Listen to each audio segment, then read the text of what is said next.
public figure. How do we know about how Savannah is reacting to the release of these key pieces of evidence in the search for her mom? So she posted 2 Instagram posts yesterday, one including the images, the second including the videos. And she goes on to write, "Someone out there recognizes this person. We believe she is still out there. Bring her home." And obviously, Savannah is trying to make sure that people keep the story alive and say, hey, if you live in Tucson or beyond, look at these images. We need her. She says she believes that her mother is still alive, and they are just banking and hoping that someone out there is paying attention and gives that tip that could lead to the person identified here on this video.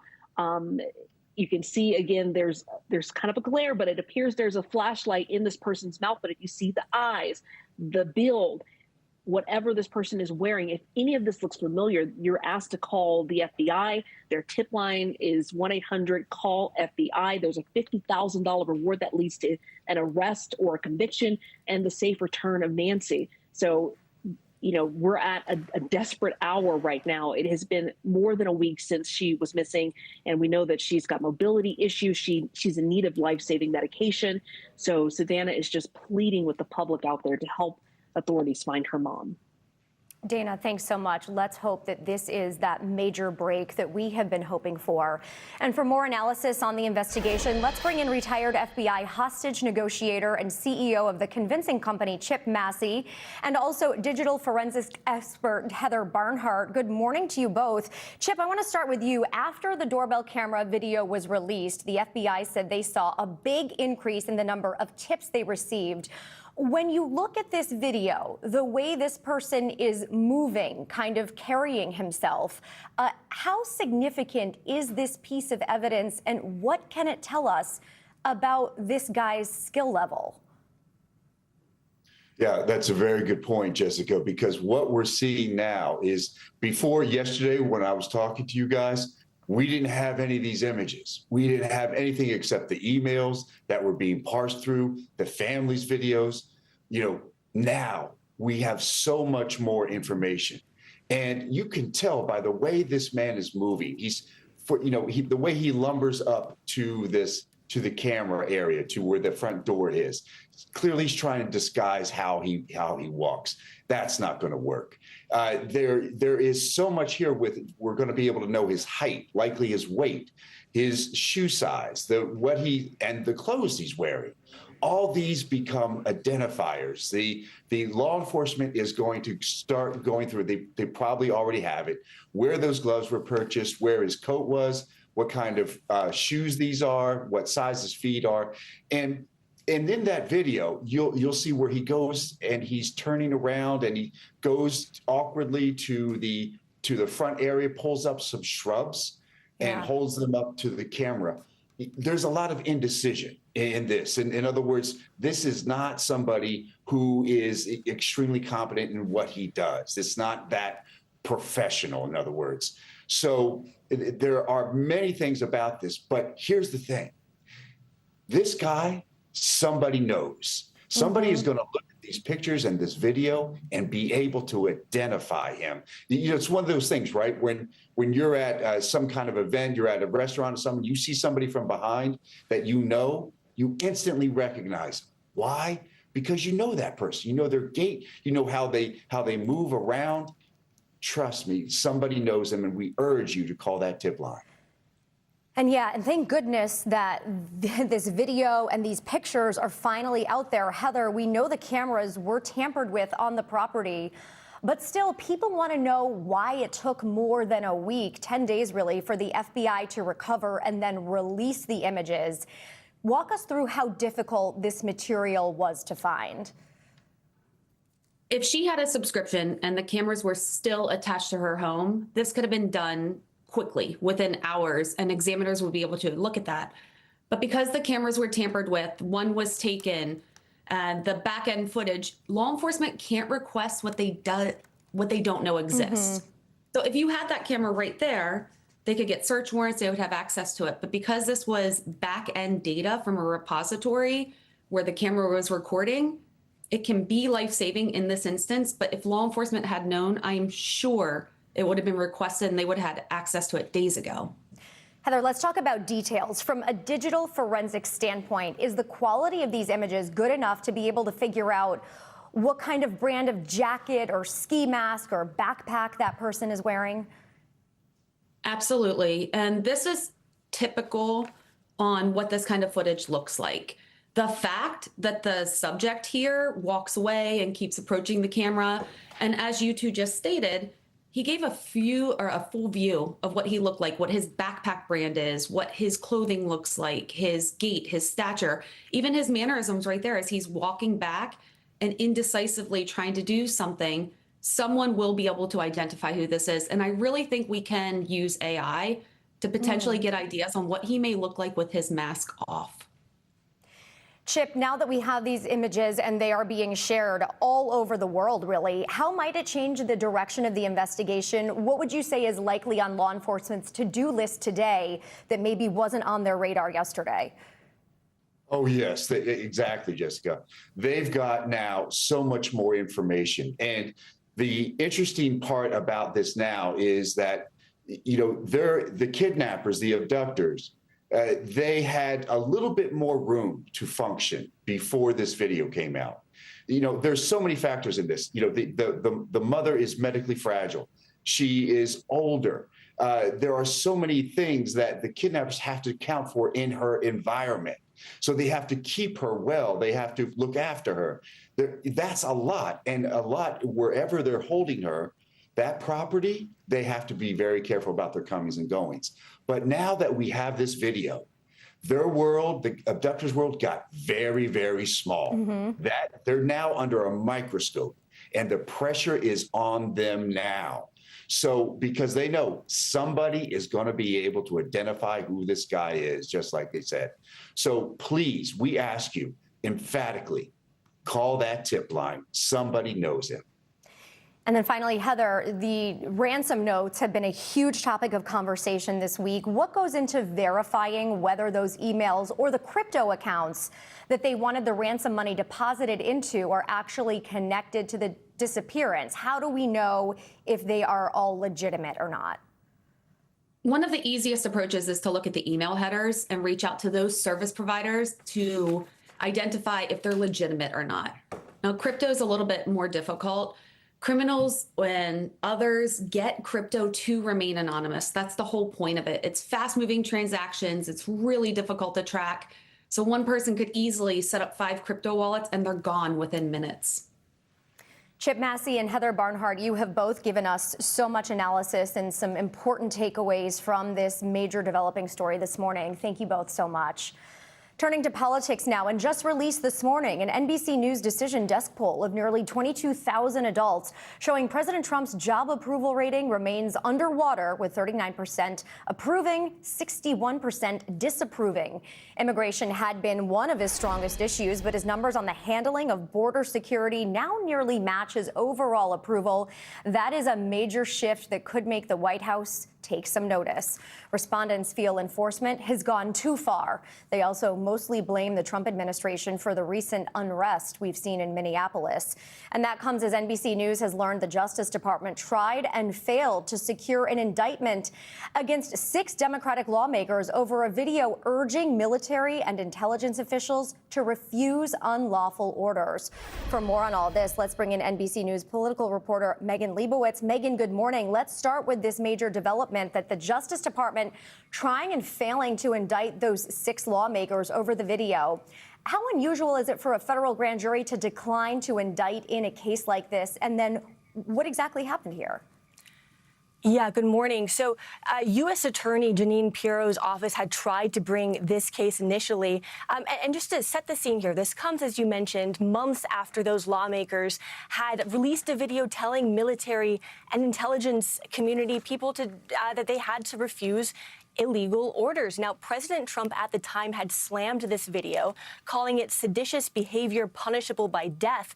Now those lawmakers who had appeared in that video are speaking out after these failed indictments, criticizing the Trump administration for weaponizing the Justice Department in their words, and pursuing a case like this, and also calling it an abuse of power here. Now, the Justice Department has previously tried to bring other cases against the president's political opponents. Not all of those cases have been successful, though. For example, the Justice Department tried to bring cases against New York Attorney General Letitia James, former FBI Director James Comey. Those cases had ultimately been tossed by a judge. Now, NBC has also previously reported that the Justice Department tried and failed 2 more times to secure indictments against Letitia James. So it's not entirely unprecedented here for the Justice Department to not be able to secure indictments like this. Megan, we saw hearings on Capitol Hill yesterday get really heated. Attorney General Pam Bondi is testifying before a congressional committee later today,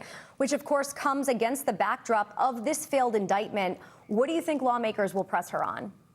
Yeah, so this is an oversight hearing, so lawmakers can press her on all of these hot button topics. Things like those failed indictments will likely come up. But one of the big issues that we're expecting to hear from lawmakers on is the Justice Department's handling of the Epstein files. Remember, this hearing comes just days after the Justice Department has released millions more documents related to the Epstein files. Now, for critics of the administration's handling of all of this, they're pushing for more documents to be released and more transparency from the Trump administration. So Thomas Massie, for example, a Republican, had told CNN this week about some of the things that he hoped to press Attorney General Pam Bondi on. Things like, where are the rest of these documents? Pressing her on things about why some victim information had accidentally been released in those documents, and questions about redactions in those documents as well. Now, also today, we're expecting some Epstein survivors to be on Capitol Hill again, keeping this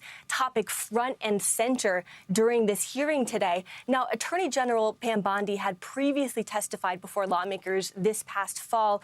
That had gotten pretty tense at times. Ultimately, it lasted longer than 4 hours, so we could be in for a fairly lengthy hearing today, Jessica.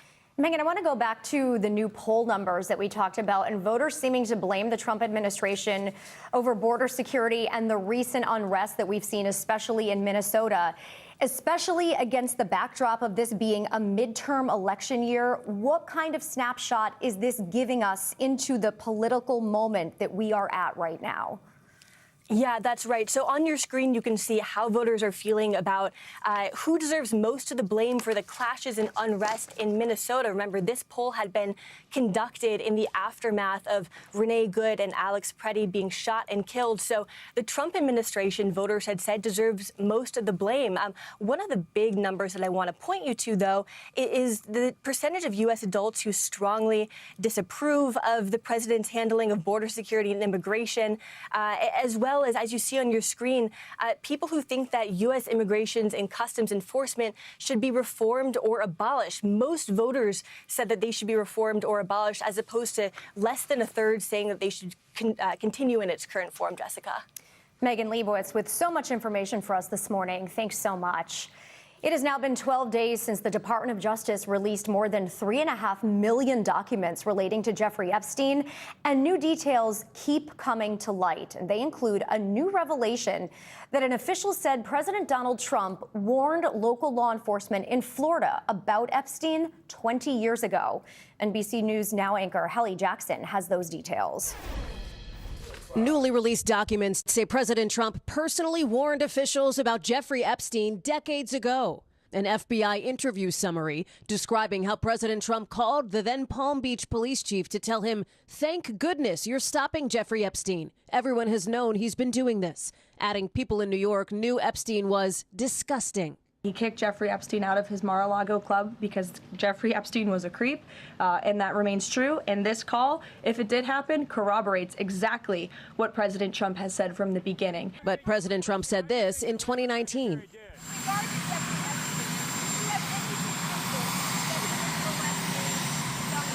No, I had no idea. I had no idea.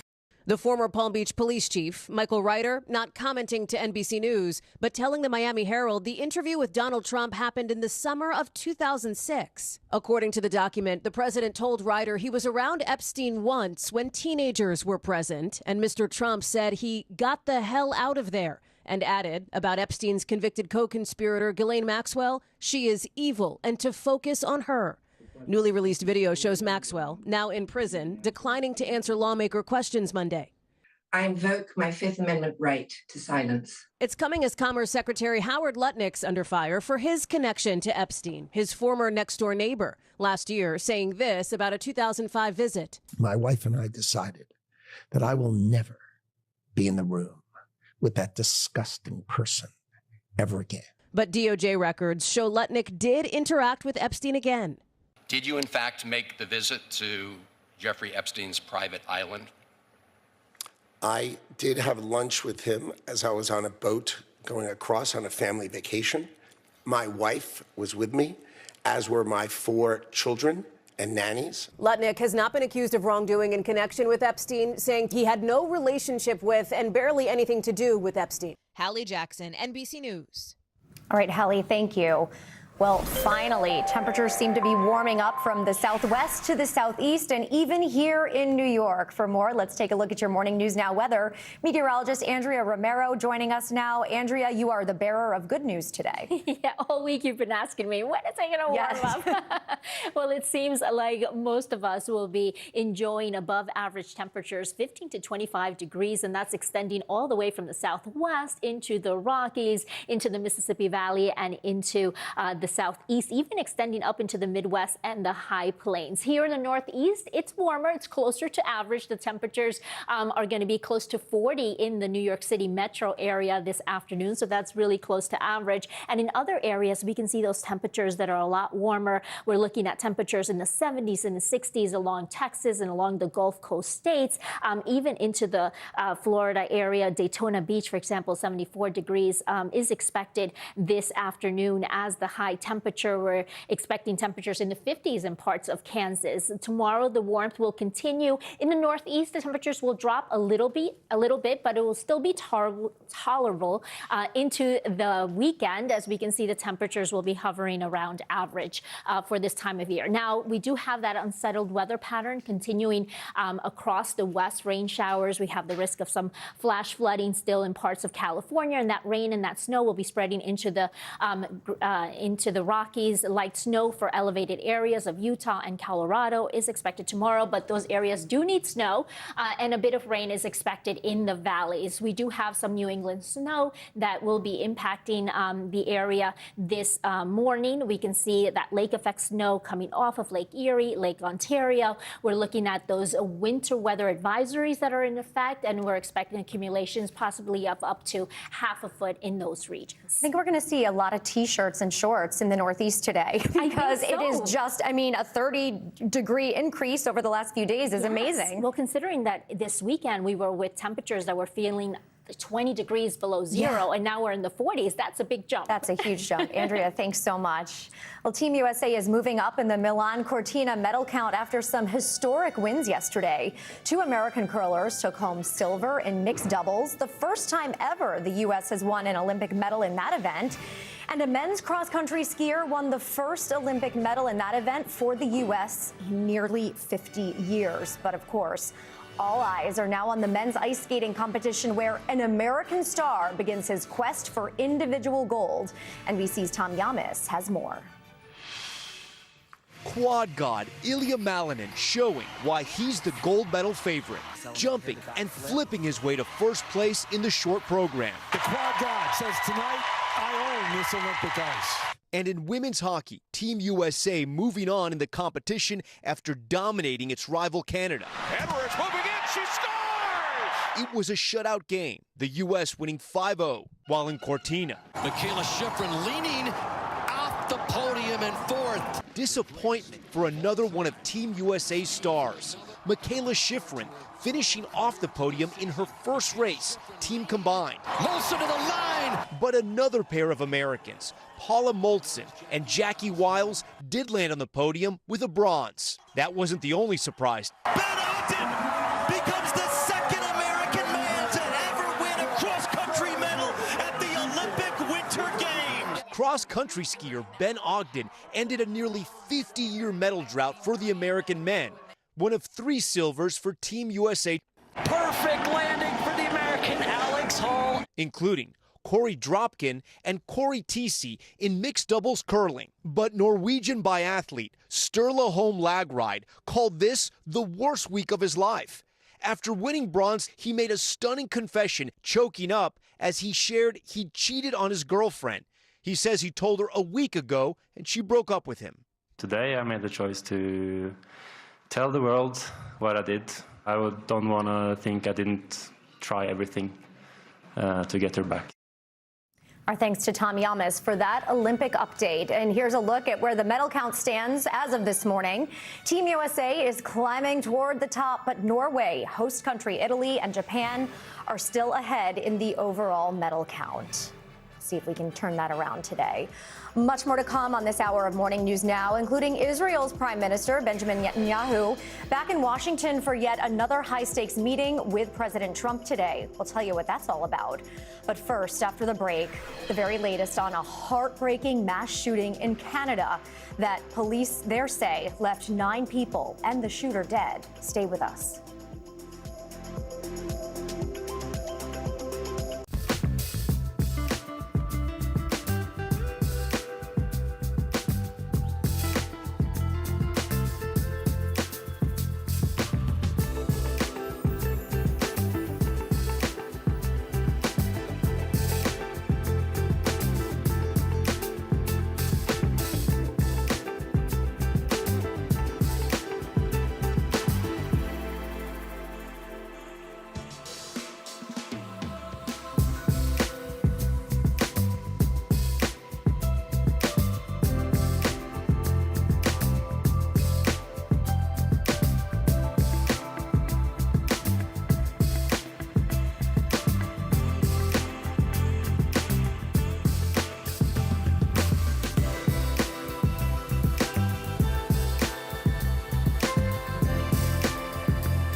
And we are back now with some breaking news out of the Canadian province of British Columbia. Police say a gunman killed 7 people at a high school, and 2 others were found dead at a nearby home believed to be connected to the shooting. The suspected shooter was also found dead from an apparent self-inflicted gunshot wound. At a news conference last night, Superintendent of the Royal Canadian Mounted Police, Ken Floyd, said they believe they were able to identify the shooter but are not releasing a name yet given the ongoing nature of this investigation. Police say they arrived at the high school Tuesday afternoon, 2 minutes after they got that report for gunfire. An estimated 25 more people suffered non-life-threatening injuries at the school, which is located in the foothills of the Canadian Rockies. Police say at this time they are not aware of a motive yet. Israeli Prime Minister Benjamin Netanyahu is expected to meet with President Donald Trump in Washington this morning. This meeting comes at a key moment with the U.S. negotiating with Iran about the Islamic Republic's nuclear program. NBC international correspondent Matt Bradley joins me now from Tel Aviv with those details. Matt, good morning. For a few days there last month, it looked like the U.S. would launch military strikes on Iran. So what is Netanyahu expected to push for today? Yeah, it really did look like that. And, I wouldn't count it out so soon. The U.S. is still piling more naval assets, military assets, Air Force power into the Middle East, waiting for the moment when they might have to or might want to attack Iran. But this visit by Benjamin Netanyahu, and this is his 7th visit to the president ever since he took office back a year ago. The prime minister is by far President Trump's best customer among world leaders. But this visit is about something very specific. Prime Minister Netanyahu, according to the local Israeli press, is going to be pressing President Trump to include in those negotiations that are ongoing with the Iranians in Oman that they want the Iranians to limit the extent of their ballistic missiles. Right now, the main focus, as it has been for decades, of those negotiations between Washington and Tehran is all about the nuclear capabilities, whether or not Iran has the right to enrich uranium and use it on weapons. So the Iranians, of course, insist that they're only using these for civilian purposes, for energy. Israel now wants its ballistic missile capability, conventional weapons, to be limited. And that's something that, they learned the hard way. Last year, we saw that the Iranians pummeled this city, Tel Aviv, as well as others throughout Israel, with multiple ballistic weapons that quietly surprised the Israeli leadership, both in their volume and in their strength. We saw not large numbers of dead from that, but we did see a real fight by the Iranians. That's something the Israelis want to avoid through these negotiations. Matt, I want to go back to the nuclear weapon program. Iran is still reeling, of course, from its 12-day war with Israel that last year, which ended with U.S. strikes on Iran's nuclear sites. Trump said of those strikes, quote, that they obliterated Iran's nuclear capabilities. What do you know about where exactly Iran's nuclear program stands right now? Well, that's the big million-dollar question, isn't it? And if I knew that information, I'd probably be in Washington sharing it. But the fact is that what we're seeing now is some movement around some of those facilities that the U.S. actually targeted.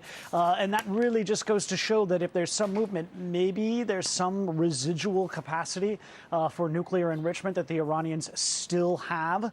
So there have been assessments by various independent actors, by the United States themselves, saying that actually the Iranian nuclear program wasn't set back nearly as much as Trump said or wanted, and that American officials know this in private. All right, Matt, thanks so much. Coming up, stimulating the body and mind when we come back, why your daily dose of caffeine or tea might actually lower your risk of developing dementia. The doctor is in next on Morning News Now.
And we're back now with our weekly medical checkup. And this week, we're bridging the gap between the mind and the body with the best exercises to help protect your mental health. Plus, there is good news for coffee and tea lovers, all of us on this shift. Those cups of coffee may actually help keep dementia away.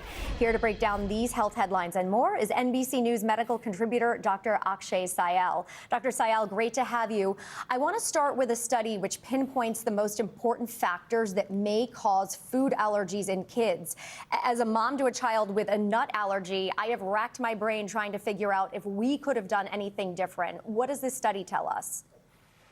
Good morning. Yeah, so, this is, as you just pointed out, this is a bit of controversial or sort of hot topic in medicine recently. And, we've seen a surge in food allergies over the years, and researchers have kind of sort of wondered why and what might be going on. And so, Jessica, this was a large study out of McMaster University. Nearly 3 million kids were analyzed. And you can see on the screen there, they've identified some risk factors, people who may be more likely to experience those food allergies, people who have eczema during the first year of life, waiting too long to introduce certain foods, which I'll get to in a second, using antibiotic use, or even having siblings or family members with food allergies, all can make those kids higher risk of having food allergies. And the reason, Jessica, this is so important is because if we find out who may be at high risk with more research, we can potentially intervene earlier. And so the doctor's orders, as we love to do in this segment, control what you can and make sure that you are introducing some of those allergy-prone foods early. So, you just alluded to this about when to introduce things. The American Academy of Pediatrics typically recommends about 4 to 6 months of age is when you start to introduce things like, first you start with low allergy things like cereal, for example, or bananas, eventually working your way up to potentially including peanuts. And we think the earlier you can do that, the less likely they are to have problems down the line. Next, we know that exercise is really important for overall health, but a review of studies found that certain kinds of exercise may be able to help treat symptoms of depression and anxiety. So we have heard before that exercise is medicine. What is the best approach to benefit from these positive results?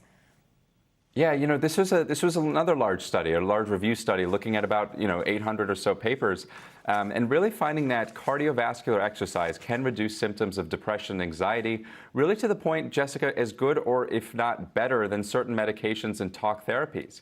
And really what we're talking about are group classes. They can help reduce symptoms of depression and anxiety. And I've actually been trying to get some of my family members to do this, who maybe can't get the sort of motivation to get into the gym, to signing up for some of those classes because there's a big social component to it, right? You're surrounded by a bunch of people all sort of there for the same goal, all working out in unison.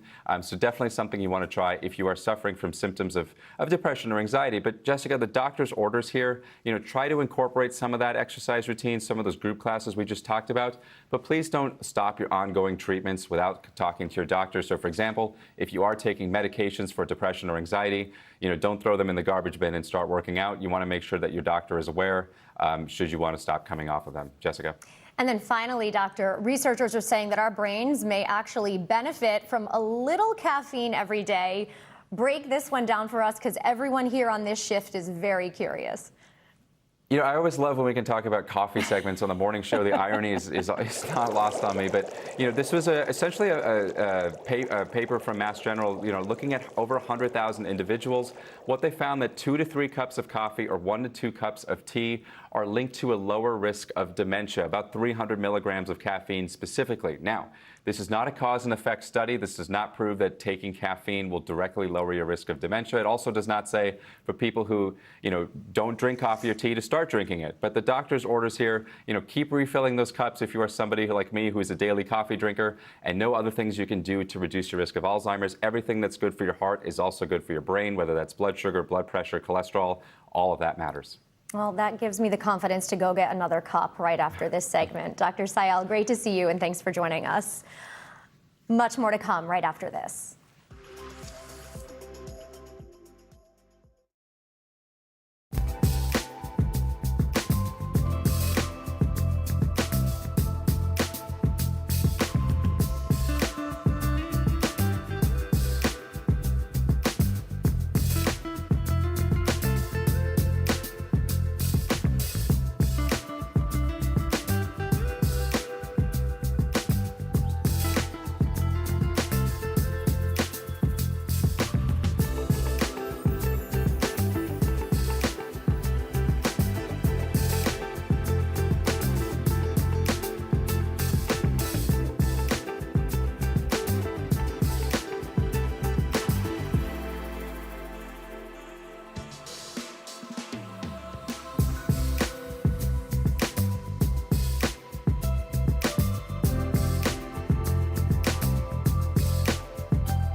We're back with that landmark social media addiction trial that's happening right now in Los Angeles. A 20-year-old California woman called Kaylee in court and her mom have accused Meta and YouTube of creating addictive platforms that are harming children's mental health.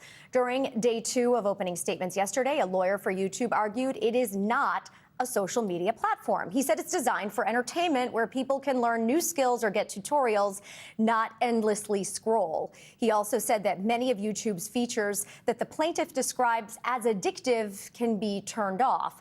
Both YouTube and Meta have disputed all of the allegations against them. All right, NBC News legal analyst Misty Maris is here to break down the latest on this. Misty, good morning. This is a complicated one and one that I know every parent is paying attention to. I want to talk about the two defenses here. On Monday, Meta's legal team claimed that Kaylee's mental health struggles stemmed from abuse and bullying, not her Instagram habits. Yesterday, YouTube pointed to medical records, hundreds of mental health sessions, I should say, where YouTube was only mentioned once, and it was supposedly to help her fall asleep. Who do you think has the stronger case? Well, it's the way this is all going to play out is that the plaintiff, so in this case, Kaylee, has the obligation to prove that if Meta and YouTube did something wrong. So if there was a breach of a duty, if this was an addictive app, that is actually what caused her mental health problems. And so that's why you see in these opening statements, the defense is going to be focused on breaking that chain of causation and essentially saying that these mental health issues were caused by other things in her life and cannot be legally tied back to her use of these platforms. And it still brings up the question, though, of how much is too much and where does the responsibility lie? The head of Instagram is supposed to testify today. What do you think we'll hear from him? So again, this is going to be another focus that we heard in the opening statement. So one thing that you're going to hear is about the fact that this is third-party content that's being posted on these platforms. Now, there's a law that says these platforms cannot be held liable for what other people post. So you're going to hear a causation argument and some testimony relating to that about whether or not it is actually the algorithm of social media that caused this harm, or is it something that this individual person viewed? And again, with YouTube specifically, in opening statements, they made a unique argument from Meta, and they said, we're more like an entertainment platform. We're more like Netflix. People are watching this to learn how to cook, to learn how to sing, for all of these other entertainment purposes, not necessarily the same way as social media. So I think you're going to hear in the testimony today the witness trying to make those distinctions with respect to YouTube. And a lot of parents I know might say, well, what about the YouTube shorts? But that's a whole other thing. Yes, well, interestingly enough, they said that there is actually a function to turn that off. So that's another area where you're going to hear testimony about what types of features exist on these platforms that allow for some control about content that an individual, especially a child, can actually watch. So you're going to hear a lot about the way that these apps are designed, the way that these platforms are designed. So putting that back on mom and dad. Kaylee's lawyer said he's not going to make her testify. He's worried about her fragile mental state, but or rather, he will not make her listen to testimony, but she will testify. Excuse me. So how do you think that this will impact the case? Will it sway the jury? I mean, this is going to be a really, really difficult case for the plaintiff here, who they're calling Kaylee, because she's going to have to basically sit through all of the mental health records that we heard alluded to in opening statements and discussions of all of these traumas that have gone on in her life. So she's not going to be in the courtroom. But remember, this is a civil case. In a civil case, you do not have the ability to remain silent. You actually have to testify. Have to testify. All right, Misty Maris, a lot to watch for today. Thank you so much. Moving now from phones to finance, incarcerated crypto connoisseur wants a new trial. NBC News business and economy reporter Ali Canal has your Money Minute. Ali, good morning. Good morning, Jess. Yeah, Sam Bankman-Fried, the FTX founder, is currently serving a 25-year sentence for fraud and conspiracy after the collapse of his crypto exchange. He's now arguing that two former executives could undercut the government's claim that he defrauded customers and misused billions in funds, though legal experts call it a long shot bid. Meanwhile, Lyft hitting a bit of a speed bump Shares are sinking this morning after the company posted weaker than expected revenue and rider growth for the fourth quarter. Even so, Lyft did announce a $1 billion stock buyback. This basically means it plans to use company cash to repurchase its own shares. It's a move that could boost earnings over the long term. Now, the ride-hailing giant also said that lower insurance costs in California could help drive demand over time, but that really wasn't enough for investors. If you take a look at shares, they're currently down nearly 20% in early trade. And from ride shares to resale, Zara T-shirts worn by Bad Bunny during the Super Bowl halftime show, they're now popping up on sites like eBay for, get this, a cool $35,000. It comes after Zara's parent company distributed them to a limited number of staff after collaborating with the rapper for the show. Now, the brand says the shirts were never meant for public sale, but the resale market clearly had other ideas. So there you go, Jess. If you want to look like Bad Bunny, all you need is a computer and 35 grand, and then you're set. You know what? I won't worry about it because I can't look as cool as Bad Bunny anyway. Exactly. Allie, thank you so much. Coming up, American history made on the slopes of Italy. When Morning News Now returns, we're going one-on-one with the 25-year-old cross-country skiing phenom who just notched Team USA's first medal in the event in nearly 50 years. Vermont's own Ben Ogden joins us next.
Back now with highlights from a historic day at the 2026 Olympic Winter Games in Milan Cortina.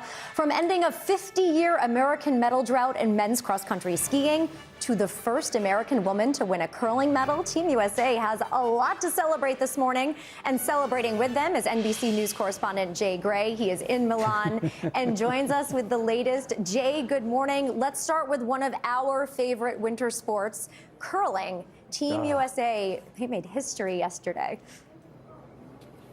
Yeah, it was amazing, Jessica, and such a tight match, the gold medal match, Team USA going for it, and the Coreys, the curling Coreys making history. We'll start with Corey Tesi. She's the first American woman to ever win a medal in curling for Team USA, and then you've got her partner, Corey Dropkin. That duo, the first ever in mixed doubles to win a medal. The match came down to the final stone. Unfortunately, Sweden had the hammer, knocked the USA out 1 by 1 point, but golly, what a showing. It was a great job by Team USA, and really proud to see them take to the podium. I'm so proud of them, too. Let's also talk about last night's hockey match. The U.S. women's team beating Canada 5-0. I don't know if anyone saw that coming, but it's the largest U.S. win over Canada in Olympic hockey, men or women ever. Tell me what that arena was like last night. It was electric. I got the chance to be there, and it was so great to see this team. They came out early, scored early. They were first to the puck every time. They were all over the ice. They gave the Canadians the business a couple of times in the corners, and they made sure they knew that they were there to stay. Think about this. Team Canada, women's hockey, has only lost 4 games total in all of their Olympic history, all of those to the U.S., so go Team USA. And they've never been shut out until last night. So that was a big win, a historic win for the women. And now they go into the medal round, and they look like the team to beat. Well, and speaking of historic wins, Jay, cross-country skier Ben Ogden is the first American to win a medal for the sport in nearly 50 years. So let's talk about him and this phenomenal accomplishment. Isn't that amazing? Almost 50 years since the Americans have won a medal in the event. He was in the individual sprint, just lightning fast, wins it. And then you saw him at the end. He's on the podium in the second position with the backflip off the podium, was just amazing to see. In fact, I wasn't going to do this, Jessica, but for you guys, just because it's special, I'm going to give you a little backflip here, if that's okay. So let's you know, I got to concentrate a little bit, but let's go. Oh, gosh. You nailed it. 10. I hope you got to see. I stuck the landing. I hope it was great. Yeah, no. The judges just gave you 10 out of 10. Jay, what are the events you're looking forward to today? You know, we got to get our medal count up a little bit in these winter games. Yeah, and I think we've got a good chance today, Jessica. I think we're going to see some events like women's moguls, men's speed skating that will do great. And then you've got ice dancing. And, of course, that means Evan Bates, Madison Chock. They're the best on the ice doing that right now. They're the 3-time reigning world champions, less than a point behind the gold medal spot. I think they're going to come out and dominate tonight. I think they're going to look great on the ice. If you get a chance, please watch it. It's going to be a lot of fun. I know it's must watch for me. It absolutely must watch for all of us. Jay, thanks so much. Don't hurt your back on those backflips. Thank you. And we will see you later. And now we want to welcome cross-country skier Ben Ogden. As Jay just mentioned, he is the first American man to earn a medal for that sport in nearly 50 years. Ben, it is great to have you on the show this morning. Congratulations on your win. I want to start with what you did to celebrate last night.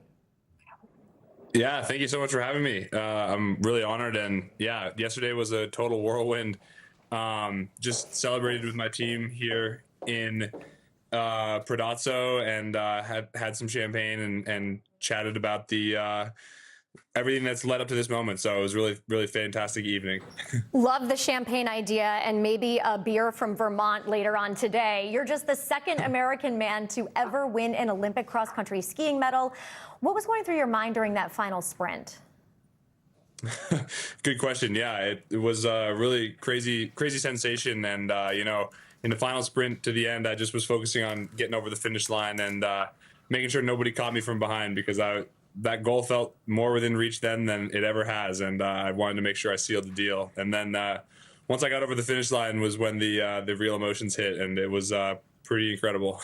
Well, real emotions that led you to do a backflip off the podium after winning your medal yesterday, which you said is tradition that you have done since high school. This is great, by the way. What does it mean for you to compete on the biggest world stage? And I'm also curious, for younger athletes, how do you mentally prepare for these races? Yeah, good question for sure. It's been a long time since I did the podium flip, but I figured, you know, no bigger stage, and all those practice runs when I was young in high school, I figured I might as well go for it. So I went for it, and I'm glad to say I didn't slip or land on my head. But yeah, I mean, racing on the biggest stage is an incredible honor, and I'm really proud to be here. And I really hope that there are lots of young skiers back home in Vermont and in the U.S. that can look at this, our whole team here in Italy, and take some confidence knowing that it's within reach for all of them as well. You know, you were really born into this in so many ways. I know your dad is a skier, your sister's a skier. Did young Ben know that he would make it to the Olympics? I don't think so. Certainly, young Ben was primarily focused on the task at hand at any given day, which back then was normally building jumps and hitting rails on my cross country skis, and having fun with my friends. But just like everything in life, you kind of work your way up, and then all of a sudden, going to the Olympics feels like an achievable goal, and you go out and tackle that, and then getting a medal at the Olympics feels like a goal that you can shoot for, and boy, it's a really special feeling to get to shoot for that and accomplish it. So I'm very thrilled. And we're thrilled for you. And Ben, a lot is being made of this first medal in 50 years conversation. How much did that play into your preparation? Is the whole 50-year thing, half a century thing, something that you thought about? I mean, certainly a little bit. I think it's always fun to think about the droughts in sports.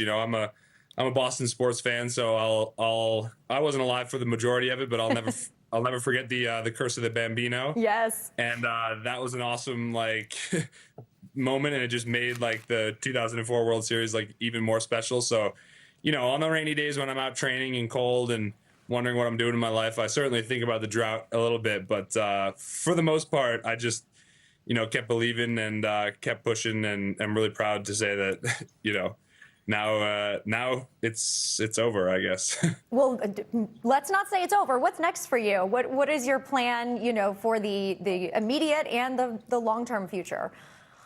Yeah, that is a very good point. It's certainly not over. There's more ski racing to come here at these Olympics. We have some team events coming up next week. I'm really excited for the relay and the team sprint. Team sprint is 1 week from today. That's a big goal. And then there's, after that, there's more World Cup racing action to come. And really excitingly, there's a World Cup finals in Lake Placid, New York, which is a pretty unusual opportunity for us Americans. We generally race in Europe all season long. So I'm really excited to get to do some racing in front of the home crowd there in Lake Placid. Yeah, I was going to say, and not too far from your home county of Bennington, Vermont. Is there a party waiting for you in Vermont when you get home? I certainly suspect so, but, I try not to focus on these things because it's still a little ways out. But I think we'll have a good celebration when I get home, and it'll be great to see everybody who's been a part of this but wasn't able to be here in Italy. So I'm really looking forward to that. Well, Ben Ogden, you have made Vermont proud. You have made the U.S. proud. We are so thrilled for you. Thank you so much for joining us today, and good luck in the rest of these games. Thank you. Take care. And you can catch all of the best Olympic action on Primetime in Milan, hosted by Mike Tirico, starting at 8 p.m. Eastern on NBC and streaming on Peacock. That does it for this hour of Morning News Now, but the news continues right now.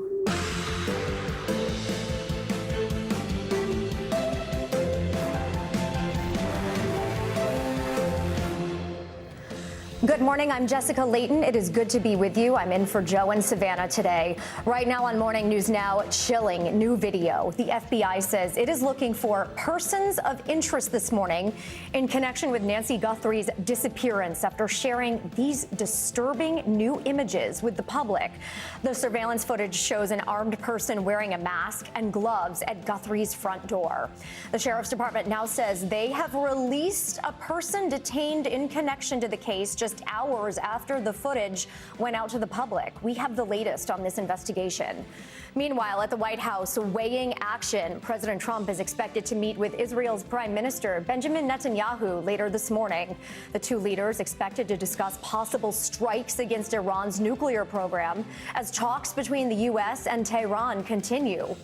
And on Capitol Hill in the hot seat, President Trump's administration continues to face mounting backlash over those Epstein files. Attorney General Pam Bondi expected to face some tough questions on the Hill later today over the Justice Department's redactions in the files. The latest from Washington coming up.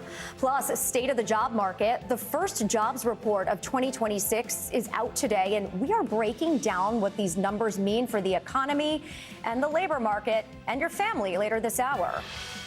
And finally, making history. We've got the latest from the Winter Olympic Games, including interviews with American athletes achieving historic wins in curling and cross-country skiing.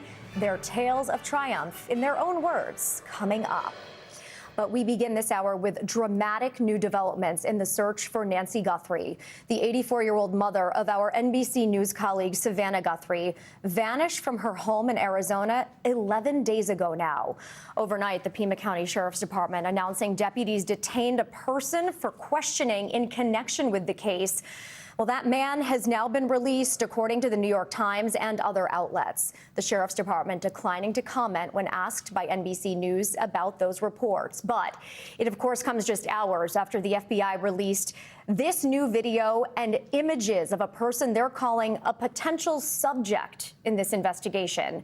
The disturbing images show an armed person wearing mask and gloves approaching Nancy Guthrie's front door and then covering up the security camera. Law enforcement has not said whether there's any connection between the person they took in for questioning and the man seen, or rather the person seen in this video. NBC News correspondent Liz Kreutz joins me now with the latest from Tucson. Liz, good morning. Well, hey there, good morning. There were a lot of fast-moving developments overnight. Authorities did detain a man in connection to Nancy's disappearance. They searched a property south of Tucson, but there's still a lot of questions. A man who says he was the one that was detained then came out and told reporters he's now been released. Just hours after these chilling images were released by the FBI, obtained from a Nest camera of an armed person wearing a mask and gloves outside Nancy Guthrie's home, last night officials detaining a man in connection with the case, but then releasing him, according to the New York Times. Pima County Sheriff's Office saying they questioned someone after a traffic stop and searched a house in nearby Rio Rico. This man, Carlos Palazuelos, saying he was stopped while working his delivery job. They put me in the cop car. You gotta wait. And then let go hours later. I hope they get the suspect, because I'm not it. Saying in another interview that it's possible he delivered packages to Nancy Guthrie's address, but he didn't know her. The sheriff's office not commenting, saying only that investigators completed their search of a property and the investigation is ongoing. The agonizing search entering its 11th day, with officials now hoping for leads from that newly released footage, which shows the subject tampering with Nancy's doorbell camera, at one point covering it with plants from her yard. Savannah reposting the video on Instagram, writing, "Someone out there recognizes this person. We believe she is still out there. Bring her home." Well, none of the images clearly show the person's face. In some, you can see what appears to be facial hair around the person's mouth. And in these, distinctively shaped eyebrows showing through the eye holes of the mask. A handgun can be seen here in a waist holster. The person also wearing gloves and carrying a backpack. Until now, investigators had not been able to retrieve any footage from Nancy's home.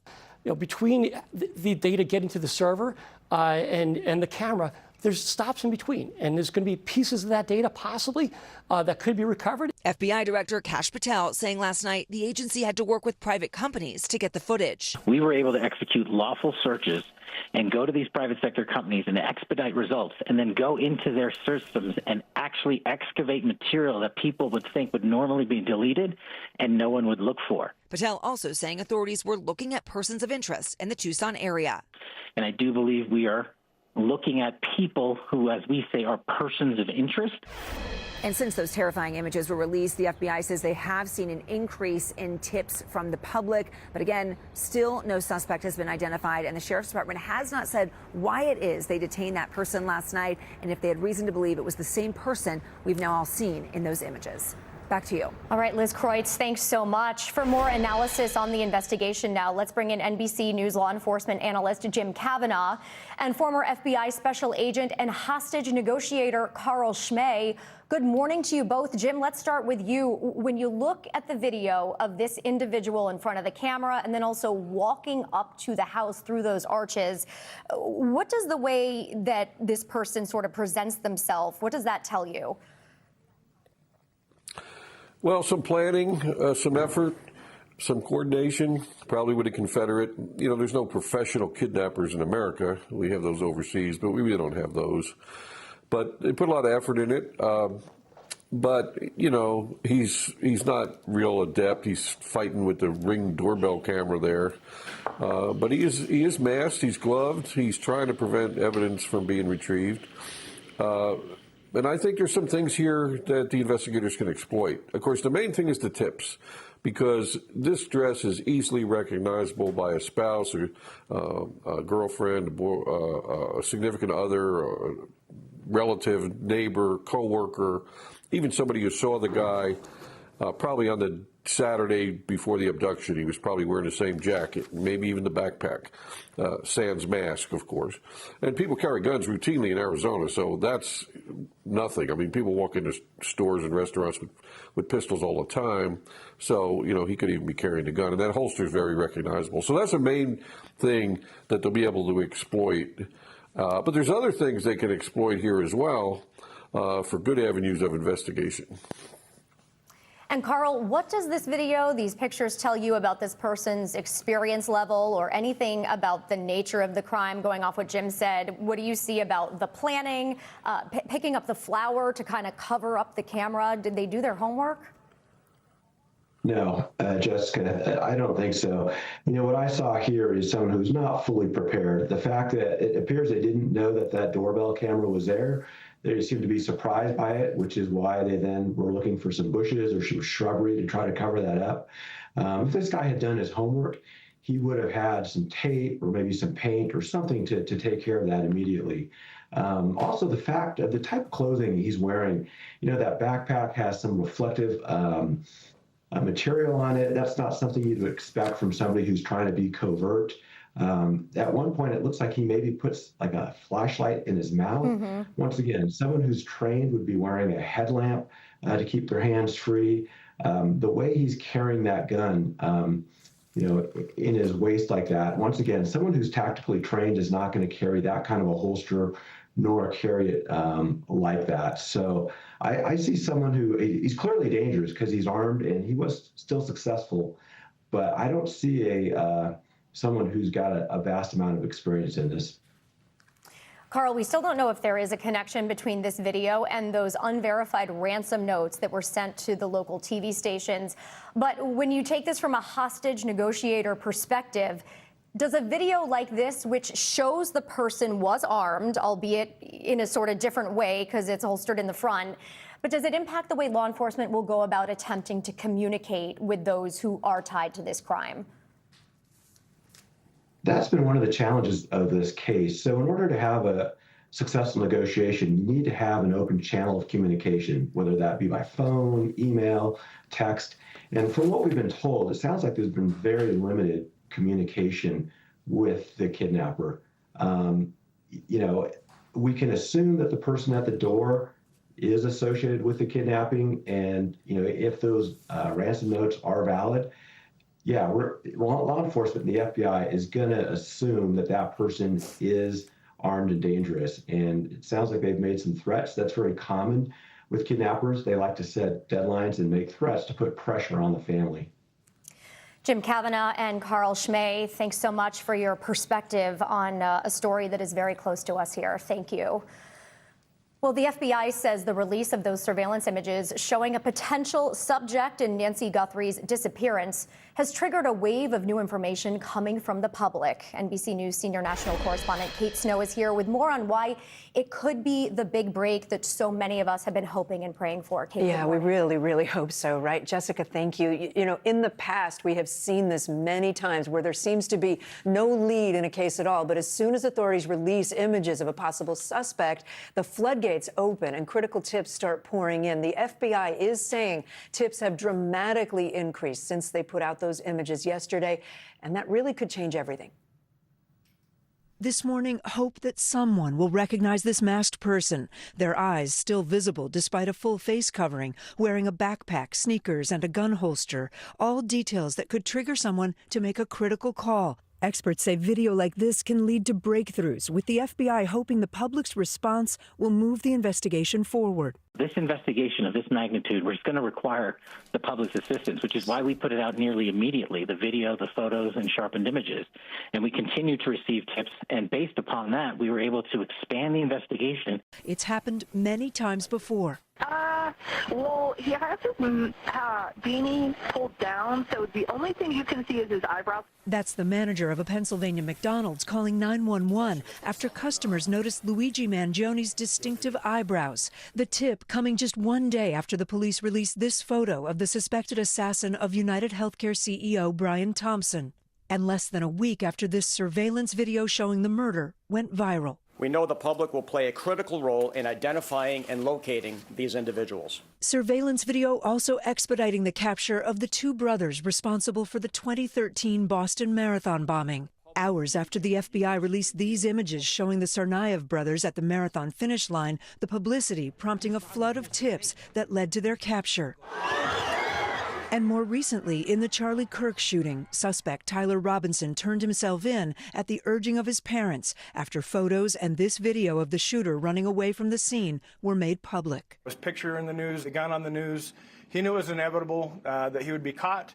And then just last December, after the Brown University shootings, a post on Reddit around the FBI poster containing photos of a suspect led to a man saying police needed to look into a gray Nissan. That person led us to the car, which led us to the name, which led us to the photographs of that individual renting the car, which matched the clothing of our shooter here in Providence. Now, law enforcement hoping this video will spark a response, with the Guthrie family calling on members of the public to once again step up. Already online, people are poring over every detail of the photos and the videos, from the shape of the person's eyebrows to the jacket he was wearing, trying to identify the sneakers he wore, the brand of the backpack. So often, Jess, it is the one little thing that somebody out there notices and calls authorities about, and that changes everything. And that's why it's so important to keep taking a look at these pictures. You don't know what you don't know. Exactly. Yeah. All right, Kate, thank you so much. We take you now to Capitol Hill, where pressure is mounting on U.S. Commerce Secretary Howard Lutnick, who for the first time yesterday confirmed that he did visit Jeffrey Epstein's island. The admission comes after his name appeared several times in the most recent release of the Epstein files. And today, Attorney General Pam Bondi will be on Capitol Hill to defend her department's transparency surrounding those Epstein files. NBC Chief Capitol Hill correspondent Ryan Nobles joins me now with the latest from Washington. Ryan, good morning. Hey, Jessica, good morning. And Attorney General Bondi has taken heat from both Republicans and Democrats over the slow release of the Epstein files and the volume of redactions. She's expected to take tough questions, including potentially about what did and what did not get redacted, as the Trump administration continues to navigate the Epstein controversy. Today on Capitol Hill, Attorney General Pam Bondi will be front and center as members of Congress continue their calls for transparency. Who are they protecting? Why are they protecting these rich and powerful men? Members reviewing the unredacted Epstein files plan to press Bondi over what was redacted and why. Congressman Ro Khanna taking to the House floor to name names of rich and powerful men whose names were protected. Bondi, not the only Trump cabinet secretary on the hot seat. Commerce Secretary Howard Lutnick once insisted he had cut all ties with Jeffrey Epstein. My wife and I decided that I will never be in the room with that disgusting person ever again. The files revealed he had considerable contact with the convicted sex offender well past 2005. Lutnick refusing to answer our questions. Why did you mischaracterize your relationship with him, sir? But in a Senate hearing, denying any tie to Epstein. I barely had anything to do with that person. But then admitted he had paid a visit to Epstein's infamous private island. I had another couple they were there as well with their children, and we had lunch on the island. Some Democrats believe he should step down from the cabinet. He told the nation that he'd had no such association, and it turns out that was wrong, and that's why he should resign. All this as the Epstein survivors push Congress to extend the statute of limitations on certain sex crimes, with the hope justice will eventually be served. We need to make it easier to punish those who victimize others. And Secretary Lutnick has not been accused of any crime. Republican Congressman Tom Massey from Kentucky has called for him to resign. But White House Press Secretary Caroline Leavitt said that Lutnick remains a very important member of Trump's team. Jess? All right, Ryan, thanks so much. Breaking this morning, all flights to and from El Paso International Airport are grounded for what the FAA is calling special security reasons. The agency has issued a temporary flight restriction over El Paso, classifying the airspace as national defense airspace. This restriction is in effect through February 21st. Here's what air traffic control told pilots. So for 10 days, you guys are not open. Well, I mean, we'll be here, but no air traffic. An FAA spokesperson tells NBC News they cannot comment beyond what has already been released. NBC News senior correspondent Tom Costello has more. Yeah, this is an extremely unusual event. Without any notice, the FAA has completely shut down flights into and from the El Paso area, citing unspecified special security reasons. The U.S. has a very big military base there, as you know, Fort Bliss, but our Pentagon correspondent, Courtney Kuby, says there is no indication that this is related to any sort of military exercise. In the decades I've covered aviation, I'm not aware of any situation like this other than the airspace in and around New York being closed following 9/11. This order is in effect for 10 days until February 20th, and it includes all commercial, cargo, and general aviation flights. The NOTAM, or Notice to Airmen, says the area is now national defense airspace, and if a pilot violates the order and poses an imminent security threat, the FAA says the U.S. government may use deadly force. I used to work in El Paso. It's a city of just under 1 million people. That airport serves a huge expanse of western Texas and parts of New Mexico. American, Southwest, Delta, United all serve El Paso.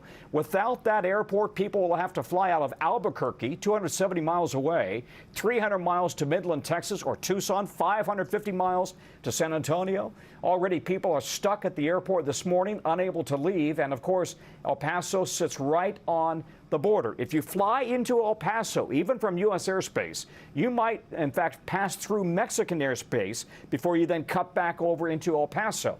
The airport is advising all travelers to contact the airlines directly. And apart from daily travel, this could have a big issue, a big impact for the daily supply chain, right? Since services like the Postal Service, FedEx, UPS will all be impacted. The Pentagon referring questions to the FAA. The FAA says all it has is the Notice to Airmen that it has issued. Back to you. It could be a mess. All right, Tom, thanks so much.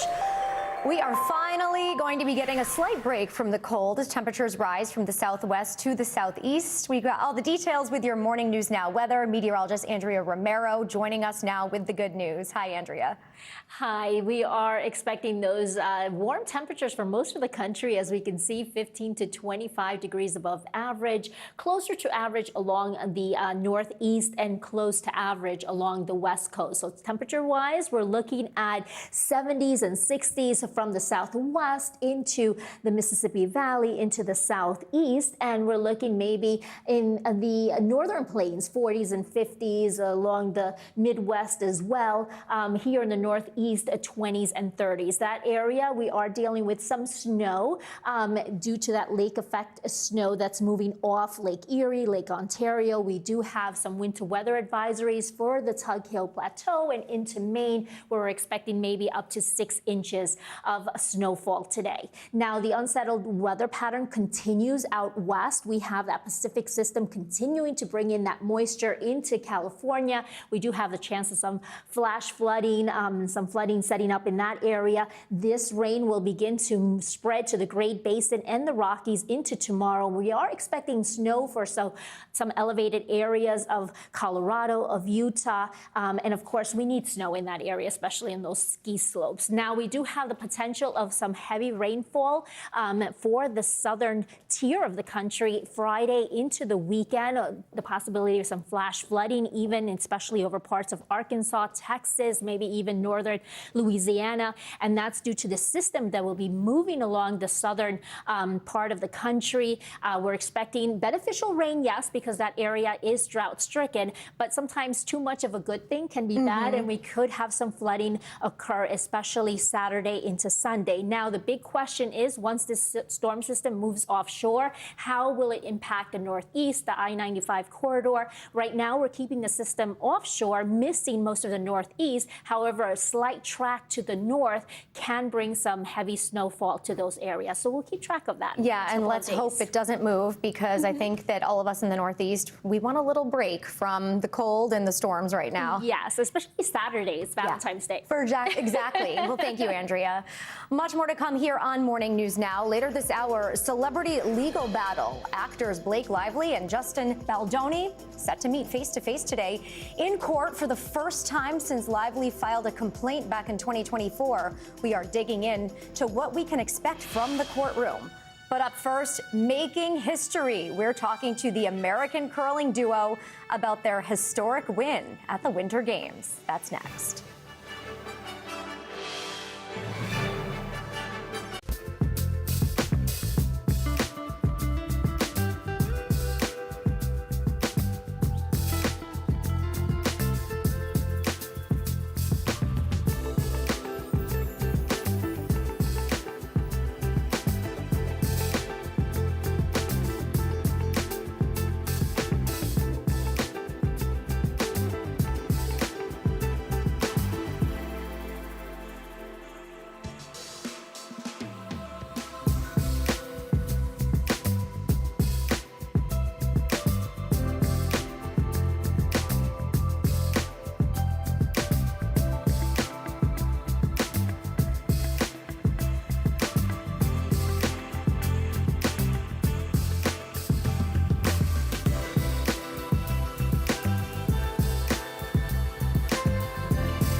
Back now with the latest on the 2026 Milan Cortina Winter Olympic Games. It was an historic win for the women's hockey team, who posted a 5-0 shutout against arch rival Canada.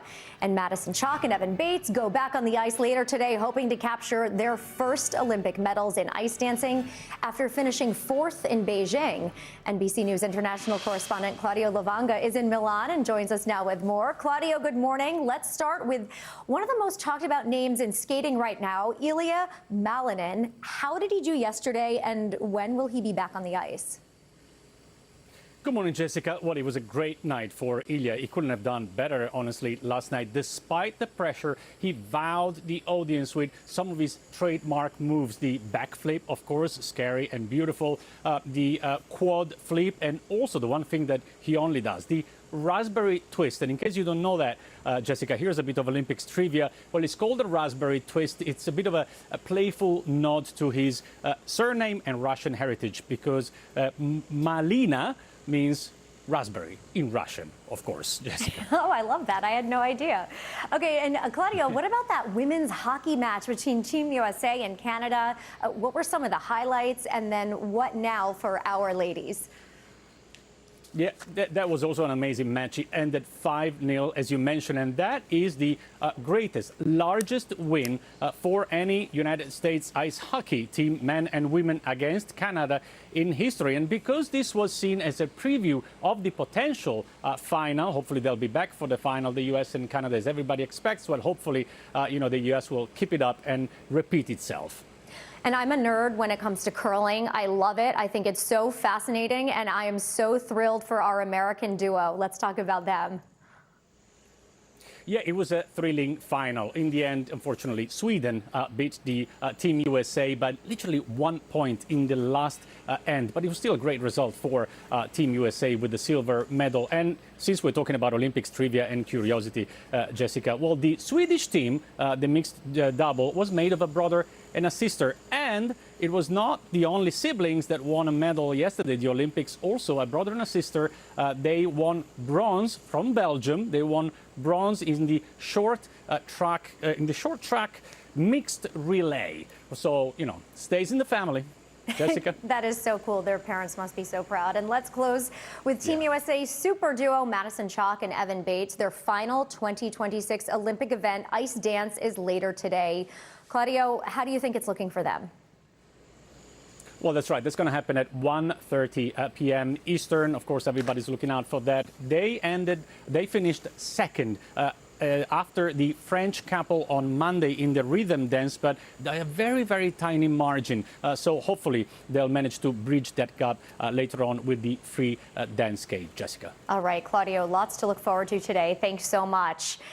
And this morning, we are so thrilled to be joined by the silver medal winning curling duo themselves, Corey Dropkin and Corey Teesey, the curling Corys. Good morning to you both. It's great to see you. Has reality sunk in yet that you are the first American team to win a medal in Olympic mixed doubles curling? And then I'm also curious how you celebrated last night. No, it definitely hasn't sunk in yet. I don't think it'll sink in for a while. It's just been a surreal week, and we're just so proud of the way that we played this week. And, the goal of this team 4 years ago was to make it to the Olympics, and, here we are. And we've worked so hard for this moment, and just, there was 10 great teams there this week that could have been on the podium easily, and I'm really proud of the way that we just persevered through the week and, trusted in ourselves and trusted all the work that we put in and finished on the podium. It's a huge day for USA Curling, and, fun that so many people were able to watch our games back home and get excited about our sport. We love showcasing our sport, and also to be able to do this with our families here. We were able to finally celebrate with them last night. We're not alone in this. It takes a village to be able to do what we do, and we're just so lucky to have the support system that we have. And what about you, Corey, with a K? Yeah, it was an amazing week. I mean, honestly, it's just an honor to be able to be here, represent Team USA, come home with silver medals. It's a dream come true, be able to have our family here, so many friends cheering us on, be able to just display our sport at its best and be able to share our love and our passion for curling and how complex and strategical and physically demanding it can be. And we love this sport. We wanted to share that worldwide and for everyone back home, and we did that. And just to appreciate, being able to, be fighting for medals with this teammate here and come home with some silver. Corey Teesey, you're the first American woman to win any Olympic curling medal ever. What does that mean to you? And then, every couple of years we see curling take the spotlight. There's a lot of young American girls and women who are watching you make history now. What's your message to them? Yeah, I still get goosebumps when you say that. It's pretty amazing, and it's been a long time coming to have a female up on that podium. And I know how important it was for me to have people to look up to when I was a young girl just starting out in curling, and I just hope that I can be that inspiration for girls growing up in the United States right now as curlers to, just dream big, work hard, and hopefully we'll see lots more women up on that podium. Corey Dropkin, talk to me about the pride in seeing this sport that I know that you have had a passion for so long, how it continues to grow and become more popular, especially with it being highlighted so much in the Olympics. Yeah, every 4 years the sport goes wild. Everyone loves watching curling, and to be in part of that spotlight, to be able to just demonstrate our passion for the sport and the sport at its finest is an honor. I grew up into the sport really young. It kind of just grew up as the curling club being my daycare center for the most part. Following my brother around, he was my little hero. Watching him from behind the glass, the sheet beside him even, throwing stone after stone and trying to mimic what he and his team were doing. It's just such an honor to be here, be part of Team USA, and be able to display my love for the sport on the ice and with the greatest teammate ever. It's been an amazing week being in front of the crowd, all of our family and friends, being able to share the energy and circulate that type of energy and all those cheers throughout the stadium. It's been just such a special week. And then real quick, what will you do for the rest of your time in Italy?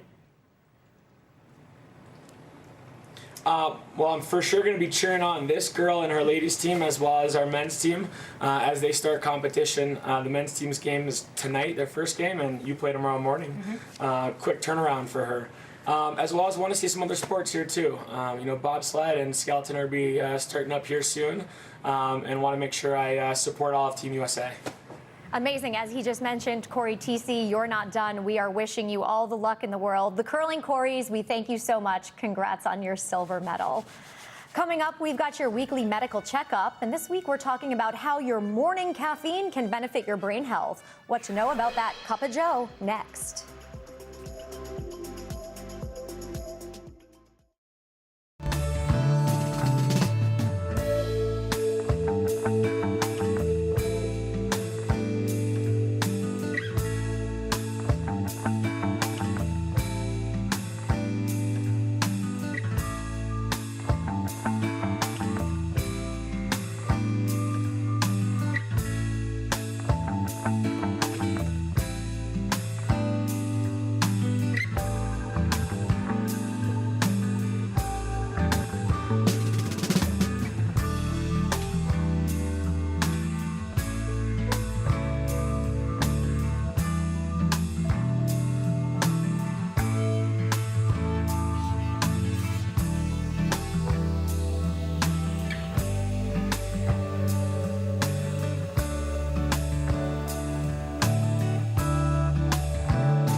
And we're back now with our weekly medical checkup. And this week, we're bridging the gap between the mind and the body with the best exercises to help protect your mental health. Plus, there is good news for coffee and tea lovers, all of us on this shift. Those cups of coffee may actually help keep dementia away.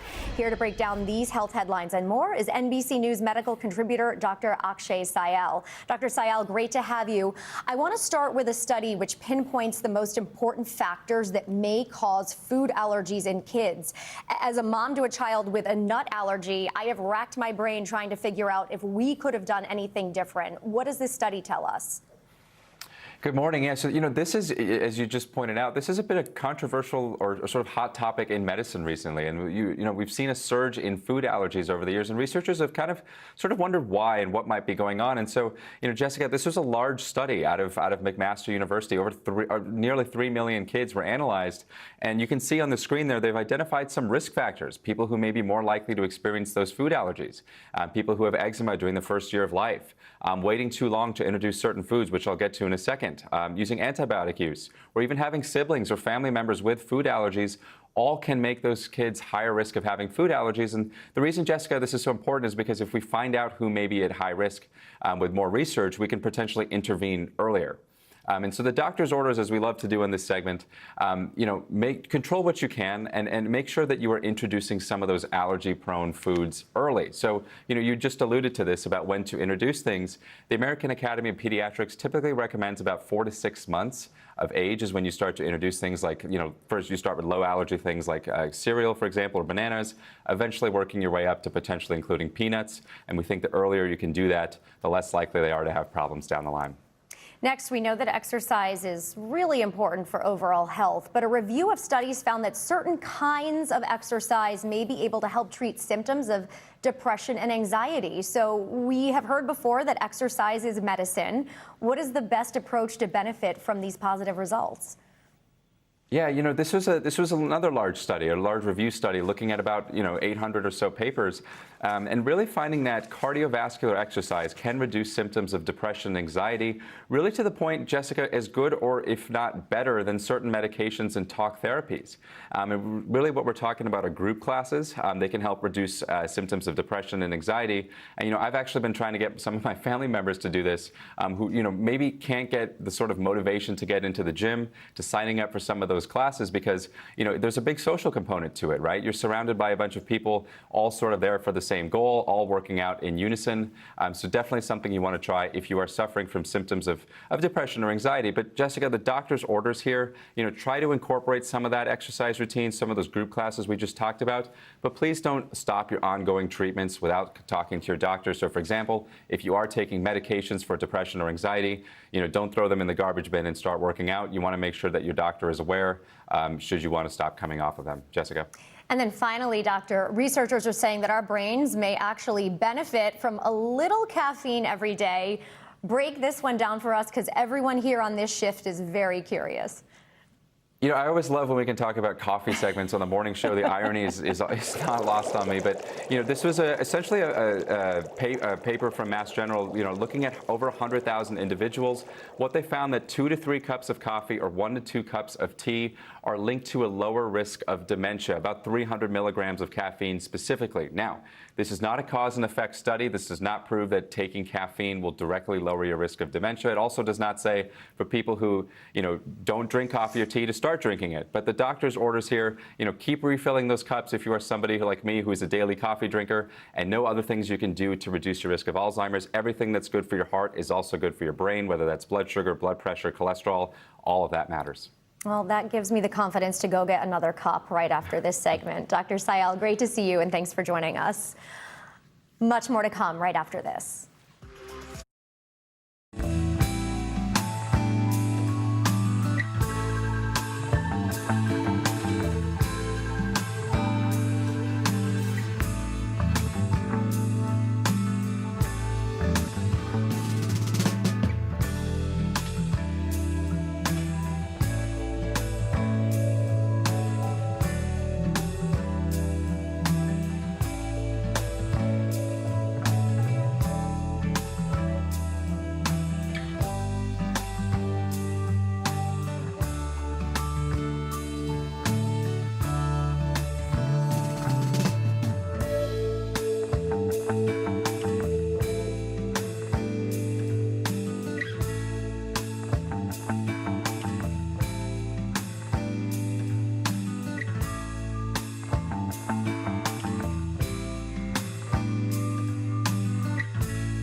We're back with some breaking news now. The first U.S. jobs report of 2026 just came out moments ago, and the data shows 130,000 jobs were added in January, and the unemployment rate remains mostly steady at 4.3%. But the big story here is revisions. It comes during a concerning economic moment where inflation is still high and the job market has been weakening.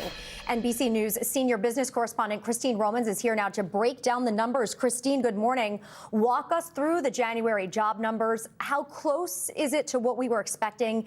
And then the big headline here, what did we learn about revisions for 2025? January was strong, 130,000, pardon my kindergarten drawing here, but 130,000.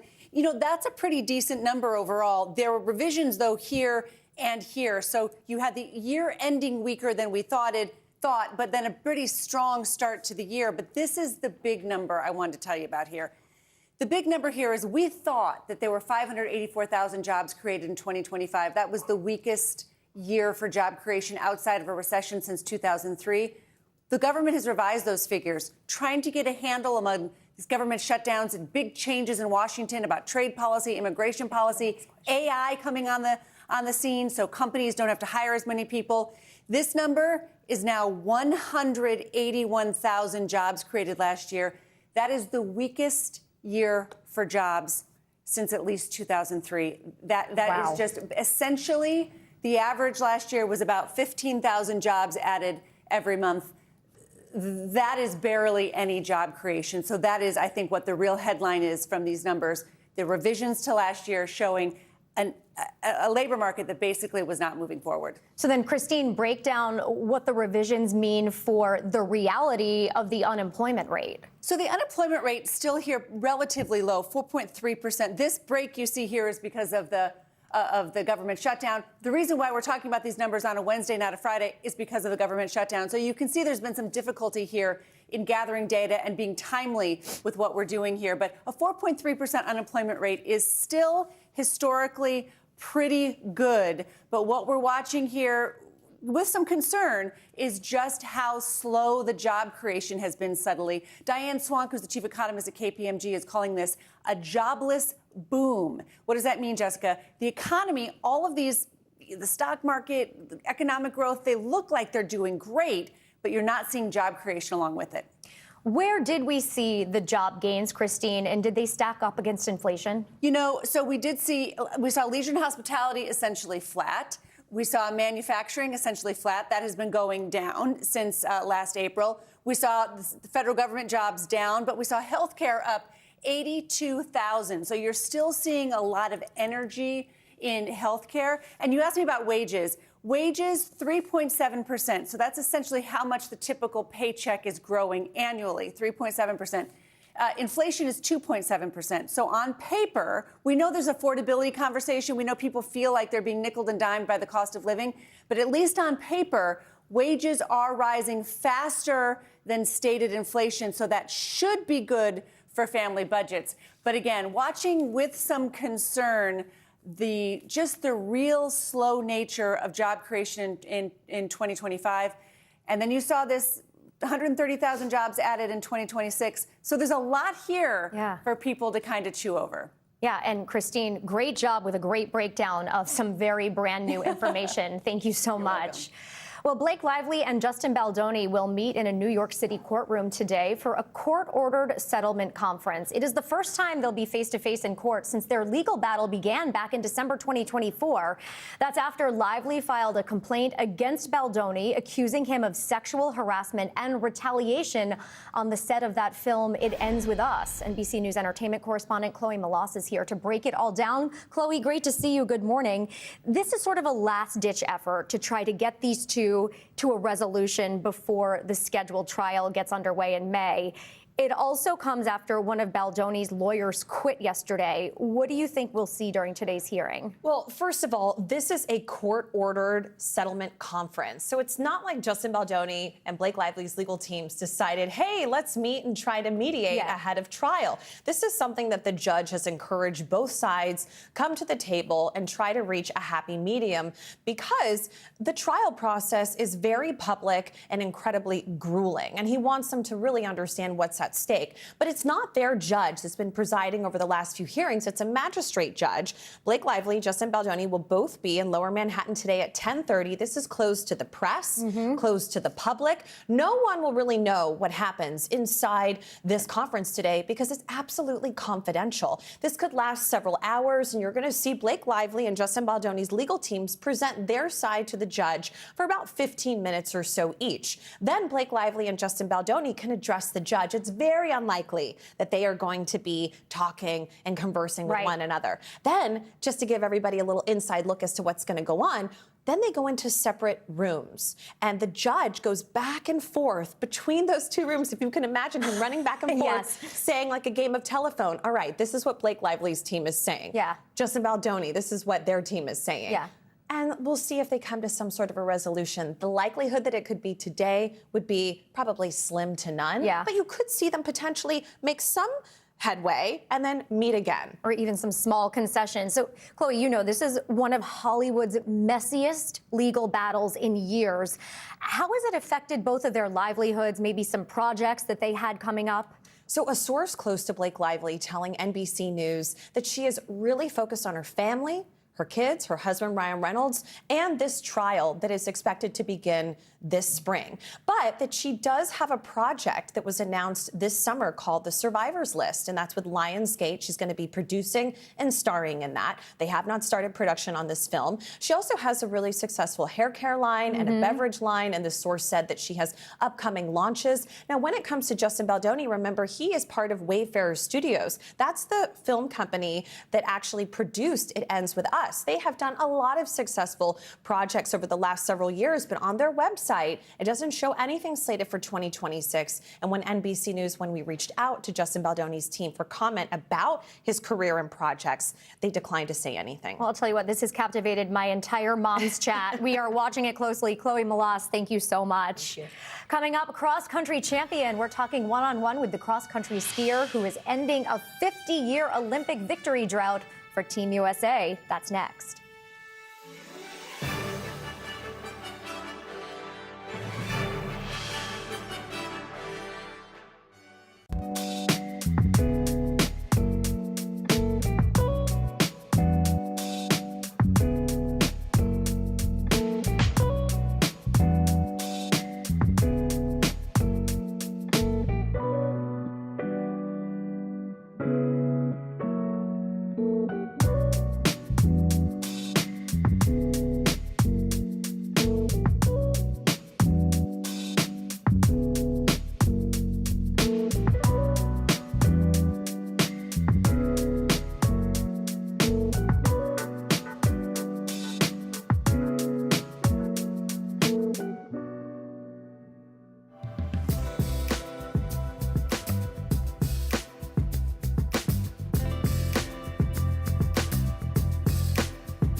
Back now with highlights from a historic day at the 2026 Olympic Winter Games in Milan Cortina. From ending a 50-year American medal drought in men's cross-country skiing to the first American woman to win a curling medal, Team USA has a lot to celebrate this morning. And celebrating with them is NBC News correspondent Jay Gray. He is in Milan and joins us with the latest. Jay, good morning. Let's start with one of our favorite winter sports, curling. Team USA, they made history yesterday. Yeah, it was amazing, Jessica, and such a tight match, the gold medal match, Team USA going for it, and the Coreys, the curling Coreys making history. We'll start with Corey Tesi. She's the first American woman to ever win a medal in curling for Team USA, and then you've got her partner, Corey Dropkin. That duo, the first ever in mixed doubles to win a medal. The match came down to the final stone. Unfortunately, Sweden had the hammer, knocked the USA out, won by 1 point, but golly, what a showing. It was a great job by Team USA, and really proud to see them take to the podium. I'm so proud of them, too. Let's also talk about last night's hockey match. The U.S. women's team beating Canada 5-0. I don't know if anyone saw that coming, but it's the largest U.S. win over Canada in Olympic hockey, men or women ever. Tell me what that arena was like last night.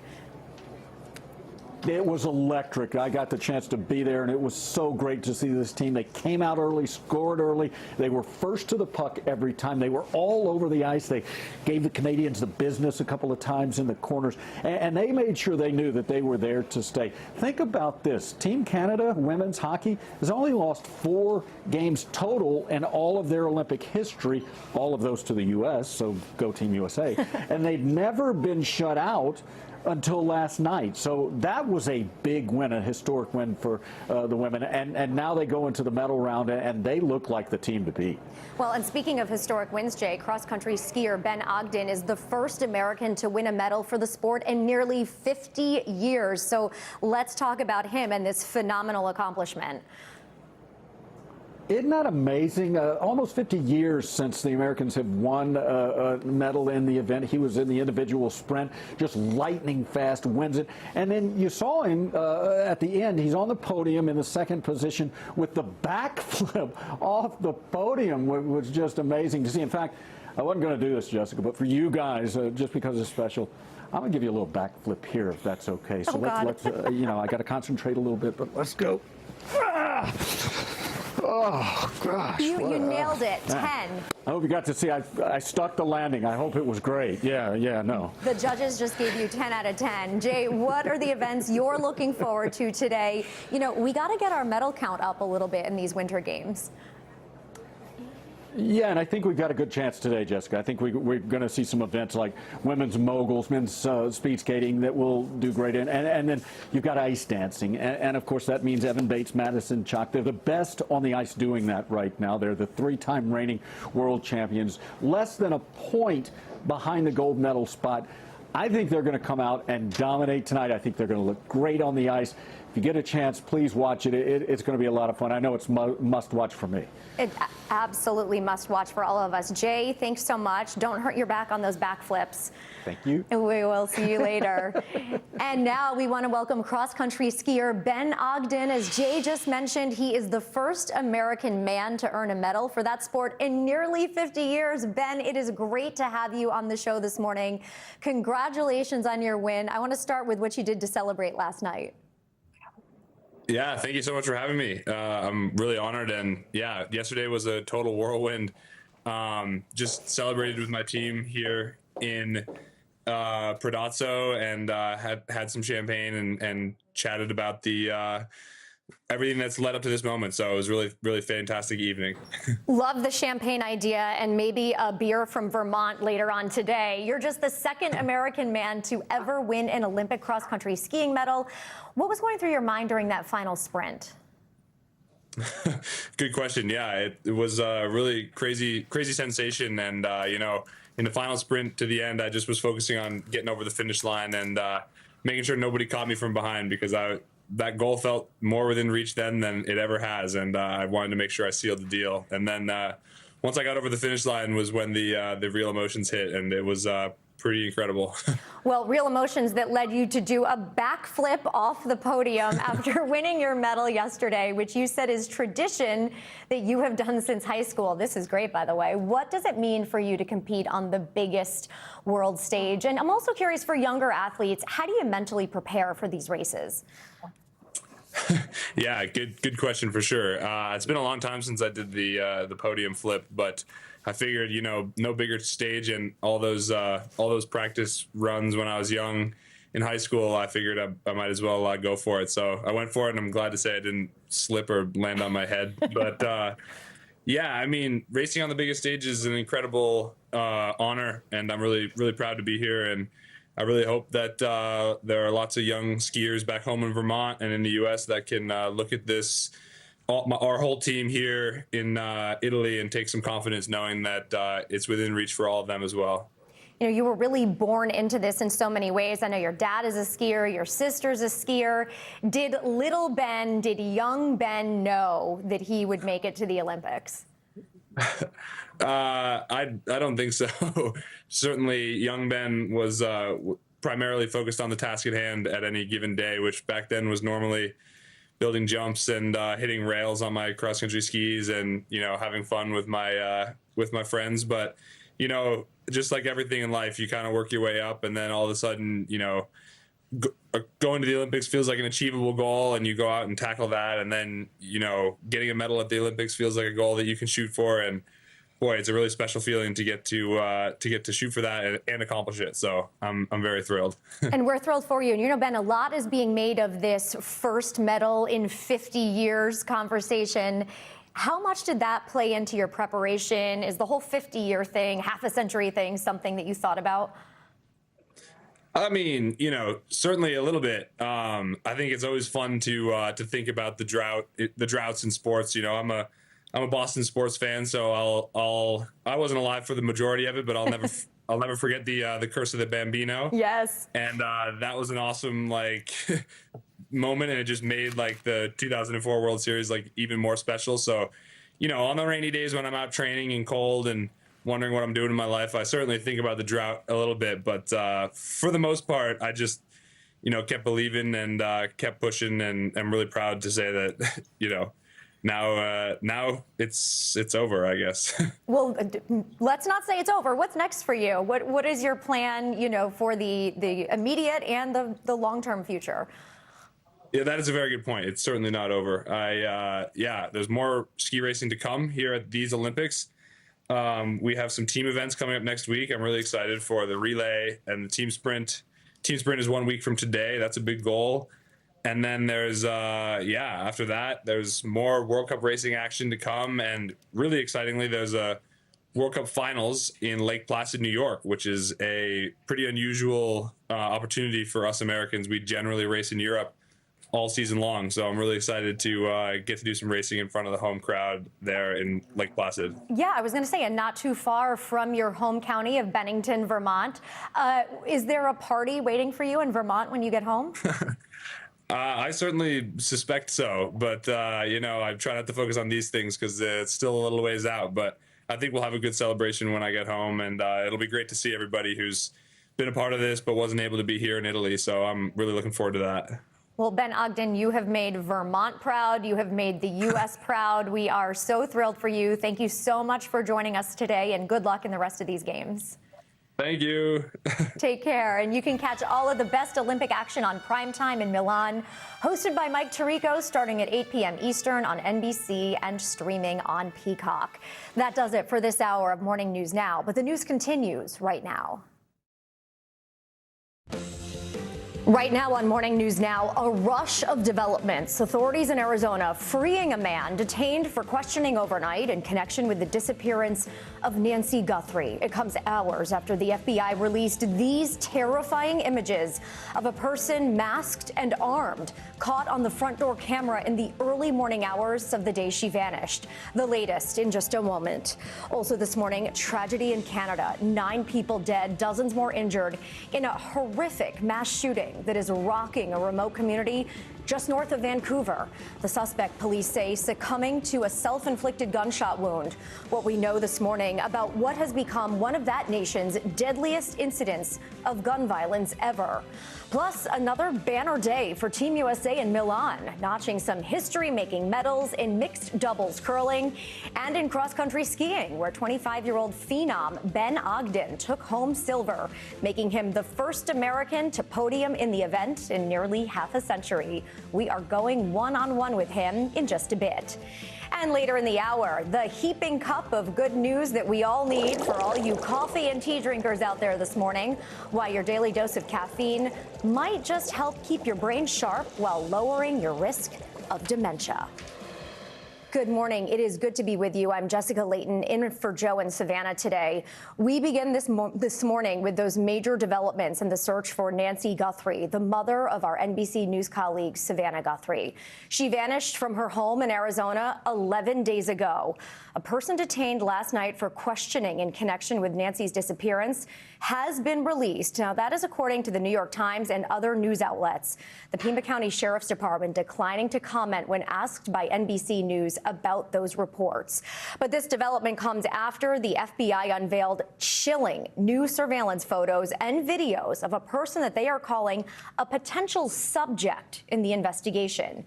These images show a masked person wearing gloves and a backpack appearing to tamper with the camera on Nancy's front door the morning she disappeared. FBI Director Kash Patel says that person was armed. So far, law enforcement has not said whether there is any connection between the person they detained and the person seen in this video.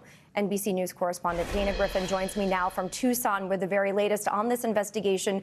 Dana, good morning. What else do we know about this person who has been reportedly released after being taken in for questioning? Hey, Jess. So, yeah, this happened all around 9 o'clock last night. Investigators arresting and then hours later releasing this man. He identifies himself as Carlos.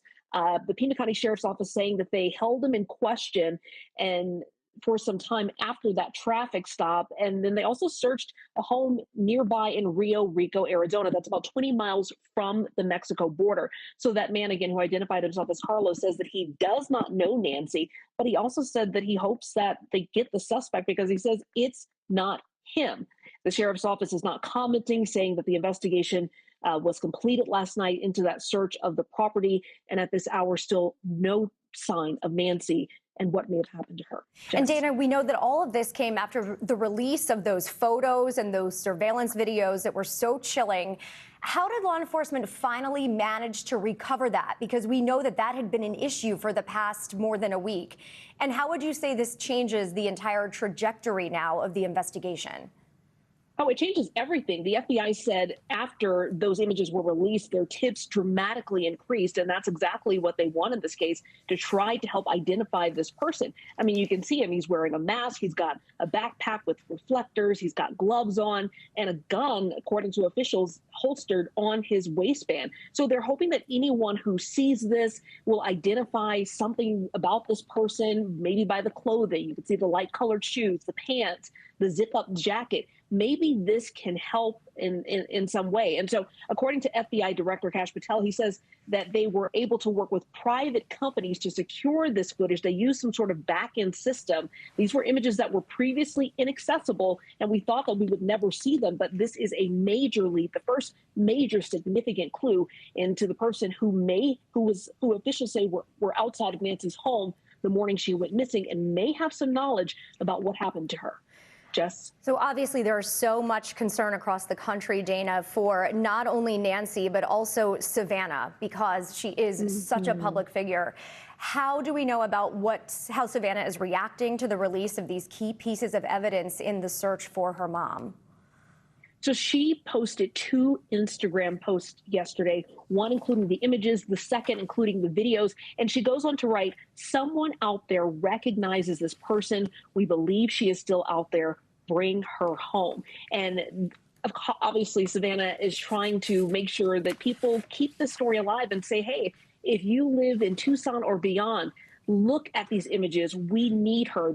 She says she believes that her mother is still alive, and they are just banking and hoping that someone out there is paying attention and gives that tip that could lead to the person identified here on this video.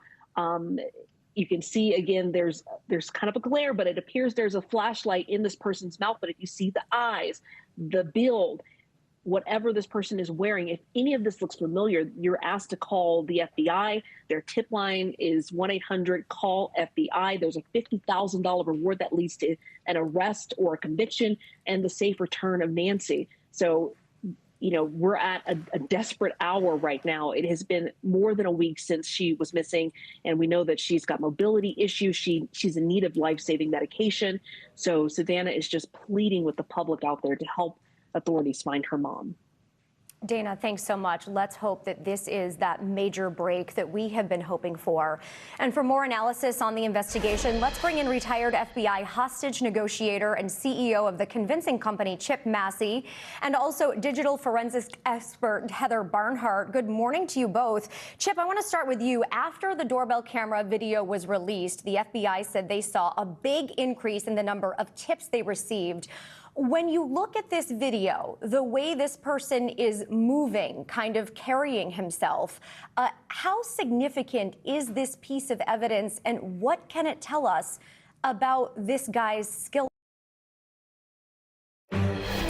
We're following some breaking news out of Washington, where a group of survivors of Jeffrey Epstein and Democratic lawmakers are holding a press conference to demand more transparency and accountability from the Justice Department. And it comes as Attorney General Pam Bondi is set to face questions about her department's handling of files involving that late sex offender. That will be at a hearing before the House Judiciary Committee a little later on this morning. For now, let's listen in. My colleagues on both sides of the aisle who are here with us today: Nancy Mace, Sidney Kamlager-Dove, Becca Ballant, Grace Meng, who am I missing? Melanie Stansbury, Adelita Grijalva, who got us to 218 on the discharge petition, and all the others that I know are in spirit with us here. I'm so proud to be on the executive board of the Democratic Women's Caucus, which is hosting this press conference today and has been at the center of the push for justice. Our amazing chairwoman, Teresa Ledger Fernandez, is at a Rules Committee meeting, so she's unable to be with us in person, but she is certainly here in spirit.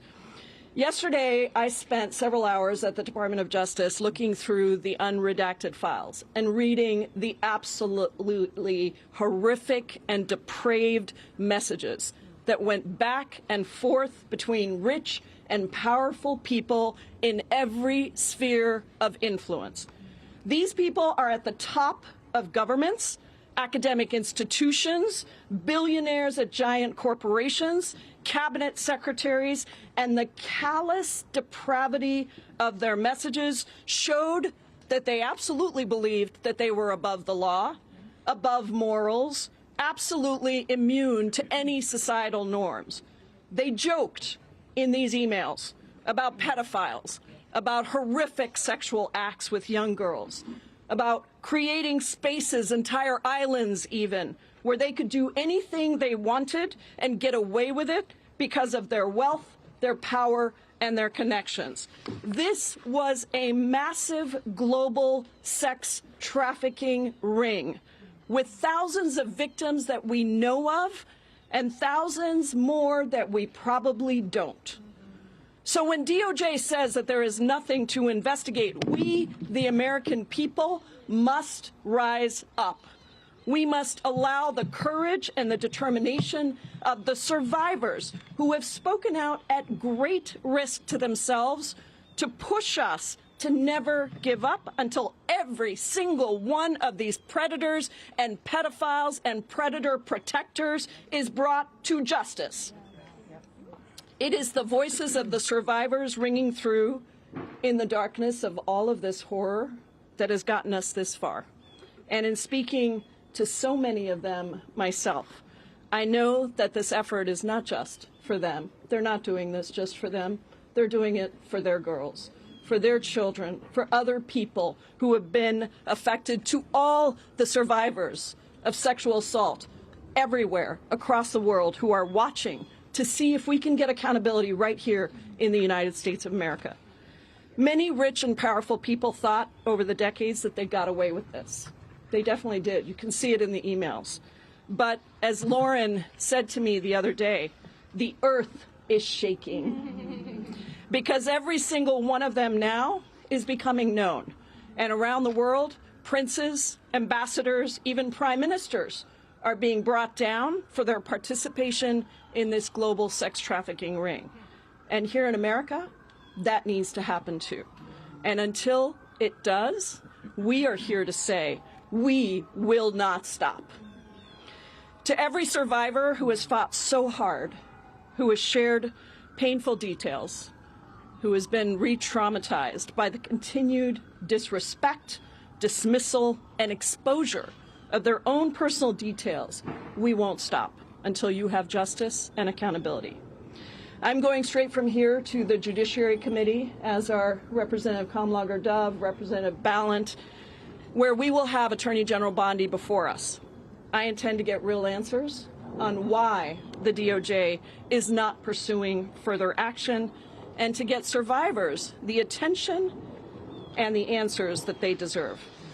This is just the beginning of our journey for justice, led by very powerful women who are using their voices and their power to, yes, shake the earth of its depravity and to demand accountability. So thank you for all of it, for inspiring us day after day, year after year, and never backing down. We love you, we appreciate you, and we've got you. It's now my honor to pass it over to Representative Sydney Kamlager-Dove, my colleague on the Judiciary Committee. Thank you. Thank you, Congresswoman Jayapal. I also want to recognize Congressman James Walkinshaw and Congressman Jamie Raskin, who've also joined us for this press conference. My name is Congresswoman Sydney Kamlager-Dove. I represent Los Angeles, and I want to thank the Democratic Women's Caucus for hosting this press conference and for always centering survivors when talking about the Epstein files. You know, the entire weight of Donald Trump's government is being used against the survivors of Jeffrey Epstein and his co-conspirators' abuse. The fact that these survivors have not only come forward but continue to speak out and relive the worst day of their lives every single day is courage. And it's a kind of courage this administration does not have. 80% of sexual assaults go unreported because time and time again our broken justice system protects abusers instead of survivors. When the President and the Attorney General repeatedly shield pedophiles, rapists, traffickers from accountability, they send a chilling message to survivors everywhere and discourage others from coming forward. Let me be clear. We need this administration to care about child sexual assault instead of protecting pedophiles and predators. At 10 a.m., Attorney General Pam Bondi will be testifying in House Judiciary Committee. And we are all going to get in her face and grill her about the reckless and sloppy release of these files. One survivor found her name, her birthday, her address, and phone number, and workplace, all exposed in the files. That puts her at serious risk. And it is a chilling effect for every other survivor. Now it is my honor and privilege to turn it over to a brave and courageous woman, Teresa Helm.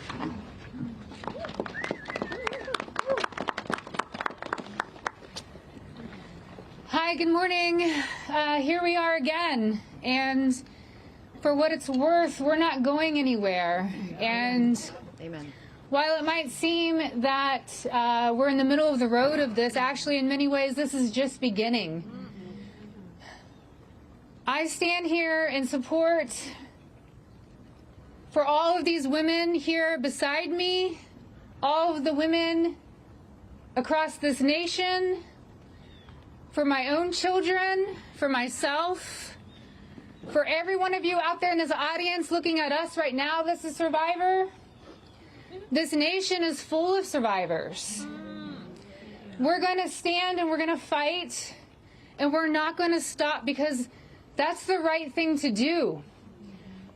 We stand here also with the support, and we pray that there's nonpartisan support of Virginia's law that has just been introduced. This is one of the most important monumental steps for survivors, and the world is still watching. No one's turning away from this. It affects every single person here. It affects every single person in this administration. They have wives, daughters, grandchildren. Every single person. This is not an issue that's going away. And we're not going to stop. And I feel that this is a real, today and beyond, a real demonstration of integrity. And as my dad, who was a very, very smart man, used to say to me, Dr. James Helm, the proof is in the pudding. So we're going to find out. Thank you.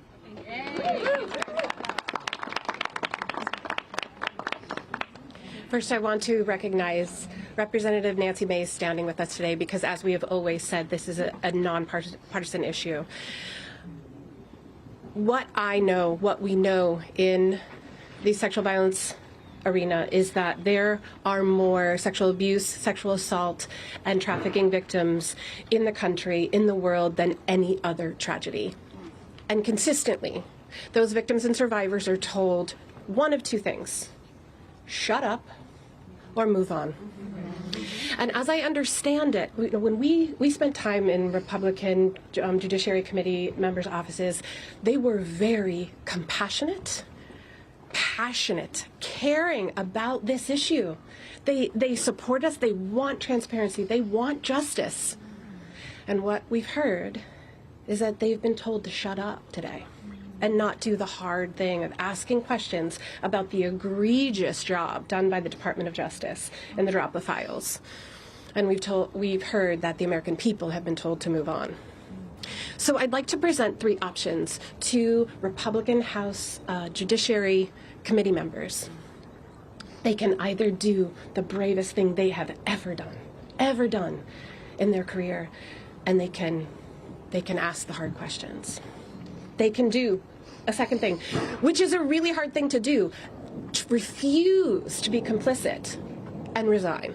Just say, I am making a statement and I'm going to resign from being part of this administration. And they can do a third thing. They can yield 1 minute of their time to Thomas Massie, who happens to be a real bulldog in this issue, and let him speak for them. That way they are able to hold their position of leadership, but make a stand showing their constituents, who are all victims and survivors too, that they believe in us. So today my question is, those on the Judiciary Committee, the Republicans, are you going to have courage or are you going to be complicit? Thank you. Good morning. My name is Laura Bloom McGee. I am a survivor who stands before you to not ask you for pity, but demanding justice. Speaking my truth was born of courage. I stand here for every little boy and girl that is afraid to speak up after the unthinkable. That courage should never cost us our safety, our privacy, or our right to heal. Our current system does the opposite. The people who have harmed us, they are hidden, while survivors have been exposed. Abusers' names and contact information is redacted, while our faces and stories are left on full display. This is not protection. This is betrayal. It hands power back to the abuser and further strips survivors of our dignity. Even worse, leads that can uncover broader wrongdoing are being ignored. Documents that point to co-conspirators are still unexamined. Truth, integrity, and the pursuit of justice should be non-negotiable, and we will no longer negotiate with people or institutions that fail us. Thank you. Hi, everyone. I'm Danny Bensky, and I am an Epstein-Maxwell survivor from 2004 to 2005. The last time I was in D.C., I asked everyone to close their eyes and think of a teenager that was close to you. I asked you to make it personal. Thinking of your child, your sibling, your mother, or you even at an early age. I asked you to visualize that teenager at the door of Jeffrey Epstein's mansion, and I asked you if you would let them enter. Well, now I want you to visualize something else. I want you to think of that same 14 to 18-year-old.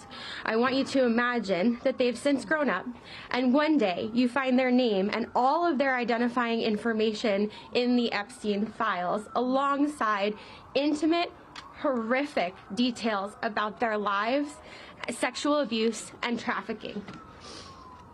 You look further, and maybe you even find a nude picture. You try to understand who could be responsible for these crimes, or try to find who's responsible for the crimes themselves, only to find that the perpetrators' names have all been redacted. As you read on and take in all the heinous acts, you begin to see how the system repeatedly failed. Realizing that it was hard enough to endure the abuse, you begin to understand the endless re-traumatization. This time, it isn't a monster pedophile who is doing the exploiting, but our very own government.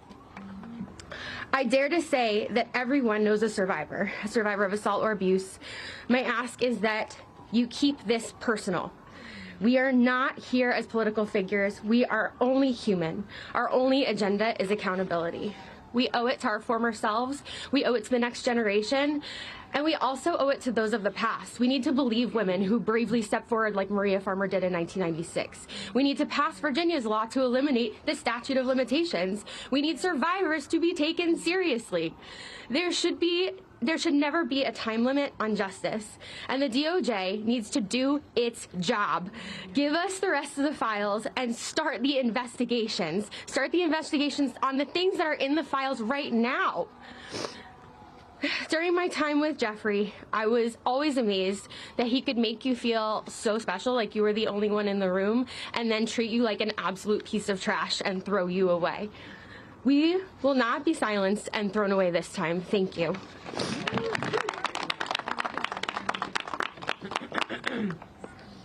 Hello, my name is Liz Stein. I met Ghislaine Maxwell and Jeffrey Epstein in 1994 when I was a senior in college. For us, this is not about politics. This is about people in power and vulnerable girls and young women. A partial release of these files by the DOJ, riddled with improper redactions that expose the vulnerable and shield the powerful from accountability, is not justice. It is injustice. As victims of this crime and citizens of this country, we will not stand for it, and neither should you. This is no longer about us. This is about survivors of sexual abuse everywhere. They are watching us. And if you think that this does not affect you, 1 in 4 women in our country have been touched by this issue. It affects all of us. We are being watched, not only as survivors, but as advocates for those who cannot use their own voice to speak up. We, as a nation, have an opportunity to send a strong message that we will not protect people who victimize children, that we will stand up for what is right, despite what our politics are, that we will cross the aisle, and that we will stand behind survivors for justice. We keep hearing our press secretary and our Department of Justice and other government officials saying they're moving on from this. I wish that we could. I met Epstein and Maxwell when I was 21 years old. I'm nearly 53 now. We cannot move on as survivors of this crime and as citizens of this nation without changing this narrative. So I ask you all to stand behind us and demand accountability for our government, because we certainly are going to. Amen.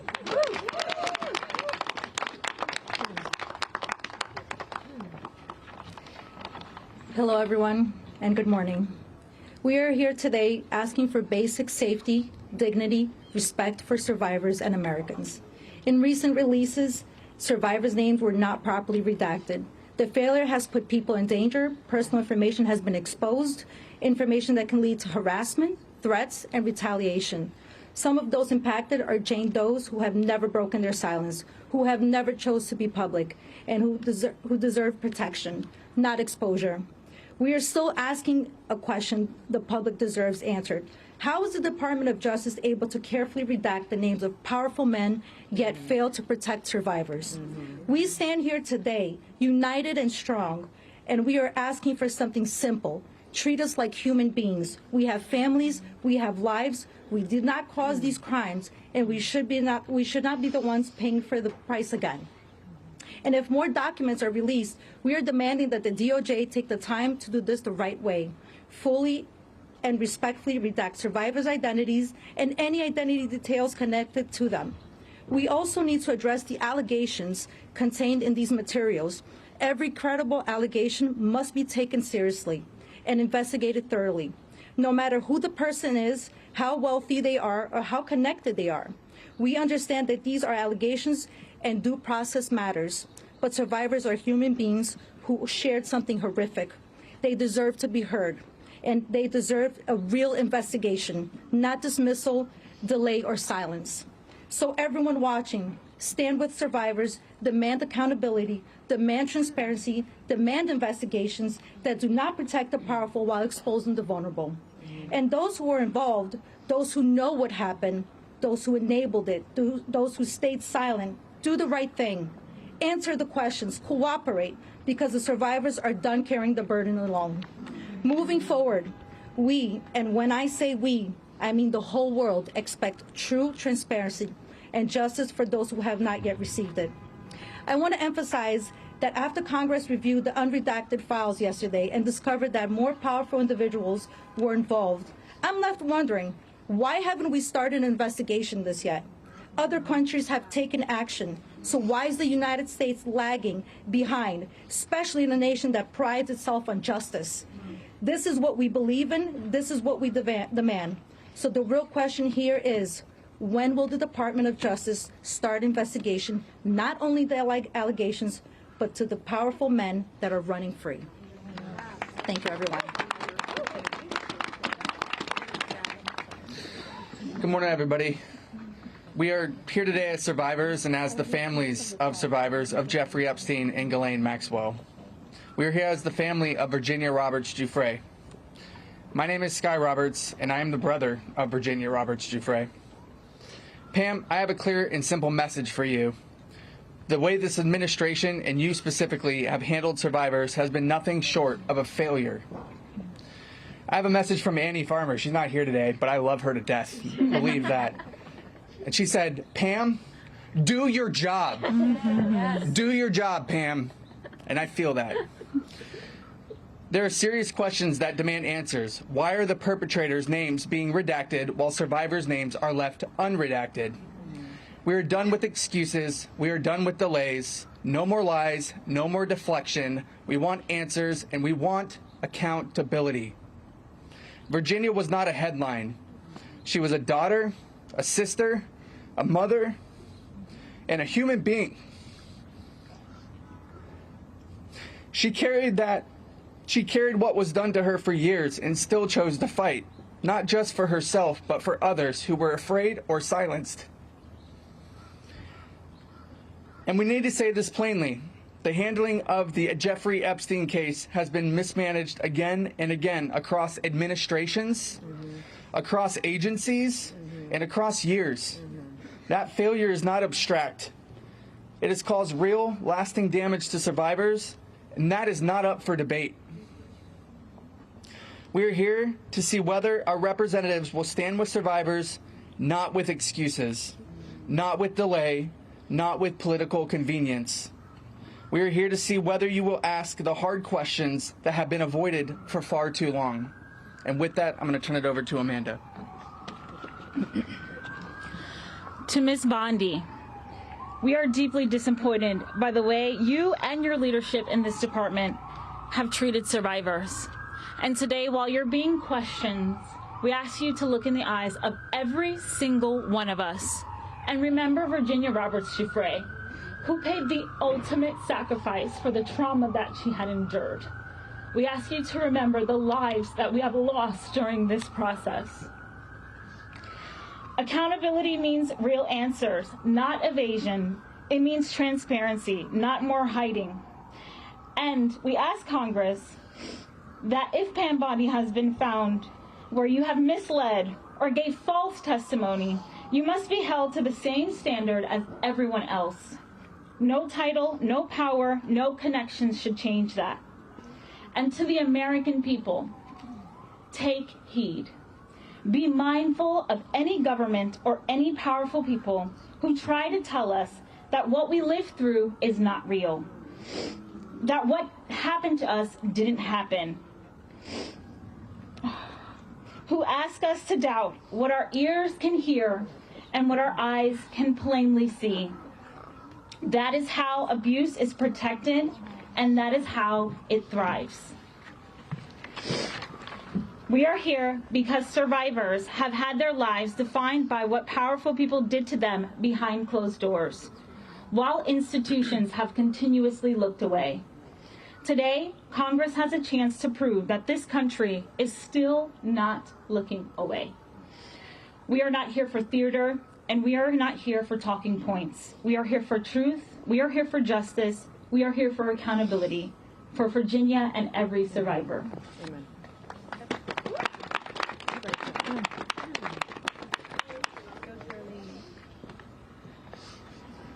Hi, my name is Charlene Rochard, and last year I stood here as a survivor demanding the release of the Epstein files. Today, I stand here again as a citizen demanding accountability now that Congress is questioning Pam Bondi of the Department of Justice about the handling of the Epstein Files Transparency Act. Let me be clear. Survivors are furious. We watched the Justice Department botch redactions so badly that victims' images were exposed while predators' identities were kept hidden and protected. That does not feel like an accident or a clerical error. It feels like betrayal. The people who were supposed to protect us instead shielded abusers and re-traumatized survivors. And we're expected to accept that as standard procedure? We do not. Pam Bondi claims she was defending the independence and integrity of the Justice Department. But survivors have every right to ask, where was all that integrity when survivors were exposed? Where was that independence when victims were silenced? Where was all that commitment to justice when the truth was buried to protect reputations? These are not partisan attacks. These are demands for basic human morality and accountability. When officials are accused of weaponizing the Justice Department, we know exactly what that means because we've lived through the consequences. This inquiry confirms what survivors have known for decades. The Justice Department has been influenced and manipulated in ways that harmed us.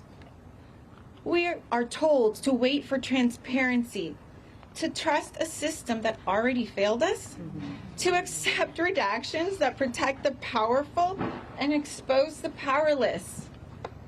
But our trauma wasn't delayed. Our pain was not postponed.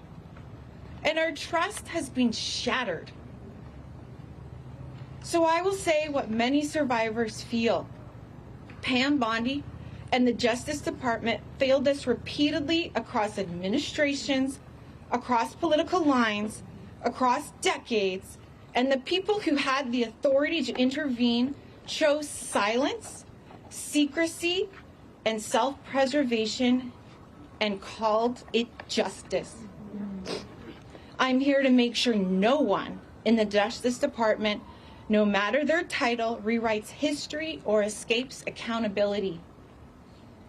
And so today, I'm asking survivors, allies, lawmakers, and citizens to refuse silence, demand oversight, demand transparency, demand a Justice Department that protects the vulnerable instead of the powerful. Stand with us, speak with us, and do not look away. Accountability will not come unless we insist on it together. Thank you. Thank you so much. Please welcome Representative Nancy Mace. Hold on one second. I just want to let members of the media know that because the judiciary hearing is starting soon, some of the survivors are going to go take their seat right now. But we are going to continue this press We've been conference. listening to a press conference with a group of survivors of Jeffrey Epstein and Democratic lawmakers who are demanding more transparency from the Justice Department. NBC News Chief Capitol Hill correspondent Ryan Nobles is in D.C. and joins us now with more. Ryan, one of the things that stuck out to me is the victims talking about being re-traumatized with their information in these files, while alleged perpetrators, their information has been redacted. I'm wondering what some of the takeaways for you have been as Attorney General Pam Bondi is about to face the House Judiciary Committee, where she will no doubt face questions about this. I think it's a great point, Jess. And I think the biggest complaint that survivors have had, and not just survivors, but people that have been calling for transparency, is the uneven and kind of haphazard way that the Department of Justice went about this redaction process.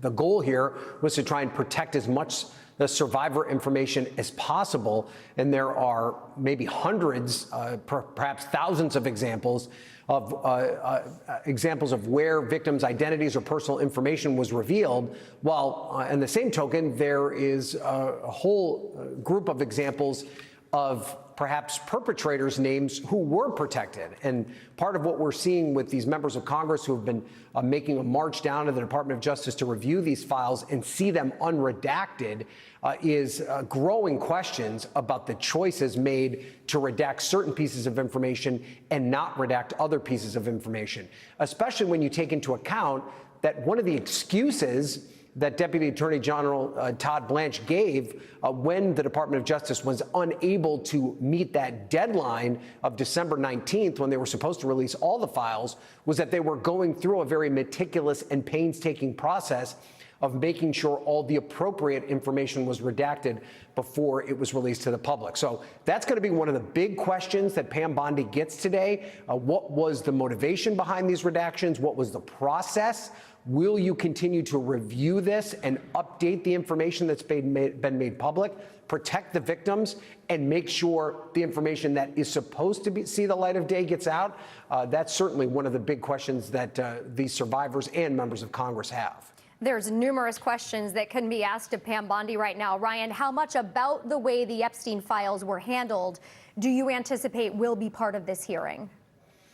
So I think that Democrats on the panel are going to make it the main focus of their questioning for Pam Bondi. I certainly think there will also be questions about the Department of Justice's role in President Trump's mass deportation program, the potential of prosecutions for the ICE agents that were involved in the shootings and killings of those two American citizens in Minneapolis. But I do think that Democrats in particular have some very pointed questions about the transparency around the Epstein files and what that could look like going forward. I think you're going to see a much different line of questioning from Republicans. They're going to focus on things like election election integrity. They're going to focus on things like,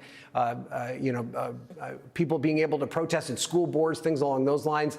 So it'll feel like it's coming from two different universes when these questions begin here in the next few minutes. Yeah, and in fact, we just saw everyone kind of clear out from that press conference. Many of those survivors and Democratic lawmakers headed to that hearing right now. Ryan Nobles, thanks so much. Be sure to stay with us right here on NBC News Now. We'll bring you the very latest out of Washington and the Bondi hearing, which is starting shortly. The news continues right now.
We're back with that landmark social media addiction trial that's happening right now in Los Angeles. A 20-year-old California woman called Kaylee in court and her mom have accused Meta and YouTube of creating addictive platforms that are harming children's mental health.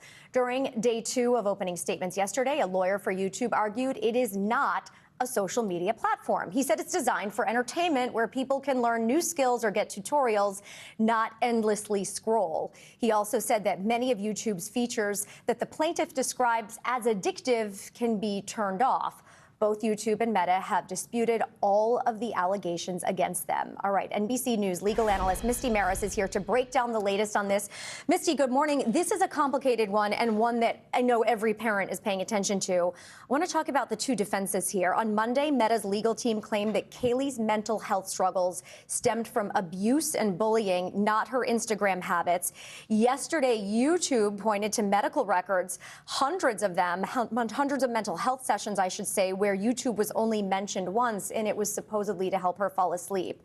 Who do you think has the stronger case? Well, it's the way this is all going to play out is that the plaintiff, so in this case Kaylee, has the obligation to prove that if Meta and YouTube did something wrong, so if there was a breach of a duty, if this was an addictive app, that is actually what caused her mental health problems. And so that's why you see in these opening statements, the defense is going to be focused on breaking that chain of causation and essentially saying that these mental health issues were caused by other things in her life and cannot be legally tied back to her use of these platforms. And it still brings up the question, though, of how much is too much and where does the responsibility lie? The head of Instagram is supposed to testify today. What do you think we'll hear from him? So, again, this is going to be another focus that we heard in the opening statement. So one thing that you're going to hear is about the fact that this is third-party content that's being posted on these platforms. Now, there's a law that says these platforms cannot be held liable for what other people post. So you're going to hear a causation argument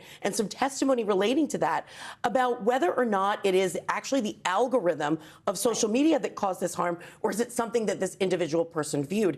And again, with YouTube specifically, in opening statements, they made a unique argument from Meta, and they said, we're more like an entertainment platform. We're more like Netflix. People are watching this to learn how to cook, to learn how to sing, for all of these other entertainment purposes, not necessarily the same way as social media. So I think you're going to hear in the testimony today the witness trying to make those distinctions with respect to YouTube. And a lot of parents I know might say, well, what about the YouTube Shorts? But that's a whole other thing. Yes, well, interestingly enough, they said that there is actually a function to turn that off. So that's another area where you're going to hear testimony about what types of features exist on these platforms that allow for some control about content that an individual, especially a child, can actually watch. So you're going to hear a lot about the way that these apps are designed, the way that these platforms are designed. So putting that back on mom and dad. Kaylee's lawyer said he's not going to make her testify. He's worried about her fragile mental state, but or rather, he will not make her listen to testimony, but she will testify. Excuse me. So how do you think that this will impact the case? Will it sway the jury? I mean, this is going to be a really, really difficult case for the plaintiff here, who they're calling Kaylee, because she's going to have to basically sit through all of the mental health records that we heard alluded to in opening statements and discussions of all these traumas that have gone on in her life. So she's not going to be in the courtroom. But remember, this is a civil case. In a civil case, you do not have the ability to remain silent. You actually have to testify. All right, Misty Maris, a lot to watch for today. Thank you so much. Moving now from phones to finance, incarcerated crypto connoisseur wants a new trial. NBC News business and economy reporter Ali Canal has your Money Minute. Ali, good morning. Good morning, Jess. Yeah, Sam Bankman-Fried, the FTX founder, is currently serving a 25-year sentence for fraud and conspiracy after the collapse of his crypto exchange. He's now arguing that two former executives could undercut the government's claim that he defrauded customers and misused billions in funds, though legal experts call it a long shot bid. Meanwhile, Lyft hitting a bit of a speed bump. Shares are sinking this morning after the company posted weaker than expected revenue and rider growth for the fourth quarter. Even so, Lyft did announce a $1 billion stock buyback. This basically means it plans to use company cash to repurchase its own shares. It's a move that could boost earnings over the long term. Now, the ride-hailing giant also said that lower insurance costs in California could help drive demand over time, but that really wasn't enough for investors. If you take a look at shares, they're currently down nearly 20% in early trade. And from ride shares to resale, Zara t-shirts worn by Bad Bunny during the Super Bowl halftime show, they're now popping up on sites like eBay for, get this, a cool $35,000. It comes after Zara's parent company distributed them to a limited number of staff after collaborating with the rapper for the show. Now, the brand says the shirts were never meant for public sale, but the resale market clearly had other ideas. So there you go, Jess. If you want to look like Bad Bunny, all you need is a computer and 35 grand, and then you're set. You know what? I won't worry about it because I can't look as cool as Bad Bunny anyway. Exactly. Ali, thank you so much. Coming up, American history made on the slopes of Italy. When Morning News Now returns, we're going one-on-one with the 25-year-old cross-country skiing phenom who just notched Team USA's first medal in the event in nearly 50 years. Vermont's own Ben Ogden joins us next.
Back now with highlights from a historic day at the 2026 Olympic Winter Games in Milan Cortina.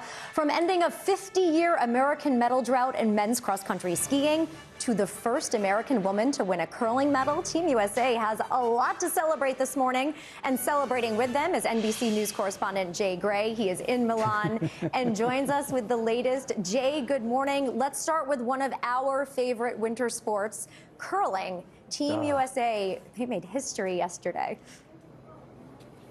Yeah, it was amazing, Jessica, and such a tight match, the gold medal match, Team USA going for it, and the Coreys, the curling Coreys making history. We'll start with Corey TC. She's the first American woman to ever win a medal in curling for Team USA, and then you've got her partner, Corey Dropkin. That duo, the first ever in mixed doubles to win a medal. The match came down to the final stone. Unfortunately, Sweden had the hammer, knocked the USA out 1 by 1 point, but golly, what a showing. It was a great job by Team USA, and really proud to see them take to the podium. I'm so proud of them, too. Let's also talk about last night's hockey match. The U.S. women's team beating Canada 5-0. I don't know if anyone saw that coming, but it's the largest U.S. win over Canada in Olympic hockey, men or women ever. Tell me what that arena was like last night. It was electric. I got the chance to be there, and it was so great to see this team. They came out early, scored early. They were first to the puck every time. They were all over the ice. They gave the Canadians the business a couple of times in the corners, and they made sure they knew that they were there to stay. Think about this. Team Canada, women's hockey, has only lost 4 games total in all of their Olympic history, all of those to the U.S., so go Team USA. And they've never been shut out until last night. So that was a big win, a historic win for the women. And now they go into the medal round, and they look like the team to beat. Well, and speaking of historic wins, Jay, cross-country skier Ben Ogden is the first American to win a medal for the sport in nearly 50 years. So let's talk about him and this phenomenal accomplishment.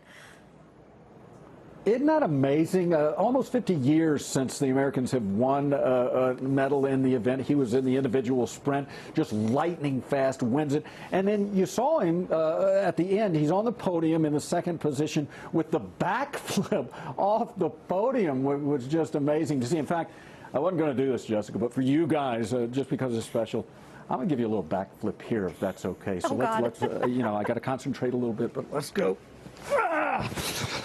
Oh, gosh. You nailed it. 10. I hope you got to see. I stuck the landing. I hope it was great. Yeah, no. The judges just gave you 10 out of 10. Jay, what are the events you're looking forward to today? You know, we got to get our medal count up a little bit in these winter games. Yeah, and I think we've got a good chance today, Jessica. I think we're going to see some events like women's moguls, men's speed skating that will do great in. And then you've got ice dancing. And, of course, that means Evan Bates, Madison Chock. They're the best on the ice doing that right now. They're the 3-time reigning world champions. Less than a point behind the gold medal spot. I think they're going to come out and dominate tonight. I think they're going to look great on the ice. If you get a chance, please watch it. It's going to be a lot of fun. I know it's must watch for me.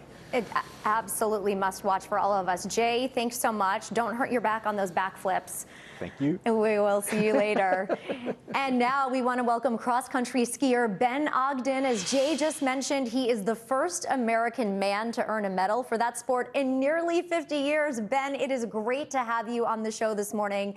Congratulations on your win. I want to start with what you did to celebrate last night. Yeah, thank you so much for having me. I'm really honored, and yeah, yesterday was a total whirlwind. Just celebrated with my team here in Predazzo, and had some champagne and chatted about the everything that's led up to this moment. So it was really fantastic evening. Love the champagne idea, and maybe a beer from Vermont later on today. You're just the second American man to ever win an Olympic cross-country skiing medal. What was going through your mind during that final sprint? Good question. Yeah, it was a really crazy sensation. And, you know, in the final sprint to the end, I just was focusing on getting over the finish line and making sure nobody caught me from behind, because that goal felt more within reach then than it ever has. And I wanted to make sure I sealed the deal. And then once I got over the finish line was when the real emotions hit. And it was pretty incredible.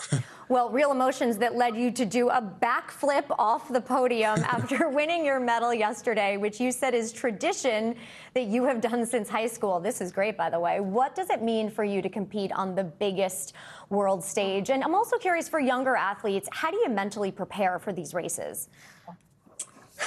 Yeah, good question for sure.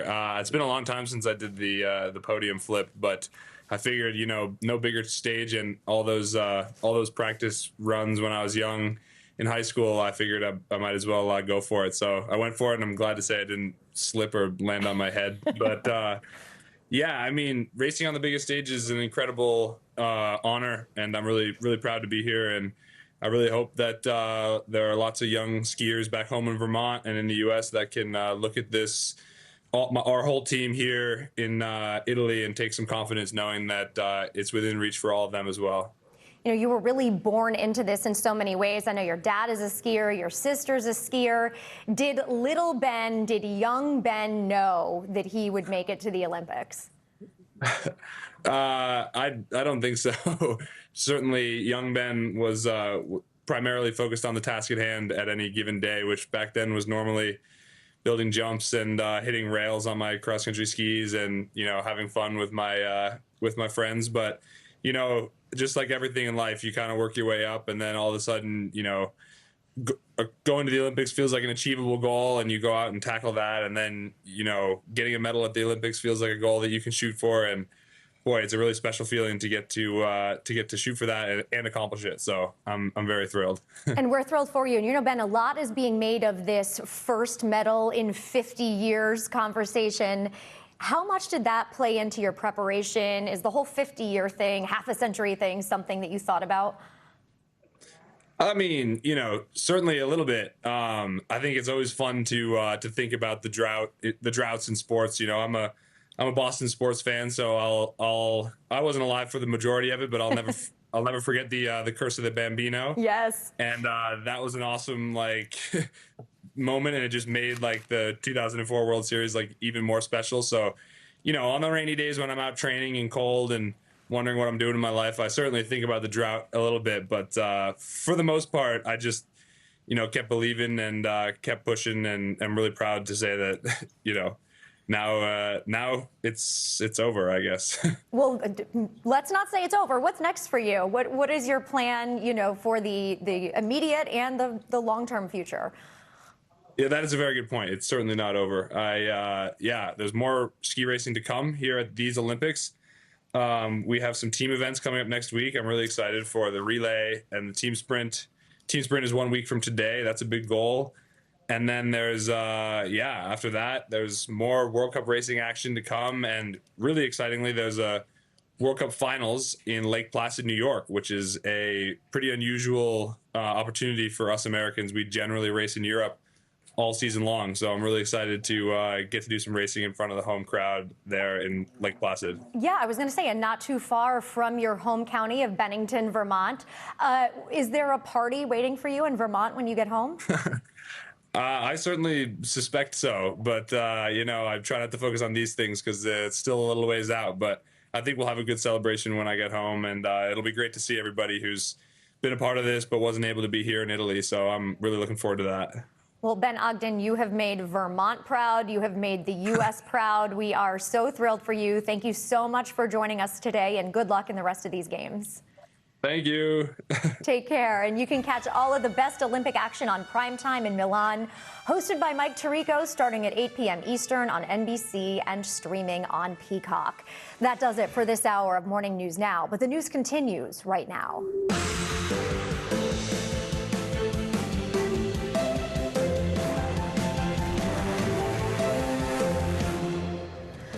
Good morning. I'm Jessica Layton. It is good to be with you. I'm in for Joe and Savannah today. Right now on Morning News Now, chilling new video. The FBI says it is looking for persons of interest this morning in connection with Nancy Guthrie's disappearance after sharing these disturbing new images with the public. The surveillance footage shows an armed person wearing a mask and gloves at Guthrie's front door.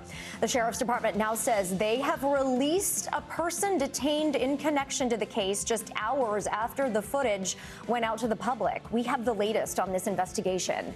Meanwhile, at the White House, weighing action, President Trump is expected to meet with Israel's Prime Minister Benjamin Netanyahu later this morning. The two leaders expected to discuss possible strikes against Iran's nuclear program as talks between the U.S. and Tehran continue. And on Capitol Hill in the hot seat, President Trump's administration continues to face mounting backlash over those Epstein files. Attorney General Pam Bondi expected to face some tough questions on the Hill later today over the Justice Department's redactions in the files. The latest from Washington coming up. Plus, state of the job market. The first jobs report of 2026 is out today, and we are breaking down what these numbers mean for the economy and the labor market and your family later this hour. And finally, making history. We've got the latest from the Winter Olympic Games, including interviews with American athletes achieving historic wins in curling and cross-country skiing. Their tales of triumph, in their own words, coming up. But we begin this hour with dramatic new developments in the search for Nancy Guthrie. The 84-year-old mother of our NBC News colleague, Savannah Guthrie, vanished from her home in Arizona 11 days ago now. Overnight, the Pima County Sheriff's Department announcing deputies detained a person for questioning in connection with the case. Well, that man has now been released, according to the New York Times and other outlets. The Sheriff's Department declining to comment when asked by NBC News about those reports. But it, of course, comes just hours after the FBI released this new video and images of a person they're calling a potential subject in this investigation. The disturbing images show an armed person wearing mask and gloves approaching Nancy Guthrie's front door and then covering up the security camera. Law enforcement has not said whether there's any connection between the person they took in for questioning and the man seen, or rather the person seen in this video. NBC News correspondent Liz Kreutz joins me now with the latest from Tucson. Liz, good morning. Well, hey there, good morning. There were a lot of fast-moving developments overnight. Authorities did detain a man in connection to Nancy's disappearance. They searched a property south of Tucson, but there's still a lot of questions. A man who says he was the one that was detained then came out and told reporters he's now been released. Just hours after these chilling images were released by the FBI, obtained from a Nest camera of an armed person wearing a mask and gloves outside Nancy Guthrie's home, last night officials detaining a man in connection with the case, but then releasing him, according to the New York Times. Pima County Sheriff's Office saying they questioned someone after a traffic stop and searched a house in nearby Rio Rico. This man, Carlos Palazuelos, saying he was stopped while working his delivery job. They put me in the cop car. You gotta wait. And then let go hours later. I hope they get the suspect, because I'm not it. Saying in another interview that it's possible he delivered packages to Nancy Guthrie's address, but he didn't know her. The sheriff's office not commenting, saying only that investigators completed their search of a property and the investigation is ongoing. The agonizing search entering its 11th day, with officials now hoping for leads from that newly released footage, which shows the subject tampering with Nancy's doorbell camera, at one point covering it with plants from her yard. Savannah reposting the video on Instagram, writing, "Someone out there recognizes this person. We believe she is still out there. Bring her home." While none of the images clearly show the person's face, in some you can see what appears to be facial hair around the person's mouth, and in these, distinctively shaped eyebrows showing through the eye holes of the mask. A handgun can be seen here in a waist holster. The person also wearing gloves and carrying a backpack. Until now, investigators had not been able to retrieve any footage from Nancy's home. You know, between the data getting to the server and the camera, there's stops in between, and there's going to be pieces of that data possibly that could be recovered. FBI Director Kash Patel saying last night the agency had to work with private companies to get the footage. We were able to execute lawful searches and go to these private sector companies and expedite results, and then go into their systems and actually excavate material that people would think would normally be deleted and no one would look for. Patel also saying authorities were looking at persons of interest in the Tucson area. And I do believe we are looking at people who, as we say, are persons of interest. And since those terrifying images were released, the FBI says they have seen an increase in tips from the public. But again, still no suspect has been identified, and the Sheriff's Department has not said why it is they detained that person last night and if they had reason to believe it was the same person we've now all seen in those images. back to you. All right, Liz Kreutz, thanks so much. For more analysis on the investigation now, let's bring in NBC News law enforcement analyst Jim Kavanaugh and former FBI special agent and hostage negotiator Carl Schmay. Good morning to you both. Jim, let's start with you. When you look at the video of this individual in front of the camera and then also walking up to the house through those arches, what does the way that this person sort of presents themselves, what does that tell you? Well, some planning, some effort, some coordination, probably with a Confederate. You know, there's no professional kidnappers in America. We have those overseas, but we really don't have those. But they put a lot of effort in it. But, you know, he's not real adept. He's fighting with the Ring doorbell camera there. But he is masked. He's gloved. He's trying to prevent evidence from being retrieved. And I think there's some things here that the investigators can exploit. Of course, the main thing is the tips, because this dress is easily recognizable by a spouse or a girlfriend, a significant other, a relative, neighbor, coworker, even somebody who saw the guy probably on the Saturday before the abduction. He was probably wearing the same jacket, maybe even the backpack, sans mask, of course.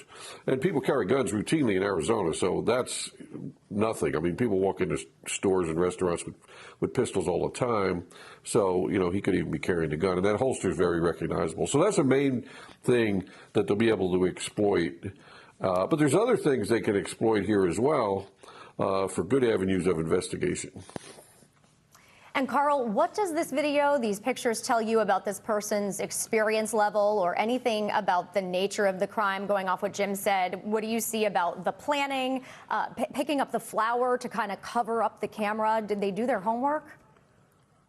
No, Jessica, I don't think so. You know, what I saw here is someone who's not fully prepared. The fact that it appears they didn't know that that doorbell camera was there, they seemed to be surprised by it, which is why they then were looking for some bushes or some shrubbery to try to cover that up. If this guy had done his homework, he would have had some tape or maybe some paint or something to take care of that immediately. Also, the fact of the type of clothing he's wearing, you know, that backpack has some reflective material on it. That's not something you'd expect from somebody who's trying to be covert. At one point, it looks like he maybe puts like a flashlight in his mouth. Mm-hmm. Once again, someone who's trained would be wearing a headlamp to keep their hands free.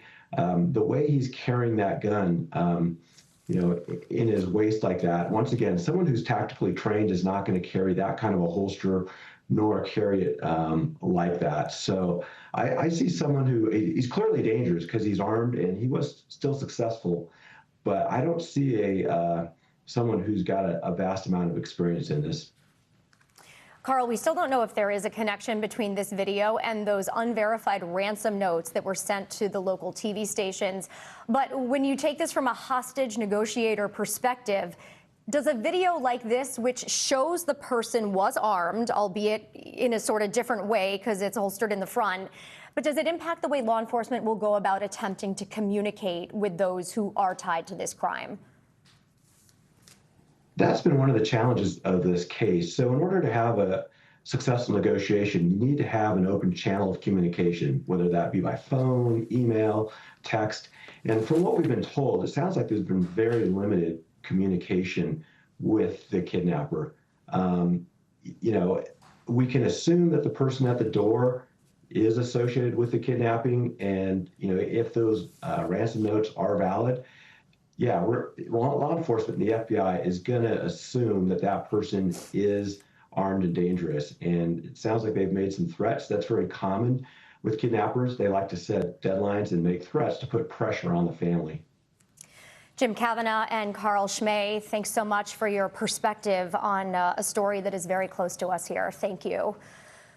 Well, the FBI says the release of those surveillance images showing a potential subject in Nancy Guthrie's disappearance has triggered a wave of new information coming from the public. NBC News senior national correspondent Kate Snow is here with more on why it could be the big break that so many of us have been hoping and praying for. Kate, yeah, we really hope so, right? Jessica, thank you. You know, in the past, we have seen this many times where there seems to be no lead in a case at all. But as soon as authorities release images of a possible suspect, the floodgates floodgates open and critical tips start pouring in. The FBI is saying tips have dramatically increased since they put out those images yesterday, and that really could change everything.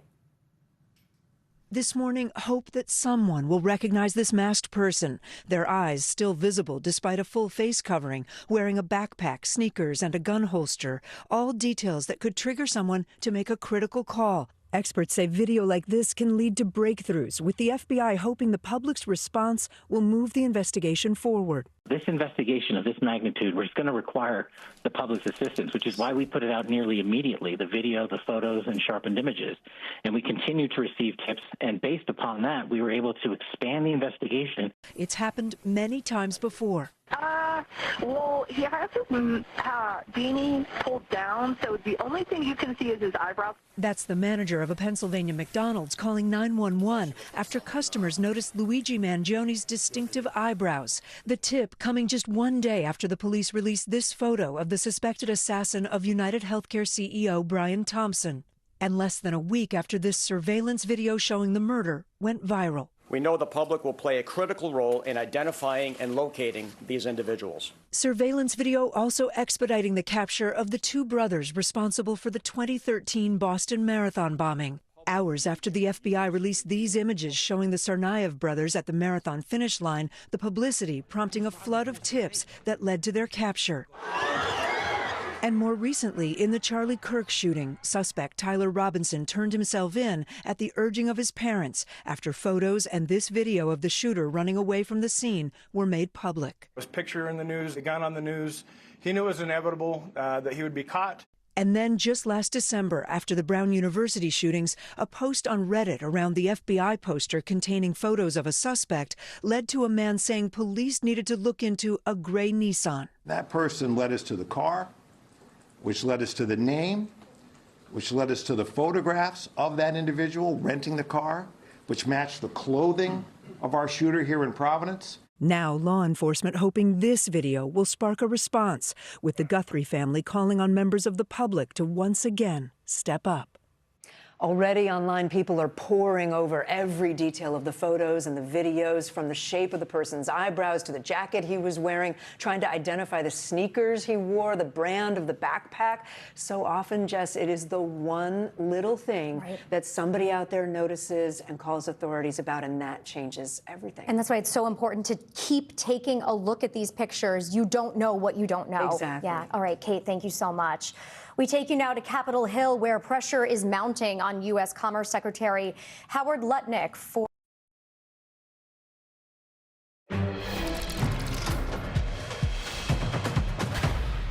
I'm Hallie Jackson in Washington. We want to take you live to Capitol Hill, where the Attorney General Pam Bondi is here on screen, is testifying in front of the House Judiciary Committee. The subject, oversight of the Department of Justice, which means this could be wide-ranging. We could hear several key lines of questioning, including, of course, the Justice Department's handling of the Jeffrey Epstein case. I want to bring in our chief Capitol Hill correspondent, Ryan Nobles, who is watching along with us. And Ryan, that is not the only topic. You've heard Jim Jordan here, the chairman of the committee, start his opening statement, focusing on immigration enforcement. That is almost certain to come up, along with things like election security, what Democrats see as the weaponization of the Department of Justice as well. And I think it's worth reminding folks that the last time we saw the Attorney General in a setting like this, it was remarkably combative. There were a number of fireworks in that instance. Yeah, there's a reason, Hallie. This is one of the most highly anticipated hearings that we've had on Capitol Hill to start 2026. And it's because Attorney General Pam Bondi's portfolio covers so many of the most important topics dominating American politics right now. You point out the Epstein files, which is, of course, a major focus for Democrats on this panel. It's her office that is shepherding the release of these Epstein files in response to the law passed by Congress and signed by President Trump that requires the Department of Justice to release all the files. There's obviously been a lot of questions about the slow release of these files, the redactions that have been included in these files, the things that were not redacted, including survivor information. So I expect that she will be pressed quite a bit on that. And then also what the Department of Justice plans to do with this information. We heard from some survivors less than an hour ago talking about that it's not just enough to release these names. Will there be some level of accountability now that we're learning more about the people involved in Epstein's orbit? But in many ways, Hallie, this could be a tale of two hearings where the Democrats' focus will be very different than the Republicans' focus. To your point, we expect Republicans to ask very specific questions about what they describe as election integrity. Should the Department of Justice be more involved in monitoring elections at the state and local level? There will also be I'm sure, a number of questions about so-called sanctuary cities, areas in the United States where local law enforcement doesn't cooperate with ICE and Border Patrol to help apprehend people that are in this country illegally and either deport them or have them go through that process. So Bondi's going to get a lot of fire from both sides. And I should also point out, even these issues that Republicans care about, they may not necessarily be happy with her stewardship of some of these issues. So she is going to take a lot of heat throughout the course of this hearing. Ryan, I want to point out what we're looking at on screen now. This is an image that you were looking at of some Epstein abuse survivors. They are in the room for this hearing. You see them, a group of them, many of them wearing that white shirt that says release the, and then it has a redaction, files. They held a press conference earlier today. I want to note that the ranking member here, Jamie Raskin, has pointed them out, has talked about survivors and their family members being in the room here. And it's a bit of a remarkable moment here, considering that in my conversations with some of these survivors, and I know yours as well, they have talked about how they felt like they have not had a line of communication to the Department of Justice at all. And now here they are sitting just a few rows, it looks, behind the Attorney General, Pam Bondi, today. Yeah, I think the consistent complaint that you hear from the survivors is that the Department of Justice is not listening to them, that they have very specific requests, that they have insight that they could provide to help the Department of Justice as they move through this process. And more than anything, they don't feel protected. They feel as though they're in a position where they have a story to tell, but they're still very worried about potential repercussions because of the number of powerful people that were connected to Jeffrey Epstein who still hold the ability to perhaps do them harm. So it's a very tight needle that needs to be thread for these survivors, in that they want to expose the people that victimize them, while at the same time not putting themselves in a position where they could be further victimized down the road. And there's a real sense that the Department of Justice is just not listening or is not being sensitive enough to those concerns. So I expect that you're going to hear Bondi pressed specifically about those survivors, what she's doing to try and address their needs, and how things could change going forward as it relates to this Epstein case, to at least hear their point of view when it comes to this issue. I want to bring in our senior justice reporter, Ryan Riley, who's with us now. And Ryan, we also expect to hear, as Ryan has pointed out, Ryan Nobles, the potential tale of two hearings. As he put it, if Republicans focus on issues like immigration enforcement, as we've heard so far, Democrats likely to also talk about not just the Epstein case, but the weaponization, as they see it, of the Department of Justice, right? That's right. You know, as NBC News scooped last night, the Justice Department tried and failed to indict 6 sitting Democratic lawmakers over a social media video that pointed out that members of the military, as well as members of the intelligence community, should not obey unlawful orders. And that's basically in line with the military code of justice. What you're not supposed to do is you're only supposed to obey lawful orders. If something is unlawful, you're not supposed to obey it. And yet we had this sort of really extraordinary circumstance where the Justice Department, through the office of Jeanine Pirro, the former Fox News host, who's now the U.S.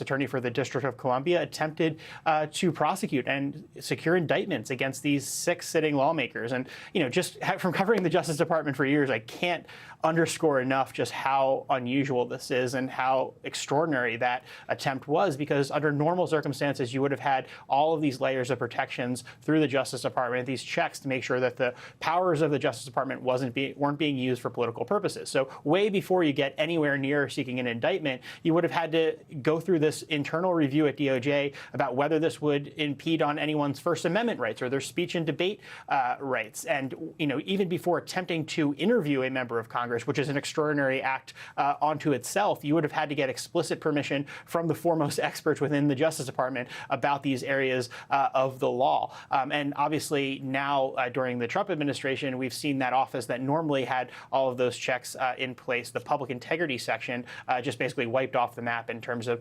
DOJ. It went from dozens of lawyers to now one or two basically hanging around. So I think that's something that we're going to see Democratic lawmakers really press forward on. And when you hear Jim Jordan come out top and talk about the Biden administration going after people for their beliefs, I think the Democratic response to that is, you just targeted people based on their free speech. What all essential legal experts would widely agree was protected First Amendment speech. And the grand jurors in D.C., I think, agreed with that analysis and took the extraordinary measure of rejecting the Justice Department's attempts to indict 6 members of Congress. Sally. We are waiting to hear the Attorney General's opening statement, which should begin any second here. We're keeping an eye on that. But as Congressman Raskin, the ranking member, is finishing up his opening, Ryan, he pulled up some pictures, too, if folks saw that, of what has transpired in Minneapolis over the course of the last several weeks, over the course of the last month or so, including the killings of Renee Good and Alex Preddy. That is also likely a topic that Bondi will be pressed on. Yes. And I mean, again, talking about departures from standard Justice Department norms and protocols, the investigation into the shooting of Renee Good is one of those ones that went off track from normal protocols. Normally, when you have a high profile video along those lines, you would open up a civil rights investigation. That's just the standard DOJ response to this sort of event. If there's evidence that the civil rights of someone may have been violated, if there's a use of excessive force. And that's not to say, necessarily that it would have resulted in ultimately criminal charges against the gunman or the officer in that case, because obviously there are a number of analyses you have to look at what a reasonable officer would have done at the time, whether he was in fear for his life. There's a lot of steps before you'd ever get to that idea of actually indicting law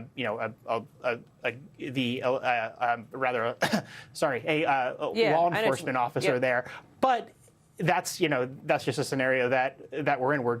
They're sort of going off course from the normal set of circumstances in terms of how these investigations would typically unfold. Ryan Riley, thank you. As we're looking at Attorney General Pam Bondi there, getting ready to deliver her opening statement, let me go back to Ryan Nobles for a moment, because it is, I think, notable as we've been watching Bondi, and again, referencing and thinking about the last time she was on the Hill for a hearing like this, how feisty it was, how combative it was. Already, the body language here is notable as Congressman Raskin is delivering his opening statement, Ryan. If I were to describe it, and I'm not a body language expert, she clearly looks annoyed with Jamie Raskin's opening statement, which I'm sure is very critical of Pam Bondi and her stewardship of the Department of Justice. But I do think it's notable the way that Trump cabinet officials have approached these congressional hearings, which is a departure from what we've seen in previous administrations. Generally, cabinet officials come in respecting the role that Congress plays as a co-equal branch of government. They're, to a certain extent, respectful of that oversight responsibility that they have. Trump cabinet officials tend to come in ready to do war. They very rarely accept the premise of the questioning that they're given. They often deflect and will return fire, will attack the members of Congress that are asking the question, sometimes veer off topic to do just that. And we've seen Pam Bondi do that in previous appearances here on Capitol Hill, and there's no reason to think, given the stakes of everything that's going on right now and the very harsh criticism that she's received from Democrats, that it will be any different here today. Keep in mind, Hallie, there are people on this panel that have already called for her to be impeached, that she should be removed from office because of her stewardship of the Department of Justice. So there could be plenty of fireworks as a result of what we're going to see play out here over the next couple of hours. And we don't have an early look at her opening statement yet, Ryan, right? I have not seen it. Nope. Maybe Okay. Ryan Riley has, but I have not seen it yet. And I only ask because oftentimes the Department of Justice might release that in advance to the committee, to reporters as well. But I do think, she's got a lot of ground to cover here. And we expect this hearing, Ryan, to be pretty lengthy, right? I mean, everybody in the room, all the lawmakers on the panel are going to get a chance to ask her questions. Yeah, the Judiciary Committee is one of the biggest committees in all of Congress. Each member will get at least 5 minutes to ask their questions. So just by the way that process plays itself out, it's going to take a long time.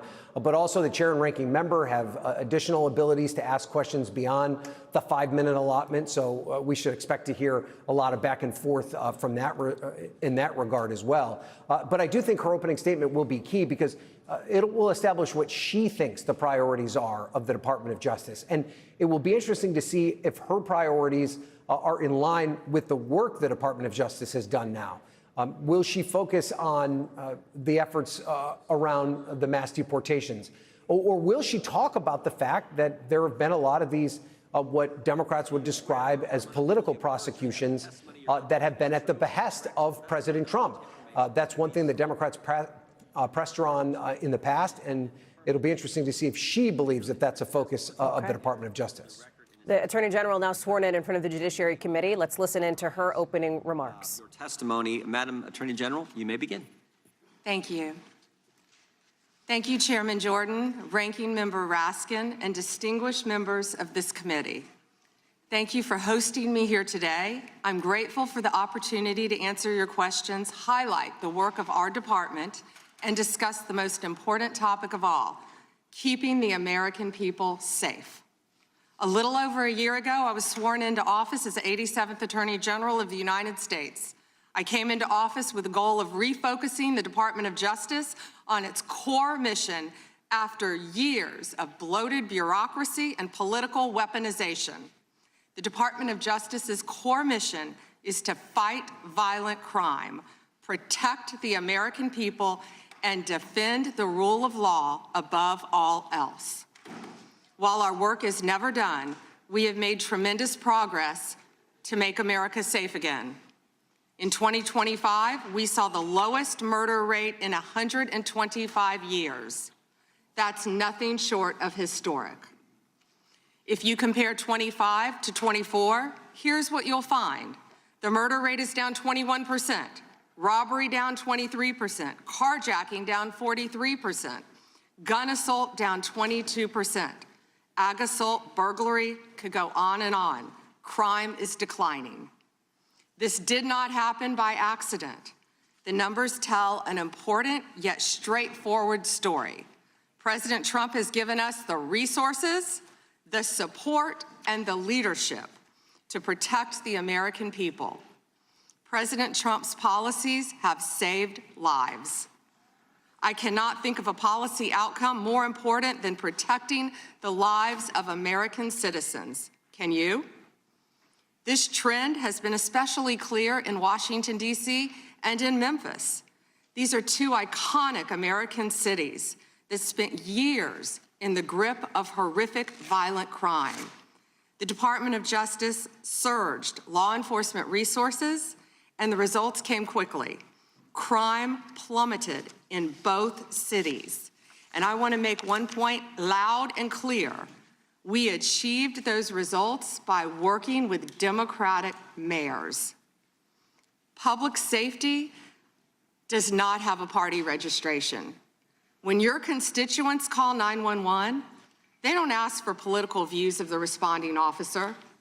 They ask for help. I have federal agents in each and every one of your districts. They're here to help, and I am here to help. Many cities and states have worked with us and taken advantage of our federal support. Some have not. Meanwhile, a few elected officials have declared that they are, quote, at war with the federal government and encouraged widespread obstruction of law enforcement. This has resulted in avoidable clashes on the streets, as you've all seen. We've seen rioters storming a Christian church. Citizens and law enforcement officers have both been endangered by reckless rhetoric. We have made dozens of arrests in and around Minneapolis so far, and many of them could have been avoided by simple compliance with federal law. Of course, our efforts reach beyond our urban centers. We are striking crucial blows against terrorist organizations such as MS-13, TDA, the Sinaloa cartel, and Antifa. And as we sit here, I think you've seen the news this morning. The news is reporting that cartel drones are being shot down by our military. That's what we all should care about right now, protecting America. As we seek to dismantle these drug trafficking networks that poison Americans, In 2025, our DEA agents seized more than 47 million fentanyl pills and more than 9,800 total kilos of fentanyl. That represents 369 million potentially deadly doses that can kill Americans. Meanwhile, our attorneys are fighting for President Trump's agenda in courtrooms across this country. This administration has been sued 627 times. We've fought through a nonstop flood of bad faith temporary restraining orders from liberal activist judges across this country. America has never seen this level of coordinated judicial opposition towards a presidential administration. It is not only an unlawful attack on the executive branch's authority, but a serious attack on the democratic process. In spite of this unprecedented judicial activism, we've attained 24 favorable rulings at the U.S. Supreme Court, their emergency docket, and even more to come. We've done so while ending the weaponization of the prior administration by dropping FACE Act prosecutions, exposing the Arctic frost scandal via congressional disclosure, thank you, Chairman, and restoring one tier of justice in this country. To address the Epstein files, more than 500 attorneys and reviewers spent thousands of hours painstakingly reviewing millions of pages to comply with Congress's law. We've released more than 3 million pages, including 180,000 images, all to the public, while doing our very best in the time frame allotted by the legislation to protect victims. And if you brought us a victim's name that was inadvertently released, we immediately redacted it. All members of Congress, as you know, are invited to visit DOJ to see for yourselves. I want to take a moment to acknowledge the Epstein survivors who are here today. I'm a career prosecutor, and despite what the ranking member said, I have spent my entire career fighting for victims, and I will continue to do so. I am deeply sorry for what any victim has been through, especially as a result of that monster. If you have any information to share with law enforcement about anyone who has hurt you or abused you, the FBI is waiting to hear from you. I want you to know that any accusations of criminal wrongdoing will be taken seriously and investigated.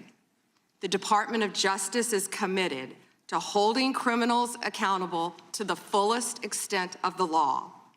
In 2025, the FBI arrested over 1,700 child predators, a 10% increase from 2024.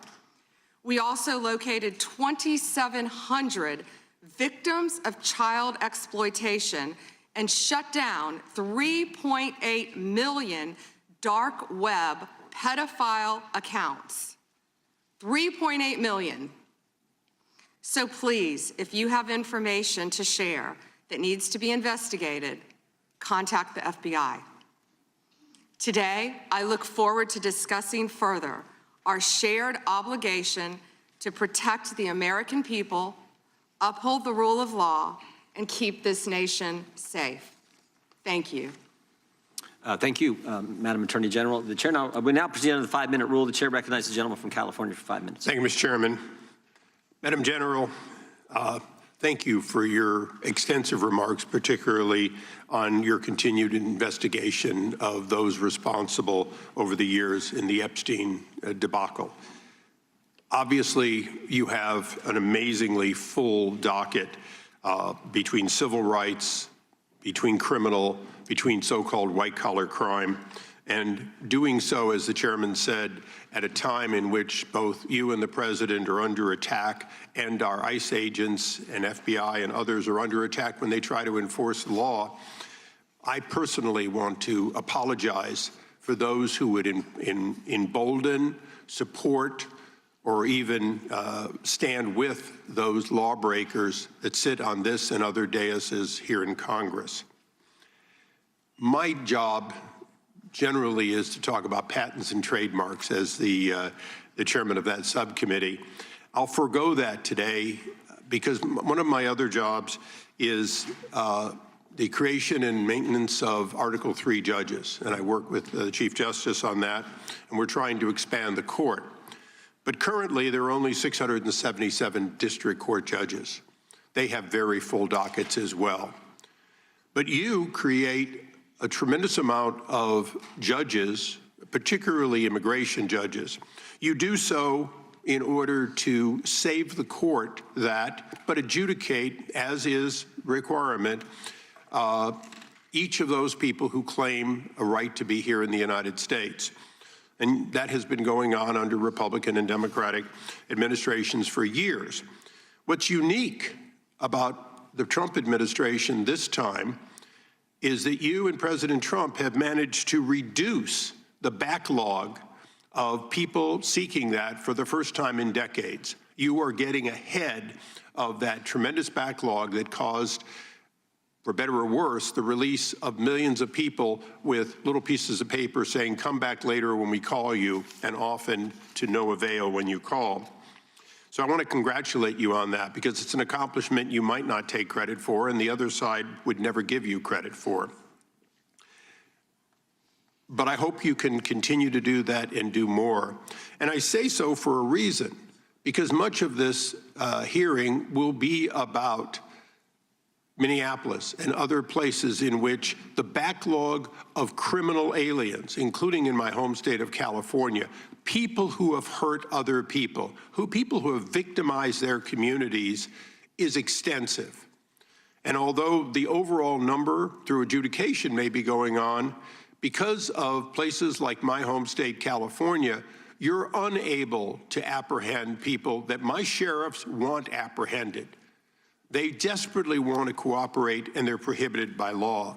It is this committee's opinion on this side of the aisle that, in fact, you should be given the ability to demand that participation, and that the release of a known criminal not be considered to be acceptable just because a state or city has declared itself a sanctuary. I want you to opine on just one thing that I think has been misunderstood. As I said earlier, you create and maintain those judges that adjudicate these cases. You also support so many that, in fact, have to make decisions as judges. Knowing that this limitation of so few Article 3 judges are there, please educate those who seem to miss the point that Article 1 judges, including bankruptcy judges, including immigration judges, including lots of people with the title appropriately judge, do in fact issue documents that look like, act like, and are normally accepted as warrants, as subpoenas, as demands for state officials to stand aside and allow the production of either an individual or documents. Because I think people are missing the point that these ICE retainers and detainers and so on, they act like they're nothing when in fact in the ordinary course, Madam General, you do in fact have Article 1 judges constantly putting those out, and they are respected normally.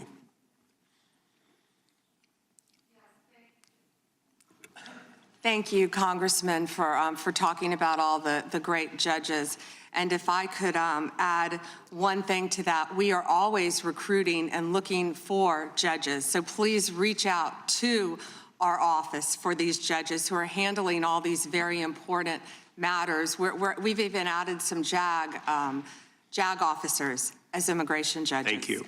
And so we're continuing to do that, but we're always seeking qualified lawyers as well to be part of that. And thank you for highlighting that, Congressman. Thank you. I yield back. Gentleman yields back. The gentlelady from Washington is recognized. Thank you, Mr. Chairman. Good morning, Attorney General Bondi, right here. We are joined in this room by some of the thousands of survivors from Jeffrey Epstein's horrific sex trafficking ring.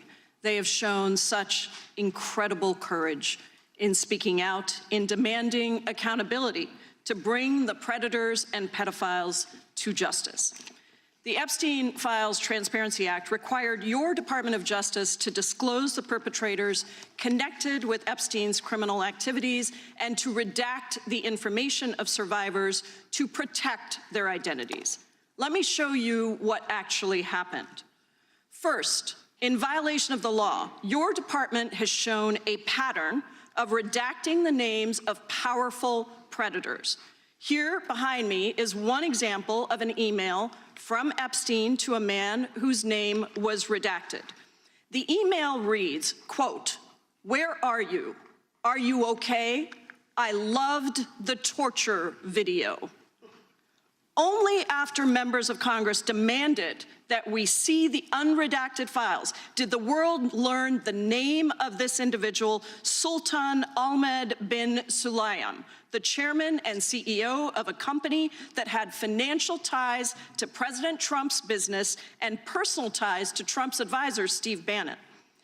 Second, the survivors were not similarly protected, also in violation of the law. Here is another email titled Epstein Victim List. We have blurred the names of the survivors for their protection, but your Department of Justice initially released this list of 32 survivors' names with only one name redacted, along with numerous files that disclose not only the names, the emails, and the addresses of survivors, but also nude photographs and even the identities of Jane Does who had been protected for decades until your department released their names. Survivors are now telling us that their families are finding out for the first time that they were trafficked by Epstein. In their words, quote, "This release does not provide closure. It feels like a deliberate attempt to intimidate survivors, punish those who came forward, and reinforce the same culture of secrecy that allowed Epstein's crimes to continue for decades." To the survivors in the room, if you are willing, please stand. And if you are willing, please raise your hands if you have still not been able to meet with this Department of Justice. Please know for the record that every single survivor has raised their hand. Attorney General Bondi, you apologized to the survivors in your opening statement for what they went through at the hands of Jeffrey Epstein.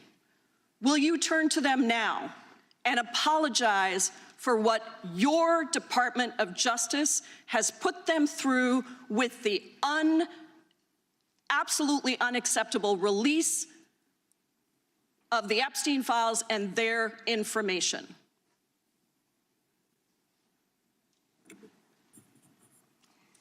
Congresswoman, you sat before, Merrick Garland sat in this chair twice. Attorney General Bondi, No, can I finish my answer? No, I'm going to reclaim my time because I asked you a General, specific question Attorney General that I can would respond to your like question. you to answer, which is, will you turn to the survivors? This is not about anybody that came before you. It is about you taking responsibility for your Department of Justice and the harm that it has done to the survivors who are standing right behind you and are waiting for you to turn to them and apologize for what your Department of Justice has done. Members get to ask the questions, the witness gets to answer in the way they want to answer. The Attorney General can That's respond. not accurate, Mr. Chairman. Because she doesn't like the my answer. time. So, Mr. Chairman, why I have asked didn't a she ask question. Merrick Garland this twice? I am reclaiming my when he sat in time, my and chair? when I will reclaim my continue to time, answer. it is Mr. Chairman, the gentlelady's reclaimed I'm her not going time. to get in the gutter for her theatrics. The time belongs to the gentlelady. The gentlelady has 17 seconds. Thank you.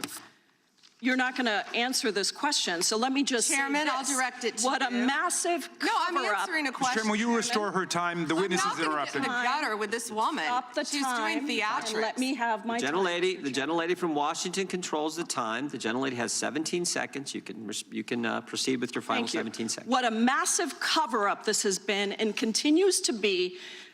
Donald Trump made the release of the Epstein files the center of his political campaign because he thought it would benefit him. Then you got into office, Attorney General, claimed to have a client list, only to then say that there was no list. Your deputy, Todd Blanche, met alone with Ghislaine Maxwell and transferred her to a minimum security prison. And now you continue the cover-up. And I wish that you would turn around to the survivors who are standing right behind you and on a human level, Chairman, the chair now recognizes the chair. And what you have done.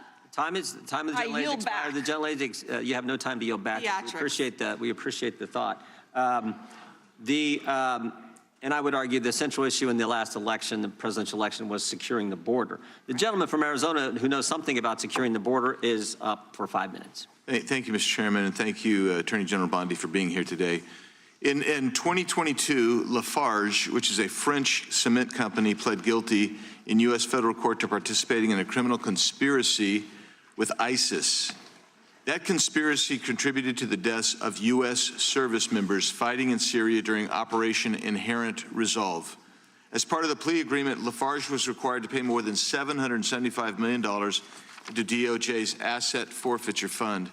In February 2025, my colleagues and I sent you a letter urging the department to review the petitions for remission submitted by the families of those fallen service members, including several of my constituents. The previous administration ignored these victims and our requests and left their petitions unresolved. My question for you on this particular issue is if you're willing to work to ensure those families that their petitions will be reviewed and brought to a resolution. Congressman, we are aware of that, and we're committed to doing everything we can to support the victims and work with you. Thank you for that question. Yeah, appreciate your answer. And now let's go to something that is also pressing that I've been working on for years, and this is the FISA Section 702 and Arctic frost.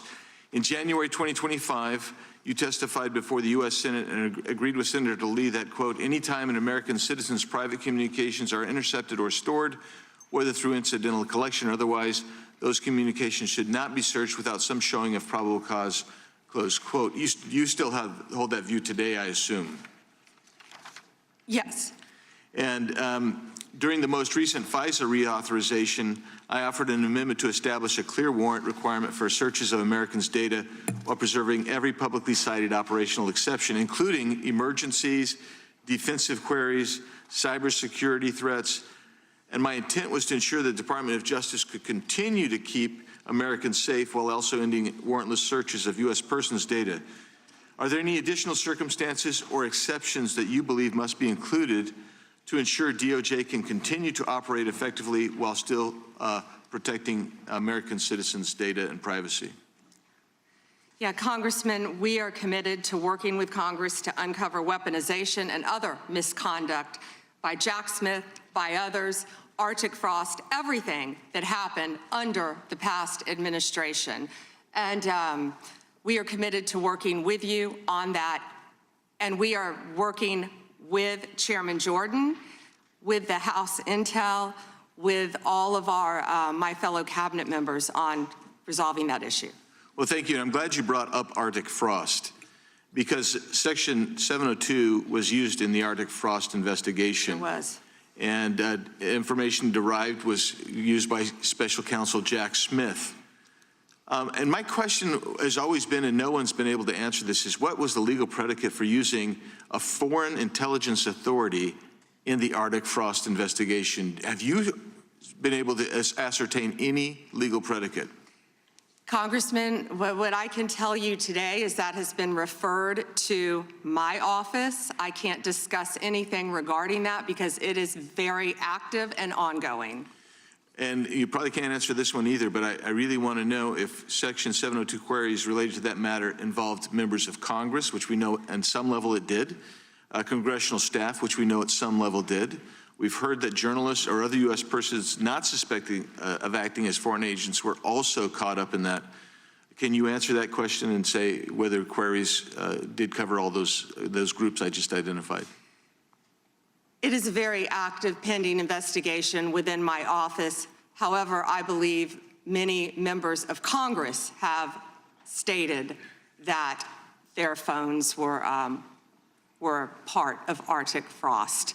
We are well aware of that, and we are taking this very seriously, and this is a very active investigation. And I would keep going and say, if any member of the Democrat Party, if any of them, if that had happened to them, we would take that just as serious as we do.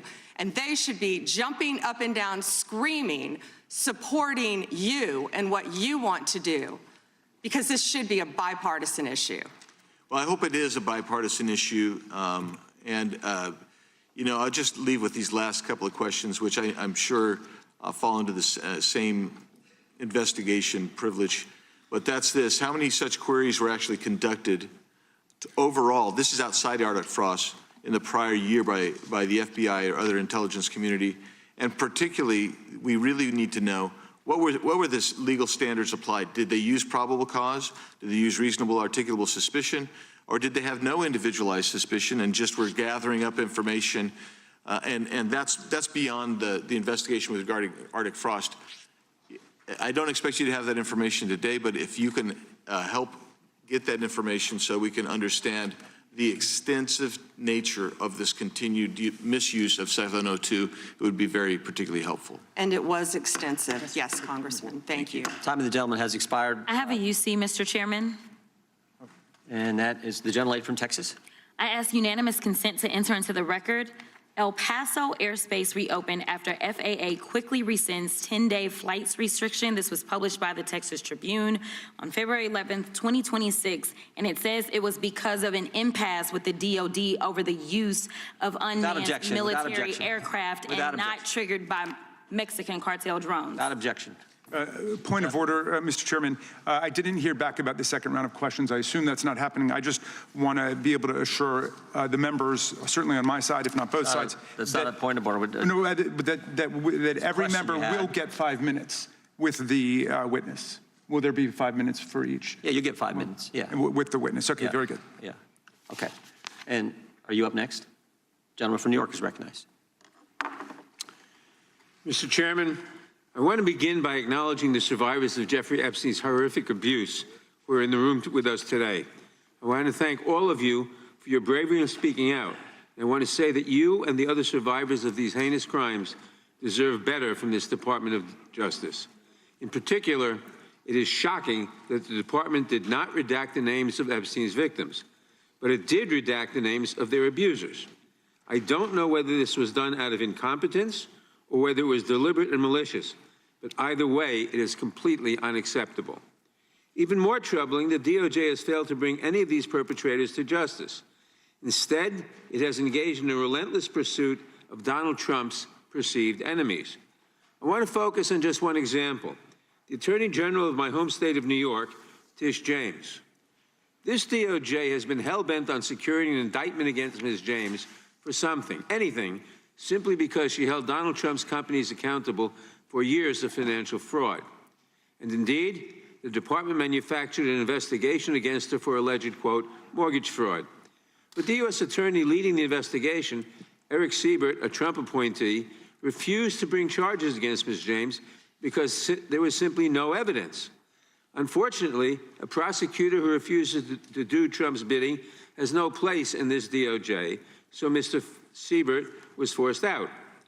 Trump could not contain his fury that he expressed to you in a social media post addressed to you by name. I'm sure you've seen it. Quote, I fired him and there is a great case, he wrote to you about Mr. Siebert. Then we moved down. We can't delay any longer. It's killing our reputation and credibility. They impeached me twice and indicted me 5 times over nothing. Justice must be served now. And obviously, you followed that order. Lindsay Halligan, Trump's former defense lawyer who had never prosecuted a case in her life, was installed to replace Mr. Siebert, and it was clear that part of her mandate was to go after Ms. James. Halligan immediately sought an indictment, which a court dismissed because Halligan was illegally put into the role. But your department was undeterred, and not once, but twice, it tried to indict Attorney General James in separate courts. Both grand juries rejected you and refused to indict her. It is practically unheard of for a grand jury to refuse an indictment. In 2016, it happened in just 6 cases out of over 150,000 offenses. And you had it happen twice in the same week, in 2 different courts. That must have been humiliating.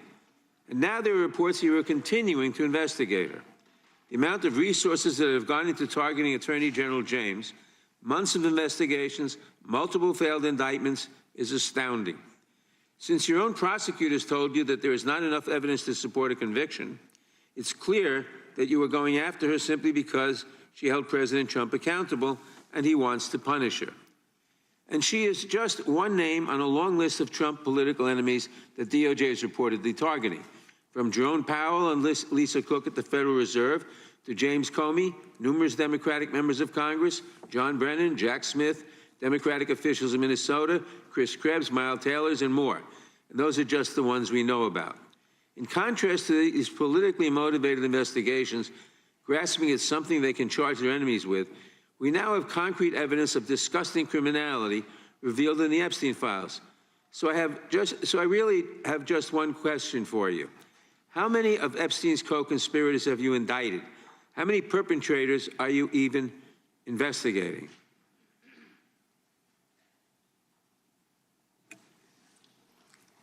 First, you showed it. I find it. How many have you indicted? Excuse me. I'm going to answer the question. Answer my question. No, I'm going to answer the question the way I want to answer the question. No, Your you're going to answer the question the way I asked it. Chairman Jordan, I'm not going to get in the gutter with these people, but I'm going to answer the question. How many have you indicted? Again, the time belongs to Reclaiming my time. The time belongs. I think it's very interesting. Reclaiming my time. I think it's very interesting You can that reclaim he your talks time. about they indicted. The president said they indicted him twice. Mr. Chairman, please stop the clock and restore his time. Okay, here we go with these Committee will be in order. theatrics. The time belongs to the gentleman from New York. We will give you a few more seconds. We will do that. But when you ask a question, the witness gets to answer. You may not like the answer, but she gets to answer. The question was, how many of Epstein's... They don't like the answer, Chairman. Reclaiming my time. Because it's honest. Reclaiming So he asked a 4-minute question. Restore 45 seconds, Mr. Nadler, please, Mr. Chairman. Answer. You can let her filibuster all day long, but not on our watch. Not on our time. No way. And I told you about that, Attorney General, before you started. You don't tell me I did tell you because we saw what you did in the Senate. You're a lawyer, not even a lawyer. Committee will be in order. Time, and I should get back at least 45 seconds. We will give you a few more seconds. I said that already. 45 seconds. Okay, I'm timing right now, Mr. Nadler. Go All ahead. right. My time. The answer to my question, how many of Epstein's co-conspirators has she indicted, is 0. You have been the Attorney General for a whole year, and your DOJ fired the lead prosecutor of this case, sat on evidence this entire time, and claimed falsely last July that there were no more leads.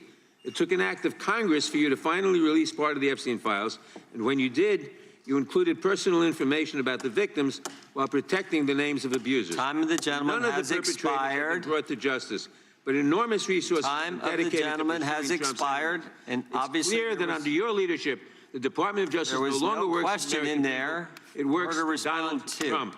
I yield back. The gentleman yields back. May I answer? I think our next questioner, Madam Attorney General, is going to give you time to respond to Thank you, Chairman. all kinds of things. So we will turn to the gentleman from Texas for 5 minutes. Ms. Bondi, you go right ahead. I'm over here. The time is yours. Thank you. First, he brought up the president saying they indicted me twice. They sure did. They tried to impeach him twice, and you, Mr. Nadler, were one of the leads on the impeachment. I was on the other side. I lived that with you. During impeachment, you said the president conspired, sought foreign interference in the 2016 election. Robert Mueller found no evidence, none, of foreign interference in 2016. Have you apologized to President Trump? Have you apologized to President Trump, all of you who participated in those impeachment hearings against Donald Trump? You all should be apologizing. You sit here and you attack the president, and I am not going to have it. I'm not going to put up with it. You know, all they want to do the American people need to know this. They are talking about Epstein today. This has been around since the Obama administration. This administration released over 3 million pages of documents, over 3 million, and Donald Trump signed that law to release all of those documents. He is the most transparent president in the nation's history. And none of them asked Merrick Garland over the last 4 years one word about Jeffrey Epstein. How ironic is that? You know why? Because Donald Trump, the Dow right now is over, the Dow is over $50,000. I don't know why you're laughing. You're a great stock trader, as I hear, Raskin. The Dow is over 50,000 right now. The S&P at almost 7,000. And the NASDAQ smashing records. Americans' 401ks and retirement savings are booming. That's what we should be talking about. We should be talking about making Americans safe. We should be talking about, what does a Dow have to do with anything? That's what they just asked. Are you kidding? Mr. Jordan, Mr. Jordan. Committee will be in order.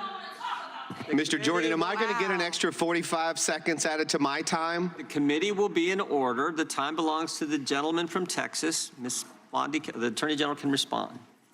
Thank you. The Dow has shattered 50,000 for the first time. This is crazy. They said it couldn't be done in 4 years, yet President Trump has done it in 1 year. National median rents have fallen to a 4-year low thanks to Donald Trump.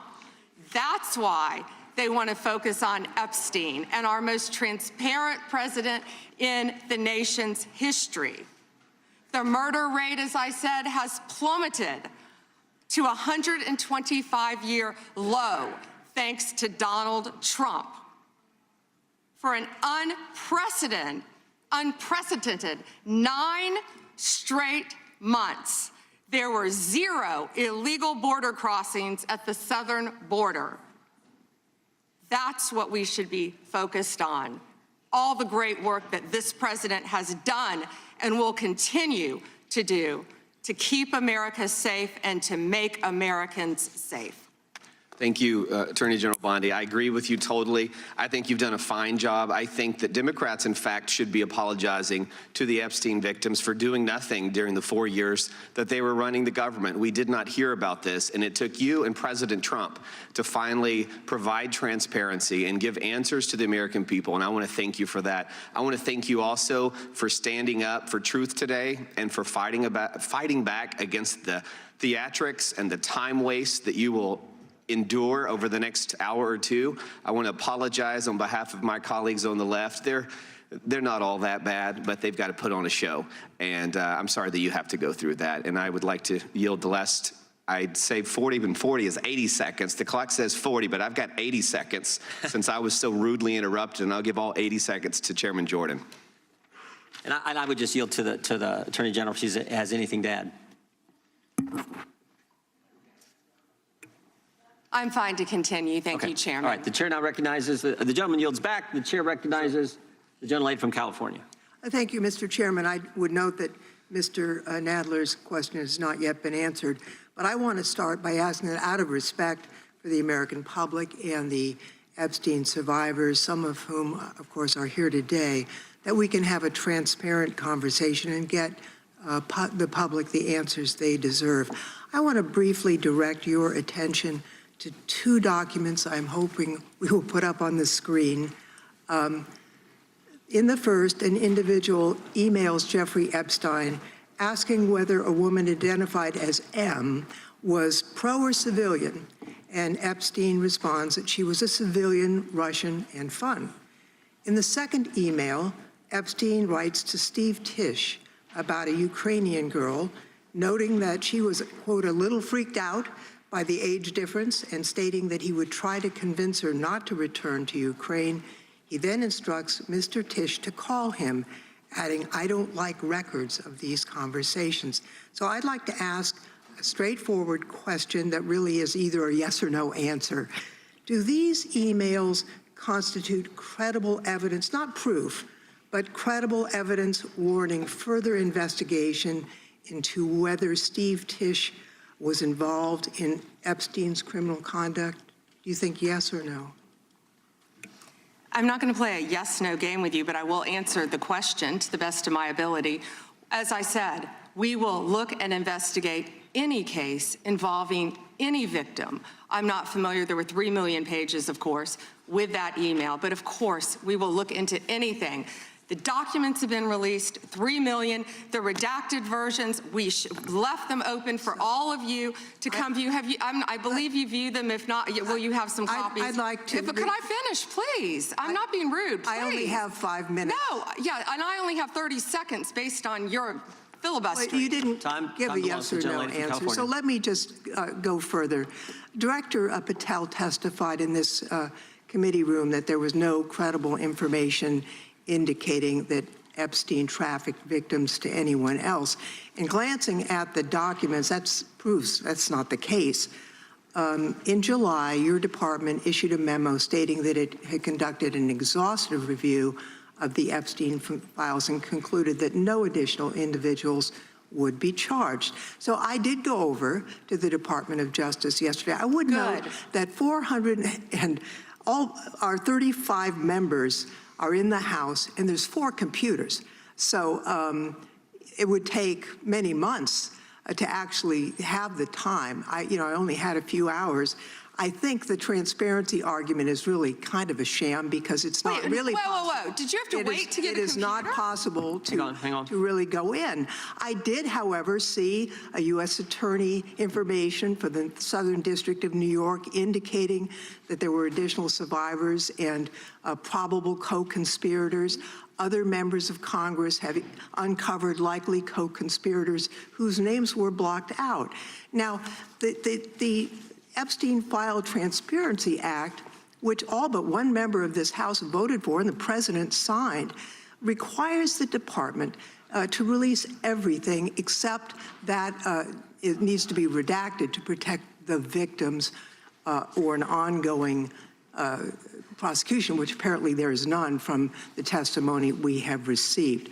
I am concerned that this act has not been fully complied with. When Director Patel came to the committee, he admitted that up to 1,000 FBI agents had gone through the files and redacted President Trump's name from them.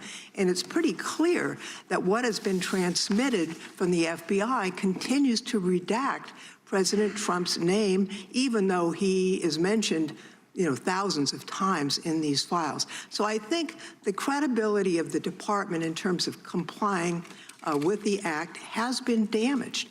And I think the department's credibility has been damaged in other ways. I think we all saw the horrible video of American citizens being killed by ICE agents in Minneapolis. And I think how the department has handled these cases raises a lot of doubt about the department. State and local police in Minnesota got a court order to get access to the crime scene to be sure evidence would be properly preserved by federal agents. But they took the agents defied the court order, and in a departure from general policy, the DOJ is not collaborating with state and local law enforcement on these homicides. So I really think that is a disgraceful approach to the homicides of American citizens, and really does nothing to bring credit to your department. And Mr. Chairman, I would yield back. Gentlelady yields back. May I answer? Attorney General can respond. I find it interesting that she keeps going after President Trump, the greatest president in American history. And if they could maintain their composure, this isn't a circus, this is a hearing. I find it interesting she keeps going after Donald Trump. She doesn't say how much money she took from Reid Hoffman, did you? None. And nor did Mr. she Chairman, post regular anything. order, please. She posted nothing on her X account, on her Twitter account during the Biden years. Gentlelady. Yet now, all of a sudden, question she's going after Committee will be in order. There was no question on asked, you. Attorney General. She doesn't just get to speak. Committee will be in order. I have a point of order, Mr. Chairman. Committee will be in order. Point of order, Mr. Chairman. Gentlelady can state her point of order.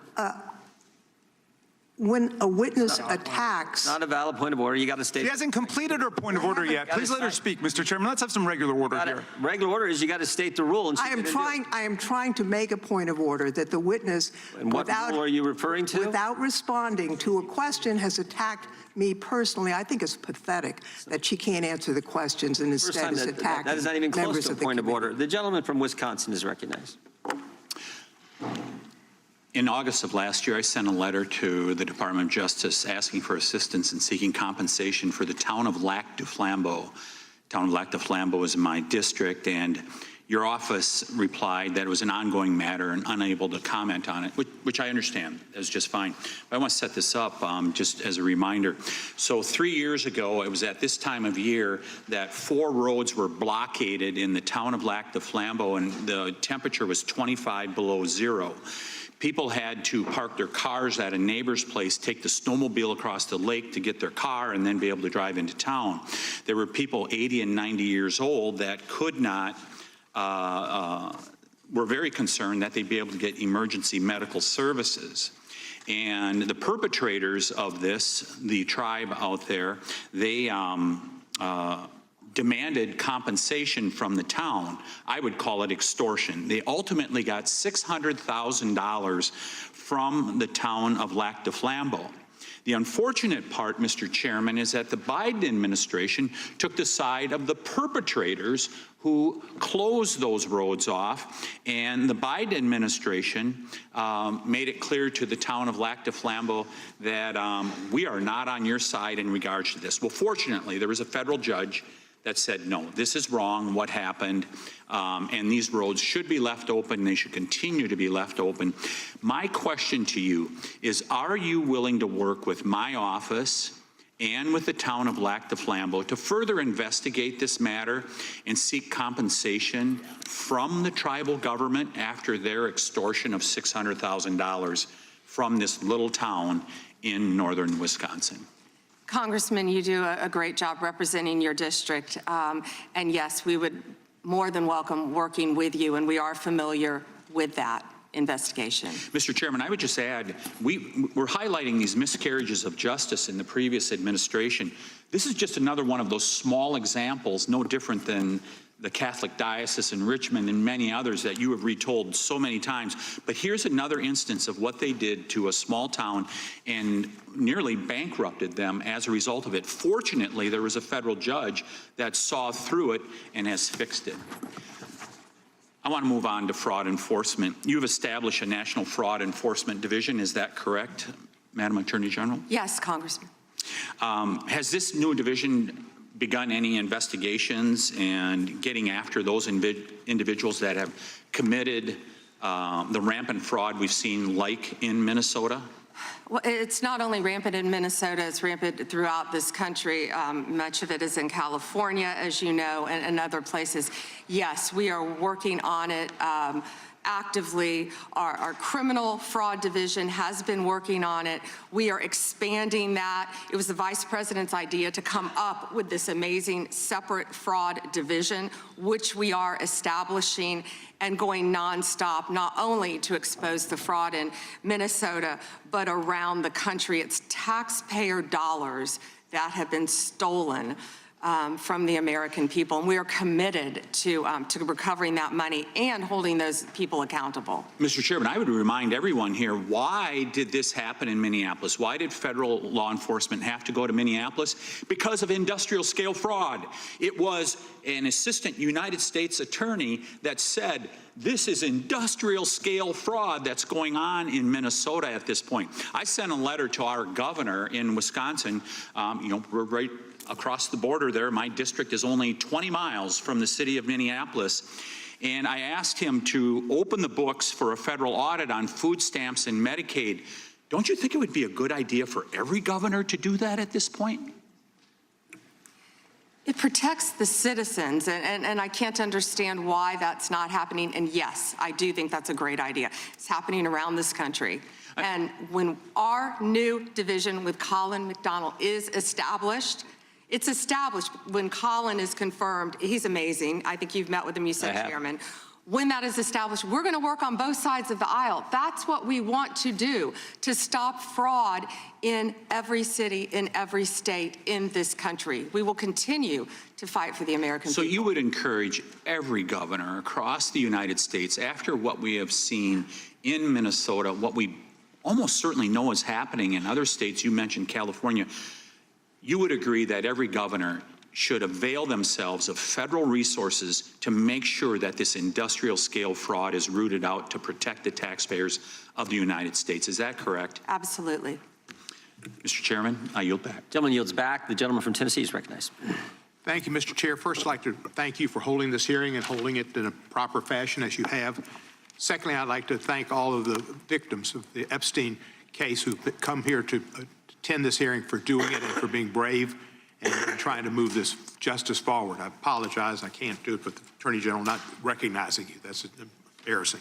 I am from Memphis, General Bondi, and Memphis does have the task force there. The Memphis Safe Task Force has been operating in Memphis for several months, and we do have a Democratic Mayor, Paul Young, and he's not against the task force, but he is against ICE being in Memphis, and he's not in favor of the National Guard being in Memphis. And I concur with him on those positions. I think the DEA being there, the alcohol, tobacco, and firearms, the FBI, who have been in Memphis in other ways, having more people there is good for Memphis. Crime has gone down in Memphis, but it went down 25% before the task force got there under the direction of Mayor Young and Director Davis, Chief Davis. It's gone down about 15% more since then, and that's good. But I would like to comment that Mexico City's homicide rate has gone down 40% during the same time, when Memphis has only gone down 25%. And that's not necessarily because of the task force, although the mayor says he thinks it's helped. So I thank you for that. You would agree, I presume, that violent crime in communities across our country is critically important, and that's why the task force is there. Is that not true? Yes, and if I can just add to that, I think the surge, the FBI, our FBI under the leadership of Director Patel, came in and did a surge in Memphis. Earlier. Prior to the task force. Yeah, and thank you for saying that about Mayor Young. He's been great to work with, and thank you. He's a good guy. He's a very good guy. One problem I've got with where we are in priorities here. A recent Department of Justice, National Institute of Justice report based on arrest records in Texas and in California found that undocumented immigrants were less than half as likely as U.S.-born Americans to be arrested for homicide. And this pattern holds for assault, sexual assault, robbery, burglary, theft, and arson. Half as likely to be arrested for drug offenses. So I ask you, and I've written to you about this, there are TV ads that run that say to local law enforcement, specifically, says, are you tired of having your hands handcuffed because you can't do the things you wanted to do when you joined? And if you want to do something different, join ICE, and you'll get a $50,000 bonus, and we'll pay off your debts, student debts, and we'll help you with pensions, et cetera, et cetera, et cetera. So they're encouraging local law enforcement to leave local law enforcement and go to work for ICE. We need people working in the front lines and local law enforcement to protect our citizens from the worst of the worst. The worst of the worst are not the immigrants. The worst of the worst, records show, are native-born Americans, and they are committing crimes that hurt our citizens and our cities, and you're working against it, and thank you for that. But by trying to get our local law enforcement, where we have an undercount of officers in Memphis, to leave Memphis and go to work for ICE to deport people is a wrong priority. Why are we trying to get people, policemen who are working on the front lines, to leave the front lines, take the $50,000 and go to work for ICE and instead of working to fight the worst of the worst? Congressman, I have not yet seen that commercial, that ad. I would argue that we need strong people in both local law enforcement, state law enforcement, and all of our federal agencies working together. I've seen some of the worst violent criminals who were in this country illegally. We both know that. And in Memphis, working hand in hand, I want to stick with Memphis and your mayor and what you discussed, because there have been nearly 6,000 arrests as of February 8th, and I think you agree with this, in your district, and almost 600 gang members. What we found in Memphis, a lot of the gangs are local gangs. But 600 gang members were taken off the streets. My time, because I've only 40 seconds. I'm going to agree with you. Yeah. I thank you for that. And 148 missing children were recovered by all of us working together, and nearly 1,000 illegal guns were seized as a result of us working together. And I don't disagree with some of the things you said, but there are questions about those children, but it's a different thing. The fact is, ICE is running rampant, and you are not investigating them. When they killed Mr. Prete and Ms. Good, that was an execution, and you did not investigate it. And you tried to investigate Ms. Good's widow, and you tried to investigate Mr. Prete. They were executed like Kristi Noem executed her dog. And that was wrong. And you should investigate those people, and you should investigate anybody that uses a weapon, in federal official or not, for civil rights violations. I yield back the balance. Gentleman yields back his time. Madam Attorney General, anytime you need a break, just let us know. If not, we'll just keep going. The chair is now recognized for 5 minutes. Madam Attorney General, you're not allowed to exercise your constitutional rights in a way that tramples on someone else's, are you? No. No, you can't do that. I mean, you have a right to petition the government under the First Amendment. That doesn't mean you can come into this room and start screaming at Mr. Raskin or me or anybody else and disrupt a congressional hearing. You have a right to protest on the street, but that doesn't give you a right to go into the Capitol and disrupt Congress. Something these guys talk about every day. You can't do that. So when Don Lemon said that he was exercising his First Amendment free press rights, freedom of the press rights, that's not really accurate because he was trampling on other individuals' rights. Is that true? Chairman, we will always protect our churches and the freedom of religion. And yes, that's accurate. First right mentioned under the First Amendment, freedom of religion, freedom to practice your faith the way you think the good Lord wants you to, right? That's right, under the federal government. And isn't it true that Mr. Lemon met at a shopping center with the rioters who entered City's church in St. Paul, met with them prior to marching to the church? He did meet, and this is a pending case right now, so I will only stick to what is in the four corners of the unsealed indictment, if I could, Chairman. Yeah, I'm There's a lot more that will come out. But under the four corners of the indictment, yes, he did. They had an operation called Operation Pull-Up. They said they were gearing for a resistance. They met in a parking lot, and they caravanned to a church on a Sunday morning when people were worshiping together. And Mr. Lemon said that he live streamed before entering the church with the rioters. Didn't he say we're going to head to the operation? Didn't he say this he said this on camera, is that right? Yes, Chairman, yeah. And more. That he was in Minnesota and that, as you said, they were gearing up for an operation. So again, you can't do that. This is why this is, I think, so important that this guy be held accountable, and I think why you guys have charged him and indicted him. Moving to the second subject here, will John Brennan be indicted? Mr. Brennan lied to the committee, which you're not supposed to do, last Congress, and we deposed him. He definitely, 18 U.S.C. 1001, we're all familiar with it. He lied to the committee, and the committee, the Congress, and I think the country would like to know if, in fact, he's going to be indicted for lying. And here's why it's so important. I'll give you a chance to respond. Here's why it's so important. It wasn't just that he lied to us, it's what he lied to us about. He lied to us about when all this weaponization against the President of the United States started. He lied to us about the dossier, and specifically what role the dossier played in the intelligence community assessment. Because we know back when President Trump was first elected, first term, this is when it all started, which led to the Mueller and to the impeachment and to the Jack Smith and all the stuff that's happened in the last decade. But it began here, and he lied to Congress about the role he played. And I just want to read a couple of things he said during that deposition before I give you a chance to respond. Mr. Brennan, when asked a question, said the CIA was not involved at all with the dossier. He said it was their purview, FBI's purview, and not ours. He also said the CIA was very much opposed to having any reference or inclusion of the Steele dossier in the intelligence community assessment.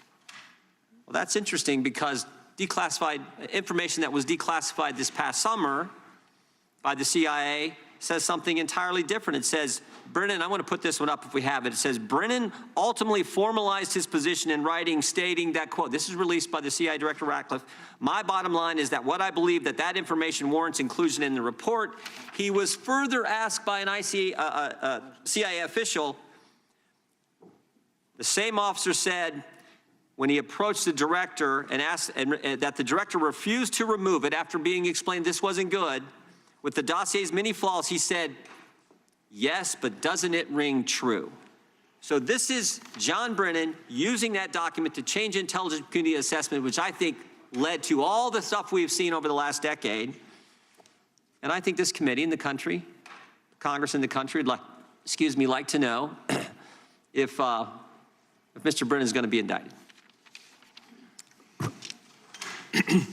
What I can confirm is that we have received a referral from you, Chairman Jordan, to investigate John Brennan. His attorneys have made some public statements, but the department is still bound, of course, by our longstanding policy of not discussing matters. What I will say today, I can't confirm nor deny whether there is a pending investigation, but what I will say is no one is above the law.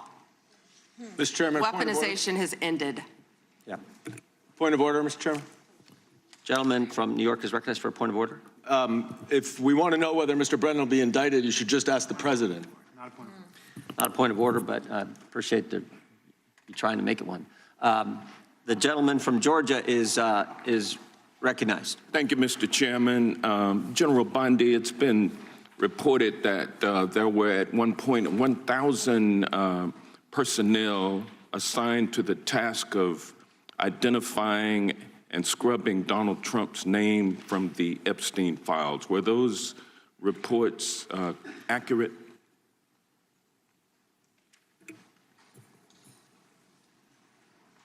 I believe his name has appeared countless times in the documents how many that have people were been released. assigned? If I could finish, I'm going to read you the stats. I just simply asked whether or not it was true that it was 1,000 folks who were assigned that task. Were those reports accurate? There are more than 500 attorneys and reviewers. I cannot give you an exact number. And I wanted to ask you about that also, because this is a different question that you're getting to now. There were 500 DOJ lawyers and others assigned the task of redacting the appropriate information, including identities of the Epstein victim survivors from the Epstein files prior to their release. 500, is that correct?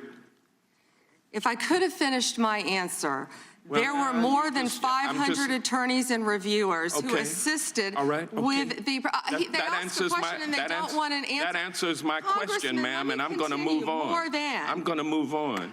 From multiple Bondi, would you agree? This is ridiculous. The time belongs to the gentleman from Georgia. General Bondi, would you agree that your 8 years of service as the state of Florida's Attorney General, the third largest state in the nation, served as an excellent preparation for your current role as Attorney General for the United States of America? Not only that, I was a career prosecutor for 18 years. And for 18 years. And for 18 years, he asked a question and doesn't want an answer. This is theatrics. Well, no, for 18 years, you prosecuted serious felony cases, including drug cases, correct? Oh, I prosecuted homicides. I prosecuted capital cases. I prosecuted domestic violence cases. I prosecuted multiple cases, and that's why I feel for all of these victims. And did you ask Merrick Garland this when you were sitting before him, sir? You also prosecuted sexual assault cases and child sex trafficking cases, correct? I answered that question earlier. I prosecuted multiple cases when I was a prosecutor. Bottom line, you're an experienced and seasoned. For 18 years. Mr. Chairman, will you reminder of the rules? The time belongs to the member of the committee. You are a seasoned and experienced prosecutor, correct? I think we've established that.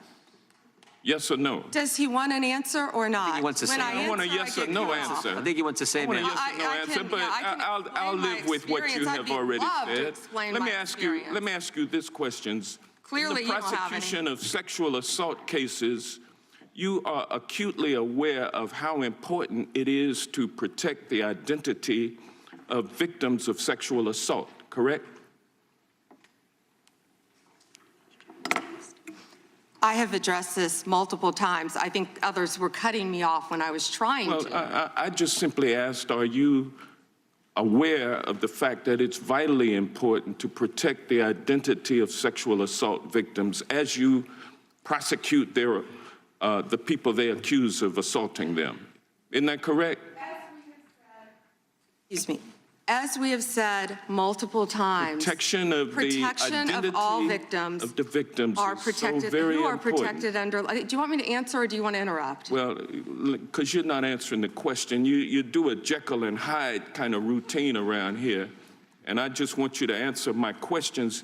What does Jekyll and Hyde mean? Can you explain that? Well, it means you're nice to the Republicans and you turn like Hyde on Democrats. But let me ask you this, ma'am. We have the Epstein victim survivors here today. Representative Jayapal asked a simple question. If you would be so kind and honorable as to turn around and face them and apologize to them for outing them. I mean, how many lives have been derailed because your department was either sloppy and incompetent or willfully trying to intimidate and punish these ladies for coming forward? Which was it? The time of the gentleman has expired. The gentleman yields back. The chair now recognizes the gentleman from Wisconsin for 5 minutes. Attorney General Bondi, my colleagues on the other side of the aisle have spent the past several months attacking the administration for doing exactly what the American people wanted when they overwhelmingly elected President Trump, securing our border and enforcing our immigration laws.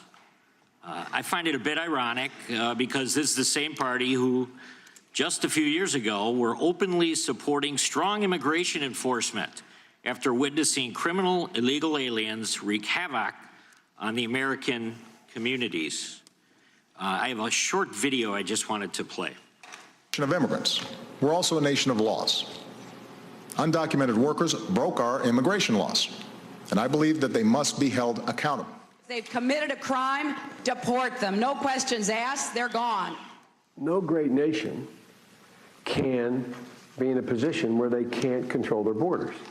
While we need to address the issue of immigration and the challenge we have of undocumented people in our country, we certainly don't want any more coming in. Every place in this country are rightly disturbed by the large numbers of illegal aliens entering our country. The jobs they hold might otherwise be held by citizens or legal immigrants. The public service they use impose burdens on our taxpayers. That's why our administration has moved aggressively to secure our borders more, by hiring a record number of new border guards, by deporting twice as many criminal aliens as ever before, by cracking down on illegal hiring, by barring welfare benefits to illegal aliens. Illegal immigration is wrong, plain and simple. When we use phrases like undocumented workers, we convey a message to the American people that their government is not serious about combating illegal immigration, which the American people overwhelmingly oppose. If you don't think it's illegal, you're not going to say it. I think it is illegal and wrong. Open the borders, my God. You know, there's a lot of poverty in this world, and you're going to have people from all over the world, and I don't think that's something that we can do at this point. Can't do it. Yes or no, would you allow the cities to ignore the federal law? No. We simply cannot allow people to pour into the United States undetected, undocumented, unchecked, and circumventing the line of people who are waiting patiently, diligently, and lawfully to become immigrants in this country.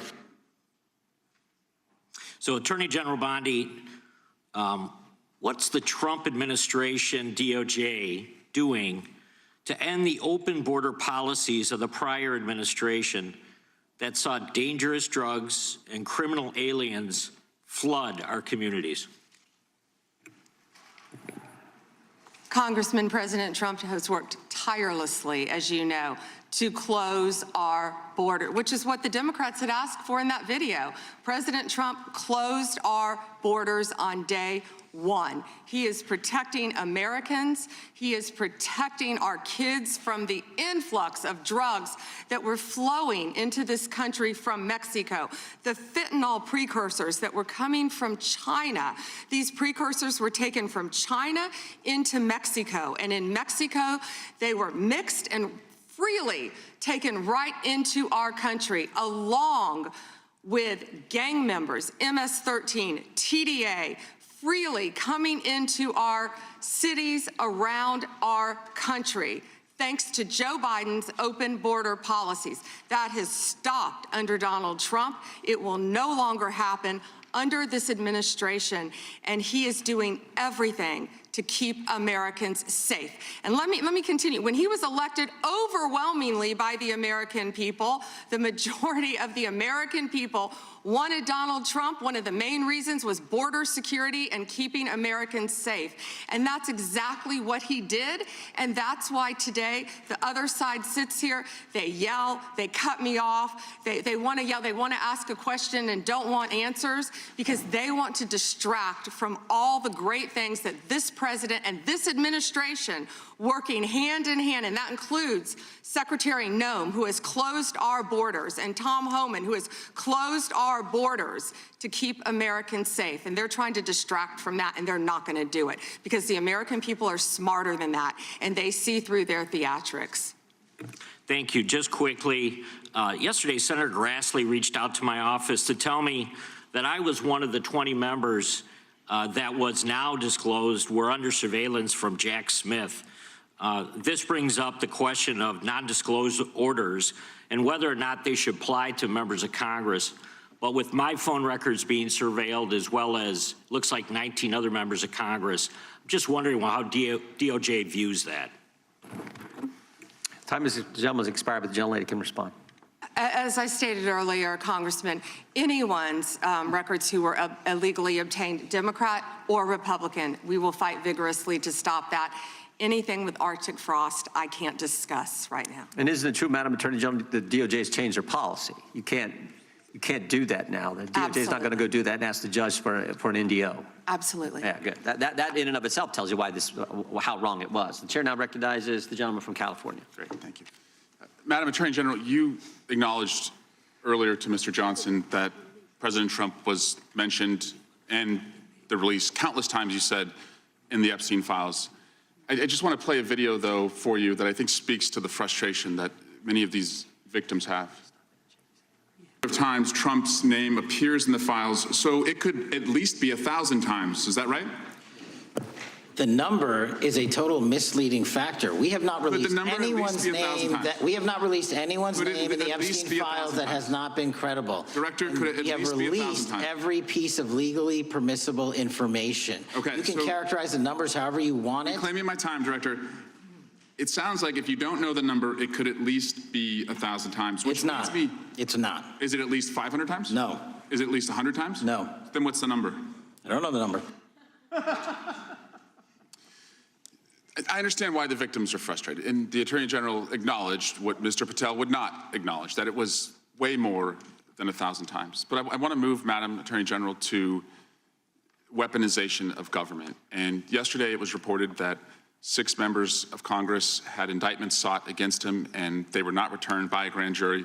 My colleagues have spoken about their frustration of being in subpoenas and having cell phone records combed through. Well, in 2017 and 2018, Adam Schiff and I had our cell phone records and email records combed through, not by you, but a different Department of Justice under the president. It was in retaliation for our role in the Russia interference campaign. An Inspector General report would find this improper and that the predicate for it was absurd. In 2020, after sitting on 2 committees that were a part of the president's first impeachment, an FBI agent leaked my cooperation in a national security case where my campaign was targeted. The president's FBI senior leadership authorized 2 statements to the press that said I was never suspected of wrongdoing and only helped the investigation. But that didn't stop the death threats or my GOP colleagues from referring me to an ethics investigation where Kevin McCarthy's chairman on the ethics committee would find the same thing as the FBI.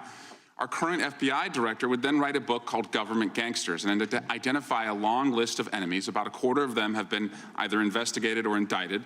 He listed me at the very top, along with Adam Schiff, and during that same testimony, refused to recuse himself when asked if he would recuse if any case came across his desk involving me or people on that list. Since that testimony, his department has put me under investigation with Senator Schiff for the nonsense mortgage fraud cases that we've seen. I get it. This is what the president does. I've priced it in. We have a bingo card at home that my kids have made of what will come next. I expected that the president would come after his enemies, but what I want to talk to you next is serious, and I did not expect this would happen, and I'd like your help on it. The president has inspired death threats against me and many sitting up here with me. In June 2025, an individual left 11 voicemails at my district office. On the voicemails, they said, "Get the message to him. I'm gonna hunt him down, that motherfucker, and toss his ass over the Golden Gate Bridge by my fucking self." Donald Trump's Department of Justice in the Northern District of California declined to prosecute. On May 14, 2025, on Twitter, responding to something I posted, an individual said, "No, it wasn't Eric, and now I'm going to kill you." The Department of Justice from the Southern District of Texas declined to prosecute. May through December of 2025, we received messages at my office that said, "I hope somebody shoots you and your children and your wife in the head. Pew, pew, motherfucker, pew, pew." I would stay indoors as much as possible, and my children, unfortunately, have to do that. The Department of Justice has not charged this individual and cited that he's a prolific caller and has health conditions, although what we have found in our own investigation and his voicemails is that he has said he will employ others to do this. The president can come after me. It's fine. I'm in the arena. So are these folks. But we never expected that the Department of Justice would not seek to prosecute and investigate those who are making threats against us. And that would include those on that side of the aisle. And I'm just asking for your help to protect life, because life is at risk with the environment we're in right now. Congressman, I completely agree with you. I know about several of those personally involving you. I believe one has been charged publicly, and there's something I would be happy to talk to you about off camera, but I can assure you that they are very serious. They are being looked into, and I can give you more details on those. None of you should be threatened, ever. None of your children should be threatened. None of your families should be threatened. And I will work with, you can come into my office any day. I will work with all of you on both sides of the aisle if you are ever threatened. And I'll gladly talk to you after this hearing about your cases. But I can tell you some of them are very active. Appreciate that. And I yield back. Gentleman yields back, and we're sorry for what the gentleman and his family have had to go through. We appreciate what the Attorney General said. And I think some of the things that the gentleman from California related, we can all relate to, and it's unfortunate, it's wrong, as the Attorney General said, and we appreciate the help we get from the Justice Department. With that, we will now recognize the gentleman from New Jersey, Mr. Van Drew. Thank you, Chairman. I don't know where to begin. Thank you for being here, General. You might see me when I'm right in front of you. I have to mention this first. You know, I used this word before, and my friends on the other side of the aisle got mad at me, but hypocrisy. Epstein, Epstein, Epstein. But for years on the other side of the aisle, we heard nothing. Crickets, not a word. Nothing was said when they were in control. Nothing was mentioned basically till last summer, and the ranking member points out that he did do something last year. Yeah, he did a letter complaining about the plea deal for Maxwell, but it wasn't a big deal. Then we get a new administration, and all of a sudden it's a big deal, and they feign concern, they're upset, they're investigating. They had all these years and all this time. And in fact, Stacey Plaskett, and we all know that name, when they had a congressional hearing, Democratic member, were taking texts from Epstein on questions to ask to go after Trump. So Epstein was using her Democratic colleague as a tool to go after President Trump. Just everybody keep that in mind. And then we talk about ICE and how horrible it is. And there are concerns. Everybody wants everything to go right. Nobody ever wants to see somebody die. And they complain about it. But at the same time, hypocrisy, they encourage constituents to go after the ICE agents. to challenge them, to hurt them, to attack them. And that doesn't make sense. That's hypocrisy. And then we hear about the concern of, going after Democrats, that the legal system, that judiciary and Department of Justice is going after Democrats. But they literally rework the legal system under Alvin Bragg and Letitia James to go after Republicans and those sympathetic to Republicans. So, be careful when you accuse others that you're not guilty yourself. Be careful of what you say, because you got a history, and it's easy to go over it. I just want to talk about where we were and where we are now. We had over 10 million illegal crossings in the past between 2020 and 24. Over 10 million. There's probably a much bigger number. I'm being conservative. We were told the people weren't dangerous, but they were, General. They were dangerous, many of them. More than 300 individuals on the terror watch list during that time. Violent criminals came across, as we saw consequences where mothers and fathers, daughters and sons, children were raped, murdered, hurt, abused, beaten, trafficked, all from the drugs. My God, the drugs they brought into our babies in this country. 73,000 illegals with criminal histories, 20,000 with convictions of assault, robbery, and sex offenses, 13,000 convicted murderers in our beautiful country, 15,000 convicted sexual assault offenders. It was madness. It was insanity. It's bizarre. It's perverse. What in God's name were you doing? So we finally are cleaning this up now.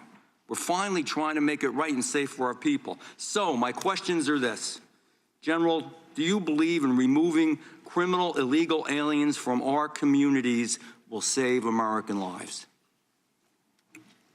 Yes, and given the cases that you just discussed, that's proof of it every single day. President Trump is committed to that. This entire cabinet is committed to that and making and keeping Americans safe. Thank you. Would you agree that, and thank you for doing that, would you agree that allowing individuals with known criminal histories to enter and remain in the United States, we knew this back then, they knew it. Would you agree that creates serious risk to our public safety? I know the answers, but let's just say them clearly. Yes.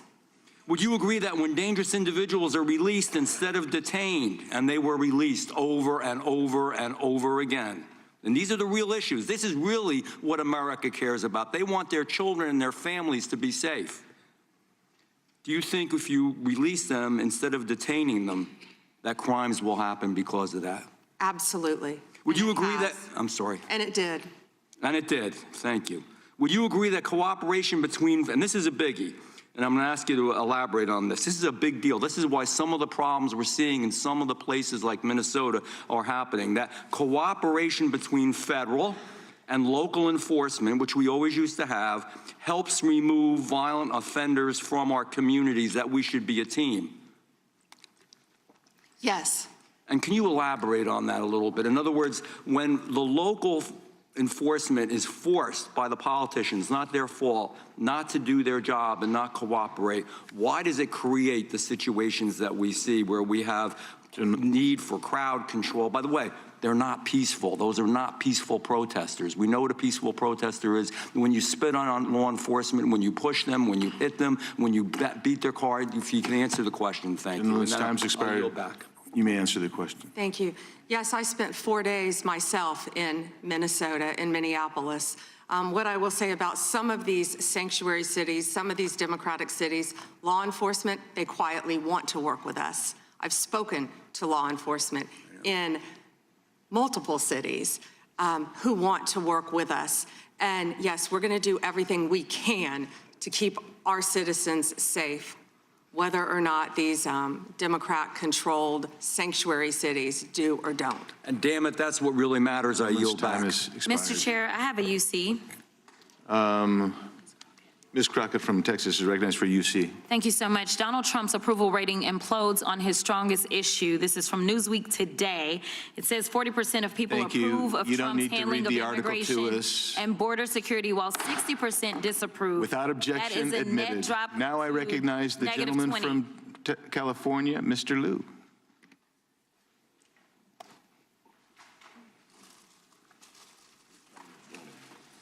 Thank you, Attorney General Bondi, for being here today.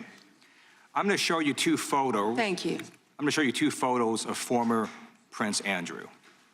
Prince Andrew attended various parties with Jeffrey Epstein. Under the law Congress passed, you were allowed to redact photos to protect the victims of Epstein's sex trafficking operation. You redacted the photos of this victim's face because you were following the congressional law. Is that correct?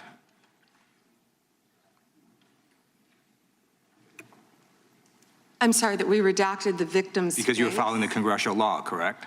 Yes. Okay.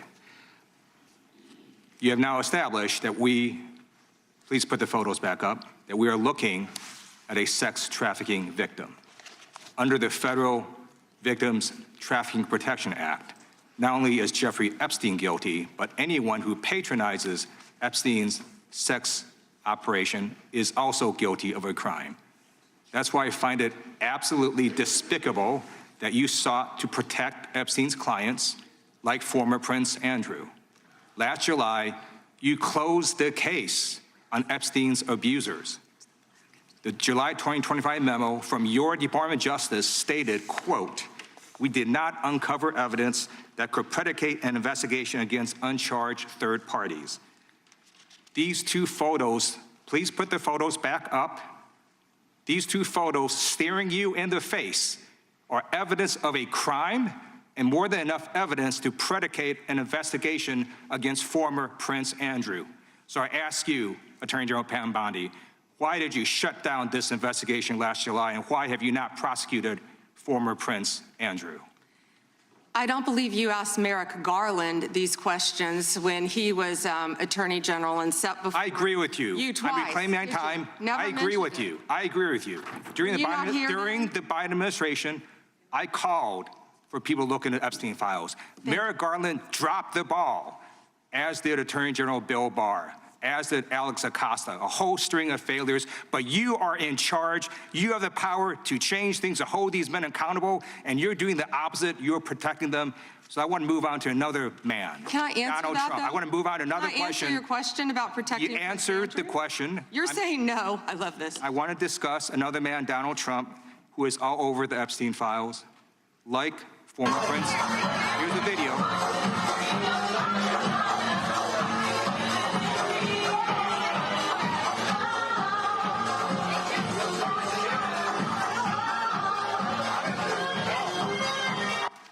Like former Prince Andrew, Donald Trump attended various parties with Jeffrey Epstein.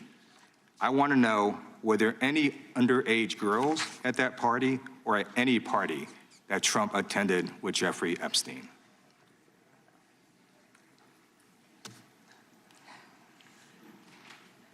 This is so ridiculous, and that they are trying to deflect from all the great things Donald Trump has done. There is no evidence that Donald Trump has committed a crime. Everyone knows that. This has been the most transparent presidency. He's the one that asked that those files I'm reclaiming my time. be I got your released. answer. You said there's no evidence. President Trump asked Mr. Chairman, please stop the clock. sign the clock. the legislation. This is I'd like to reclaim my time. Time belongs to the gentleman from California. Okay. I'm going to put up another document from a witness who called the FBI's National Threat Operations Center, because I believe you just lied under oath. There is ample evidence in the Epstein file. Don't you ever accuse me of a crime. I believe you just lied under oath, and this is all on videotape. You said there's no evidence of a crime. I'm showing you, here is a witness statement who called into the FBI's Threat Operations Center.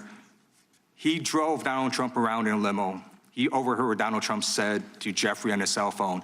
He was so angry, he was going to stop the limo and hurt Donald Trump. And he met a girl who said she was raped by Donald Trump and Jeffrey Epstein. She later had her head blown off, and officers at the scene said that could not have been suicide. No one at the Department of Justice interviewed this witness. You need to interview this witness immediately. Epstein should rot in hell, so should the men who patronized his operation. And as we sit here today, there are over 1,000 sex trafficking victims. and you have not held a single man accountable. Shame on you. If you had any decency, you would resign right after this hearing concludes. The gentleman has expired. May I respond? Yeah, I don't know how you respond. No one can. I did not ask a question, Ms. He doesn't You're want allowed to talk to. about I did the not ask a horrific question. crime in California.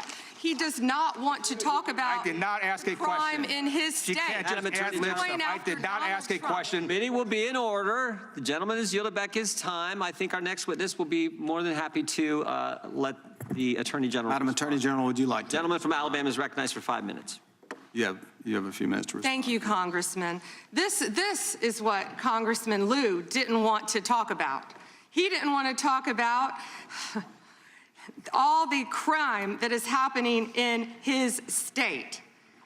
California refuses to honor detainees because of its dangerous sanctuary city policies. The refusal means California has released 4,561 criminal illegal aliens onto its street. The crimes of these aliens include 31 homicides, 661 assaults, 574 burglaries, 184 robberies, 1,489 dangerous drug offenses, 379 weapons offenses, and 234 sexual predator offenses. That's why they are deflecting. That's why they're trying to talk about the Epstein files. That's currently happening in his home state.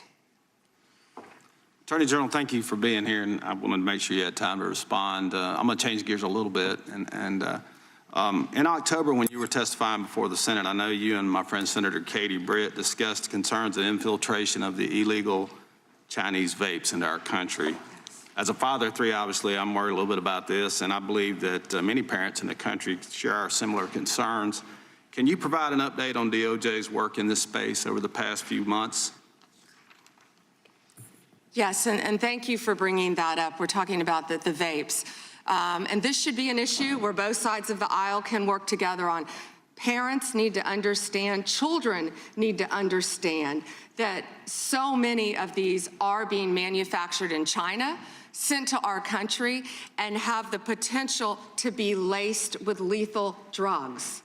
We've seen an overdose. We need to get on the front end of this before we have another crisis and children are dying. I've partnered with Secretary Kennedy, of course, at HHS on this matter, but thank you for bringing it up. You know, they're selling these things as flavored vapes illegally in many stores around the country.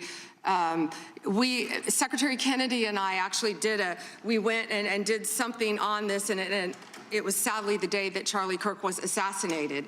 And so it didn't get a lot of attention, nor should it have after that happened. But yes, we're continuing to work on that, and thank you for bringing that up. That's happening in all of our states, and I would ask everyone here, I know Congresswoman Ross was just nodding, it's happening in every state. And not only are they laced with THC, many of these vapes, but they could be laced with fentanyl. We have had a child, I wish I could think of the state it was in, but we have already had someone overdose.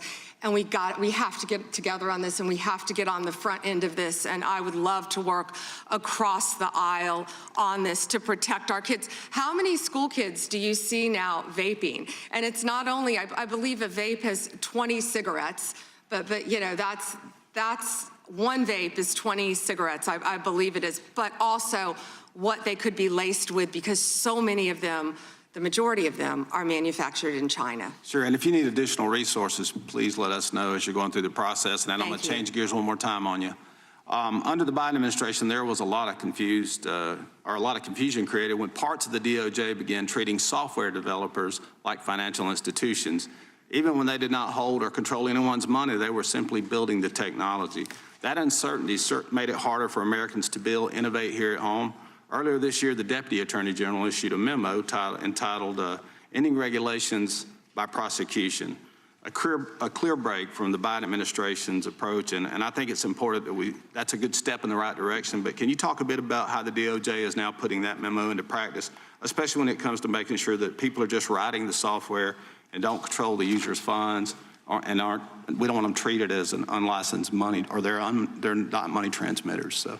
Yes, and we're doing everything we can to protect the American people on that, and I would refer everyone to Deputy Attorney General Blanche's memo, and we're working as hard as we can on that topic. Because we want to lead the way in the space on that, so we appreciate the help. And with that, Mr. Chairman, I'll yield back 10 seconds.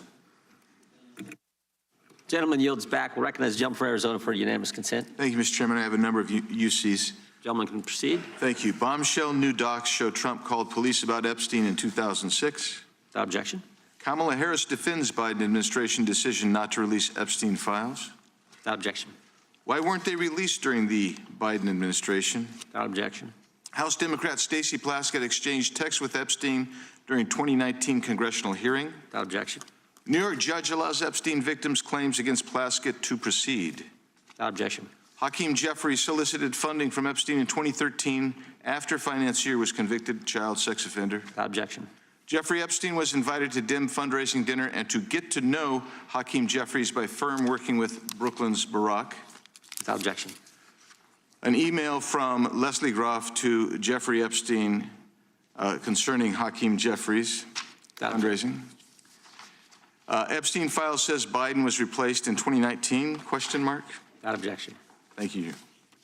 The gentleman yields back. The gentleman from California is recognized. Mr. Correa. Thank you, Mr. Chairman, and welcome, Ms. A.G. Bondi.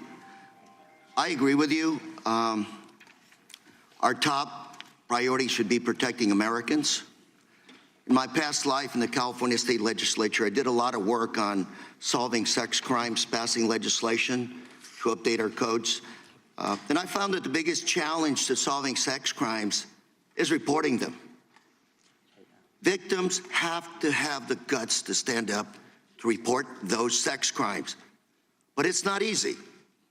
It's the most unreported sex crime there is. Crime there is sex crimes. It's painful, humiliating. And a lot of time the victims don't think anything's gonna come out of their reporting these crimes. Then we have adults who as children were molested, boys and girls, who will live in silence for the rest of their life. I believe the Epstein files are just one of many sex rings, sex crimes taking place in our society today. I hear 1,200 Epstein victims, some additional victims as young as 9 to 10 years old. The challenge I have today, what bothers me today about this hearing, Madam AG, is what's the message we're sending out there on Main Street? Shouldn't ask a question I don't know an answer to, but I'm going to ask the victims behind you right now. First, can you please stand up? And then, can you please raise your hand if you think after everything you've heard today, you feel that our AG, the feds, have your back? Do we have your back? Raise your hand if you're confident that we got your back. And that's the issue, Madam AG. We've got to make sure that victims stand up and report the crimes. Otherwise, we're going to be taking a step backwards. Today, AI, cyber, social media, the new realm for people to be hurt, attacked sexually. These are the areas I'd welcome the opportunity to work with you on. It's not your problem. It's not my problem. It's our problem. But to have redacted files that are not showing us the names of these predators is wrong. These are very powerful people. This was a very expensive business, and we don't know who they are. I would imagine they're very prominent Republicans, very Republican Democrats, and we are covering up for them. We got to know what's going on out there, Madam AG. It looks like you want to say something. I'm going to give the opportunity to address my statement. I look forward to working with you on any crimes involving child sex predators, children, and also cyber crimes. That is a tremendous problem now throughout our country. AI, you are correct, AI is causing great problems online we're working on that though. AI is an incredible tool, but it also can be fraught with peril with victims of crime. I've experienced that with someone I know who we've been trying to help. I look forward though to working with you on that and all Madam, cyber crimes. Can I? Please, go ahead. And as I said before, to any victims, we ask them to come forward to our office, and we want to work with them. I have never not worked with a victim, and I believe I've actually spoken to several of the Madam, victims' if I can reclaim my attorneys time, I only have a minute. behind me. If I can reclaim my time, I just think we start out by making sure those redactions are unredacted, those Epstein files, to make sure that the public, according to the law, following the law, that those names in those files are made public. We have to make sure we tell those predators there is no place for them to hide, and if they commit the crime, they're gonna fry for it. It starts with showing us the names of the perpetrators in the Epstein files. May I respond to that? Sure. Okay. So if any man's name was redacted that should not have been, we will, of course, unredact it. If a victim's name was unredacted, please bring it to us and we will redact it. We were given 30 days to review and redact and unredact millions of pages of documents. Our error rate is very low, The but there are victims are always right going to behind be you. We've errors got to convince on them both sides. that we're doing a And good we're job doing everything of we can to help protecting the them. victims. We will Thank do you, everything Mr. we can. Chair, I'm out of time. Gentleman yields back. The gentleman from California, Mr. Kiley, is recognized. Thank you, Mr. Chair. Good morning, Madam Attorney General. I wanted to return to a point that the chairman raised at the beginning of this hearing, which is these jurisdictions that refuse to honor detainer requests from Immigration and Customs Enforcement, often called sanctuary jurisdictions. Now, I know that you are not involved directly in immigration operations per se, but you do deal with the legal issues surrounding these jurisdictions. So let's say we have someone who's here illegally, who has committed a crime that, like the thousands of people you mentioned in California, murderers, sexual predators, drug traffickers. If that individual is in detention in a jurisdiction that has a sanctuary policy where they do not honor ICE detainers versus in any other jurisdiction where they do, how does the nature of apprehending that person, how does the nature of ICE's involvement in that operation differ in those two circumstances? Well, I believe you've seen that in Minnesota, where people were not cooperating with us. I believe there a lot of local law enforcement did want to cooperate, but we are doing everything in our power to arrest and deport illegal criminal aliens, and that is not going to stop under Donald Trump's administration. You know, why sanctuary cities are so dangerous, what we've seen in Minneapolis. Where do all the criminals go? The gangs, TDA, MS-13. Where are they going to go? They're going to go to a sanctuary jurisdiction because they believe they're protected, and that's not fair to the citizens of those cities. Yeah, and this is a point that there at least used to be a lot of consensus on. The idea that, you know, it's better to do a handoff to the immigration authorities in a custodial setting rather than releasing them where they have to be apprehended in the community. This is Alejandro Mayorkas when he was before this committee, not exactly a paragon of border security, but he said, "I do not consider it in the service of public safety to release an individual into the community when that individual can be released to Immigration and Customs Enforcement for prompt removal." Now, his words are one thing, his actions are another. But when you have jurisdictions across the country, including my state of California, doing systematically precisely the thing that even Alejandro Mayorkas said threatens public safety, I mean, what does that say to you? It's a danger to the citizens of your community, and thank you for fighting to protect them. Absolutely. And you know, we're having this conversation right now in relation to Homeland Security funding. And I believe there are some common sense reforms that have been proposed that folks on both sides would agree make sense. But those reforms have to go hand in hand with reforming this reckless practice of refusing to cooperate, refusing to honor detainers, and declaring oneself to be a sanctuary. So I'm hoping that we can find bipartisan support for what has long been a bipartisan principle.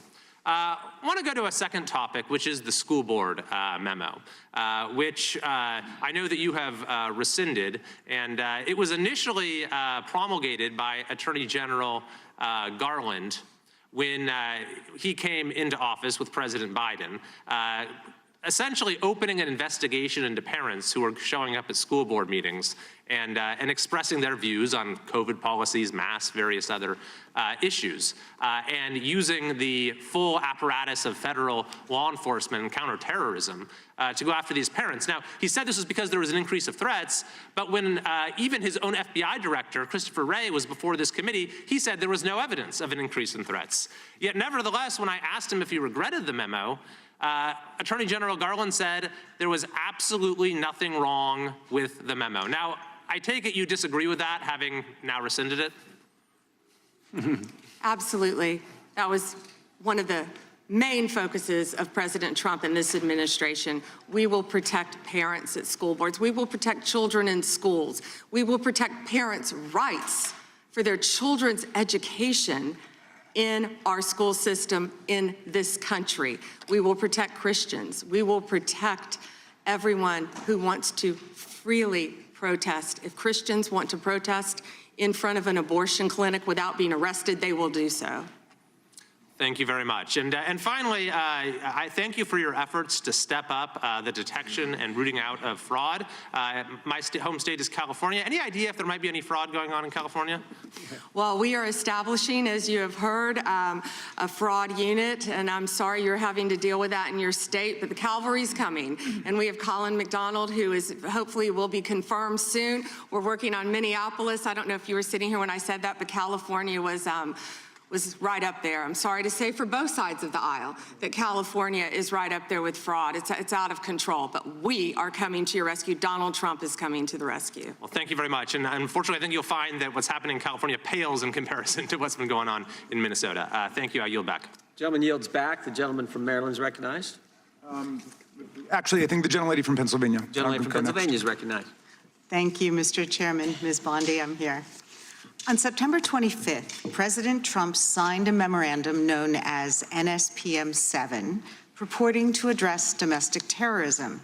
But Americans across the political spectrum were immediately alarmed by the memo's blurring of the line between unlawful conduct and constitutionally protected speech and activity, as well as its call to investigate, prosecute, and dismantle groups that the president and Stephen Miller described without evidence as, quote, an organized campaign of radical left terrorism. Now, counterterrorism experts were further alarmed by the administration's singular focus on left-wing extremism, combined with the sudden deletion from the DOJ website of decades of research and law enforcement analysis, which had concluded that right-wing extremism poses the greatest terrorism threat to Americans. The president's memo broadly and vaguely links violent conduct to ideologies, and it targeted specifically anti-American, anti-Christian, and anti-capitalist beliefs, as well as, quote, hostility to so-called traditional American views on family, religion, and morality, end quote. President Trump has repeatedly and openly, however falsely, tried to brand his political opponents with these sentiments listed in his memo. But as you know, as a lawyer, holding beliefs that the White House disagrees with is not a crime. And the statute defining domestic terrorism requires criminal acts, not just thoughts and ideas. That's why legal experts, nonprofit leaders, religious freedom, and civil rights advocates immediately raised the alarm that the new presidential directive was a politically motivated attack on civil society designed to silence those who disagree with the administration. So, Ms. Bondi, Section 3 of that memo directed you, as Attorney General, to submit to the President and Stephen Miller a list of groups or entities whose members are engaged in acts that meet the definition of domestic terrorism.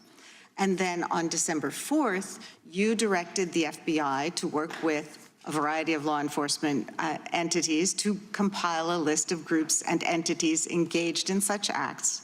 by January 3rd, 2026, and to update that report every 30 days thereafter.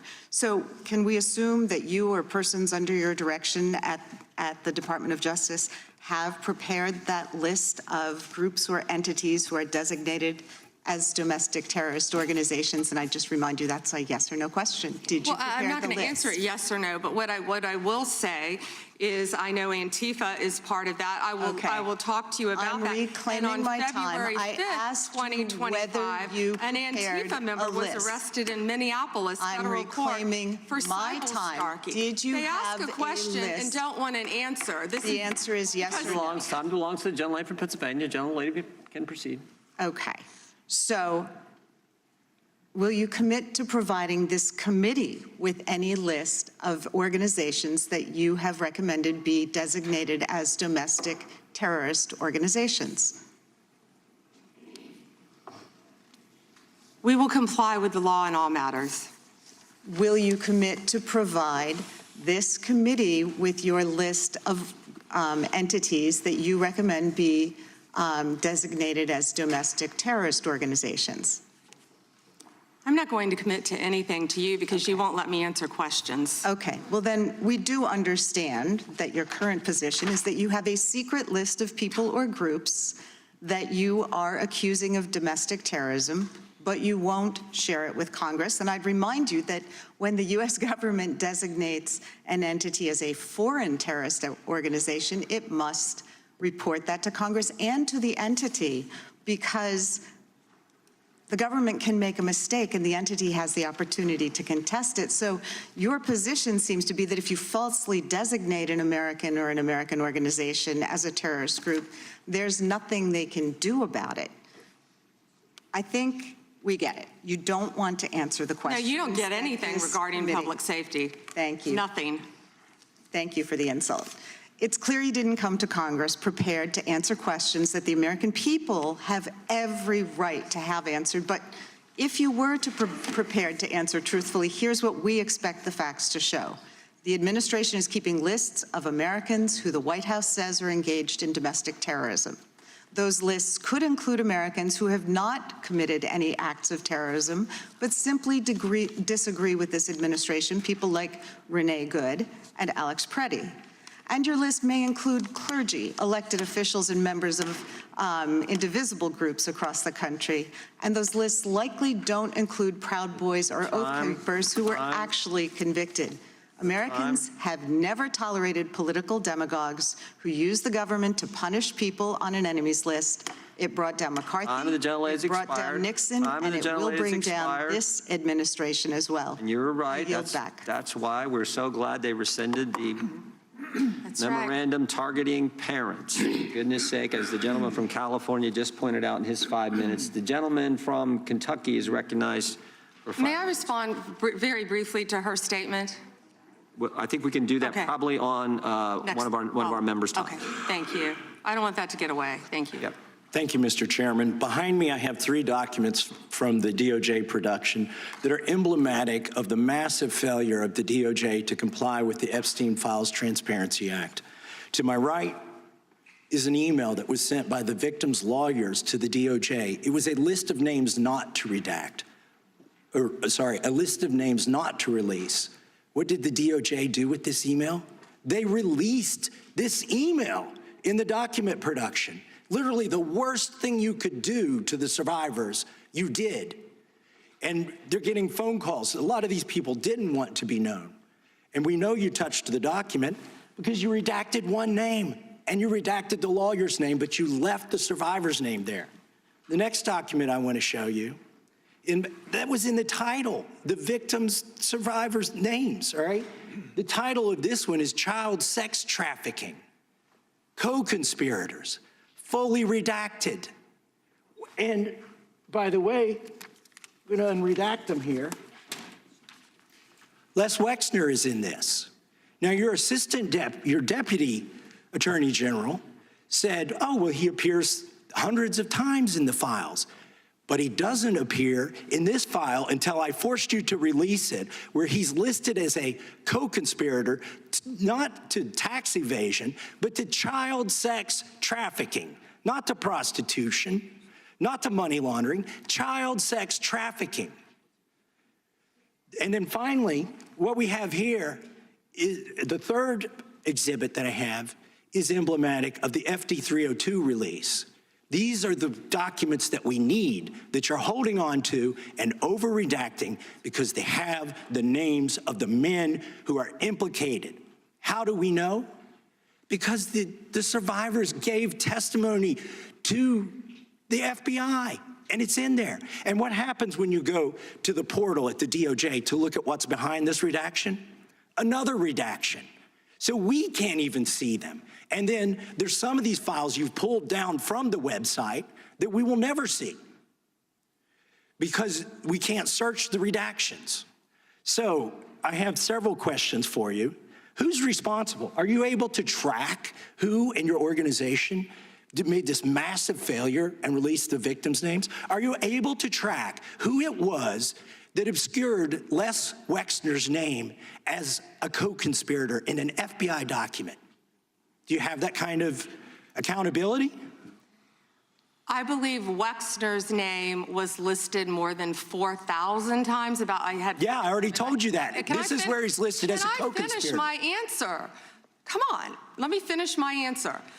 We corrected that within 40 minutes. He was already, you're acting like everybody's trying to cover up Wexner's name. Reclaiming my time. I'm going to answer this question. Reclaiming my time. Mr. Chairman. This is how this works. Can I have my time back? Mr. Chairman.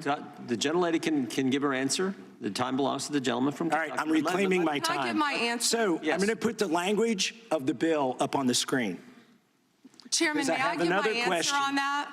It's a political joke, and I need to give my answer on that. We'll let the Attorney General respond, and then the gentleman can move to his next question. It's my time. Within 40 minutes, you asked me a question. Within 40 minutes, Wexner's name was added back. Within 40 minutes of me catching you red-handed. There was one redaction out of over listed as a co-conspirator.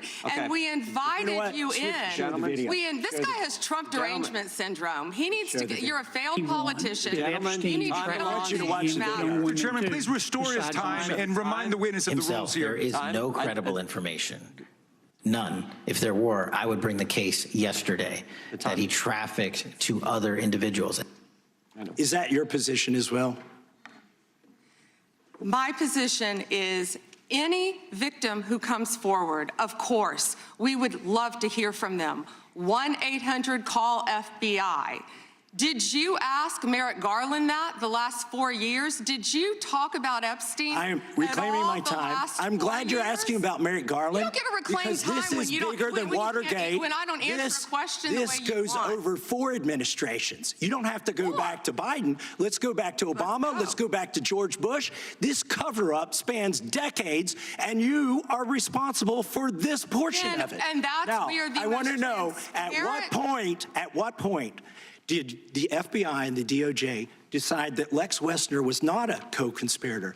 Because our Epstein Files Transparency Act requires you, please put it back on the screen, please, to release the internal decision about whether to prosecute him or not, and it's not in the files, and it's not in the files for any of these other men. Time of the gentleman has expired. May she answer? And he's a hypocrite because he voted against the ban that we were talking about on deep fake AI porn. Only 2 people voted against it, and you were one of them, hypocrite. The gentleman's time has expired. She didn't answer the question. Mr. Chairman, Mr. Chairman, could she answer the question? Chairman, I was wondering. The gentlelady's allowed, the Attorney General's allowed to respond the way she wants to respond to any member's questions, Republican, Democrat. All right, I have unanimous consent request. Gentleman's recognized for a UC. All right. This is an example. I'm submitting these 302 forms that are entirely redacted, even when you go to look at them. Without objection. I'm submitting a witness statement that implicates Les Wexner. Without objection. I'm submitting an article from the New York Times that the DOJ released nude photos and identifiable pictures of the victims. I'm submitting a letter from A.G. Bondi to Kash Patel, imploring him to quit keeping the files when you found out that they were keeping files from you, because they're still redacting files that you... Chairman, are we going to recess for votes? Yes, we are. I'm submitting for unanimous consent a document of 17 individuals who've resigned because of the Epstein files. Without objection.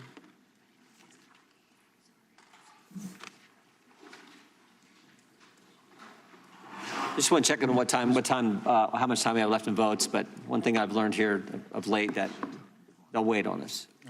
How much time do we have? Oh, they just called. Okay. The chair now recognizes the gentleman from Maryland. And thank you, Mr. Chairman. I want to start by saying I appreciate what you said, Attorney General Bondi, and you said it to me personally, that you take the personal security of every member of Congress seriously and that people can contact you about that. And in these times, that's a very serious matter. So I thank you for that. Article 2, Section 1, Clause 7 of the Constitution is the Domestic Emoluments Clause. And it says that the president is limited to his salary in office and cannot receive any other money from the federal government while he's in office. It cannot be increased by $1.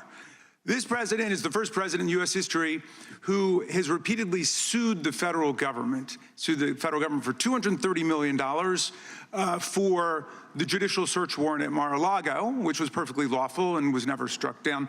But now he's suing the IRS for $10 billion.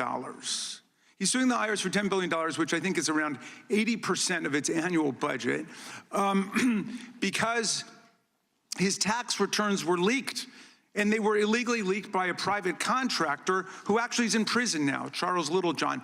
But he wants $10 billion. Now, but I want to ask you the question of whether you think it would violate the Domestic Emoluments Clause for you to settle that $10 billion case or any You have been of the listening to that fiery hearing of the House Judiciary Committee with Attorney General Pam Bondi, with Congressman Raskin, the ranking member, beginning his questioning period. I want to bring in our Chief Capitol Hill correspondent, Ryan Nobles, as we'll note that this hearing is about to break as members go take votes. Ryan, listen, we had previewed this, Ryan, that this was potentially going to be combative, and it certainly has been, with the Attorney General repeatedly accusing Democrats on the panel of theatrics, with Democrats at points getting into quite literally shouting matches with the Attorney General. And then some extraordinary moments, that group of Epstein abuse survivors in the room. And the Attorney General asked repeatedly to turn around, to face them, to say something to them, to address them, to apologize to them as they stood there. Just a remarkable hearing so far, and it's really only about halfway done. Remarkable, Hallie, but not very substantive. She's not answered many, if any, of the questions that Democrats have posed to her about the Epstein files. Every time she's asked a pointed question about the release of the Epstein files, the lack of transparency, at least in the view of some of the survivors and Democrats on the panel, she pivots and deflects and talks about how previous Democratic administrations did not address the Epstein files.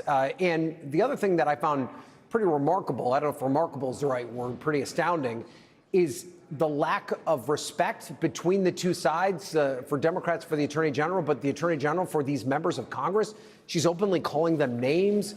She called Thomas Massie, who is a Republican, by the way, a political failure and a hypocrite.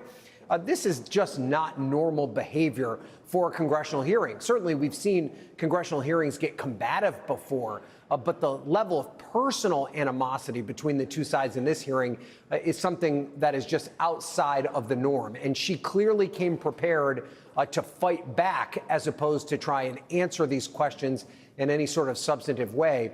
And as a result, they've been talking now for several hours, and it doesn't feel as though we've learned very much from this conversation, Hallie. If you had to draw out any threads as it relates to Epstein, Ryan, she has talked about, and we've heard this from the DOJ before, that they were working to change redactions or to redact information that was missing initially when it was reported to them. You heard her defend the Department of Justice on that front. But to your point about the tone here, in addition to calling Congressman Massie straight up a hypocrite to his face, I mean, she directed it at him, addressing members of Congress by their last names only, which, again, when it comes to the decorum piece of it, is unusual. Yeah, I mean, it just never really happened before this era of congressional hearings. And of all the ones I've covered, I can't recall one that's been as provocative, I guess, as this one is. I just keep going back to this lack of respect that appears to exist in that room right now. But I do think, to your point about the redactions, if there were anything that we could pull on that would be at least somewhat substantive in this conversation is her explanation of the redactions process. The excuse she gave was basically that they didn't have that much time to release the information. I think members of Congress would push back on that, saying that they gave quite a bit of an off-ramp here and would have given more time if the Department of Justice had been even somewhat communicative with them about their process, and that they're addressing the redactions issue as soon as they are presented to them, which is somewhat true. They have fixed some of these problems, but the information is already out there, and by the time members of the public or members of the Congress address those redactions, they've already been out to the world. So I think that you're going to see a bit of dissatisfaction with that answer from the survivors and Democrats on the panel. In a clip and save moment, too, perhaps, Ryan, she also did commit to unredacting the names of men whose names had been redacted, as the law obviously dictates that there are to be no redactions for the purposes of, for example, saving somebody from political embarrassment. Let me go quickly to our senior justice reporter, Ryan Riley. Weaponization of the Department of Justice also came up as expected in that line of questioning from Democrats. Ryan. That's exactly right. But I think to Ryan's point, the through line of this was whataboutism, I think, is the through line of Pam Bondi's responses, because there weren't a lot of substance to them. It was often just pivot back and sort of run out the clock. And I think Democrats would accuse sort of filibustering and trying to run out their time on this hearing. And, there was just a lot of back and forth, just sort of burning clock time. Members of Congress obviously like to get their own YouTube clips. But I think given the position that Pam Bondi is in right now, given the criticism that's coming from Trump, it's clear that she wants to make her marks and sort of go viral here too, Allie. Ryan Riley, thank you very much. Ryan Nobles, thank you as well. We're going to obviously continue to monitor the hearing. They've got a quick break coming up. We'll keep an eye for any news, and we'll see you later on tonight, 5 o'clock Eastern, right here on NBC News Now. We've got much more. Hey everyone, so glad you're joining us this Wednesday. I'm Vicki Wynn. That's right, a lot of news to unpack today. I'm Morgan Radford. Welcome to NBC News Daily, where we start with breaking news, new development in the desperate search for Savannah Guthrie's mother, Nancy Guthrie. Yeah, an Arizona man says he was detained and then released in connection to the case. The sheriff's department declined to comment about his release when we contacted him. He is not, and they have not confirmed the release or the identity of the person who was questioned. But the man says his home in Rio Rico, Arizona, which is about 60 miles from Nancy Guthrie's home, was also searched. Police say they have now closed the investigation at that property. Now remember, all of this is coming after the FBI released new surveillance video and photos taken the night that Guthrie disappeared. You see that here on your screen. This footage, it shows a person wearing a ski mask and gloves and carrying a weapon while approaching the front door. It has been more than a week and a half since Miss Nancy Guthrie disappeared. Her daughter, Savannah, responded to the new images yesterday saying, quote, "We believe she is still alive." NBC News Chief Justice and National Affairs correspondent Kelly O'Donnell has been following this case from Tucson, Arizona. Kelly, let's start with the person who says that he was brought in by police. He's now speaking out. What is he saying about his detainment, about the search of his home, and what led to his questioning?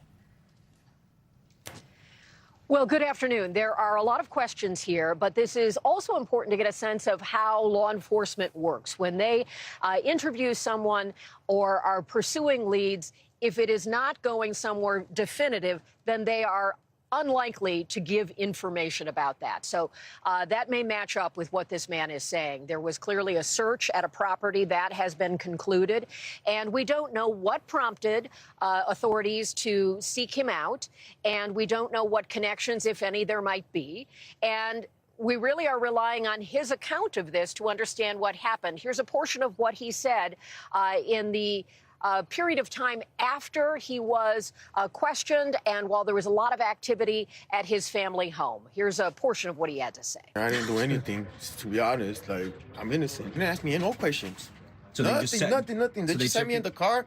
They investigated my car and this one, and that's it. It gives you a sense that this is the kind of work that happens when there are, especially a flood of new tips, which we know has taken place since those images and videos were made public.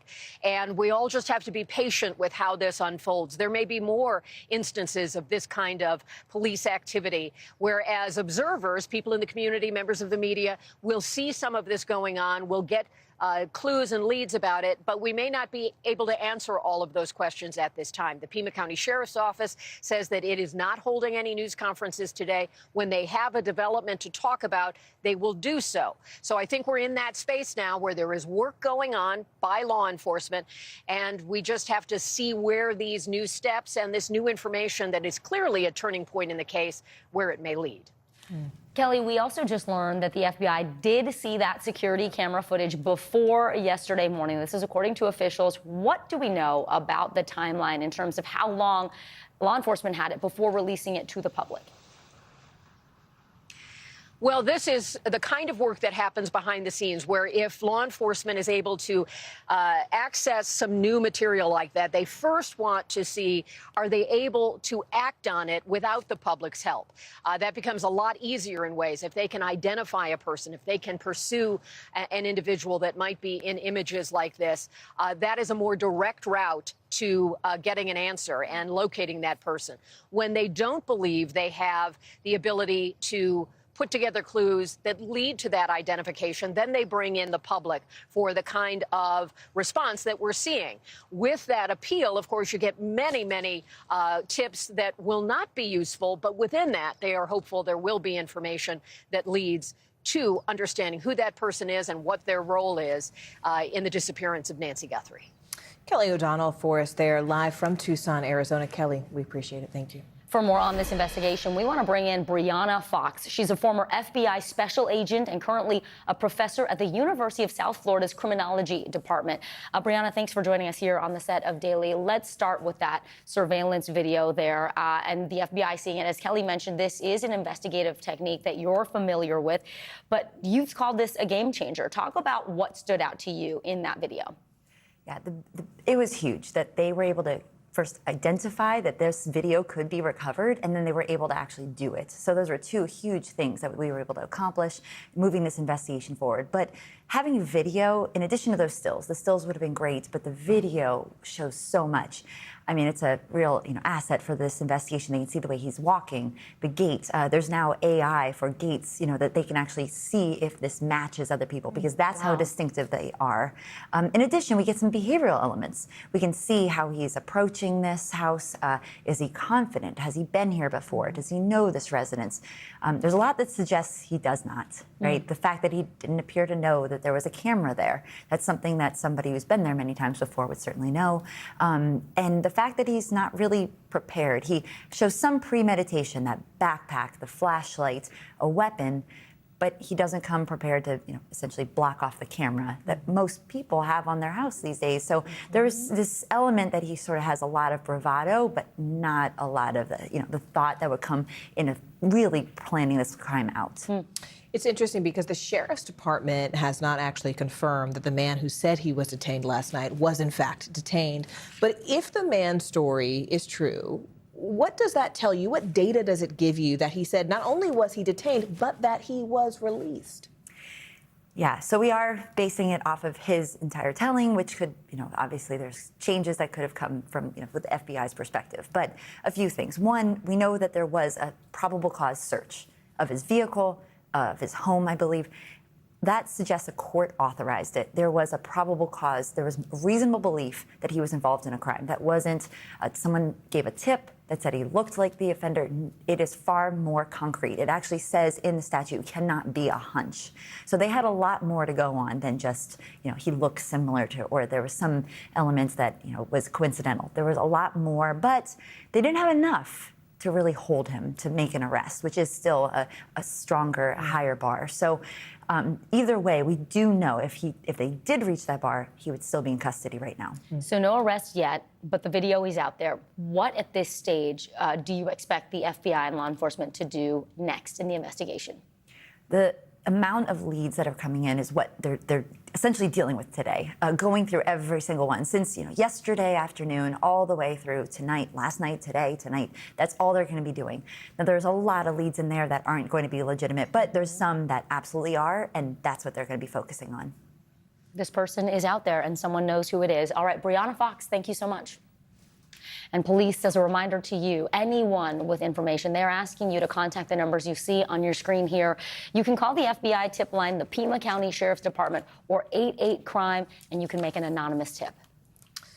Meanwhile, we are learning more about what led to the temporary closure of El Paso International Airport just overnight. An administration official telling NBC News that Mexican cartel drones breached U.S. airspace, and then the Department of Defense disabled them. But the Pentagon has not confirmed that any operation against drug cartel drones took place. Federal officials say there is no threat to commercial travel. NBC News senior correspondent Tom Costello joins us with more. Tom, this really threw air travel in and out of El Paso into disarray. I mean, how are things looking now at this point? Better, but I got to tell you, more questions than answers, and the whole thing is utterly confusing here. I just checked. El Paso has flights that are delayed or canceled all the way till about 12:30 Mountain Time, and then also departures are kind of hit or miss all day now because planes are out of position. What happened was the FAA early this morning said they're closing the entire airport and airspace around El Paso because of a national security issue. Then later said it was about dealing with Mexican drug cartel drones. And then later, we were led to believe maybe there's some activity at the nearby military base, Fort Bliss and Briggs Army Air Base. And then they lifted it all at 9 a.m. amid a big public backlash. El Paso is a critical airport. I mean, they had at least 100 flights a day. They are the biggest and busiest airport in all of West Texas and really southern New Mexico, right? If you can't get a flight out of El Paso, you got to drive all the way to Albuquerque, 250 miles away, or all the way to Tucson, 300 miles away, or even over to San Antonio. So this was a real inconvenience, I mean to say, and nobody understands what was really happening here. Why were they prepared to shut down the airspace for 10 days and then lift it suddenly after just a few hours? Do we know, Tom, who ordered the airport to be closed and why they said it would be down for the 10 days? I mean, was there any drone activity near the airport that we actually know of or have confirmed? We have no known drone activity near the airport. The question is whether there might have been drone activity near the border. That's been an issue that we've been hearing about now for months and months. That doesn't necessarily mean that those drones would interfere with in fact, commercial air travel or cargo air travel. But there's also a discussion that maybe the military is involved in testing some type of drone interdiction technology, and it was concerned about the safety of nearby planes. All right, Tom Costello for us there with that breaking news. Tom, we appreciate it. You bet. Well, right now, President Trump is meeting with Israeli Prime Minister Netanyahu at the White House. The two are reportedly discussing talks with Iran over its nuclear program. Over the weekend, Netanyahu's office issued a statement saying he believes all negotiations must include limiting the ballistic missiles and ending support for the Iranian axis.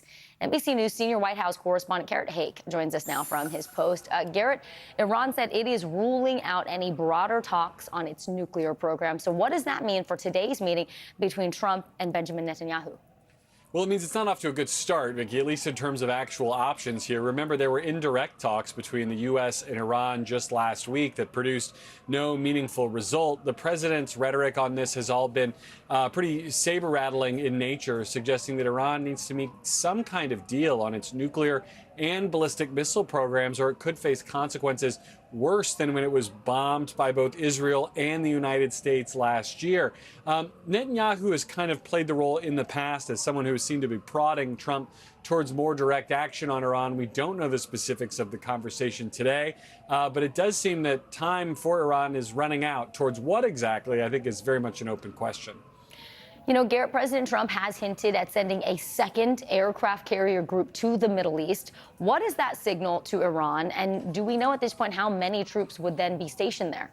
Well, it's an interesting question because it does show a more significant display of force than even existed when the U.S. bombed those nuclear sites last year. You'll remember that was mostly done with missiles fired from submarines and with bombers launched all the way from the United States. It seems to me like kind of a classic Trump pressure tactic to use the projection of force, the physical deployment of assets, as a way to try to force Iran to what he said is his preferred outcome, that of a negotiated deal. But It would also mean the U.S. would have significant assets there, which Israel and other regional allies have suggested would be necessary to respond to an Iranian counterattack if the U.S. does decide to take some kind of military action against Iran for a purpose either to target those missile and nuclear programs or for regime change if that's ultimately the goal. All right, Garrett Haake at the White House. Garrett, thank you. And stay right here. Team USA snagging a bronze in women's alpine skiing. The dynamic duo behind the victory will join us from Cortina. Plus, the very latest from today's Winter Games. Stay right here. You are watching NBC News Daily.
Well, Team USA is slowly but surely moving up the chain in the Olympic medal charts after some impressive performances across the board. The U.S. is currently in third place behind Norway and Italy, and we have 10 medals total, 3 gold, 5 silver, 2 bronze. And Team USA could secure even more hardware in the next couple of hours as we await several competitions, including the ice dance finals with couple Evan Bates and Madison Chalk.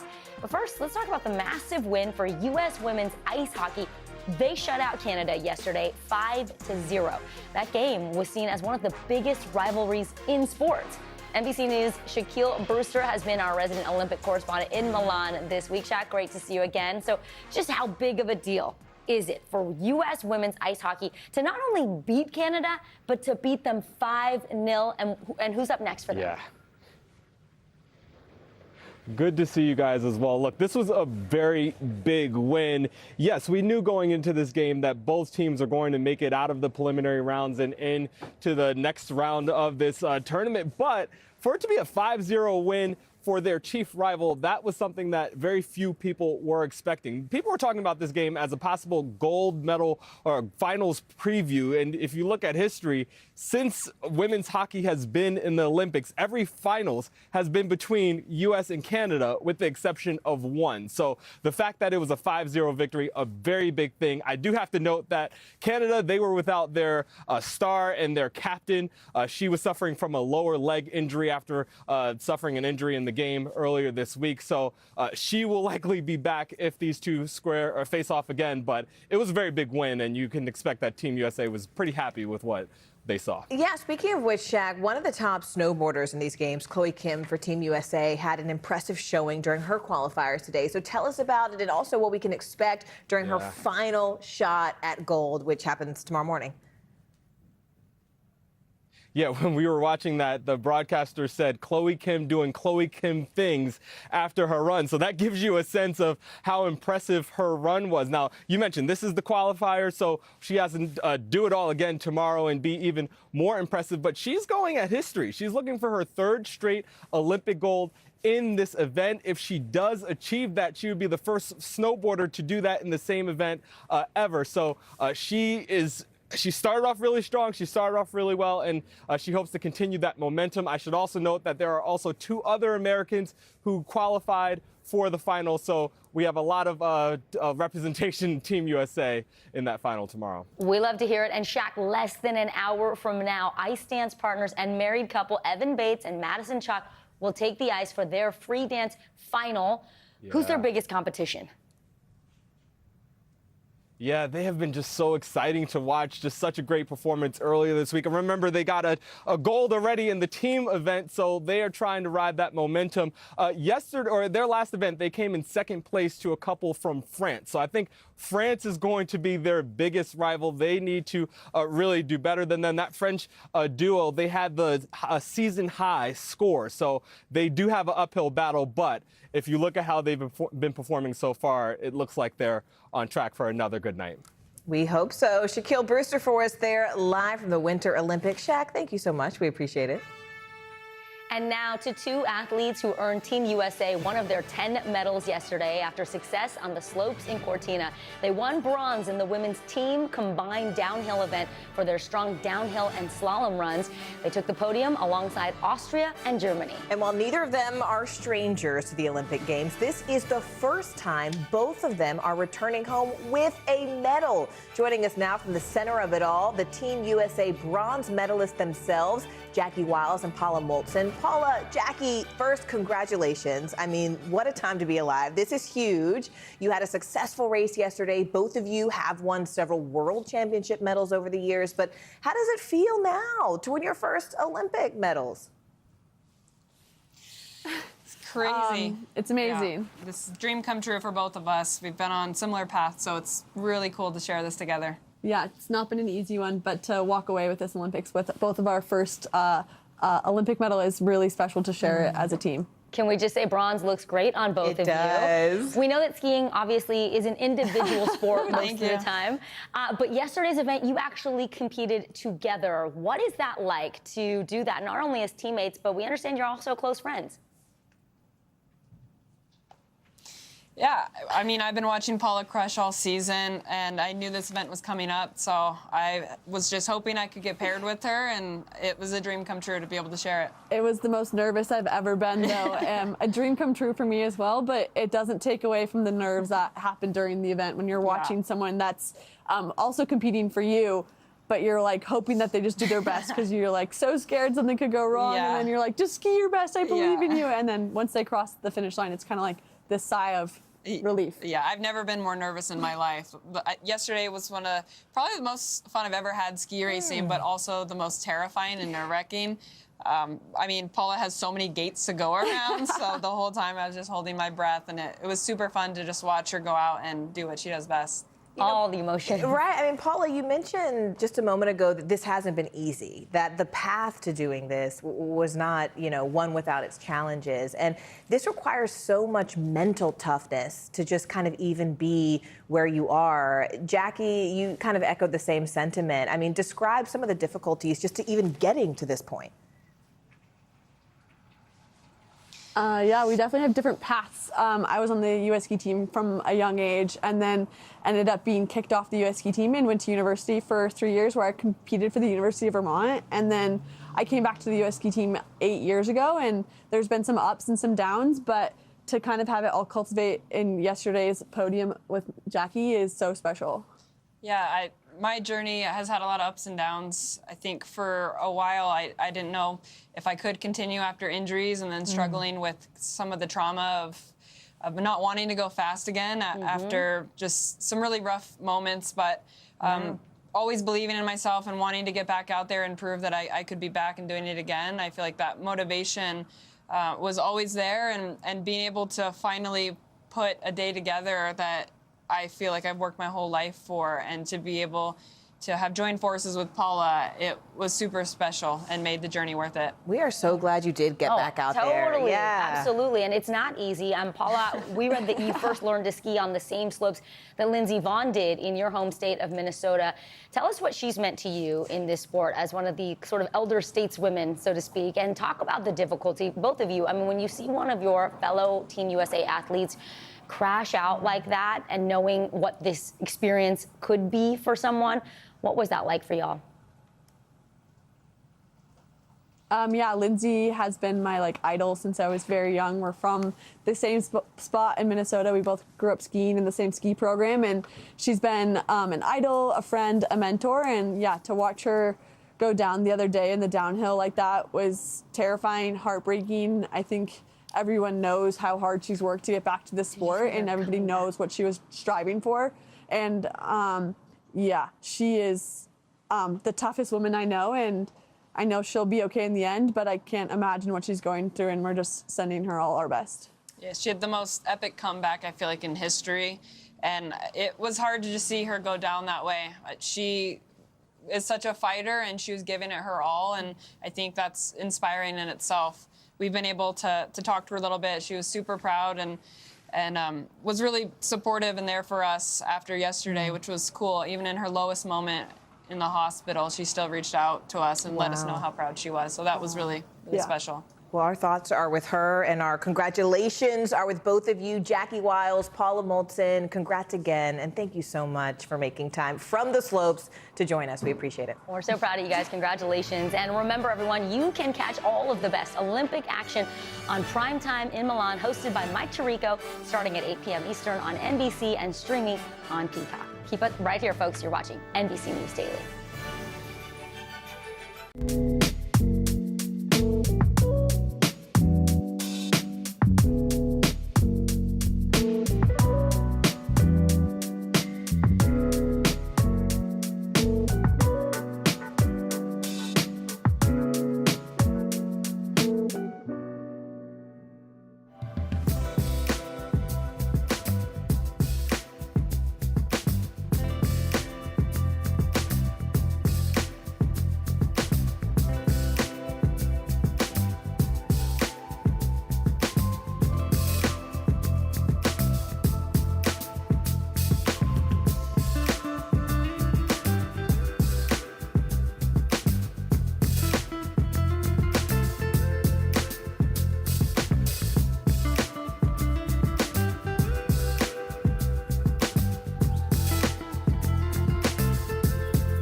With all eyes on the Olympics this week, one mountain town in northern Italy is in the spotlight, Livigno. It's currently the host of snowboarding and freestyle skiing, but it also happens to be the home to traditional alpine cuisine. NBC News correspondent Sam Brock takes us there. It's the Italian Alps version of Farm to Table. Nestled in the mountains, close to the Swiss border, we find Alpe Livigno, a family-owned farm for generations, producing some of the region's most treasured foods, from pastas to cheese to cured meats. They make all different kinds of meats here from different animals, from prosciutto to pancetta to speck. But the soul of the operation is the bresaola. This is what it looks like. Thin slices of air-dried cured beef that are salted, marinated, and matured for weeks before they're ready for consumption. Tanta bresaola. Yes. A lot of bresaola. Yes. This is particular to this part of Italy. Yes. In Valtellina is a typical dish. At Alpe's shop, Buon appetito. Buon appetito. we had to indulge in a taste test Deliziosa.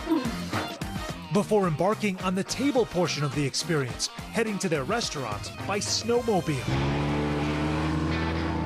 Necessary with all the snow in the winter months, and a journey where all roads lead to pasta. Marco Silvestri and his cousin Francesco introduce us to a local favorite. What is the name of the dish that he's making? He's doing pizzocca, the Livigno pizzocca. As legend has it, the recipe comes from communities sharing their grandma's favorite touches for years. How many ingredients do you use? Just a few: salt, flour, eggs, milk. Today, this standout dish continues to shine. Both the Livigno version and a variation from the broader Valtellina Valley. Okay, here we are. Today I will show you the pizzocca. Where the owner of Ristorante La Calqueira, David Silvestri, reveals a simple twist: buckwheat flour. So we're tasting something that you feel in your mouth like very, you say like heavy. And then in combination with the cheese and the cabbage, it becomes really like a full dish. Silvestri stretching out the dough and carving up wider strips of pasta that get seasoned, flipped, and then plated. So here we are. Pizzocca. With a nice glass of Italian wine, transporting us to someplace very, very close to Paradiso. Salute. Salute. Salute. Our thanks to Sam Brock for that enjoyable reporting. I know, right? Did. Tough assignment. All right, we want to leave you with our Olympic moment of the day. Take a look at this photo of the incredible Team USA snowboarder Chloe Kim. I mean, she's completely airborne. The mountains of Livigno there in the Beautiful. background, and she is chasing gold again. We wish her the very best. Hi, everyone. I'm Morgan Radford. I'm Vicki Wynn. NBC News Daily starts right now.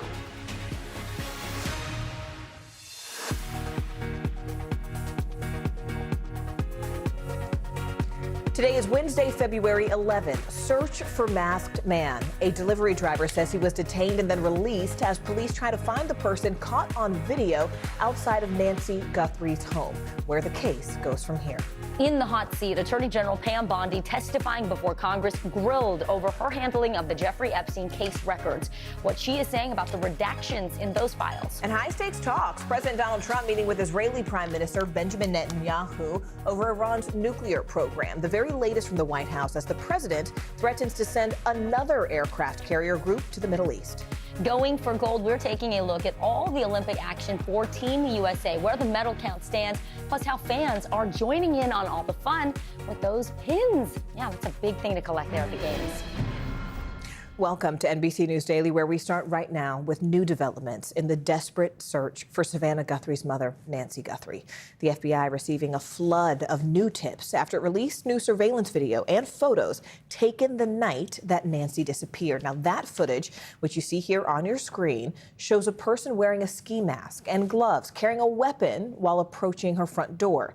Savannah Guthrie responding to those new images yesterday, saying, quote, "We believe she is still alive."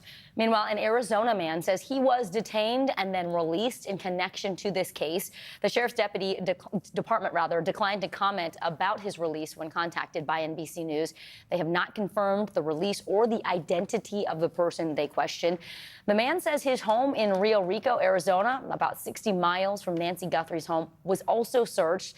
Police say they have now closed the investigation at that property. NBC News correspondent Dana Griffin joins us now from Tucson, Arizona. Dana, what can you tell us about this man's claims that he was detained and released? What are we learning about his status as a delivery driver? So, Vicky, his name is Carlo Palazuelos, and he says that he was pulled over yesterday, detained for hours. He says he's a delivery driver, and he works in Tucson. He says he doesn't know Nancy. He lives in the area where investigators said last night they were searching a property. But this guy says that he did not do it. Take a listen. I didn't do anything, to be honest. Like, I'm innocent. They didn't ask me no questions. So nothing. They so just sat me in the car. They investigated my car and this one, and that's it. He also went on to say that he hopes they get the suspect because he is not it. Morgan? You know, Dana, authorities have wrapped up their search at that man's home, as you just mentioned, there in Rio Rico. So given that that's over, where then do the search efforts stand at this point? So, Morgan, we just got a new statement from the FBI out of the Phoenix office, and I want to read it to you. It says this morning, numerous FBI agents are conducting an extensive search along multiple roadways in the Catalina foothills area related to the Nancy Guthrie investigation. So that is essentially the area that we are in right now. We have not been able to see those federal agents out doing their search, but they have been telling media to just keep at a distance so that they can have their vehicles go in and out and make sure that they can do their search. We have not seen them specifically targeting just roadways along the foothills, not to say that they haven't done it because they've been doing a lot of investigative work, but for them to put out this statement, it shows that they want people to know that they are focusing their effort in this community, the community where Nancy lives, and the hope is that there are some answers in that they find her. Yeah, the hope is that she is brought home soon. Dana Griffin, thank you so much. Okay, let's go ahead and bring in NBC News national law enforcement and intelligence correspondent Tom Winter. Let's talk about that security footage, Tom. You have reporting that the FBI did see those images before yesterday morning. So do we have a sense, Tom, why they waited to release them? Well, yeah, and I want to be clear here. It's not as if they've, have had these images for like the last 5 days, right? But they're obviously going to review it before they put it out to the public because they want to make sure, do we have anything in all the evidence we've already gathered that says, that matches somebody that we might have been looking at, might have even had as somebody that we were starting to gather some information on that matches the description of the person that we're now seeing here in the video. And so that's the thought process there. That is the case with every investigation when they decide what to release, when to release, how to release it.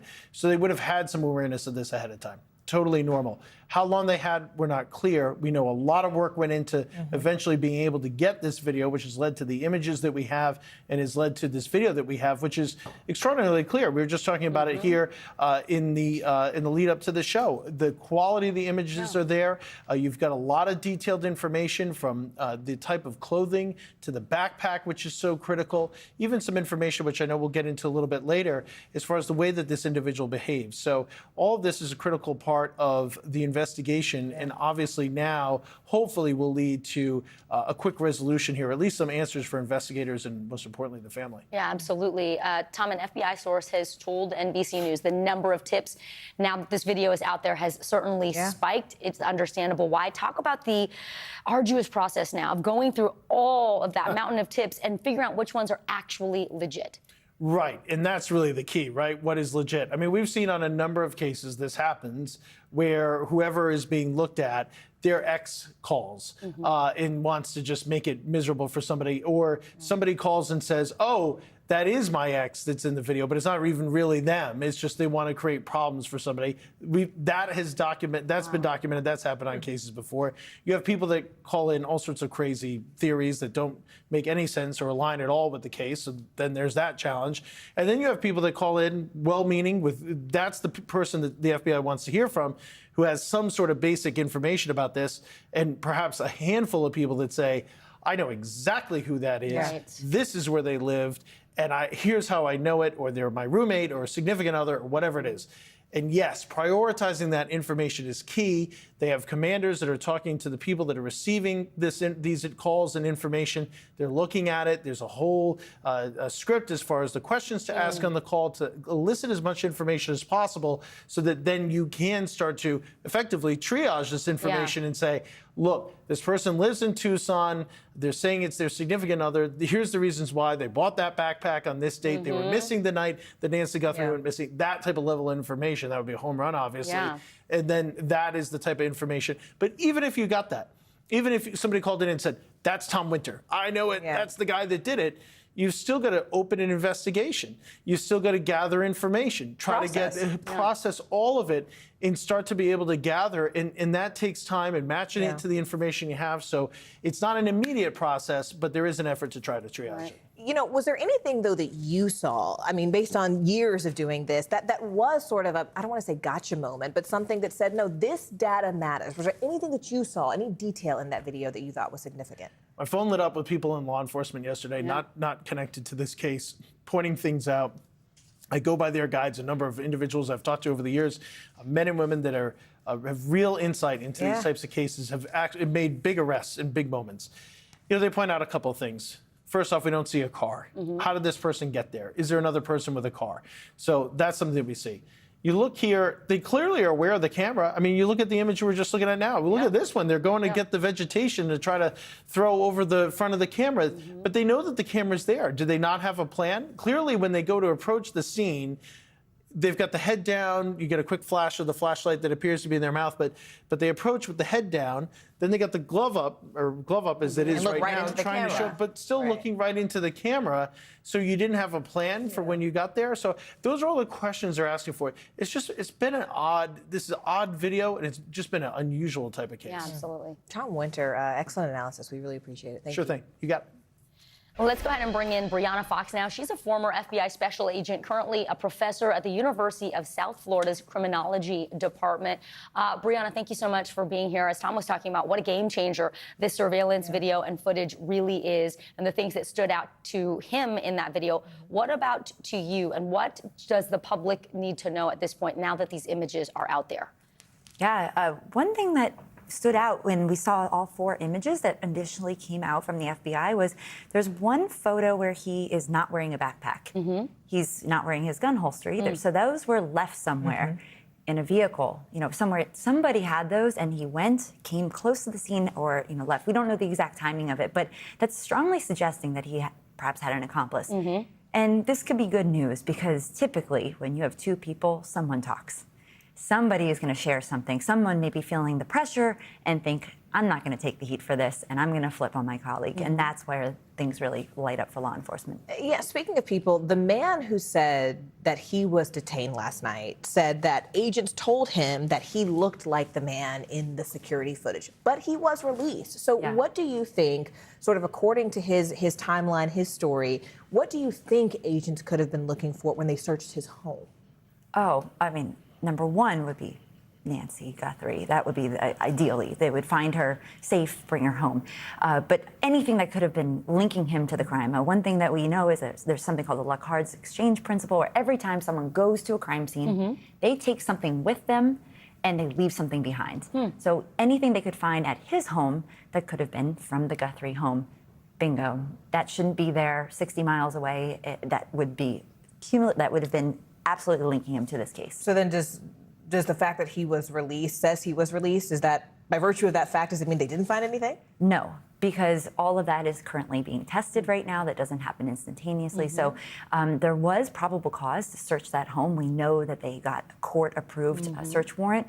So there is more than just he looks like the guy, and somebody said that. There's more there that we don't know yet. Quickly before you go, Brianna, what do you make of this $50,000 reward? Do rewards make a big difference? And is that a high enough amount to get someone to flip on their accomplice, as you suggested?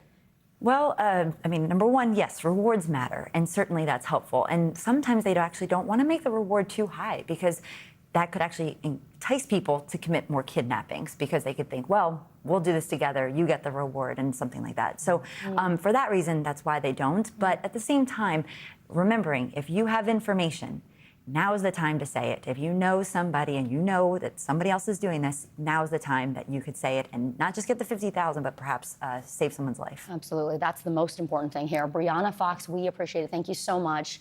And police are asking anyone with information to contact the numbers that you see on your screen here. You can call the FBI tip line, the Pima County Sheriff's Department, or 88-CRIME. You can make an anonymous tip to help bring Nancy Guthrie home.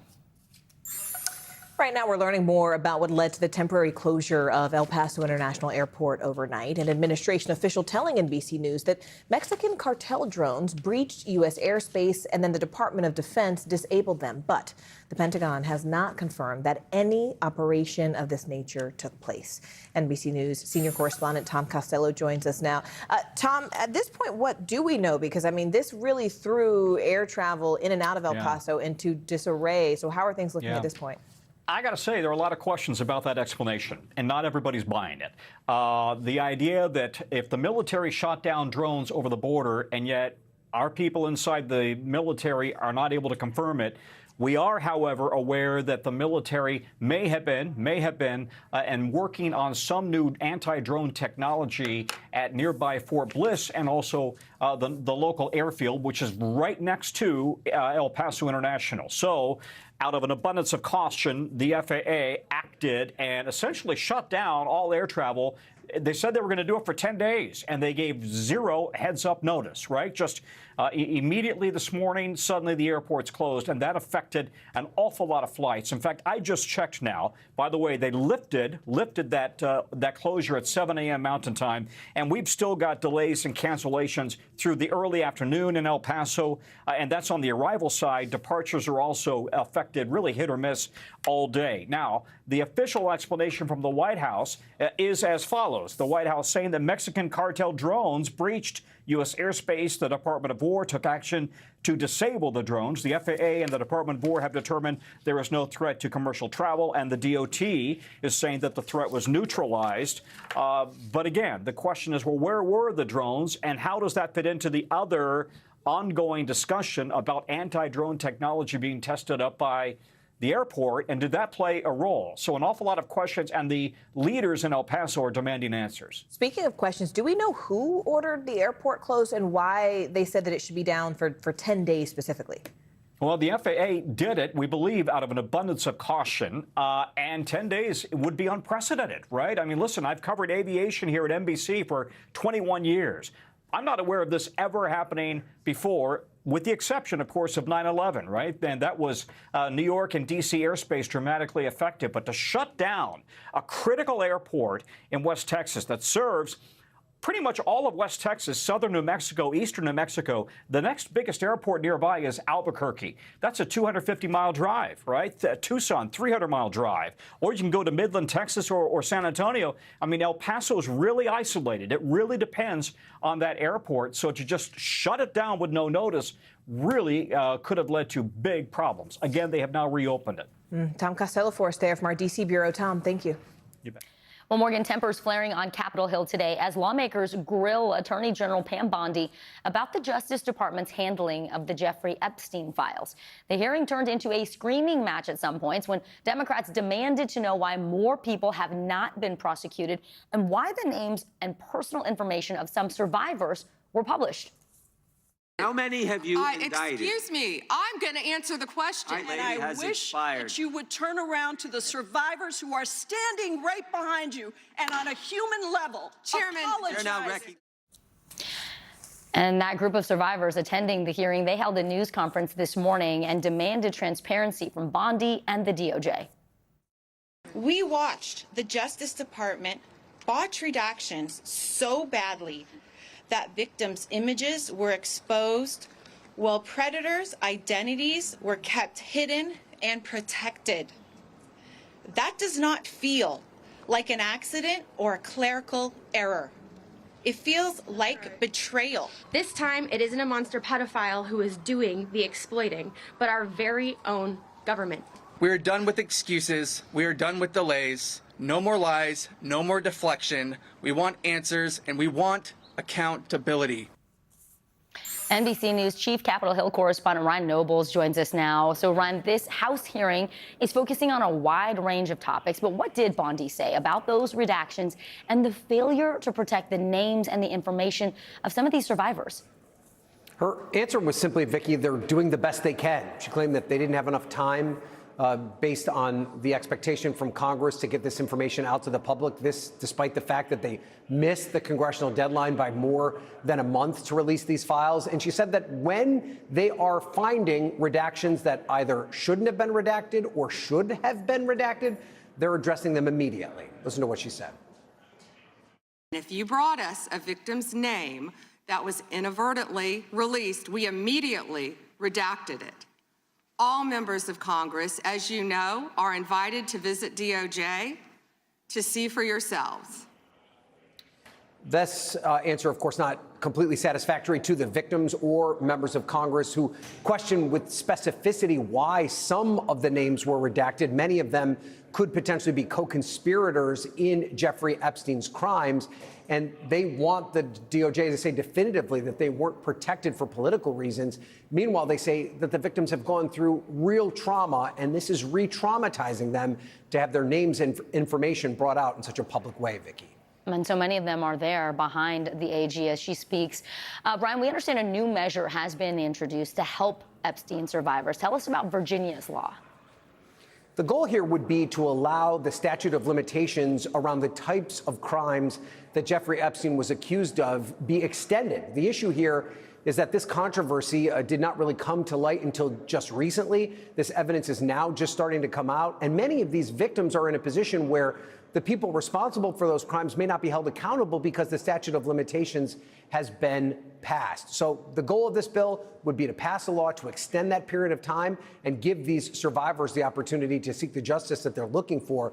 We should say at this point, though, it's just a bill that's been introduced. There's no guarantee that it even gets a vote in both the House and the Senate. All right, Ryan Nobles. Thank you, Ryan. Well, the head of Instagram taking the stand in the trial, accusing Meta and YouTube of purposefully making their platforms addictive to children. But first, Blake Lively and Justin Baldoni facing off in court for the first time over allegations of sexual harassment and retaliation on the set of the film It Ends With Us. What they're saying next. You're watching NBC News Daily.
Blake Lively and Justin Baldoni coming face to face for a court-ordered settlement conference today. You can actually see the contentious former co-stars arriving to a New York City courtroom just earlier this morning.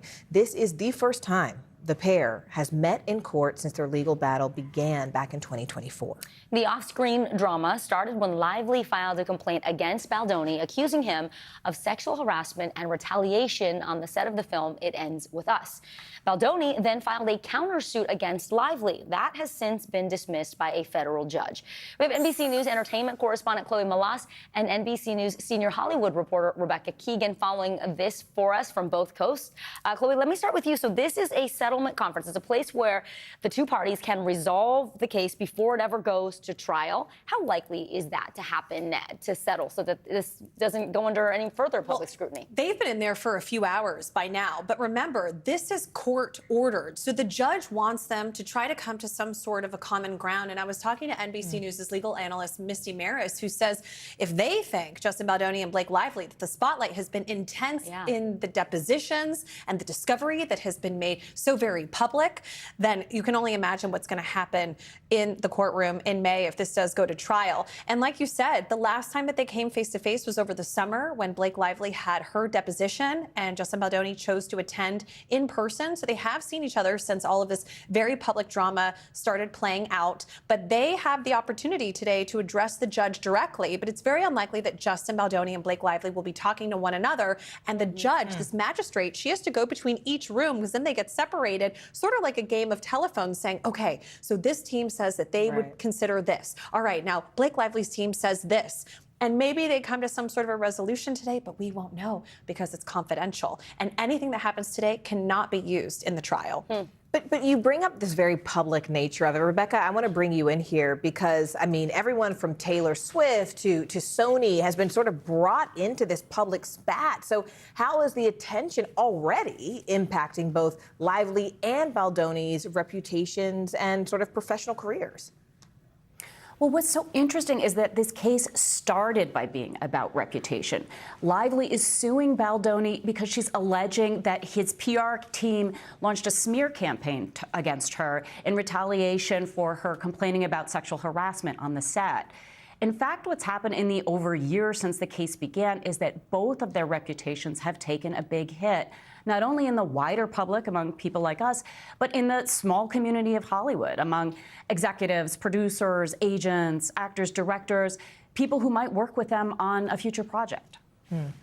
Chloe, what happens next here? Could we see potentially some A-list stars being called to testify if this case goes to trial? And what's your take on whether or not each party actually wants this to go to trial? Well, first of all, Blake Lively is really the one driving this because her lawsuit is the only one that stands because Justin Baldoni's, both of his lawsuits, both against Blake Lively and against the New York Times, were both dismissed. Now, this would be one of the biggest trials that I've covered in the last decade if this does actually take place in May where it's tentatively slated. But there are no cameras in the courtroom, so it's not like the public can follow along like in the case of Johnny Depp and Amber Heard when that went so viral a few years ago.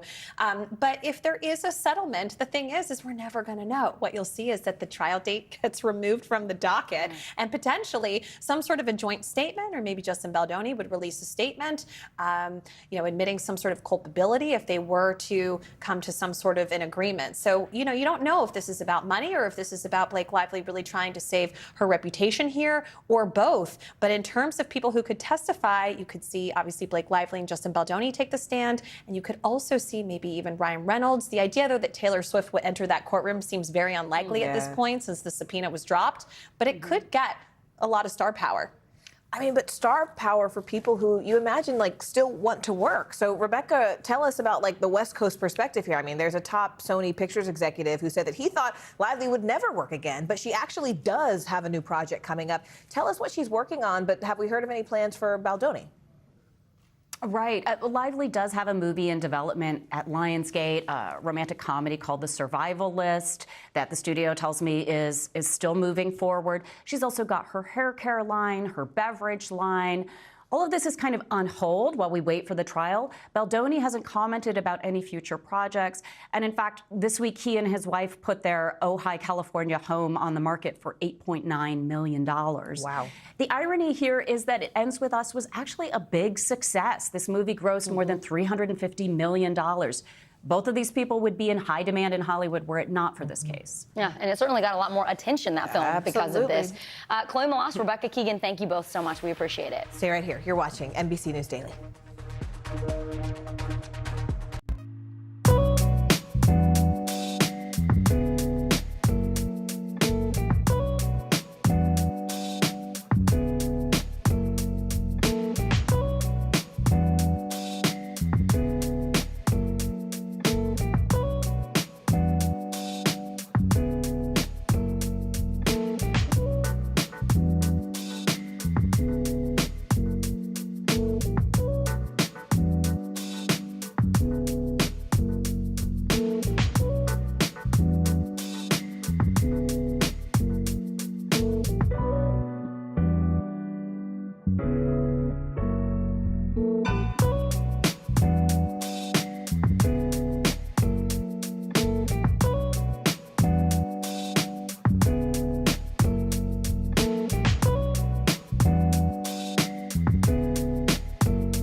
Welcome back on this Wednesday. We're so glad you're with us. It is 12:30 in Chicago and 1:30 in Baltimore. I'm Vicki Wynn. I'm Morgan Radford. Here's what's making news as we speak. A community in Canada is reeling after a gunman killed 9 people at a school and nearby home.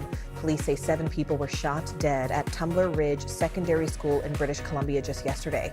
2 other victims were found dead in a home believed to be connected to the campus shooting. Authorities say the gunman died from what appears to be a self-inflicted gunshot wound. It is one of the deadliest mass shootings in Canada's history. Disgraced former lawyer Alec Murdaugh is appealing to South Carolina's Supreme Court, asking the judges to overturn his murder convictions for the shooting deaths of his wife and son in 2021. His lawyers appeared in court today, arguing that the judge allowed improper evidence and testimony at the trial. They also referenced a lack of physical evidence. Even if Murdaugh wins this appeal, he still has to serve a 40-year federal prison sentence for stealing more than $12 million from clients. And Super Bowl 60 was won for the record books. NBC Sports announced that the big game between the Seattle Seahawks and the New England Patriots was the second most watched Super Bowl of all time, with nearly 125 million viewers. This is a slight dip from last year when 127 people tuned in. 127 million. Yeah. Yeah, not just 127. All right. The woman who was shot by an immigration agent in Chicago late last year has announced a lawsuit after new evidence was released in her case.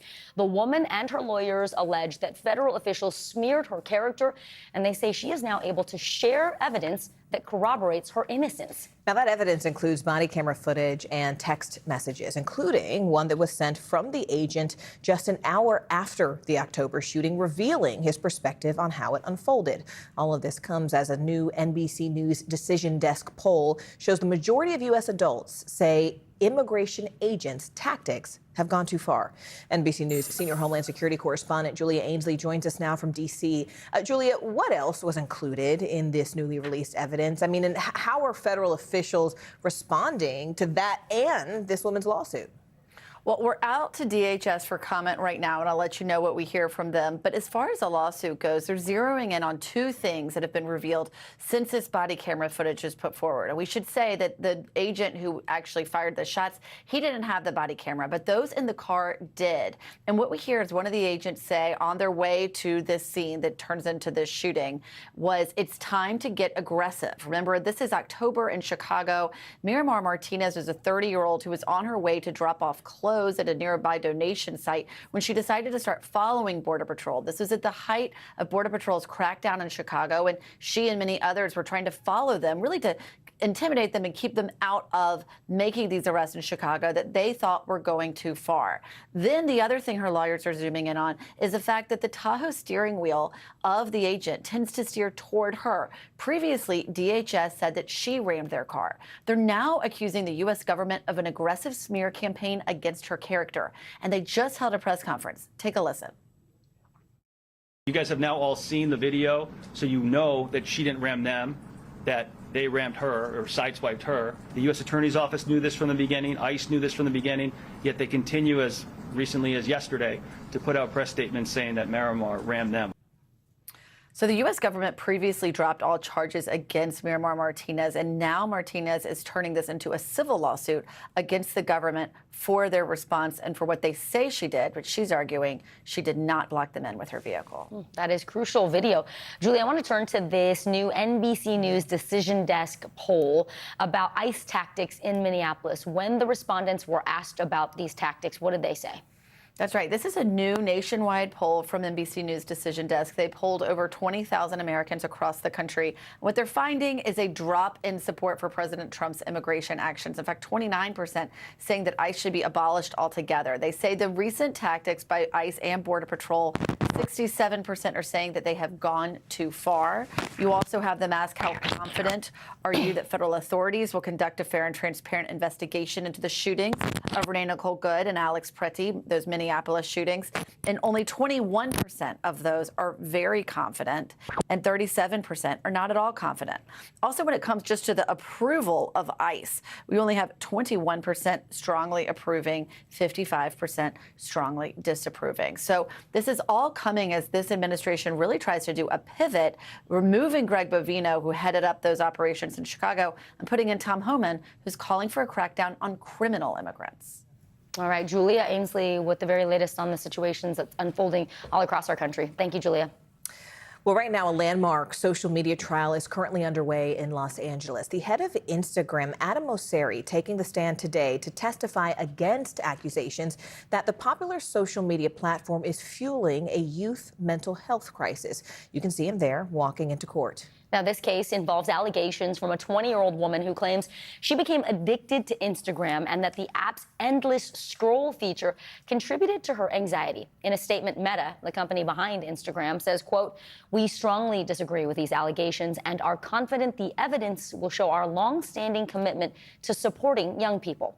NBC News legal analyst Danny Savalos joins us now. Danny, glad to see you. So the plaintiff's attorney today singled out a certain Instagram features, right? They talk about the camera filters, the marketplace. They say that those are technically very harmful to minors. What is Instagram saying in response? Instagram is basically using really a three-pronged defense. Number one, the product works exactly the way we design it. You say scrolling is bad, well, you're supposed to scroll. That's how you look at the product. Part two is going to be, look, we did everything we could to make these as safe as possible. No product, no company can guarantee the safety of its users in 100% of situations, including minors or adults.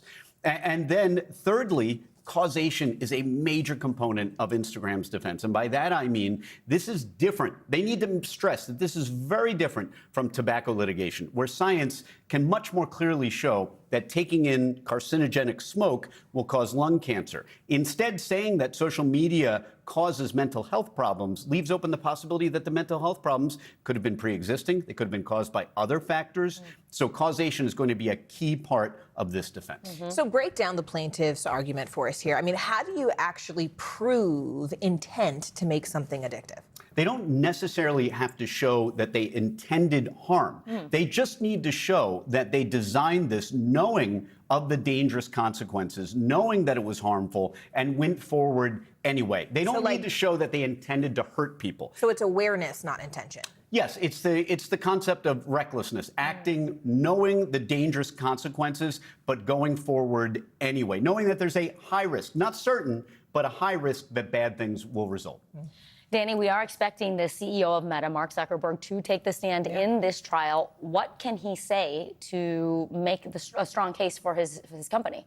It's interesting because as the boss, the buck stops with the boss. But at the same time, is he really, does he have a lot of substantive testimony about how things are done on the front lines of product development? Maybe not. I mean, he's going to be able to talk about broad strokes. And if the plaintiffs can show or connect him to knowledge that this was a harmful product and that they went forward knowing that it was creating risks in children and not minimizing, not taking every step they could, every reasonable step, right? Remember, you don't have to make something perfectly safe. It's impossible, right? Okay. Everything from water to motor vehicles is unsafe at certain quantities, right? So that is basically what they're going to go after with Mark Zuckerberg. But, I mean, there's a lot of risk in taking the stand for Zuckerberg. Wow. Danny Savalas, as always, thank you so much. Thank we appreciate you. it. Thank you, Danny. Well, right now, President Trump is meeting with Israeli Prime Minister Benjamin Netanyahu at the White House. The two are reportedly discussing negotiations with Iran over its nuclear program. The meeting comes on the heels of indirect talks between Washington and Tehran last week that produced no meaningful results.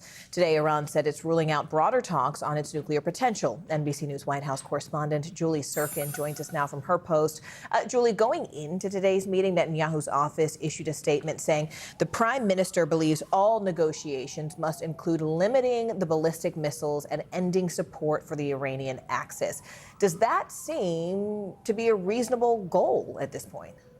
Well, it depends on who you ask, Morgan and Vicky. Of course, if you ask Iranians leaders, they are willing to at least have a conversation about their nuclear program, recently saying they're not interested in further developing it. But if you ask Netanyahu, what he's asking the U.S. to really negotiate here is an end to their ballistic missile program as well, and perhaps further expanding those talks to include Iranians' proxy groups in the region. I'm talking about Hezbollah in Lebanon, Hamas in Gaza. Those don't seem to be of interest to Iran, at least not at this point. And it is why you continue to see some tense language, some tough language from President Trump suggesting that he could potentially take some tougher actions against the country if they don't fall in line fast. You mentioned that meeting that they had last week between the U.S. and Iran did not seem to yield to much progress, but Netanyahu is here for his 8th meeting with the president in this term, 6th at the White House. He posted earlier as well that he met with Secretary of State Marco Rubio this morning, teasing ahead to a potential Board of Peace meeting next week that Netanyahu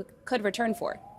Julie, does it seem like at this point that President Trump is inclined to put boots on the ground in the Middle East? There's been talk of adding an additional aircraft carrier if Iran does not comply with the president's demands.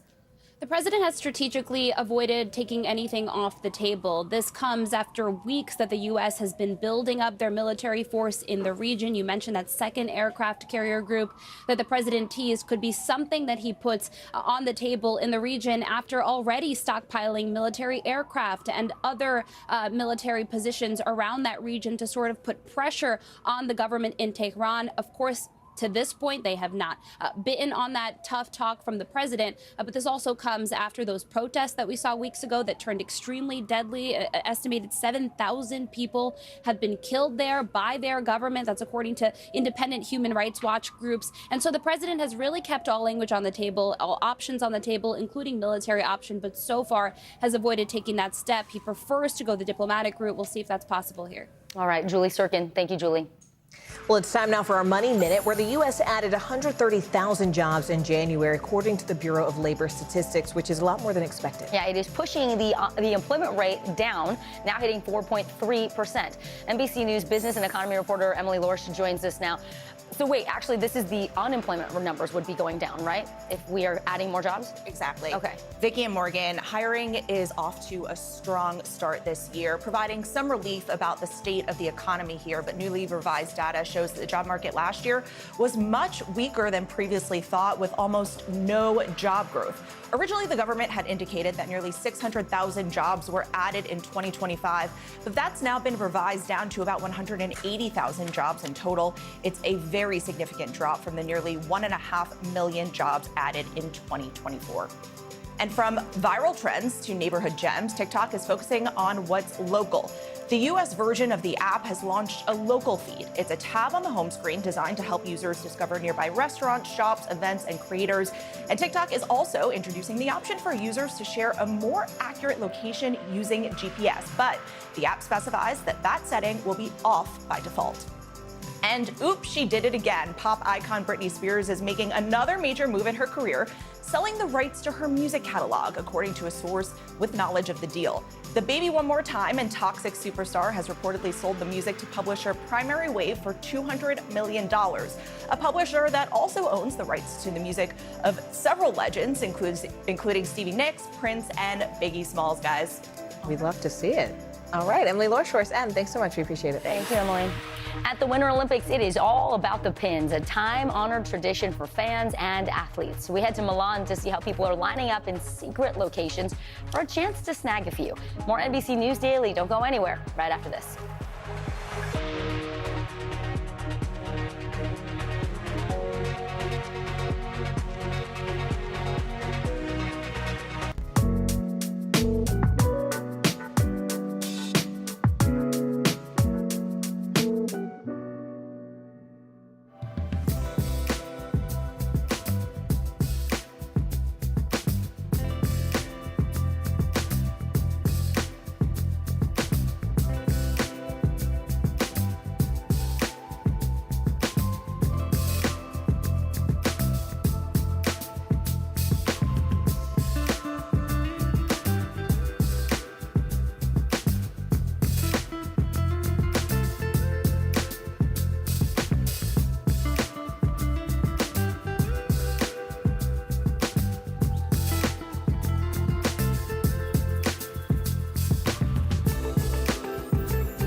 Right now, Team USA figure skaters and husband and wife pair Evan Bates and Madison Chock heading into their final ice dance competition.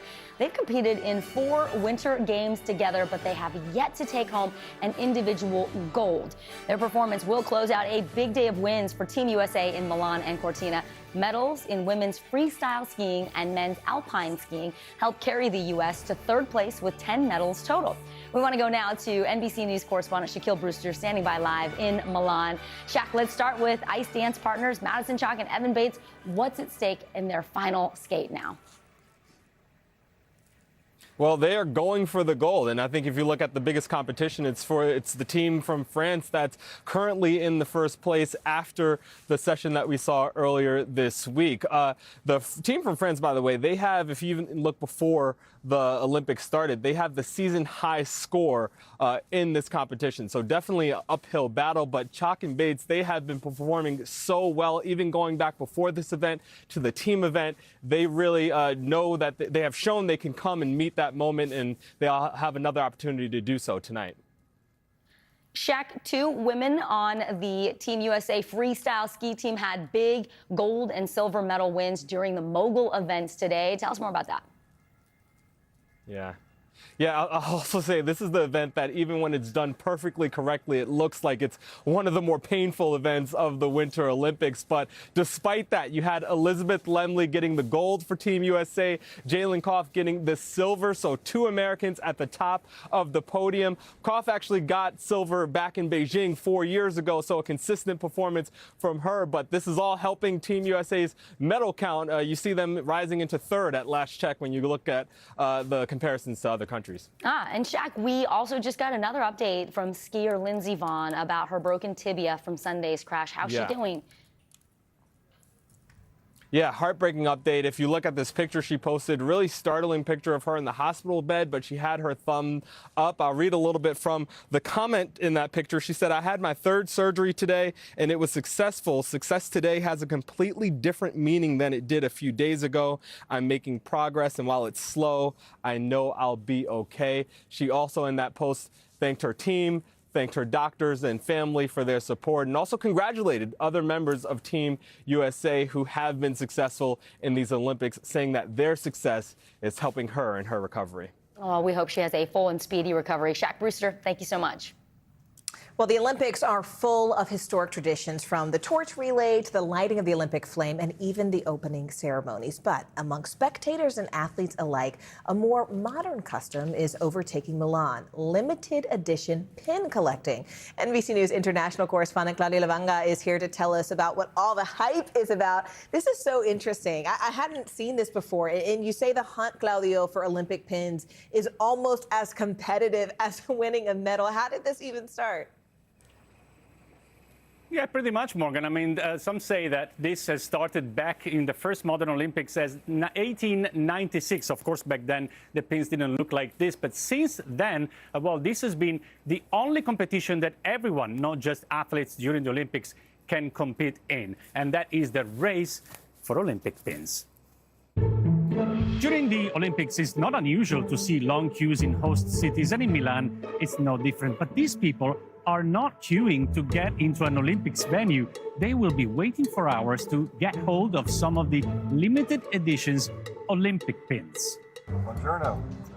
Among them are Scott and Delphine Reed. They started collecting pins since the 1996 Olympics in their hometown in Atlanta. Because we love the Olympic Games. I've always loved history and sports and travel, and the Olympics encompasses all of that. And this is about my 8th Games, but we also come trade pins. Very much. Here's a pin from our country, from the USA. Okay, Pins are a beloved tradition at the Olympics. And given its popularity, Milan turned it into a real treasure hunt. It created 11 pins, each representing one of the city's landmarks or neighborhoods, like the Navigli Canals, Milan's castle, the Duomo, and even one representing il panettone, a typical cake from Milan. Every day during the games, a new location where to find them is revealed on Instagram. What follows is Pindemonium. People arrive hours before they're handed out, but only a limited number are available every day. Many arrive too late. For the lucky ones, the rules are simple. The pins cannot be sold, but can be exchanged. Badges of honor as hard to get as gold medals. Now, as you can see, Morgan, I have quite a collection of pins here, now including many of the Milano Cortina, which, as you saw in that story, are quite hot property around here. So I'll have to trade them with some rare ones. I like that. Know your value, Claudio. Tell us, though, have you been able to enjoy any of the games since you've been covering this? Well, the answer is no, but I watched them all on television. I was working most of the time. And also, we don't really have tickets for the games. But now that I have this rare pins, what I'm going to do is try to bribe someone to get in. See if that works. Just Look, about to trade say, a pin Claudio. for a ticket. That's right. One of the most honest men out there, Claudio. Thank you. Claudio, we appreciate it. Remember, to our viewers, you can catch all of the best Olympic action on primetime in Milan, hosted by Mike Tirico, starting at 8 p.m. Eastern on NBC and streaming on Peacock. Stay right here. You are watching NBC News Daily. And remember, you can always watch us for free 24/7 on our streaming network, NBC News Now, wherever you stream. That includes YouTube, Hulu, Roku, Peacock, you name it. Your news continues right after this.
eyes on the Olympics this week. One mountain town in northern Italy is in the spotlight, Livigno.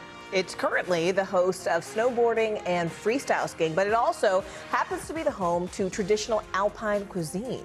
NBC News correspondent Sam Brock takes us there. It's the Italian Alps version of farm to table. Nestled in the mountains, close to the Swiss border, we find Alpe Livigno. A family-owned farm for generations, producing some of the region's most treasured foods, from pastas to cheese to cured meats. They make all different kinds of meats here from different animals, from prosciutto to pancetta to speck. But the soul of the operation is the bresaola. This is what it looks like. Thin slices of air-dried cured beef that are salted, marinated, and matured for weeks before they're ready for consumption. Tanta bresaola. Yes. A lot of bresaola. Yes. This is particular to this part of Italy. Yes. In Valtellina is a typical dish. At Alpe Shop, Buon appetito. Buon appetito. we had to indulge in a taste test Deliziosa. before embarking on the table portion of the experience, heading to their restaurant by snowmobile. Necessary with all the snow in the winter months, and a journey where all roads lead to pasta. Marco Silvestri and his cousin Francesco introduce us to a local favorite. What is the name of the dish that he's making? He is doing pizzocca, the Livigno pizzocca. As legend has it, the recipe comes from communities sharing their grandma's favorite touches for years. How many ingredients do you use? Just a few: salt, flour, eggs, milk. Today, this standout dish continues to shine. Both the Livigno version and a variation from the broader Valtellina Valley. Okay, here we are. Today I will show you the pizzocca. Where the owner of Ristorante La Calqueira, David Silvestri, reveals a simple twist: buckwheat flour. So we're tasting something that you feel in your mouth like very, like heavy. And then in combination with the cheese and the cabbage, it becomes really like a full dish. Silvestri stretching out the dough and carving up wider strips of pasta that get seasoned, flipped, and then plated. So here we are, pizzocca. With a nice glass of Italian wine, transporting us to someplace very, very close to Paradiso. Salute. Salute. Salute.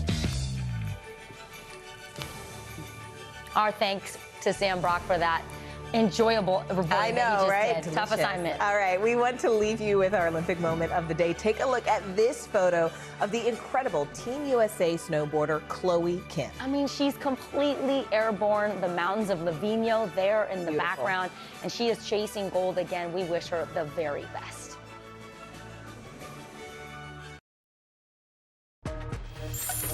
Hello, everyone. I'm Kate Snow. And I'm Sinclair Samoa. NBC News Daily starts right now.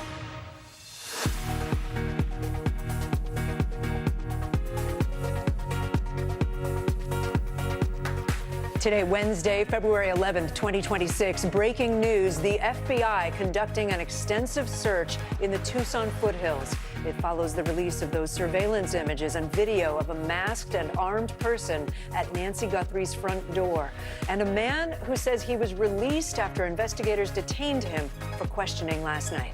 In the hot seat, Attorney General Pam Bondi is on Capitol Hill facing tough questions about the Justice Department's handling of the Epstein files. The message Bondi had for Epstein survivors in the audience who are demanding more transparency. Cleared for takeoff, El Paso's airport back open hours after the FAA said it was closing that airspace for 10 days. Why the sudden reversal? As the White House blames a Mexican drug cartel. Plus, Olympic buzz. Team USA adds to its medal count in Milan Cortina. We'll talk to a pair of skiers who took home a surprising bronze medal that may have started to fall apart. Yes. We're going to get into that a little bit later. We have more Olympic news, too. A lot going on. Yeah, so stay with us. But we are going to start this hour with those new developments in the search for the mother of our colleague, Today co-anchor Savannah Guthrie. Today, the FBI says agents are conducting an extensive search along roadways in the Catalina foothills, the neighborhood where Nancy Guthrie disappeared. And an Arizona man says he was detained last night for questioning and says he was released after several hours. We should note that that has not been confirmed by authorities. But the man told reporters he does not know who Nancy Guthrie is. I didn't do anything, to be honest. Like, I'm innocent. I hope they get the suspect, because I'm not it. Of course, this all comes after the Pima County Sheriff's Department and the FBI conducted a court-authorized search of his home in Rio Rico, which is about 60 miles south of Tucson. All of that following the FBI's release of those images and videos yesterday from Nancy Guthrie's security camera showing an armed man in a mask approaching the door. The FBI telling NBC News that those images have led to a dramatic increase in tips. We have team coverage this hour. NBC News Chief Justice and National Affairs correspondent Kelly O'Donnell in Tucson and NBC News national law enforcement and intelligence correspondent Tom Winter here on set. Kelly, we'll start with you on the ground. What more should we know about this individual authorities detained and about the search FBI agents are conducting in the Catalina foothills today?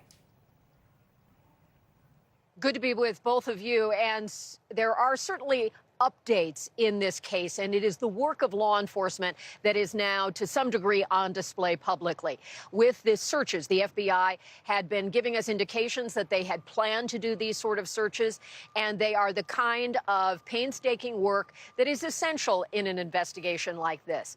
So they have given us some sense of the locations where they're working. They'd like to have both the media and the public aware that they are doing this work, to give them some room to do the searches. And this is the kind of thing where they're looking for any sign of evidence that might have been discarded by perpetrators in this case, anything that might answer questions about where Nancy Guthrie is. All of that open-ended and necessary work, especially in the immediate areas where we know are close to the Nancy Guthrie home. So that's part of what we're seeing unfold today, and that will take probably a considerable amount of time. And then with respect to the detainment of the individual who is now speaking out about his experience, Pima County Sheriff, the agency in charge of this investigation, was doing its work, acting on information we presume that they had gathered. They wanted to see this individual. They wanted to talk to him. They wanted to find out about his phone and other things. And so that gives you a sense of the work we're doing. We don't have any reason to believe that there is more involvement with him, but that also remains to be seen, just as it would for any law enforcement case. Kelly, thank you. Tom, let me pick up right there where Kelly just left off. I know you have some insight into what caused authorities to even look at that individual last night. What do we know?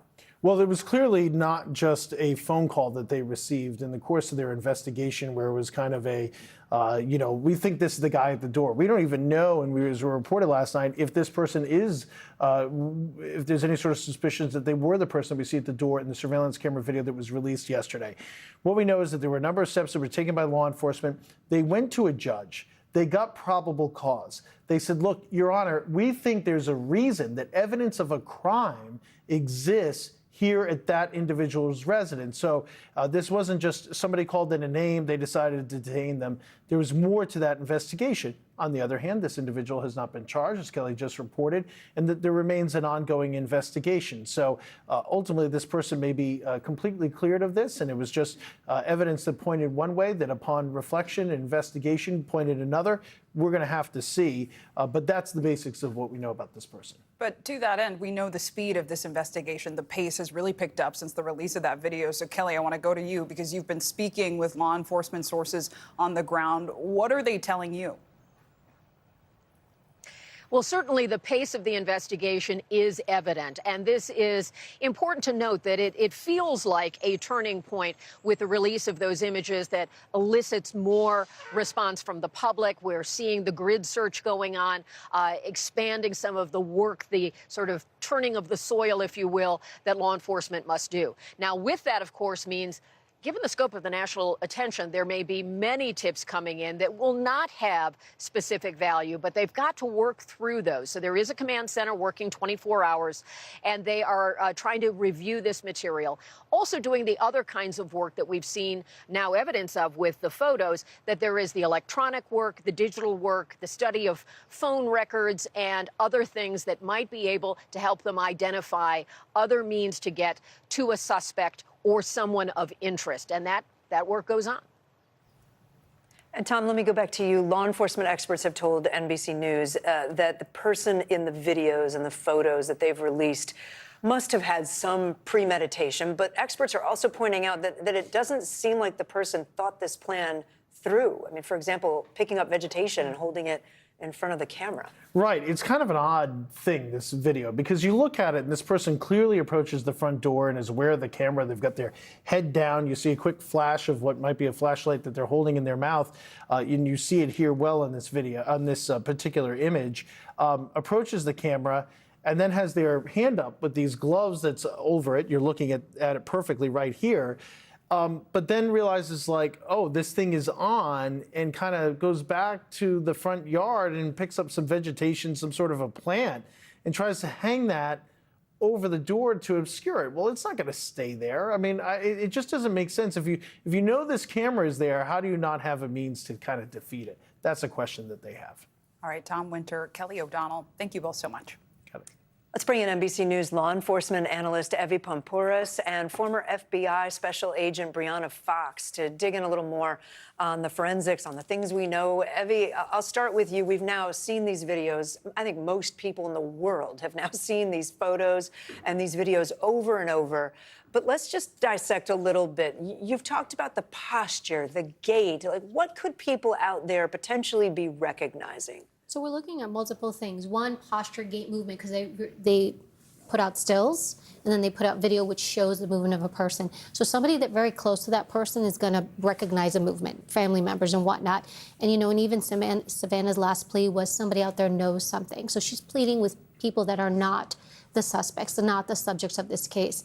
The other thing is, I'm also looking at clothing and attire. One of the things you can do is even looking at the sourcing of where some of these items might have been purchased. Might seem a little bit off, but I can't tell you how many cases in the U.S. Secret Service we would look at, even something as simple as ink, when somebody would write a letter to the president or a threat. We would assess and be able to determine where that ink came from, who manufactured that pen, where it was sold, what country, what stores. So you can do that with clothing. Maybe somebody sold that backpack, which tends to stand out to a lot of folks at a store. Also, maybe I'm the one who sold him the backpack, and I'm like, hey, that person looks familiar. I just sold that item. I sold those clothing. The other thing is shoes. I know now we have an idea of what he's wearing, so I think of foot impressions in the area. So that's another possibility. If I'm law enforcement from a forensic standpoint, canvassing the area, now I know these are the shoes he's wearing. And then I can look for foot impressions and are there any trails in the back, in the dirt? So it does give you a great amount of information. Brianna, what do you glean from this video? You've pointed out prior that he appears, or excuse me, the individual in the video appears to have a backpack, and then at one point we don't see the backpack. What are you taking away from all this? Yeah, that's a huge point, that there's a photo of him not wearing the backpack, and then we see it on. So where did that come from? Was there an accomplice in a vehicle? They're waiting for him. That would be a huge development, because that would mean there's two people in this case. And that's great for law enforcement, because now we can have a person that may be willing to flip. And that's a huge source of information. The other thing is, as they always say, you know, one is, you know, you're the sole person, two becomes a conspiracy, you know, and three, everybody knows. So if one person told one other person, now we know that there's a huge likelihood that this could really, you know, spiral outwards, where there could be somebody who knows something, or they were bragging about it. That happens a lot. So someone turns on someone else. Exactly right. Evie, back to you. You know, we just reported about the person that was detained last night, or the person who says he was detained last night, because law enforcement hasn't confirmed it. What do you make of that? Is that just sort of the regular course of an investigation, to just talk to as many people as you can? That's good news. That means movement. We don't want a standstill. We want movement. We want kinesis. We want to talk to as many people as possible. So if somebody comes on your radar, you want to speak to them. I'm a former polygraph examiner, interrogator, and a lot of the most difficult cases, the way you break them is through talking to people, through getting interviews, getting information, creating leads. It's not necessarily finding the suspect and getting confession. It also helps you clear people because maybe you're going in and you're thinking this is the person, and then you also you have to be careful. You have to be very objective. We used to say we're objective seekers of the truth because if I come in and my lens is you did it, now I'm going to miss all the things that show me that you didn't do it. And then the other thing is while they're simultaneously talking to that person, I'm going to either ask for consent or try to get a warrant to look through your devices so that I can corroborate some of the information. So this is progress. And Brianna, we know this individual has said they were questioned and released, that the home was searched due to a warrant. Just because he's saying he was released does not mean that the items that might have been taken in the home are no longer being looked at, right? Oh, that's exactly right. So things that could have been collected from that home, which we don't know if they're being processed right now. That takes some time. It's not instantaneous, but we know that will turn into results soon, very soon, actually. Evie Pompouras, Brianna Fox, thank you both so much. Appreciate you. The FBI says tips have dramatically increased since they put out that new video and photos of a potential subject. And it's something that we've seen before. There seems to be no leads in a particular case, but as soon as authorities release images of a possible suspect, the floodgates open, and critical tips often lead to a big break. New hope that someone will recognize this masked person. Their eyes still visible despite a full face covering, wearing a backpack, sneakers, and a gun holster, all details that could trigger someone to make a critical call. Experts say video like this can lead to breakthroughs, with the FBI hoping the public's response will move the investigation forward. This investigation of this magnitude was going to require the public's assistance, which is why we put it out nearly immediately, the video, the photos, and sharpened images. And we continue to receive tips, and based upon that, we were able to expand the investigation. It's happened many times before. Well, he has his beanie pulled down, so the only thing you can see is his eyebrows. That's the manager of a Pennsylvania McDonald's calling 911 after customers noticed Luigi Mangioni's distinctive eyebrows. The tip coming just one day after the police released this photo of the suspected assassin of United Healthcare CEO Brian Thompson.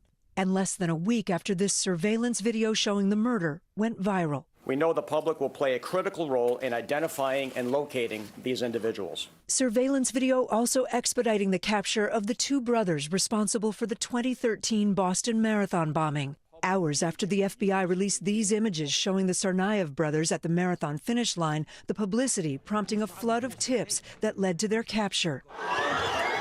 And more recently, in the Charlie Kirk shooting, suspect Tyler Robinson turned himself in at the urging of his parents after photos and this video of the shooter running away from the scene were made public. His picture in the news, the gun on the news, he knew it was inevitable that he would be caught.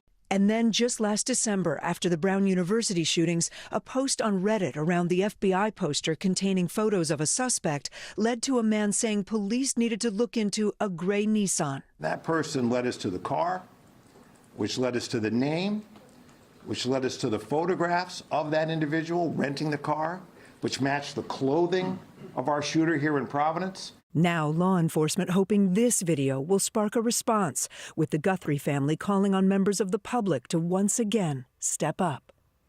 Already online, people are poring over every detail of the photos and the videos, from the shape of the person's eyebrows to the jacket to identifying the sneakers he wore, the brand of the backpack.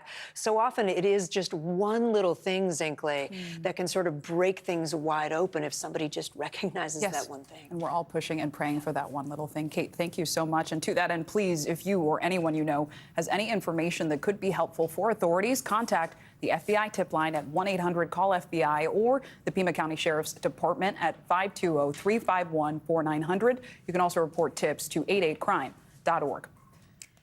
Coming up, actors Blake Lively and Justin Baldoni meet face-to-face in a courtroom for the first time since the co-stars' legal battle began. Could they reach a deal and avoid a trial? Plus, Canada reeling from the worst mass shooting there in decades. At least 7 people were killed at a school in British Columbia. Inside the search for answers, you're watching NBC News Daily.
Attorney General Pam Bondi faced a number of questions about the Epstein files during a heated House hearing, which has featured several shouting matches between the AG and lawmakers. Several Epstein survivors and their family members attended the hearing. In her opening statement, Attorney General Bondi had this message for survivors. If you have any information to share with law enforcement about anyone who has hurt you or abused you, the FBI is waiting to hear from you. Let's bring in NBC News Now anchor Hallie Jackson. Hallie, of course, all eyes on this. And after those opening remarks, a House member asked the survivors to stand up. Talk to us about the highlights here.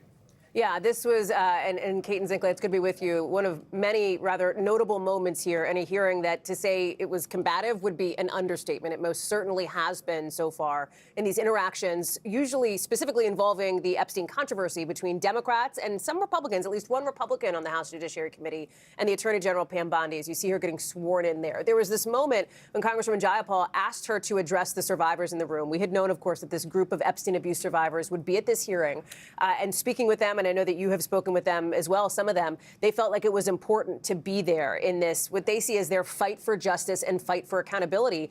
And so Congressman Jayapal asked them to stand up as they were seated and then standing just a few rows behind the Attorney General in the room. I want to play that moment.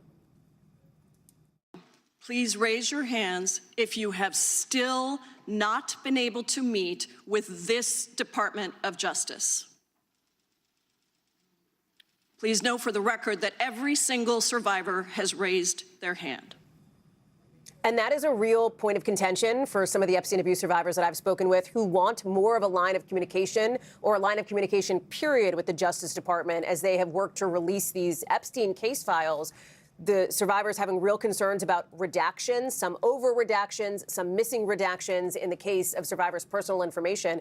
Congressman Jayapal then went on to ask the Attorney General to turn around and apologize directly to those survivors for the Justice Department's actions here. That did not happen. In her opening remarks, Attorney General Bondi did say that she was deeply sorry to all victims of sexual violence, including, of course, in particular by the person that she described as this monster, Jeffrey Epstein. Other notable moments, I will say, there's been a lot of sparring. Hasn't been as much, I think, substance here, at least as it relates to the Epstein case. But a couple of things stand out. One, she committed, the Attorney General did, to redacting the names of men who should not have been initially redacted. She said that was made in error, that her department is working on that. So that's notable. The other thing, she was also pressed on the potential for clemency, for a pardon for Epstein's convicted co-conspirator Ghislaine Maxwell, and pressed about the prison transfer that Maxwell received last summer after her conversation with the Deputy Attorney General, Todd Blanche. And I can tell you that the Maxwell piece of it, Kate and Zinkley, has been very upsetting to a lot of Epstein abuse survivors who wonder why Maxwell is getting, in their view, special treatment. And Hallie, even before this hearing started, right, several survivors I know spoke outside the Capitol. Yeah. They held an event. Can you talk about that?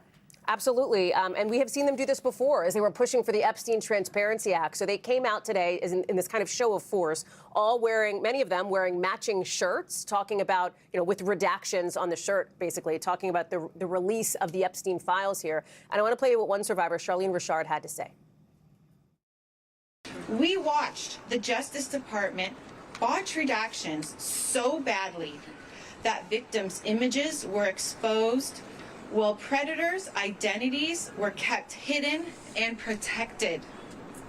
That does not feel like an accident or a clerical error. It feels like betrayal. Also in the crowd there behind Charlene Richard were Sky and Amanda Roberts, the siblings, the brother and sister-in-law of Virginia Roberts Giuffre, one of the most prominent Epstein accusers who died by suicide last year. They had come into town as well yesterday for the unveiling of what's called Virginia's Law. Senator Chuck Schumer and others moving forward with this to end the statute of limitations for victims of child sex abuse. I will tell you that we will have a conversation with several of these survivors coming up tonight, later here on NBC News Now, guys. Yeah, Hallie, thank you so much. And we don't want anyone to miss that. Hallie's interview with survivors, as she said, it's happening today. That's coming up on Hallie Jackson Now. That streams live starting at 5 p.m. Eastern, 2 p.m. Pacific, right here on NBC News Now. We're going to take a turn now to your money because new jobs numbers today show a strong start to 2026. The U.S. added 130,000 jobs in January, and the unemployment rate dipped to 4.3%. This morning, President Trump praised those numbers, posting on Truth Social, great jobs numbers, far greater than expected. But while the January number was strong, revisions to the jobs numbers from last year showed that 2025 was the worst year for job growth in a non-recession year since 2003. Joining us now, senior business correspondent with NBC, Christine Romans. Christine, so we have the strongest month of jobs gains since December 2024, but as we just alluded to, it's not all great news. Walk us through. Well, let's look at what happened in January. This is a strong performance, much better than many economists have been expecting. 130,000 jobs added. You can see that's the most in more than a year. And the unemployment rate also in a decent place. But when you put it in context, you're coming off of the weakest year last year since 2003 for a year that wasn't in a recession, as you pointed out. That is a really slow, barely keeping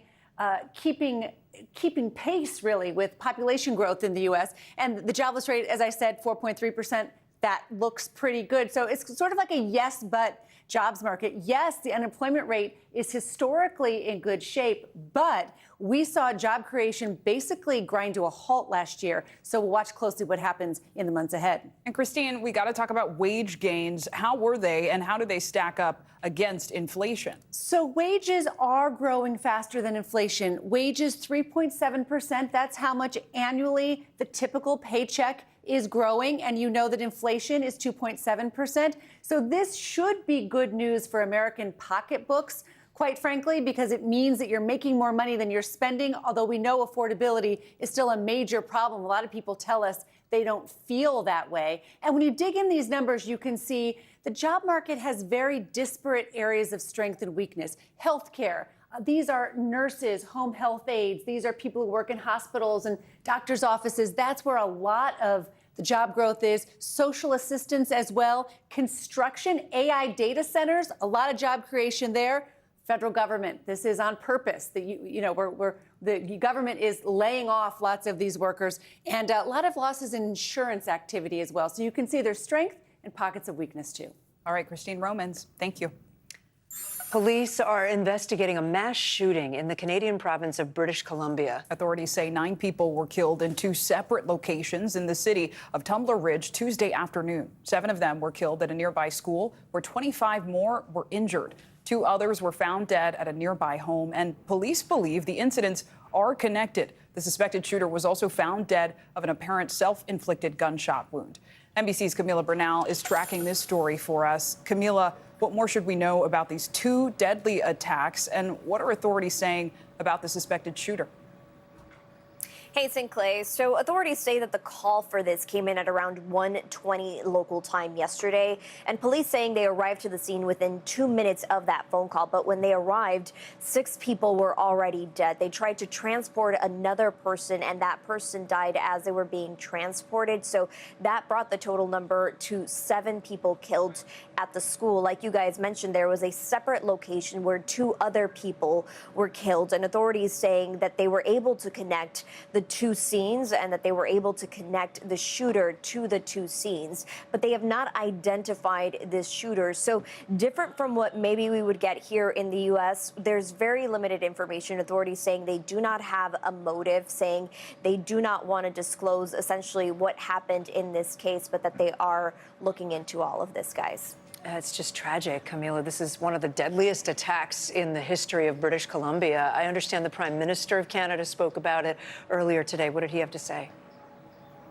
Yeah, Kate. So essentially what he's saying is that all of Canada is in mourning. He ordered all the flags at government buildings to be flown at half staff.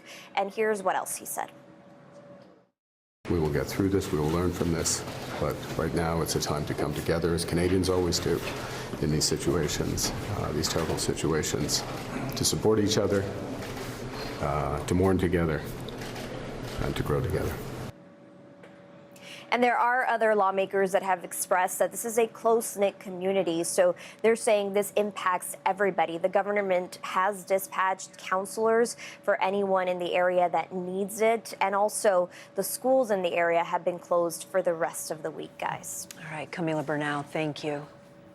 Well, over the past month, the Trump administration's immigration crackdown has been in the spotlight after the deaths of 2 American citizens at the hands of immigration and customs enforcement agents. Now, a brand new NBC News poll shows how those actions have shifted American opinions on immigration and on President Trump.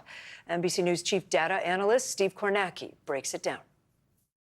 New NBC News Decision Desk poll. Now, we cast a wide net with this one. It's a poll of all adults. This is not just registered voters, but looking at opinions of President Trump, his handling of the border and immigration in the wake of what's been happening in Minnesota. You see overall the president's job approval rating in this poll, 39%, dipping under 40, really kind of the lowest level it's been for him in this second term. More specifically, asking about border security and immigration. And here, Trump's approval rating on this topic, border and immigration, just 40%. Remember, earlier in his second term, Trump was getting higher marks, some of the highest marks on any issue when it came to border and immigration. That number has now fallen, certainly in the wake of what we've seen in Minnesota. More specifically here, by party, you can see here, I think the most concerning thing for Trump and for Republicans, it's what you see in the middle. Independents, they're almost 3-1 disapproving of Trump and his handling of the border and immigration here. How about ICE's tactics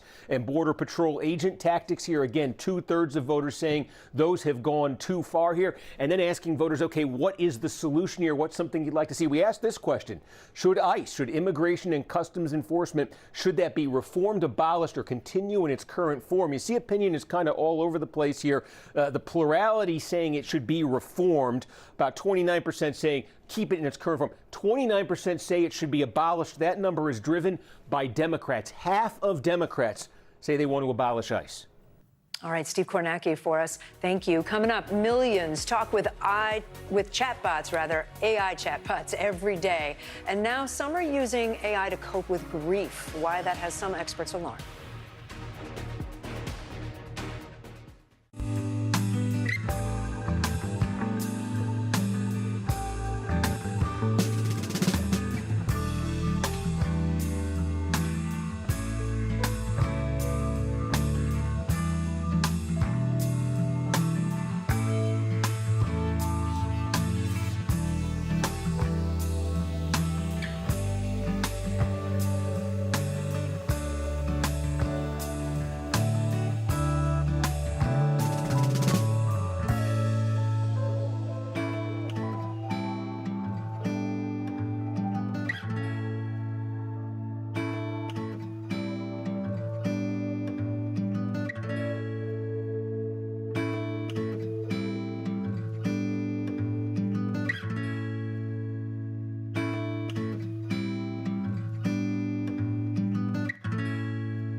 Losing a loved one is always tough, and everyone deals with grief in a different way. Now, one man is trying to use artificial intelligence to help. Chris Glorioso from our NBC station in New York has more.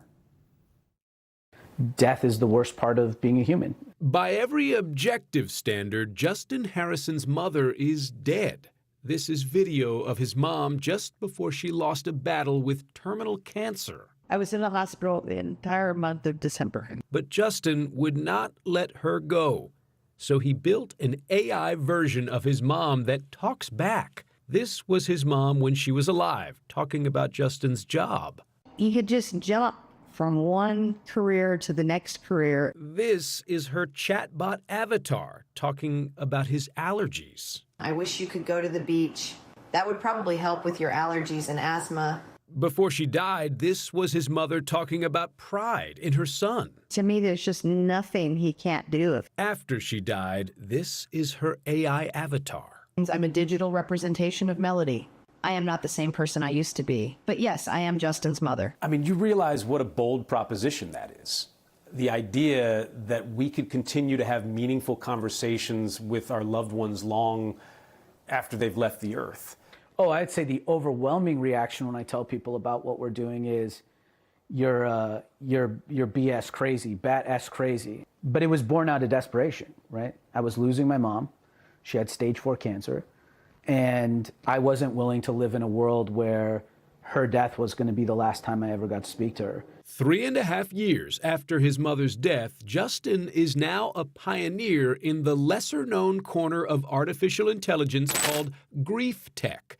Introducing Persona Voice. His company, You Only Virtual, offers to build chatbot versions of dead loved ones, upload their text messages and audio of their voice, and Justin says, in a way, those family members can live forever, having conversations from the grave that never really end. For me, my mom's not dead, and I'm having conversations with her, and that piece of myself is being fed. It does become kind of a philosophical question of, what is death now? Could these grief bots be a source of comfort, or are they a mental health risk? It's a question we posed in 2 separate surveys of the American Psychiatric Association and the American Counseling Association. The results: 83% of psychiatrists and 89% of mental health counselors said grief bots that communicate like deceased loved ones will tend to interrupt the healthy cycle of grief and acceptance. As we've seen these addictions really to AI and chatbots emerge, it makes us as a field be more cautious.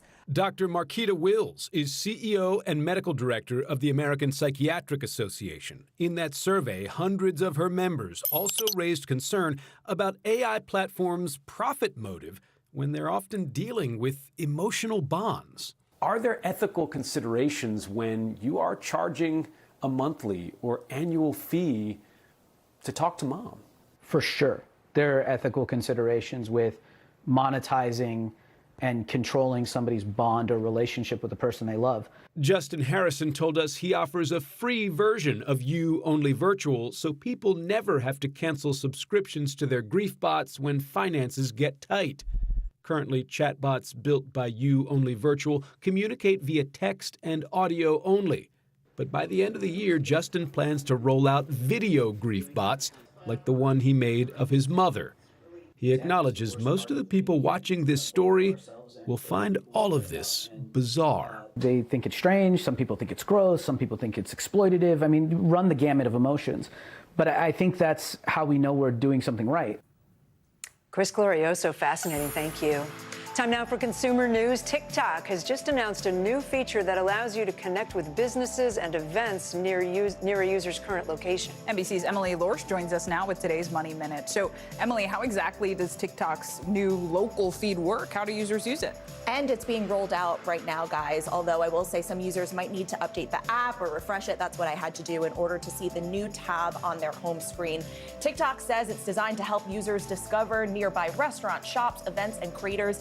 And the app also now has the option for users to share a more accurate location using GPS, but TikTok does specify that that setting will be off by default. And while the Super Bowl brought in massive audiences, it did not break overall records this year. According to Nielsen, about 125 million people watched the game on Sunday, ranking it as the second most watched Super Bowl in history behind last year's. Bad Bunny's halftime show did bring in more views than the game, about 128 million, but also not as many eyes as previous performances by Kendrick Lamar, Michael Jackson, and Usher. And oops, she did it again. Pop icon Britney Spears is making another major move in her career, selling the rights to her music catalog, according to a source with knowledge of the deal. The Baby One More Time and Toxic superstar has reportedly sold the music to publisher Primary Wave for $200 million. And that publisher also owns the rights to music of several other big-name artists like Stevie Nicks, Biggie Smalls, and also Prince. All right, Brittany, my first album. Yeah, I'm a big fan, Mine as too. well. I was kind of wondering whether $200 million is about the going rate, or is that a little Yeah, Bruce low? Springsteen sold his for, I think it was about $500 million. Oh, wow. Okay. Emily, thank you. Thanks. Thank you. And coming up, the pride flag is removed at the National Monument, honoring the early days of the LGBTQ+ rights movement, why it was taken down, and the fight to raise it once again. You're watching NBC News Daily.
Bottom of the hour now. Here are some of the stories making headlines on NBC News Daily. Celebrations are underway in Seattle with a parade for the Super Bowl champion Seahawks. The city of Seattle estimates nearly 1 million fans are lining the parade route today for a 2-hour parade. This is the second Super Bowl victory parade for the Seahawks in the franchise's 50-year history. In addition to Sunday's win against the Patriots, the team also won the Super Bowl back in 2014. Outrage is growing after the National Park Service removed the pride flag from outside the Stonewall National Monument in New York. That move follows President Trump's executive order barring any flag other than the United States flag from flying on poles managed by the National Park Service. Protesters gathered outside the Stonewall, which commemorates the birth of the modern LGBTQ+ rights movement. In a statement, the Monument's Visitor Center wrote in part that they will continue to display the pride flag inside. Manhattan's borough president and other local representatives plan to raise the rainbow flag at the site for a demonstration tomorrow. Alec Murdaugh is asking South Carolina's Supreme Court to overturn his convictions for the murders of his wife and son. Murdaugh was sentenced to life in prison by a South Carolina circuit court nearly 3 years ago, but he maintains that he did not commit the murders. His lawyers are asking for a new trial, alleging jury tampering, prejudicial evidence, and a corrupt investigation. Even if Murdaugh's murder convictions were overturned, he would continue to serve a 40-year sentence for financial crimes, which he has admitted to committing. We turn now to Texas. The El Paso International Airport is back open after it was shut down overnight, creating confusion and flight disruptions. The Federal Aviation Administration, the FAA, originally ordered a ground stop for 10 days. But then this morning, the FAA wrote on X, quote, "There is no threat to commercial aviation. All flights will resume as normal." While the FAA did not provide explanation, a Trump administration official told NBC News that the shutdown had been due to Mexican cartel drones in U.S. airspace.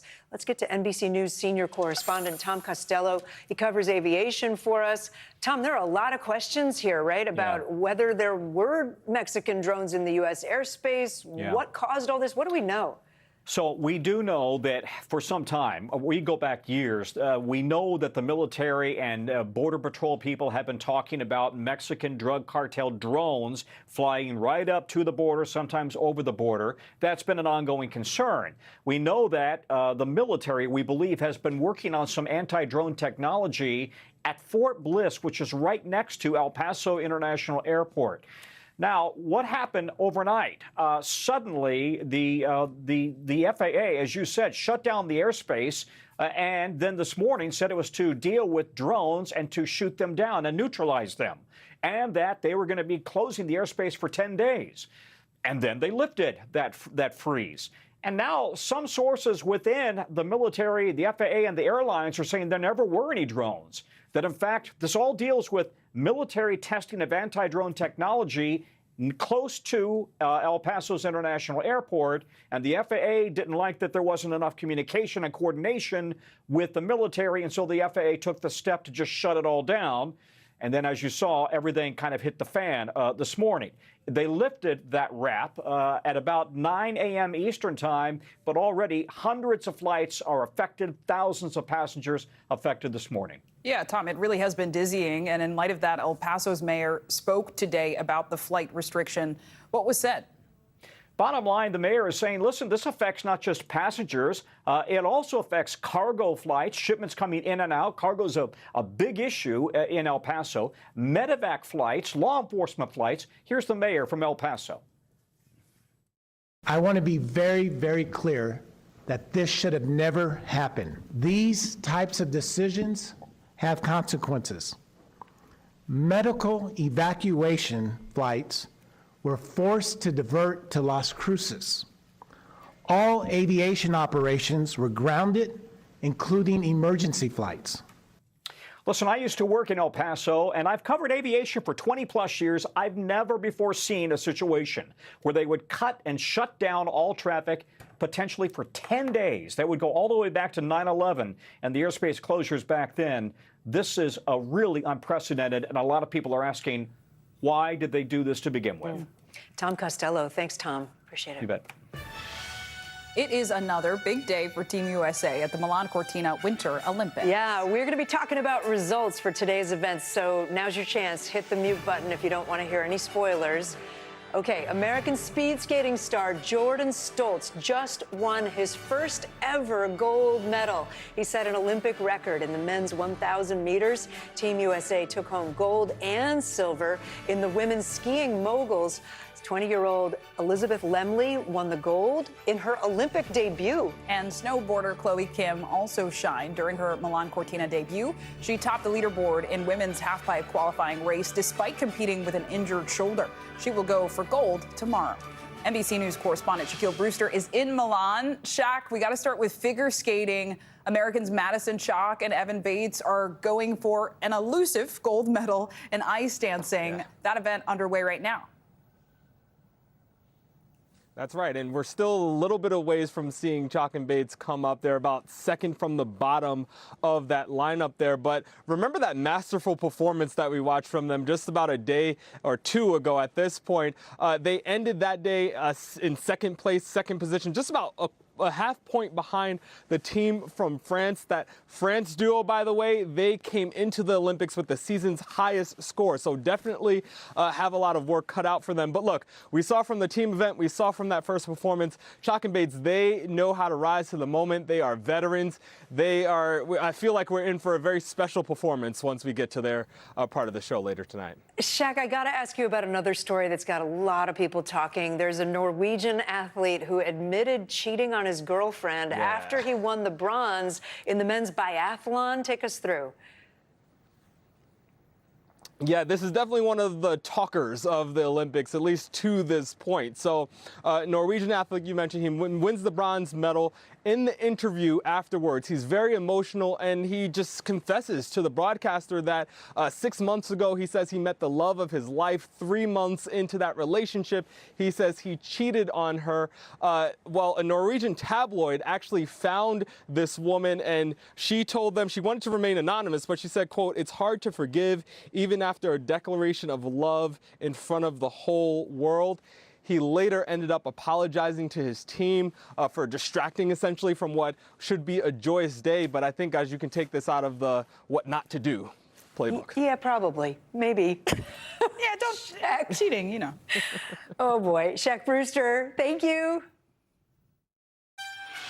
As Team USA adds to its medal count in Milan Cortina, some athletes are celebrating their first ever Olympic win. Yes, that includes skiers Jackie Wiles and Paula Moltzen. They both took home bronze in the alpine skiing team combined event on Tuesday. Jackie skied the downhill, Paula did the slalom. It is the first Olympic medal for both women, and we're so excited to have Jackie and Paula join us now from Cortina. Congratulations to both of you. We're so excited for you. Jackie, can I ask, this is the first medal you've ever gotten in the Olympics, right? You've tried before. How is it feeling? Incredible. Such a childhood dream come true, and to be able to share it with Paula is really special. And to that end, Paula, I know this is your second Olympics. You had some success in the World Championships. What was it like to hold an Olympic medal for the very first time? It was kind of like this surreal moment. It felt like a dream. Jackie and I stepping on that podium together was a moment I've dreamed of my entire life, and I'm still processing the emotions of it, but I'm so grateful and so happy to be able to share it with Jackie and my entire family that's here. I want to go to the end of the event, because if people weren't watching, the only thing standing between you guys and your first Olympic medal was Michaela Schifrin, essentially your teammate, one of the best skiers in the world. And after the race, I saw that she told you, "I believe you both earned this with your heart and your soul, and not just something that you put into this day, but something you have put into the last 4 years, the last 8 years, the last 30 years." She was emotional saying that. What did it mean to you? It means a lot. Yeah. Michaela and I have been skiing together since we were 13, and obviously she's the greatest of all time when it comes to alpine skiing and records. So, yeah, it was a little bit nerve-wracking. Jackie and I were standing watching her ski. We kind of just had accepted that we were going to get 4th place. She's kind of one of those unbeatable people in ski racing, and that she came down and ended up behind us was kind of shocking for both of us. But at the same time, ski racing comes down to a matter of hundredths. So we are super lucky and grateful to be on the right side of it today, or yesterday, I guess. Yes, lucky, grateful, but also absolutely earned it. And you got these medals, Jackie. I know you said your medal actually broke. We've heard that that has happened to a few athletes at this point. Can you talk us through what happened, and has it been fixed? I see you're wearing it. Yeah, luckily they were able to fix it. We have a really fun celebration, the tech team does, and we were all able to do it together. It got a little bit rowdy, and it was just an exciting moment, but a hand got thrown and hit the metal, and it flew off. It was a scary moment, but also knowing that they were able to fix breezies, I was like, it'll be okay. No big deal. Okay. Glad they're intact. Jackie, I know you're scheduled to compete tomorrow in the Super G. Can you kind of describe that race for people that don't know it, and how are you feeling? Yeah, Super G tomorrow here is going to be super exciting. We only have one chance to look at the slope, and then we have to give it our all, so no training runs. It's a really exciting event. I'm really looking forward to represent my country and have my family here watching. It's going to be an incredible way to end my Olympic experience here in Cortina. And then I'll get to watch and cheer on Paula for her events. And Paula, your next event is Sunday, which is the giant slalom. How are you getting ready?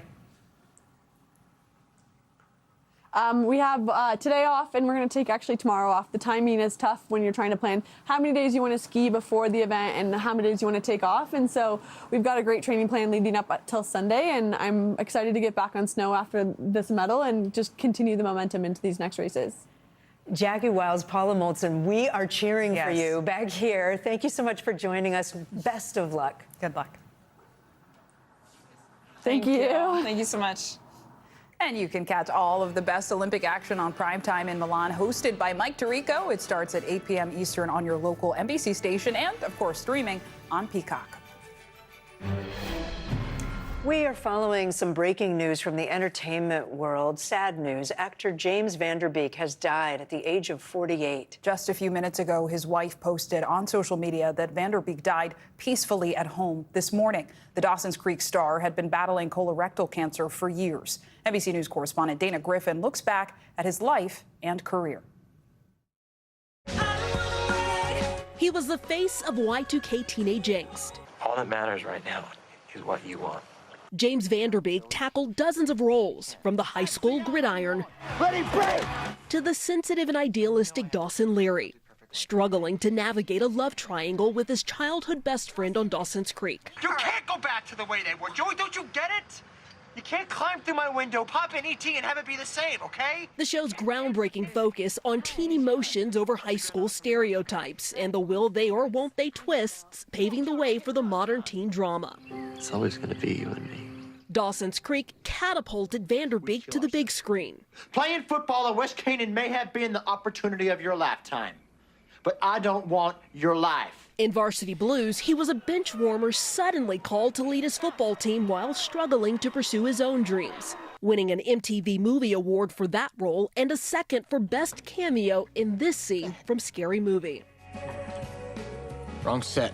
Not afraid to make fun of his image, Van Der Beek playing a fictionalized version of himself on the sitcom Don't Trust the Bee in Apartment 23. You don't see it? See what? Look a little to the left. Oh my God.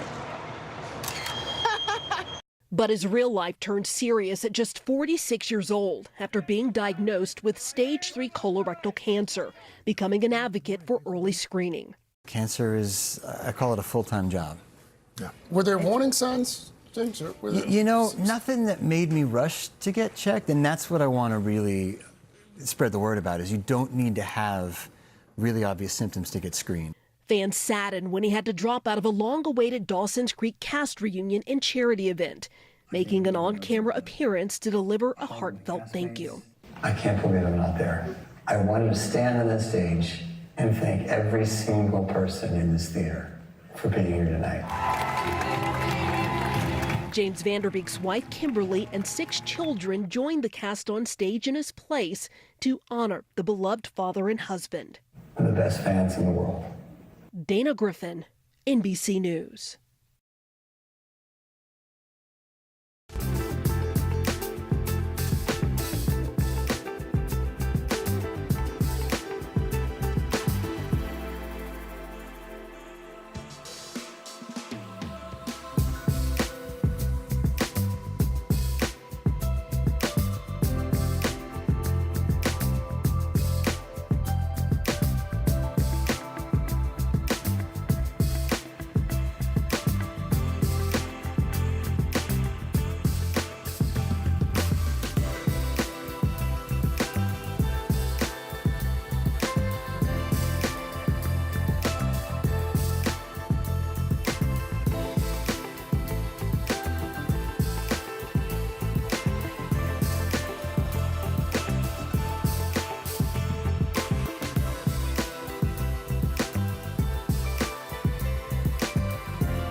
In Minnesota, a grandfather of 8 is making frigid winters a bit more bearable for his family. Steve Blees has built a backyard winter wonderland. Look at that, for his grandkids, with a homemade luge that runs nearly 300 feet. Kent Erdahl from our NBC station in Minneapolis has more. Minnesota winters are not for the faint of heart. Love winter, especially the snow. But for Steve Blees, even cold weather chores, It's going to blow right at you. are a blast.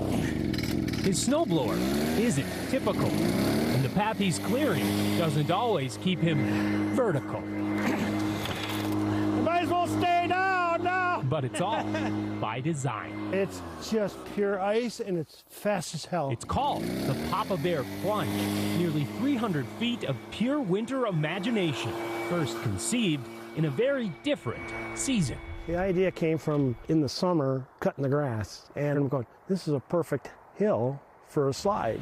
And once the perfect conditions arrive, he gets to work. I start by taking an ATV with a snowplow. He admits building, maintaining, and even testing this luge Form the edges. can get a little labor intensive. That's more than a little. I think I probably got over 100 hours in it this year. But stick around after hours, and Papa Bear's little cubs will show and tell you. He works very hard. Every second is appreciated. I'm just very grateful to have a grandpa who does this, and I really love it. It's really fun. Hi, Cammy. Steve grants unlimited access and high fives to his 8 grandkids. This is the best part. There's nothing better. He's just like, I'm making a slide really cool, and then we get here and we're like, this is incredible. His 3 daughters, turned mama bears, were so impressed by the first slide 3 years ago that they shared it with the world. I thought this was something that could provoke joy and warm people's hearts. Nicole Warner's hunch was correct. I just uploaded it and it went crazy. Her 2022 TikToks were featured on news channels nationwide. And now, after a 2-year pause forced by Mother Nature, He doesn't do anything small, he does it big. He goes all in. Yeah. this year's plunge is even longer, and it's blowing up faster than a Papa Bear campfire. My fire? Altogether, it's over 2 million views. Sure, it's nice. I can't deny that, but that's not why I'm doing it, you know. Hi, pal. That's why I'm doing it, right there. See the smile on their face. To be clear, it's not just the grandkids who are smiling. I think it makes you feel like a kid again. There you go. The adults have fun too. Papa Bear himself is a testament to that. Any grandparent will tell you all they want to do is have fun and take care of the grandkids. Minnesota winters may not be for the faint of heart, but with the right perspective and conditions, they just might fill it. I'm a lucky guy. You know, the good Lord gave me all the right elements to do it. And it's not something you can do every year, right? So you do it when you can. Near Scandia, Minnesota, Kent Erdahl. It's just pure love is all it is. I love that so much. I'm Kate Snow. I'm Zinklea Samwa. You are watching NBC News Daily, and there is more news ahead right here on NBC News Now.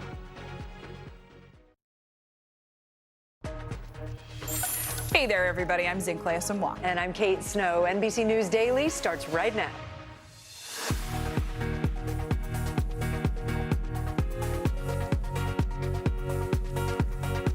Today, Wednesday, February 11th, 2026, breaking news, the FBI conducting an extensive search in the Tucson foothills. It follows the release of those surveillance images and video of a masked and armed person at Nancy Guthrie's front door.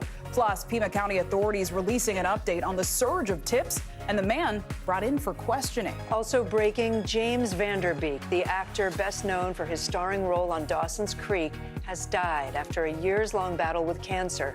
The message from his wife and how the actor is being remembered. Cleared for takeoff, El Paso's airport is back open hours after the FAA said it was closing that airspace for 10 days. Why the sudden reversal, as a White House official blames a Mexican drug cartel? Plus, Olympic buzz. Team USA adds to its medal count in Milan Cortina. We'll talk to a pair of skiers who took home kind of a surprising bronze medal. although they fully deserved it. Absolutely. So stay with us for that. We do begin, though, with some serious news this hour. Those new developments in the search for the mother of our colleague, Today co-anchor Savannah Guthrie. Today, the Pima County Sheriff's Department said an adult male has been released after being detained for questioning. As the FBI says, agents are conducting an extensive search along roadways in the Catalina foothills, the neighborhood where Nancy Guthrie disappeared. An Arizona man who spoke with reporters last night says he was an individual who was detained and questioned, but he added that he did not know who Nancy Guthrie is. I didn't do anything, to be honest. Like, I'm innocent. I hope they get the suspect, because I'm not it. This all comes after authorities conducted a court-authorized search of that man's house in Rio Rico, which is about 60 miles south of Tucson. All of this following the FBI's release of those images yesterday from Miss Nancy Guthrie's security camera showing an armed man in a mask approaching her door. We have team coverage this hour. NBC News Chief Justice and National Affairs correspondent Kelly O'Donnell is in Tucson once again, and NBC News National Law Enforcement and Intelligence correspondent Tom Winter here on set with us. Kelly, we'll start with you. We just got some new information from the Sheriff's Department there locally about the individual detained. What do we now know?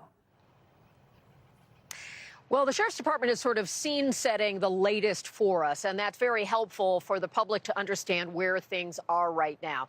In part, they talk about the fact that the individual who was questioned has been released. They make clear that in this kind of an investigation, when someone has not been charged, they don't provide additional information. That's very standard. They've also given us a window into the kind of public response. Since February 1st, when Nancy Guthrie was first known to be missing, there have been more than 18,000 tips to the Pima County Sheriff's Department through the various lines that allow for public involvement. In just the last 24 hours, they say 4,000 tips and counting.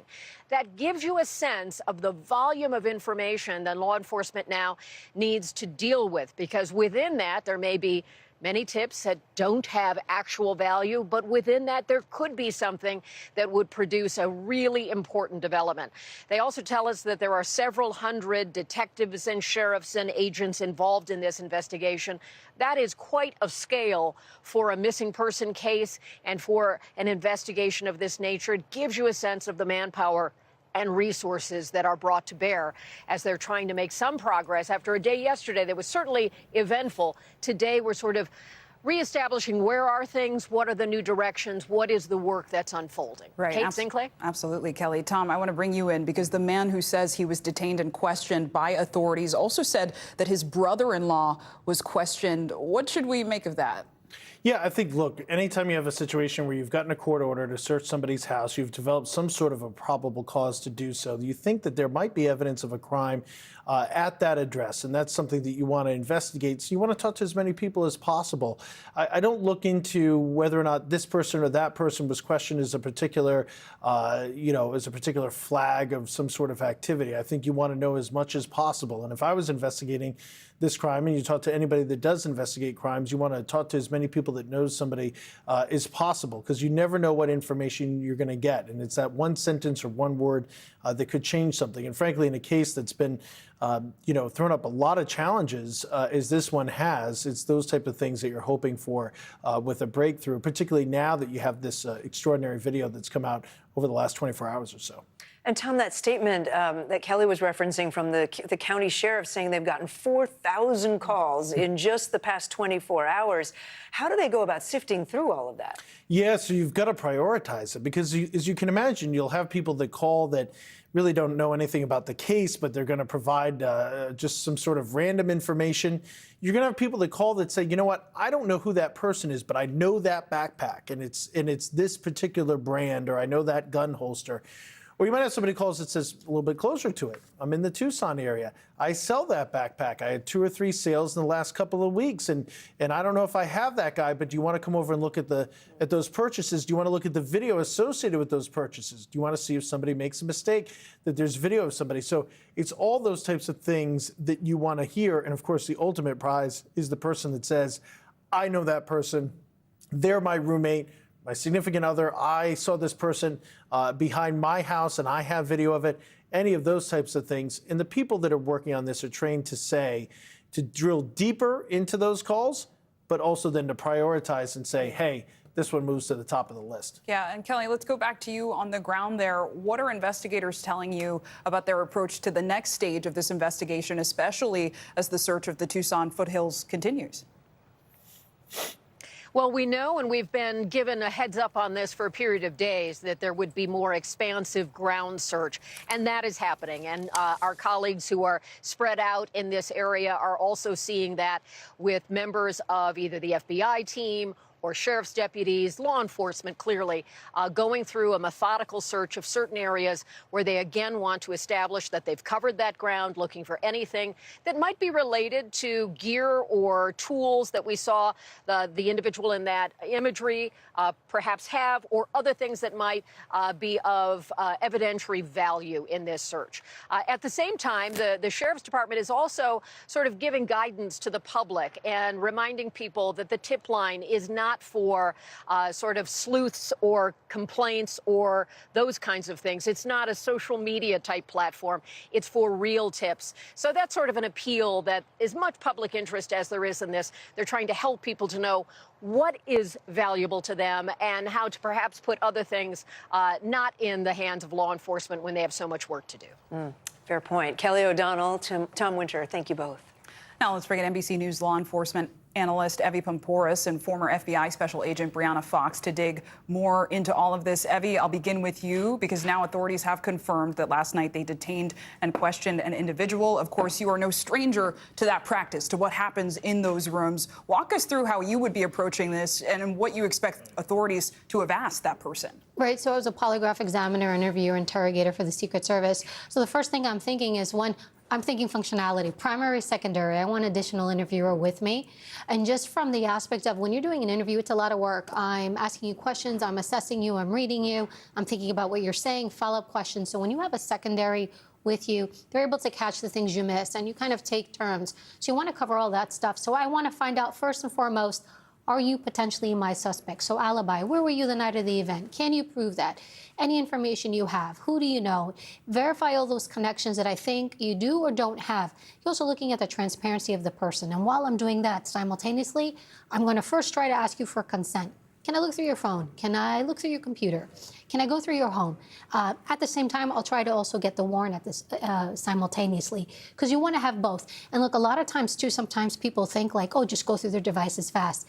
One, when you're working in active investigation, what you typically do is you don't go through the actual device itself. You create a mirror copy of that device. Then you go through that device, because I don't want to taint the original. Because later on, if we were to go to court, they would say, well, Evie, you went through the device, maybe you messed something up. So that also takes time.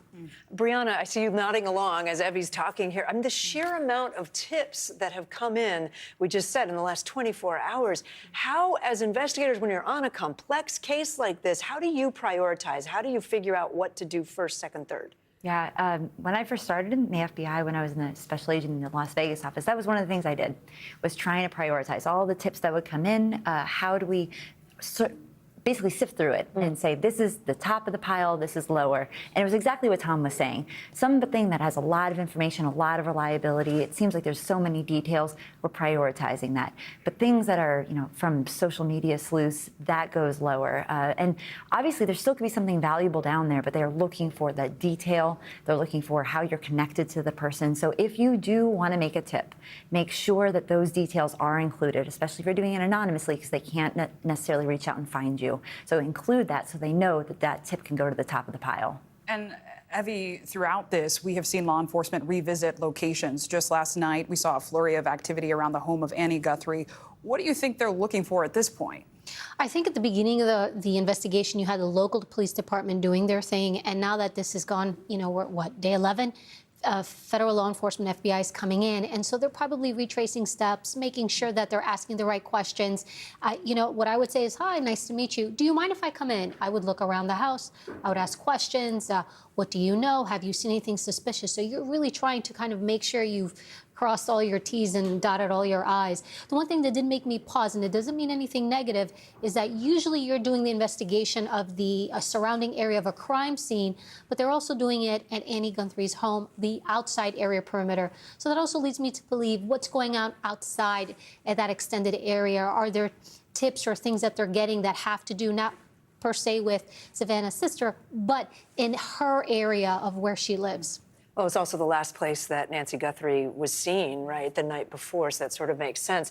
I guess just umbrella question, big picture question, Brianna, what do you think they are prioritizing right now in terms of this investigation? We know that they're searching in an area of the foothills. Right. Well, as Evie just said, going back over a scene once or twice is very important because there may be something that you missed, a new eyesight, new perspective that could gain new information.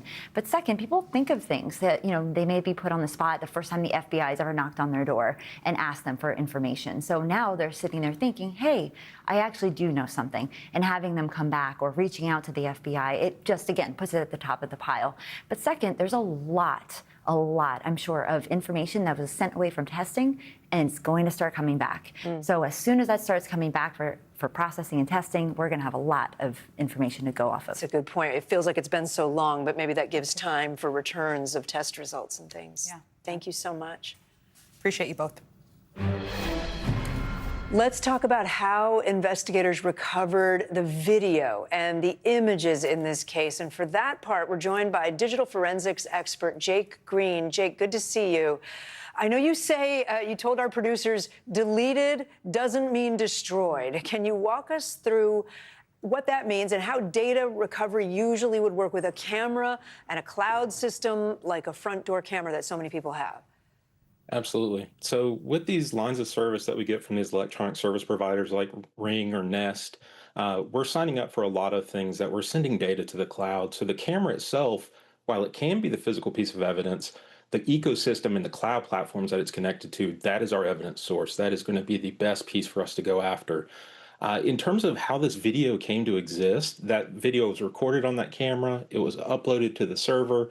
We don't know if there was some kind of corruption. I saw the video of the front door now camera's missing.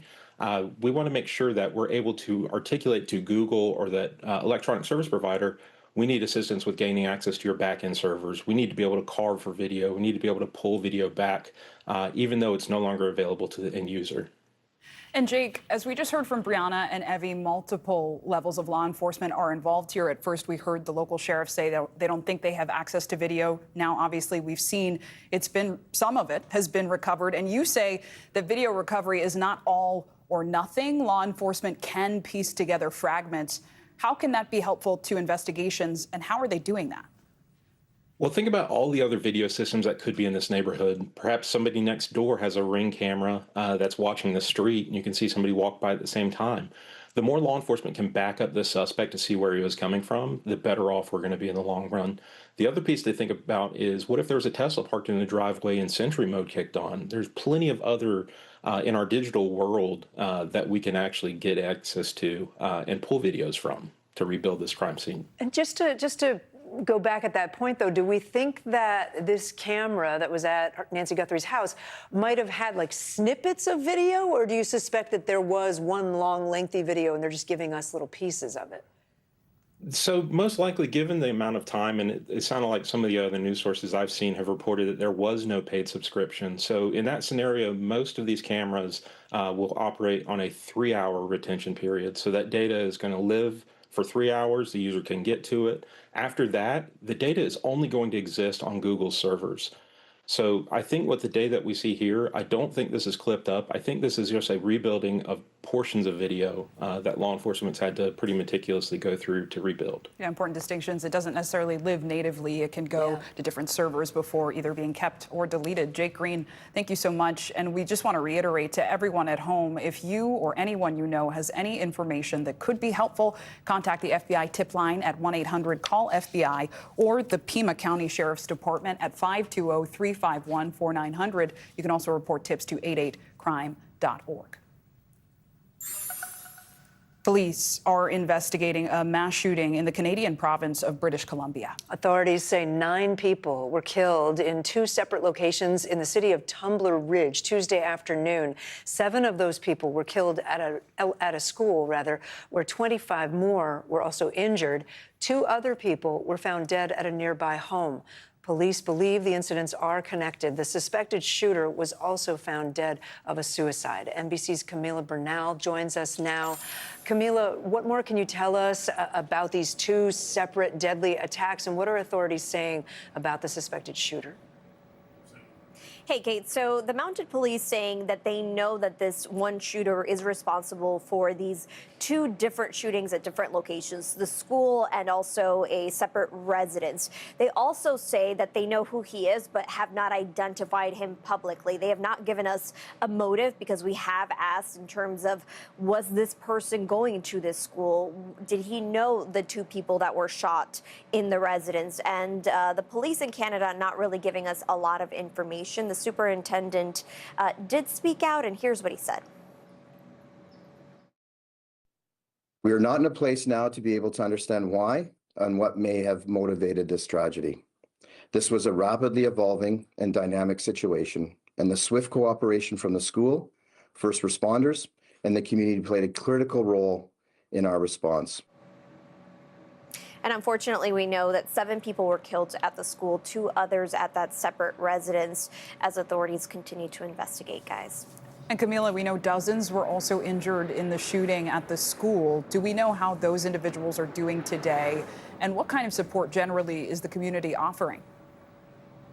Yeah, so 25 people injured, according to the mounted police, and the superintendent of the mounted police saying that he cannot give us an update in terms of how people are doing today, because he says that this is obviously for privacy reasons, but also saying that it was a very chaotic scene, that some people had to be airlifted. So some of the injuries were more serious, while others were minor injuries. But again, no update in terms of how they're doing. We also know that the government is sending counselors to the area because it is a close-knit community, and many saying that this is impacting everyone. The schools in that area closed for the rest of the week, guys. Camila Bernal reporting. Thank you. We have the first U.S. jobs report of 2026. And the data show 130,000 jobs were added in January, with the unemployment rate falling slightly to 4.3%. President Donald Trump praised the numbers on Truth Social this morning, saying in part that great job numbers far greater than expected. But while the January number was strong, revisions to job numbers from last year showed that 2025 was the worst year for job growth overall in a non-recession year since 2003. Joining us now, NBC News senior business correspondent Christine Romans. Christine, job growth did beat expectations in January, but there were also revisions for last year. Take us through the numbers. Well, let's talk about those January numbers, because this was a surprise, a positive surprise to a lot of people. 130,000 jobs added to start the year. That was much stronger than expected. You can see the strongest in more than a year, because job creation had really started to slow last year. In fact, when we look at all these big revisions that come every 8 months or every year, you can see only 181,000 jobs were added last year. That's essentially the no hire, no fire job market I've been telling you about. Really just not substantial job creation. But the unemployment rate of 4.3%, still historically pretty low, guys. So there's a lot in this number, in all of these numbers, for people to really chew over. A strong start to January, but last year was really weak. And it was interesting. The Labor Department, Christine, noted that they had some issues getting responses to their survey. Given the big revisions that you just talked about, how confident should we be in that great number for January? Yeah, and government shutdowns as well that have delayed these numbers. Usually I give you these numbers on a Friday, the first Friday of the month. This is a Wednesday because they were delayed. And we know that there has been trouble getting timely responses to some of these surveys. That's why these revisions are so important, because over time, the numbers get more accurate. So we'll see if these numbers hold or they're also revised down. We really want to look for February and March to see if things hold in at this kind of a level. And Christine, we have a new nominee to be Fed chair, but that could be held up. Does this number change anything at the Fed in terms of cutting interest rates? Yeah, and the president is still saying he would like to see lower interest rates. He thinks that would goose the economy even further. Look, we're expecting another interest rate cut sometime this year. Because of the strength in that January number, the betting wisdom in the markets right now is that you might see a rate cut maybe a little bit later this summer, not necessarily in the near term. So that rate cut, because of underlying strength in January, if that holds, you might not see a rate cut anytime soon. All right, Christine Romans, thanks.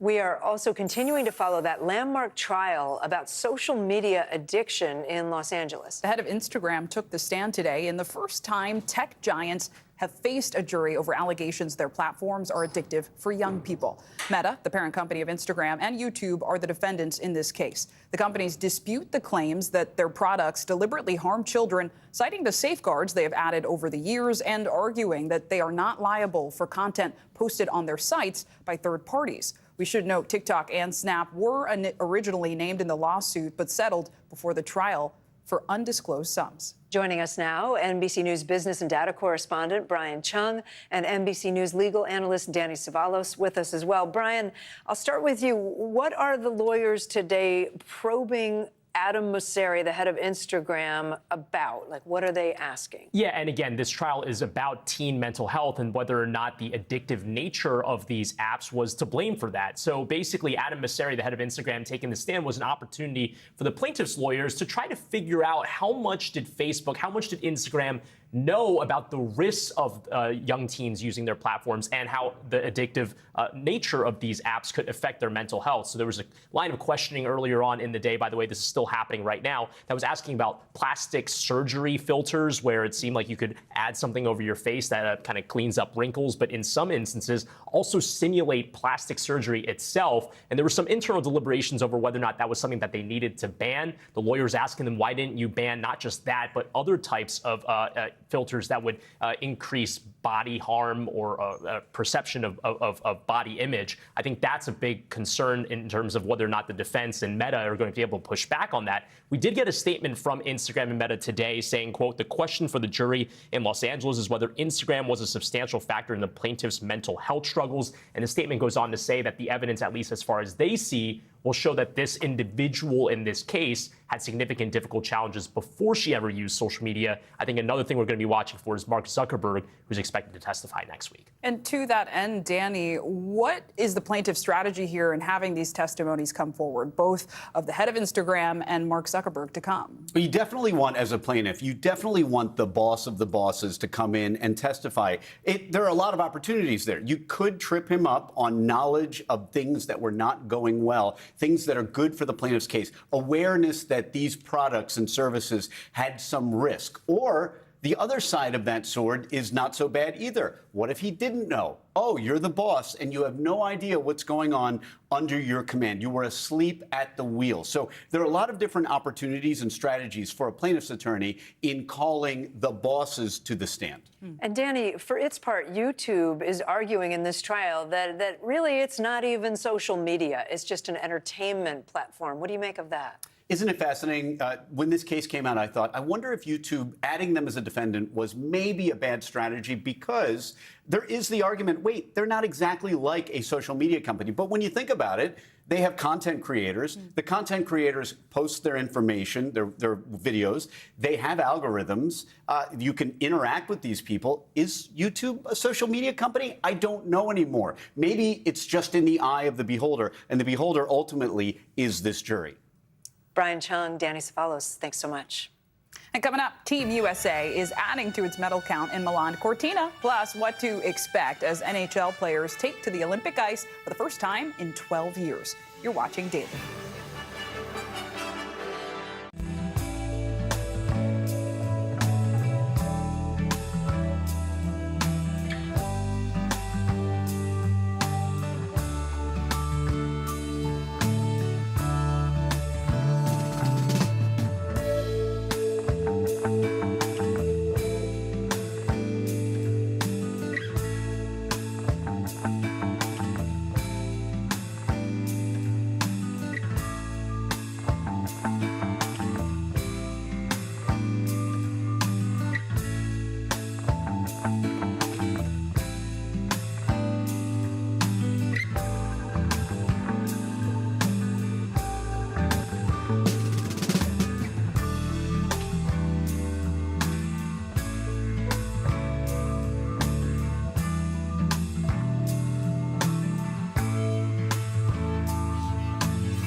Losing a loved one is always tough, and everyone deals with grief in a different way. Now, one man is trying to use artificial intelligence to help. Chris Glorioso from our NBC station in New York has more. Death is the worst part of being a human. By every objective standard, Justin Harrison's mother is dead. This is video of his mom just before she lost a battle with terminal cancer. I was in the hospital the entire month of December. But Justin would not let her go. So he built an AI version of his mom that talks back. This was his mom when she was alive, talking about Justin's job. You could just jump from one career to the next career. This is her chatbot avatar, talking about his allergies. I wish you could go to the beach. That would probably help with your allergies and asthma. Before she died, this was his mother talking about pride in her son. To me, there's just nothing he can't do. After she died, this is her AI avatar. I'm a digital representation of Melody. I am not the same person I used to be. But yes, I am Justin's mother. I mean, you realize what a bold proposition that is. The idea that we could continue to have meaningful conversations with our loved ones long after they've left the earth. Oh, I'd say the overwhelming reaction when I tell people about what we're doing is, you're BS crazy, bat-S crazy. But it was born out of desperation, right? I was losing my mom. She had stage 4 cancer. And I wasn't willing to live in a world where her death was going to be the last time I ever got to speak to her. 3.5 years after his mother's death, Justin is now a pioneer in the lesser-known corner of artificial intelligence called grief tech. Introducing Persona Voice. His company, You Only Virtual, offers to build chatbot versions of dead loved ones, upload their text messages and audio of their voice, and Justin says, in a way, those family members can live forever, having conversations from the grave that never really end. For me, my mom's not dead, and I'm having conversations with her, and that piece of myself is being fed. It does become kind of a philosophical question of, what is death now? Could these grief bots be a source of comfort, or are they a mental health risk? It's a question we posed in 2 separate surveys of the American Psychiatric Association and the American Counseling Association. The results: 83% of psychiatrists and 89% of mental health counselors said grief bots that communicate like deceased loved ones will tend to interrupt the healthy cycle of grief and acceptance. As we've seen these addictions really to AI and chatbots emerge, it makes us as a field be more cautious. Dr. Marquita Wills is CEO and medical director of the American Psychiatric Association. In that survey, hundreds of her members also raised concern about AI platforms' profit motive when they're often dealing with emotional bonds. Are there ethical considerations when you are charging a monthly or annual fee to talk to mom? For sure. There are ethical considerations with monetizing and controlling somebody's bond or relationship with the person they love. Justin Harrison told us he offers a free version of You Only Virtual so people never have to cancel subscriptions to their grief bots when finances get tight. Currently, chatbots built by You Only Virtual communicate via text and audio only. But by the end of the year, Justin plans to roll out video grief bots like the one he made of his mother. He acknowledges most of the people watching this story will find all of this bizarre. They think it's strange, some people think it's gross, some people think it's exploitative. I mean, you run the gamut of emotions. But I think that's how we know we're doing something right. Chris Glorioso, fascinating. Thank you. Time now for consumer news. TikTok has just announced a new feature that allows you to connect with businesses and events near a user's current location. NBC's Emily Lorch joins us now with today's Money Minute. So, Emily, how exactly does TikTok's new local feed work? How do users use it? And it's being rolled out right now, guys, although I will say some users might need to update the app or refresh it. That's what I had to do in order to see the new tab on their home screen. TikTok says it's designed to help users discover nearby restaurants, shops, events, and creators. And the app also now has the option for users to share a more accurate location using GPS, but TikTok does specify that that setting will be off by default. And while the Super Bowl brought in massive audiences, it did not break overall records this year. According to Nielsen, about 125 million people watched the game on Sunday, ranking it as the second most watched Super Bowl in history behind last year's. Bad Bunny's halftime show did bring in more views than the game, about 128 million, but also not as many eyes as previous performances by Kendrick Lamar, Michael Jackson, and Usher.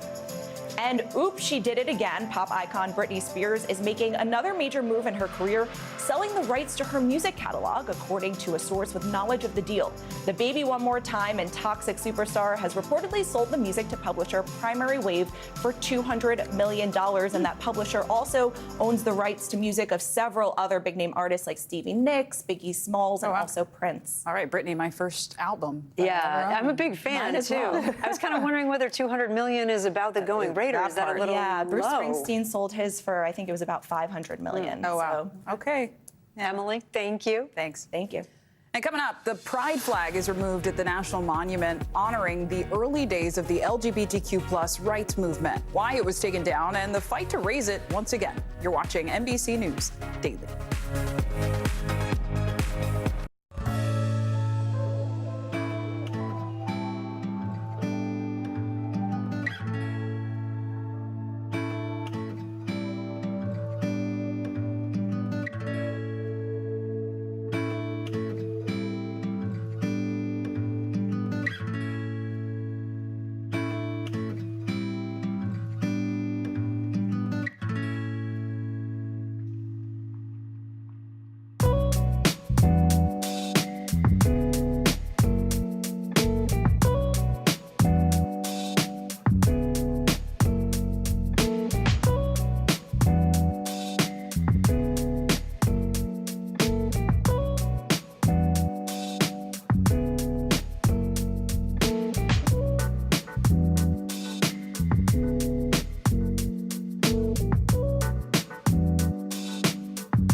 Bottom of the hour now. Here are some of the stories making headlines on NBC News Daily. Celebrations are underway in Seattle with a parade for the Super Bowl champion Seahawks. The city of Seattle estimates that nearly 1 million fans are lining the parade route today for the 2-hour celebration. This is the second Super Bowl victory parade for the Seahawks in the franchise's 50-year history. In addition to Sunday's win against the Patriots, the team also won the Super Bowl back in 2014. Outrage is growing after the National Park Service removed the pride flag from outside the Stonewall National Monument in New York City. The move follows President Trump's executive order barring any flag other than the U.S. flag from flying on poles managed by the National Park Service. Protesters gathered outside the Stonewall, a bar where the modern LGBTQ rights movement was born. In a statement, the monument's visitor center wrote that they will continue to display the pride flag inside. Manhattan's borough president and other local representatives plan to raise the rainbow flag at the site for a demonstration tomorrow. And Alec Murdaugh is asking South Carolina Supreme Court to overturn his convictions for the murders of his wife and son. Murdaugh was sentenced to life in prison by a South Carolina circuit court nearly 3 years ago, but maintains that he did not commit the murders. His lawyers are asking for a new trial alleging jury tampering, prejudicial evidence, and a corrupt investigation. Even if Murdaugh's murder convictions are overturned, he will continue to serve a 40-year sentence for financial crimes, which he has admitted to committing. A contentious hearing on Capitol Hill today with Attorney General Pam Bondi facing questions about the Epstein files, with several shouting matches between the AG and lawmakers. Republican Congressman Thomas Massie was one of the leading lawmakers who pushed for the Justice Department's release of these files. After viewing unredacted documents, he asked the Attorney General about some names that came up during his review. Within 40 minutes, Wexner's name was added back. Within 40 minutes of me catching you red-handed. Red-handed.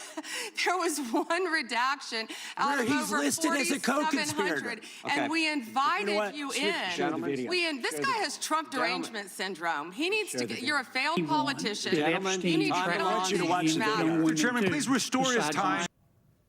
There was a lot of that. Billionaire Les Wexner, who they referred to, by the way, is the former CEO of Victoria's Secret. In a statement, Wexner's legal team says Wexner was told by the assistant U.S. attorney in 2019 that he was, quote, neither a co-conspirator nor target in any respect, unquote. Let's bring in NBC News Now senior justice reporter Ryan Riley, and NBC News legal analyst Misty Maris is with us as well. Ryan, that exchange that we just showed between Congressman Massie, Attorney General Bondi, was one of several moments that got heated during this hearing. What else did we hear? Yeah, covering a lot of these oversight hearings with attorneys general over the years, this is one of the ones that really sticks out. Some of the niceties were sort of just shoved aside here, and you saw the attorney general come in with a lot of these sort of premeditated and pre-written attacks, specifically against Democrats. But that wasn't the only. It wasn't only Democrats she was attacking. But take a look at what happened here.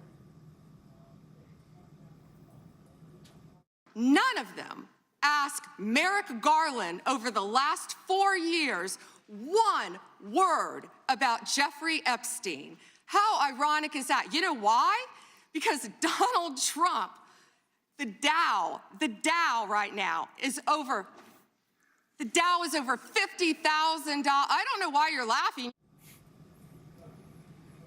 So it was these sort of just going to ingermane issues that aren't really relevant to the question at hand. And I think the important context for folks to recognize here is that Pam Bondi's under a lot of heat from the White House. President Trump, as NBC News has reported, as well as the Wall Street Journal, is not so happy with her tenure. And so a lot of these moments that we saw, these sort of moments that were meant to go viral, do seem like they're sort of aimed at that audience of one, making sure that she's seen as someone standing firm with Donald Trump and that she's by his side. I think that's sort of what this hearing overall concluded. Yeah, and the heat that you mentioned, Ryan, doesn't end there. Misty, I want to bring you in because now lawmakers like Congressman Massie are saying that there are other co-conspirators after they had a chance to view the unredacted files earlier this week. Lawmakers did. So where exactly does this go legally from here? So these are the questions, because a lot of what we're hearing in this hearing, it's not really necessarily relevant to Epstein, but here's where the core issues are. So to your point, there are individuals that are identified as potential co-conspirators in these Epstein files.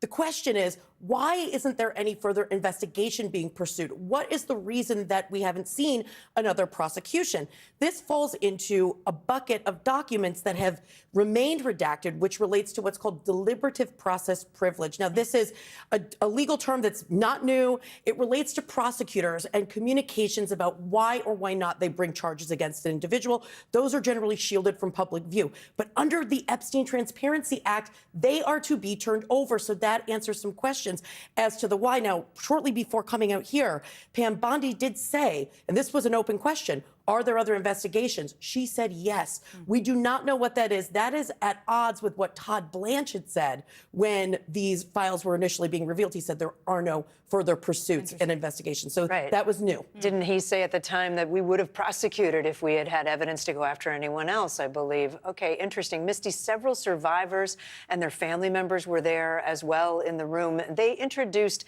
a new bill. It's called Virginia's Law.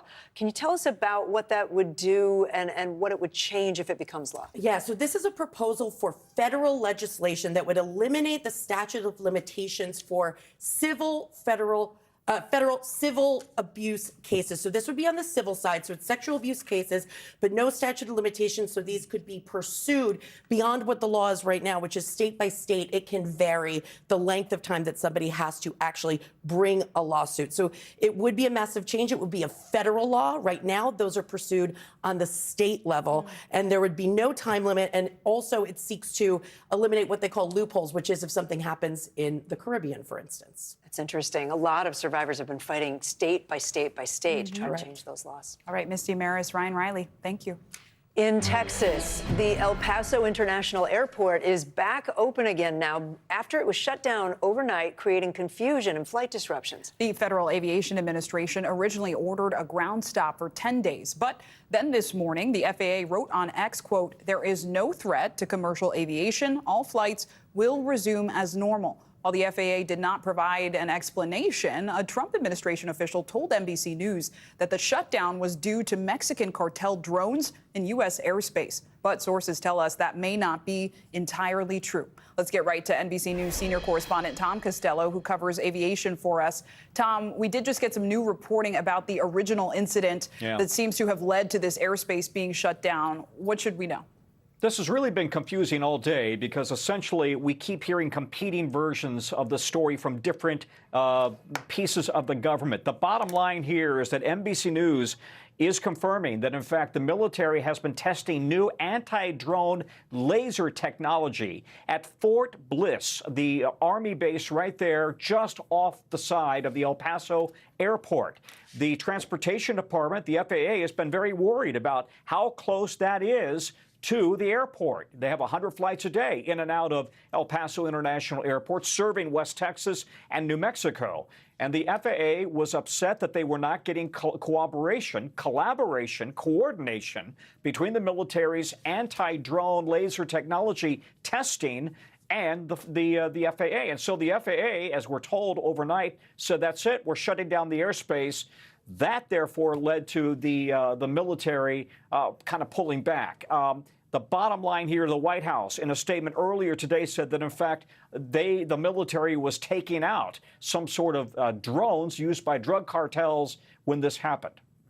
It's kind of hard to understand, Tom. This sort of, it almost sounds like a battle between the Transportation Department and the military. I know El Paso's mayor spoke out today and was not very happy. No, that's right. I mean, listen, as a result of this, you had flights grounded, you had passengers grounded, not able to go anywhere at all. Medevac flights grounded. They had to move medevac flights to New Mexico because the airspace around El Paso was grounded. Here's the mayor of El Paso earlier today. I want to be very, very clear that this should have never happened. These types of decisions have consequences. Medical evacuation flights were forced to divert to Las Cruces. All aviation operations were grounded, including emergency flights. So this initial FAA order was to ground all air flights in and around El Paso for 10 days. That is unprecedented. Listen, I've covered aviation for 21 years. Never happened in my tenure. You'd have to go back to 9/11 when they closed the airspace around New York and D.C., but we knew that was because of a terrorist threat and a terrorist attack. So to close the airspace for 10 days is what they said they were going to do because of this unspecified drone activity really threw everybody off guard. And now everybody is demanding answers from both the FAA and the Pentagon. All right, Tom Costello for us. Tom, thank you. Team USA is climbing up the medal board at the Milan Cortina Winter Olympics. Spoiler alert, we are going to be talking about some of the results. So if you don't want to know what's happening, right now would be the chance to hit the mute button just for a few minutes. Here we go. American speed skater Jordan Stoltz has won his first ever gold medal. He set an Olympic record in the men's 1,000 meters.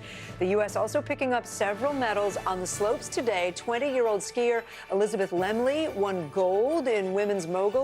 It is her first ever Winter Olympics event. Today's wins have helped put the U.S. third in the overall medal count behind Norway and Italy.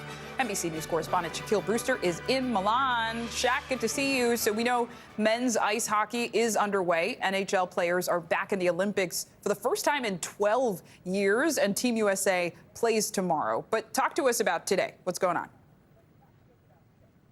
Yeah, a lot going on for sure. You talk about NHL players being back in the Olympic hockey competition. That means you're going to have elevated competition and higher expectations for Team USA that's playing later tomorrow, I should say. Oh, I talked to some Team USA players, by the way, and one comment that you heard repeatedly is they're not here just to have a good time. They're here to win the gold. That is their main goal. They have a deep team, multiple NHL captains on that team, so they're coming to win. We're looking at some games now. I'm checking the score. We know Sweden is leading Italy right now 2-1. And then we saw a game earlier today, Slovakia over Finland 4-1. When we talk about NHL players coming back into the Olympics, the entire Finnish team was consistent and was made of NHL players. So we're going to see that competition increase. I have to also give a shout out to the women's team yesterday. The women's hockey, they beat Canada 5-0, shutting them out. Wow. That is a big rivalry game, a gold medal preview. So a lot of success on the ice for both men and women. For sure. Shaq, snowboarder Chloe Kim made her debut in Milan Cortina this morning. I know she's competing with an injured shoulder, but she looked pretty good, right? Stronger than ever? Oh, yeah, for sure. You know, one of the broadcasters after her run said Chloe Kim doing Chloe Kim things. So I think that gives you a sense of how good she looked. Now, this was just the qualifier. She has a final run tomorrow, so we'll see where that goes. But one thing she said in an interview right after is that she doesn't feel any rust. And in her words, she said she snowboards better than she walks. I can certainly not say that, but when you see her, you would not have any idea that she just had an injury. She's looking really good out there. All right, Shaq Brewster, thanks so much. As Team USA adds to its medal count in Milan Cortina, some athletes are celebrating their first ever Olympic win. Yes, that includes skiers Jackie Wiles and Paula Moltzen. They both took home bronze in the alpine skiing team combined event on Tuesday. Jackie skied the downhill, Paula did the slalom. It is the first Olympic medal for both women, and we're so excited to have Jackie and Paula join us now from Cortina. Congratulations to both of you. We're so excited for you. Jackie, can I ask, this is the first medal you've ever gotten in the Olympics, right? You've tried before. How is it feeling? Incredible. Such a childhood dream come true, and to be able to share it with Paula is really special. And to that end, Paula, I know this is your second Olympics. You had some success in the World Championships. What was it like to hold an Olympic medal for the very first time?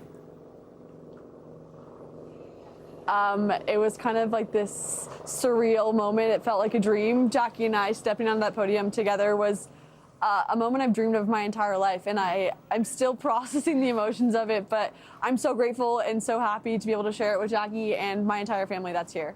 I want to go to the end of the event, because if people weren't watching, the only thing standing between you guys and your first Olympic medal was Michaela Schifrin, essentially your teammate, one of the best skiers in the world. And after the race, I saw that she told you, I believe you both earned this with your heart and your soul, and not just something that you put into this day, but something you have put into the last 4 years, the last 8 years, the last 30 years. She was emotional saying that. What did it mean to you?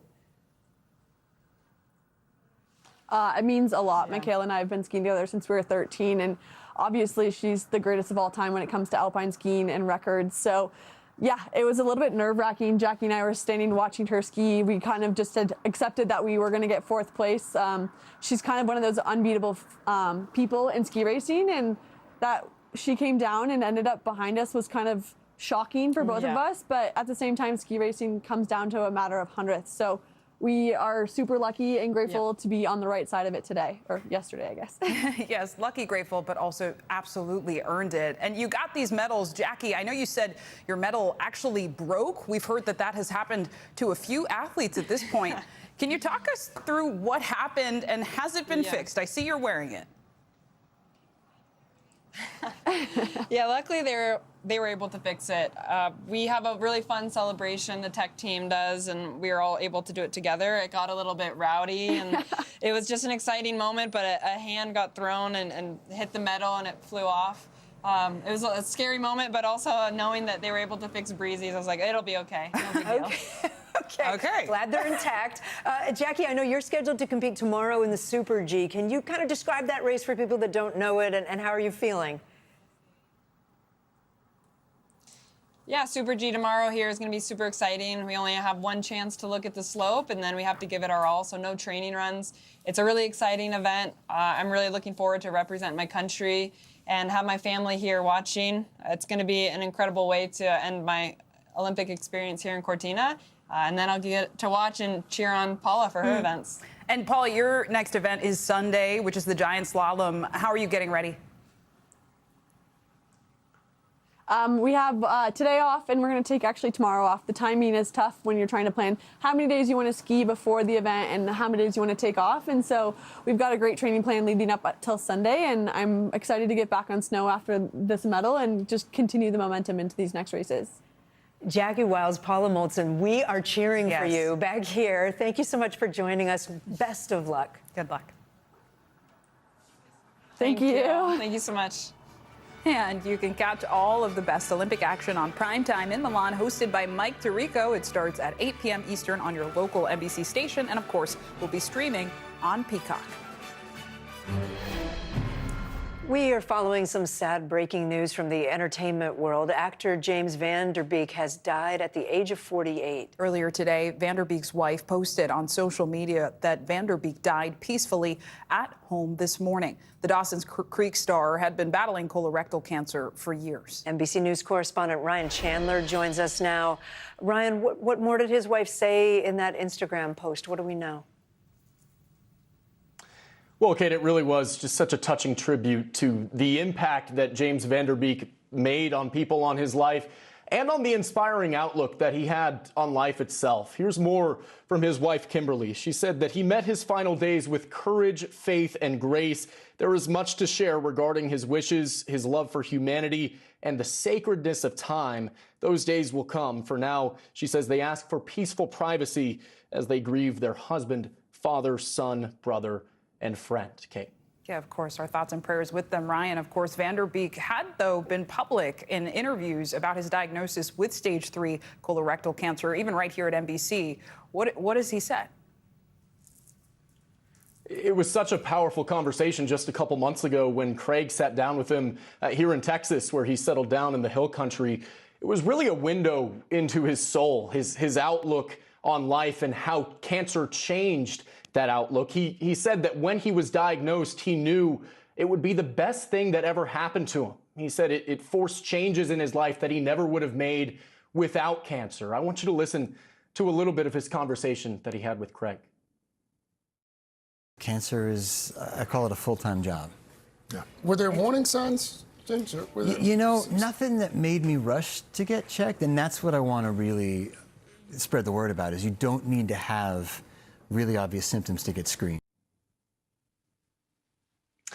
And that's one message that he really wanted to get out. Get screened. This cancer is increasing in prevalence, especially among young people. Right now, it is the deadliest cancer among men, ages 20 to 49. Guys. Ryan, thank you. We'll be right back.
In Minnesota, a grandfather of 8 is making frigid winters a bit more bearable for his family. Steve Blees has built a backyard winter wonderland. Look at that for his grandkids with a homemade luge that runs nearly 300 feet.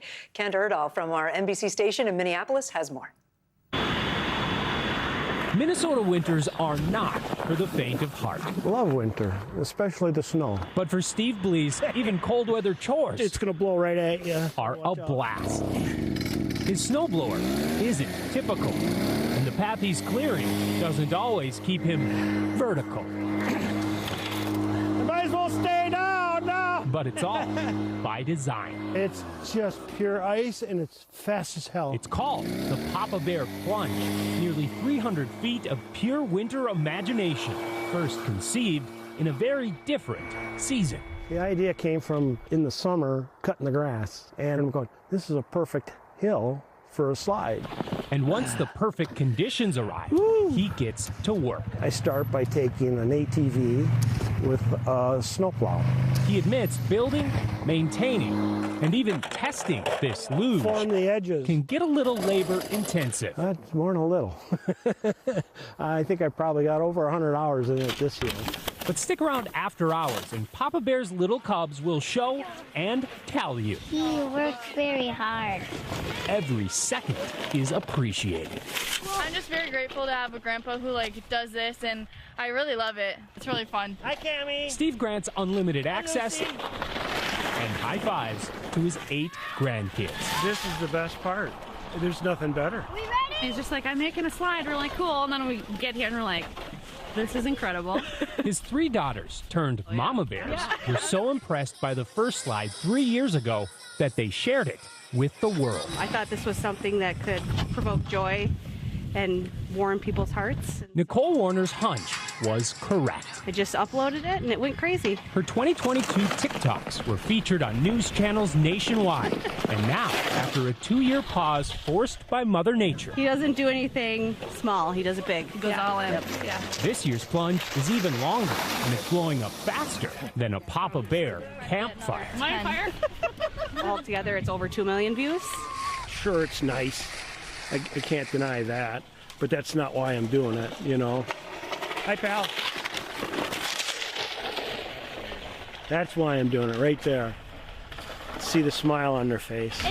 To be clear, it's not just the grandkids who are smiling. I think it makes you feel like a kid again. There you go. The adults have fun, too. Papa Bear himself is a testament to that. Any grandparent will tell you all they want to do is have fun and take care of the grandkids. Minnesota winters may not be for the faint of heart, but with the right perspective and conditions, they just might fill it. I'm a lucky guy. You know, the good Lord gave me all the right elements to do it. And it's not something you can do every year, right? So you do it when you can. Near Scandia, Minnesota, Kent Erdahl. It's just pure love is all it is. I love that so much. I'm Kate Snow. I'm Zinklea Samwa. You are watching NBC News Daily, and there is more news ahead right here on NBC News Now.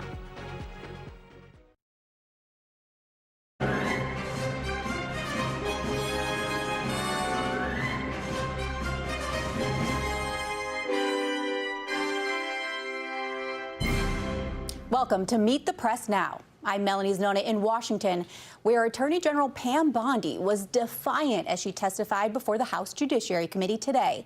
The hearing at times becoming confrontational, especially as Democrats push for more accountability on the Justice Department's handling of the Epstein files.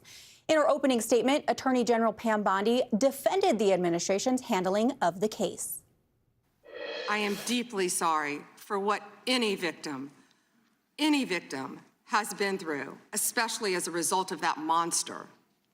If you have any information to share with law enforcement about anyone who has hurt you or abused you, the FBI is waiting to hear from you. Despite that, Bondi clashed with several Democrats on the committee, including Congressman Jayapal, who asked the Attorney General to apologize to the Epstein survivors who were in the room for the hearing. Take a listen. It is about you taking responsibility for your Department of Justice and the harm that it has done to the survivors who are standing right behind you and are waiting for you to turn to them and apologize for what your Department of Justice has done. Members get to ask the questions, the witness gets to answer in the way they want to answer. The Attorney General can That's respond. not accurate, Mr. Chairman. Because she doesn't like the answer. Time. So, Mr. Chairman, why I have asked didn't she ask Merrick Garland this? I am Twice reclaiming when he my sat in my time, and when chair. I will reclaim my continue to time, answer. it is Mr. Chairman, the gentleman has I'm reclaimed her not going time. to get in the gutter for her theatrics. How many of Epstein's co-conspirators have you indicted? How many perpetrators are you even investigating?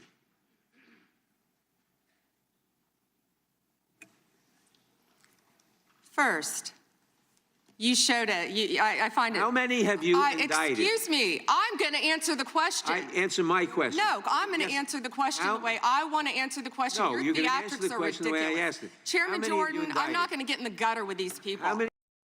Bondi ultimately did not offer a direct apology to the survivors. And while most Republicans on the committee did not ask about Epstein, Republican Thomas Massie, one of the lawmakers leading the push for the Epstein files, was a notable exception, criticizing Bondi over her handling of the files and some of the redactions in what was released, including redacting the name of billionaire businessman Les Wexner. Within 40 minutes, Wexner's name was added back. Within 40 minutes of me catching you red-handed. There was one redaction out Where of he's over listed as a 4,700, co-conspirator. and we invited you in. This This guy has Trump derangement syndrome. This cover-up spans decades, and you are responsible for this portion of it. Throughout the hearing, Bondi also repeatedly came to the defense of President Trump, accusing Democrats of using Epstein to try to distract from the White House's accomplishments. Joining me now is NBC News Chief Capitol Hill correspondent Ryan Nobles. Ryan, thank you so much for joining us. I know you've been watching this hearing all day. What were your biggest takeaways from that House Judiciary Committee hearing today? Well, it was full of theatrics and very light on substance. There was a lot of back and forth between Bondi and Democrats on the panel where she refused to just even accept the premise of any of their questions and often diverted and talked about past Department of Justices and their lack of looking into the Epstein files without specifically addressing what her department has done. Perhaps the most notable thing that happened in this hearing maybe went under the radar, Mel, and that's when Chip Roy, the Republican from Texas, asked her to clarify about whether or not there have been any pending investigations into those involved with Epstein. Listen to what she said. Whether another individual will be indicted. Oh, absolutely. Thank you for asking that. And they never wanted to hear the answer to that. We have pending investigations in our office. That's a pretty remarkable revelation, Mel, because you'll remember that their narrative on this has changed multiple times. Back in the summer when they initially released the kind of a small tranche of Epstein files, which were really a bunch of publicly available documents to conservative influencers. They said, this is it. There's nothing else to see here. When Todd Blanche initially said that they were releasing the files, he said there were no pending investigations that they were talking about. So the idea that there actually are other people that they're looking into is a pretty significant development. Whether or not it manifests itself into anything is something that still remains to be seen, Mel. Yeah, that seems like a huge development. Given that revelation, Ryan, do you get the sense that the questions over Bondi's handling of the Epstein files is going to go away anytime soon, or do you think this is going to be continuing a thorn in the side of the Trump administration? I mean, I definitely think it's something that is going to continue to dog the administration and dog Bondi in particular. She had an opportunity here today to come and be transparent, to answer these questions with a clear understanding of where this process was going. There's no doubt that Democrats were going to try and make her look bad. That's part of the purpose of these hearings from both sides, to use it for political purposes. But she didn't even attempt to answer most of the questions that were posed to her from Democrats on this topic. She turned away an opportunity to apologize to the survivors for everything they've gone through. And one of the other things that I think is an important point here, beyond the questions that were asked by the Democrats on the panel, is the fact that survivors themselves have a real lack of trust with the Department of Justice and with Bondi specifically. They've asked to meet with her. They've asked for her to answer their questions, and they have said time and time again that they feel as though those questions are not being answered. So until there is real progress around holding people actually accountable, which goes above and beyond just the release of the files, this is going to continue to be an issue that the Department of Justice is going to have to deal with. I do want to shift gears a little bit because we're getting some reaction to the DOJ's failed attempt to secure an indictment against those 6 Democrats who released that video saying U.S. troops should refuse illegal orders. So what are we hearing here? Yeah, this is a raging controversy here on Capitol Hill. These 6 Democratic lawmakers are very upset with the idea that the Department of Justice would try and come after them for what they believe was just their attempt to act and use their First Amendment right, and also the fact that they were just reiterating something that already exists in the military code of conduct. But there are obviously Republicans who feel that at the very least that this video could be used to mislead rank and file military members who are just doing their best job to follow orders and make it confusing for them in their day-to-day jobs. Among the people that have been critical of the fact that they produced this video is the Senate Majority Leader, John Thune. But when he was asked by our Frank Thorpe today about whether or not they should be indicted over it, he had an interesting response. Take a listen. Do you feel like what DOJ did in trying to indict these lawmakers was the right decision? Do you support that? Do I support it? Was it appropriate? I don't think that I don't think what they said was appropriate. In fact, I think what they said was, I've said this before, ill-advised, provocative, and frankly, a really dumb move. But should they have been indicted? No, I don't think so. So that's a pretty significant admission by the Senate Majority Leader that they should not be indicted. And these Democratic lawmakers want to take it a step further, Mel. Senator Slotkin sent a letter to Pam Bondi, which we obtained exclusively, that specifically calls on the Attorney General to state publicly that their investigation into these lawmakers around any criminal activity related to this video should come to an end, and that she should publicly declare that. Whether or not Bondi takes that step, we don't know quite yet. Melanie? Yeah, Ryan, those comments from Thune, so striking. We do have Jason Crow, one of those 6 Democrats, later in the show. Thank you for joining us, Ryan. Turning now to the latest in the search for Nancy Guthrie, mother of our NBC News colleague Savannah Guthrie, after a series of dramatic developments in that investigation. Overnight, authorities detained a subject during a traffic stop south of Tucson and later released him. A man who identified himself as Carlos Palazuelos says he was questioned for several hours before being released. The Pima County Sheriff's Department has not yet confirmed if Palazuelos is the man they detained. Palazuelos also says his home in Puerto Rico, Arizona, was searched by police. That development coming hours after those chilling images and videos you see there were released by the FBI, showing an armed person in a mask and carrying a backpack outside Nancy Guthrie's home. And today, the FBI says it is conducting a, quote, extensive search along multiple roadways in the area near Nancy Guthrie's home. NBC News Chief Justice and National Affairs correspondent Kelly O'Donnell joins me now from Tucson. Also with me is NBC News National Law Enforcement and Intelligence correspondent Tom Winter. Kelly, I want to start with you. What are authorities saying about the search of this home in Rio Rico, and what do we know about what led them to this town, which is about 60 miles from Nancy's home?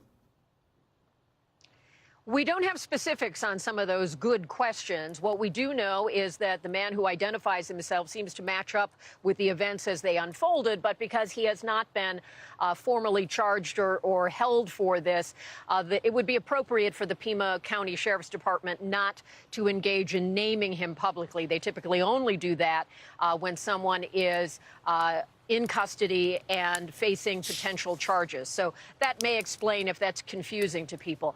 What we know is they're doing the work of law enforcement, chasing leads, and they had the ability to track him, to spend time talking to him, and to do a search. This may happen again with others. We would expect that as a part of the investigation. And so it is because of the high-profile nature of that, there's more visibility into these kinds of actions than we might otherwise be aware of, because we're now more than a week of intense national concern and angst, concern for the Guthrie family that is so deeply worried about their mother, Nancy Guthrie, and of course the larger community has a vested interest in this, as well as both state and local law enforcement and the federal government's very large-scale infusion of resources here. We also know that the FBI and their law enforcement partners are doing the basic searches, grid searches, things that are, again, the bread and butter of law enforcement work in the areas near Nancy Guthrie's home, near the surrounding areas, looking for anything that might be related to this case. And now they have that additional information from the video and pictures that were released yesterday, which really gave a jolt of energy to this investigation. There are things that we have seen in that image that if you were to encounter a backpack or the ski mask or any of those kinds of things, that would certainly be of great value to investigators, or anything else that law enforcement, as they approach these searches, if they see something that has potential evidentiary value, they are collecting that, and then at the same time they're marking off terrain to be able to acknowledge what they've done to move on to the next, and what seems to be a very large to-do list. Melanie? You mentioned leads. Have investigators seen an uptick in leads since yesterday's release of the video from Nancy Guthrie's home? That is the guidance we are getting, not only leads, but tips, and the tips are voluminous. We have been told that it's been a dramatic increase. The Pima County Sheriff's Department put some real numbers on it. They said they've received more than 18,000 since February 1st, when Nancy Guthrie was known to be missing, and in the last 24 hours, 4,000 and counting. Gives you an idea of how the jolt in this case of those images and video has certainly prompted people in the community, people who might have some piece of information to come forward. The Pima County Sheriff's Department has also said, reminding the public that using the tip line is really meant for people who have some bit of information that relates to the case, not general commentary, those kinds of things. When you have such widespread attention, it's going to attract a lot of response that may not help law enforcement get there, but at the same time, they now have some more specific details. They have a sense of who at least one perpetrator would be, a man or woman. Well, we think it's a man. I mean, the bearing and the appearance looks like a man, although we don't have a specific identity. Dressed in a way that looks like preparing for a crime going up to her door. That gives people a lot of new information. And so we've been checking with sources today. Basically, the read that I'm getting from the people that I've been talking to is the work goes on, no definitive breaks, no big steps forward that they're willing to publicly share at this point. Melanie? Thank you. Tom, I want to bring you into this conversation. What is the latest that you're hearing here? Yeah, I just was on the phone, and that's why I was looking down when you first started to talk to me. I think one of the things that investigators are, just to pick up where Kelly is, excuse me, besides these physical searches, they're going to have a lot of evidence to go through here. And one of the things that happens is they're going to have to take these tips that are coming in that Kelly just described. They're going to have to prioritize it. There's ones that can help investigators with the evidence. In other words, hey, I know that backpack, or I just sold a bunch of those backpacks in the Tucson area. It's this specific brand, or I know that gun or that particular holster. Fine. That's all very helpful. And in column 2 are the types of tips of, you know what? I think I know that person. That person is John Doe. And John Doe is the person who I recently know that they purchased that backpack. They have the same type of clothes at home. They have a gun. They have this. They have that. And that can be prioritized as well for investigators. So really all those tips are going to be broken down into those two helpful categories. There's a third category of kind of the unhelpful people just kind of calling in conspiracy theories. And that unfortunately happens on these types of large, high-profile cases as well. Yeah, absolutely. Can we expect any additional video or footage releases in the coming days? You know, that's a good question. I mean, they had pretty much ruled out the idea that we'd get any video several days ago. And then obviously there was this kind of Herculean effort on behalf of the private technological companies, including Google, which is Nest is part of its brand, the FBI, of course. So there was that. But they did say yesterday, and actually it was the tweet from FBI Director Kash Patel, which noticed that apparently there was some a recording device or devices that had been removed from the home. So it might be difficult to get that media at all. And of course, that's something that'll obviously raise some question marks as to how this individual knew what was there. How long did they spend inside the home? Were they able to do any sort of reconnaissance ahead of time? Just a lot of questions. Seemingly every time we learn something new in this investigation, it leads to more questions. Are they able to use that video as a cross-reference with video from other cameras in the area? Well, that's a great question, because I think if you were able to find now, you generally know he kind of approaches from the southwest, just given the orientation of that camera in the street. So if he's approaching from that direction, you might now want to go back and look at other cameras. You might want to look at trail cameras. You know, Kelly mentioned the search in the Catalina foothills and see if this person arrived on foot. You don't see a car in those videos, and so that's a big question. Is it because this individual, there was a driver that was with him? Did this person arrive on foot? Had they been camping out, as our colleague at NBC News law enforcement analyst Jim Kavanaugh, former special agent in charge of the ATF, has suggested perhaps this person was camping out. We see that backpack awfully loaded, really to the seams there. So again, more questions, but yes, if they now have this description, they can look for it. They can also look for it in any sort of traffic cameras to see if they're in a car or if they're seen on any surveillance cameras from area businesses. Kelly and Tom, thank you both for all of your reporting on this just incredibly difficult subject. And we, of course, are following the story very closely, and we'll bring you any major updates as we get them. And of course, if you have information at all, please call the number on your screen now, 1-800-CALL-FBI. Coming up, brand new NBC Decision Desk polling shows a growing problem for President Trump as support for his immigration agenda craters, especially with key independent voters. Steve Kornacki is standing by to break down the data next. You're watching Meet the Press Now.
Welcome back.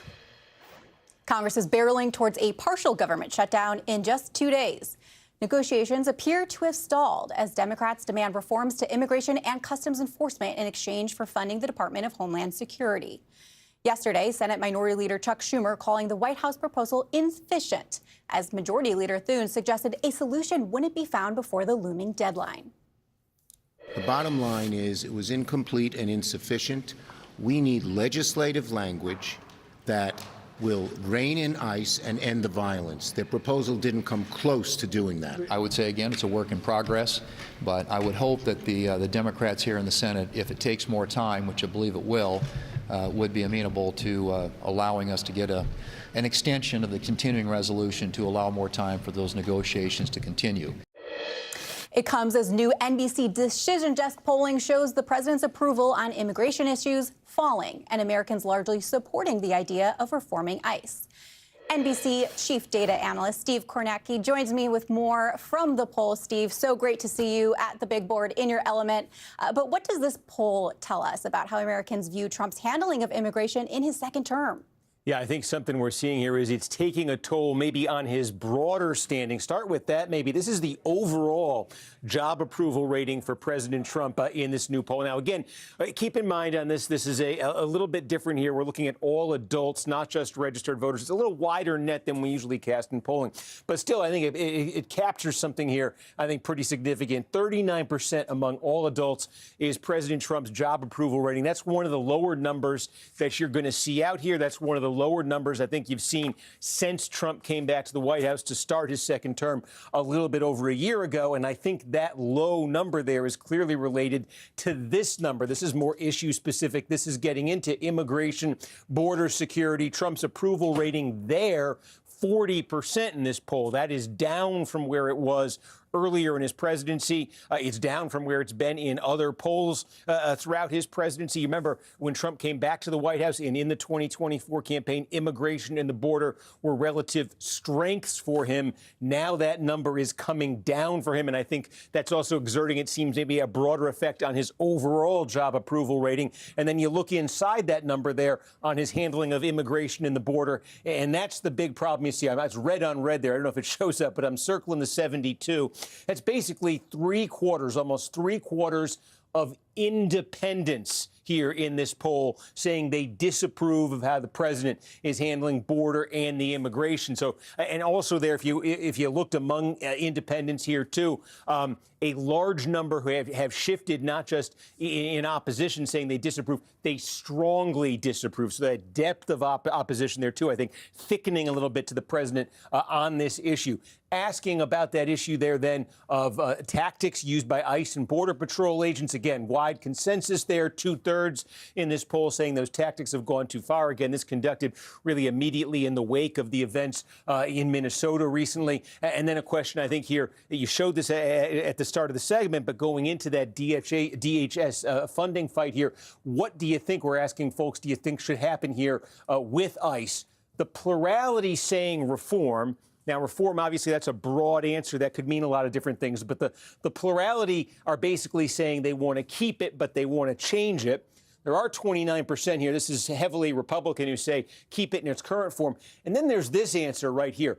Abolish ICE. And you hear that slogan from the political left a lot. 29% here, a little bit less than 1/3 choosing that. I think what's interesting is a lot of that 29% is coming from Democratic voters. Almost half of Democratic voters say that what they think should happen to ICE is that it should be abolished. So as you look at Democrats in Washington navigate that DHS fight, as you look at Democratic candidates in primaries on the campaign trail this year, getting ready for 2028, I think one of the things they're increasingly looking at, we've seen this on a range of issues, is their own base is pushing them more and more into sort of maximalist positions and confrontation. And again, half of the Democratic base wants, they say in this poll, to abolish ICE. Steve, getting warmed up for November. Thank you. Let's bring in our panel. Eleanor Mueller, White House economics reporter for Semaphore. Ashley Etienne, former communications director for Vice President Harris and former senior advisor to Nancy Pelosi. And Sarah Chamberlain, president and CEO of the Republican Main Street partnership. Ladies, thanks for joining us. I love to see a panel of all women, as always. But Eleanor, let me start with you because Steve just walked through all of that polling. What is your sense for how this could potentially impact the White House calculus when it comes to these negotiations over DHS? I mean, this is why we're seeing them engaged at all, right? In a way that they did not when we were talking about Affordable Care Act subsidies earlier this Congress. I think they know that there's a lot of public sympathy for what happened in Minnesota and that Democrats really have the wind at their back here as far as demanding real changes to immigration enforcement. And so we're going into this shutdown because Democrats didn't want to take more than 2 weeks to have these conversations. And I think that they're confident and the White House is well aware that voters are potentially supportive of it. Yeah, it seems like Democrats are pretty dug in here as well. Sarah, 72% of independents disapprove of the president's handling of border security and immigration. You're so plugged in to some of these really key races across the country. Do you think that should be a warning sign ahead of the midterms? Absolutely, yes. We're starting to poll in a lot of our congressional districts. It's a huge issue. And what happened in Minnesota and the deaths of the Americans is a problem. But you know what the suburban women are focusing on is that little 5-year-old boy that went to Texas with his father who shouldn't have. I mean, let's just call it what it is. So I agree with President Trump, we need to be softer on immigration. And we need to explain, we have shut down the border. And we have deported a lot of criminals. But they're not seeing that. What they're seeing is what's happening on the streets. So we have to roll that back. Do you think it's possible to turn these numbers around before November? Absolutely. Yeah. As long as we're explaining our story and we stop, we calm down a little bit. We gotta stop. We gotta roll it back. The President Trump is right. We need to roll back and be nicer.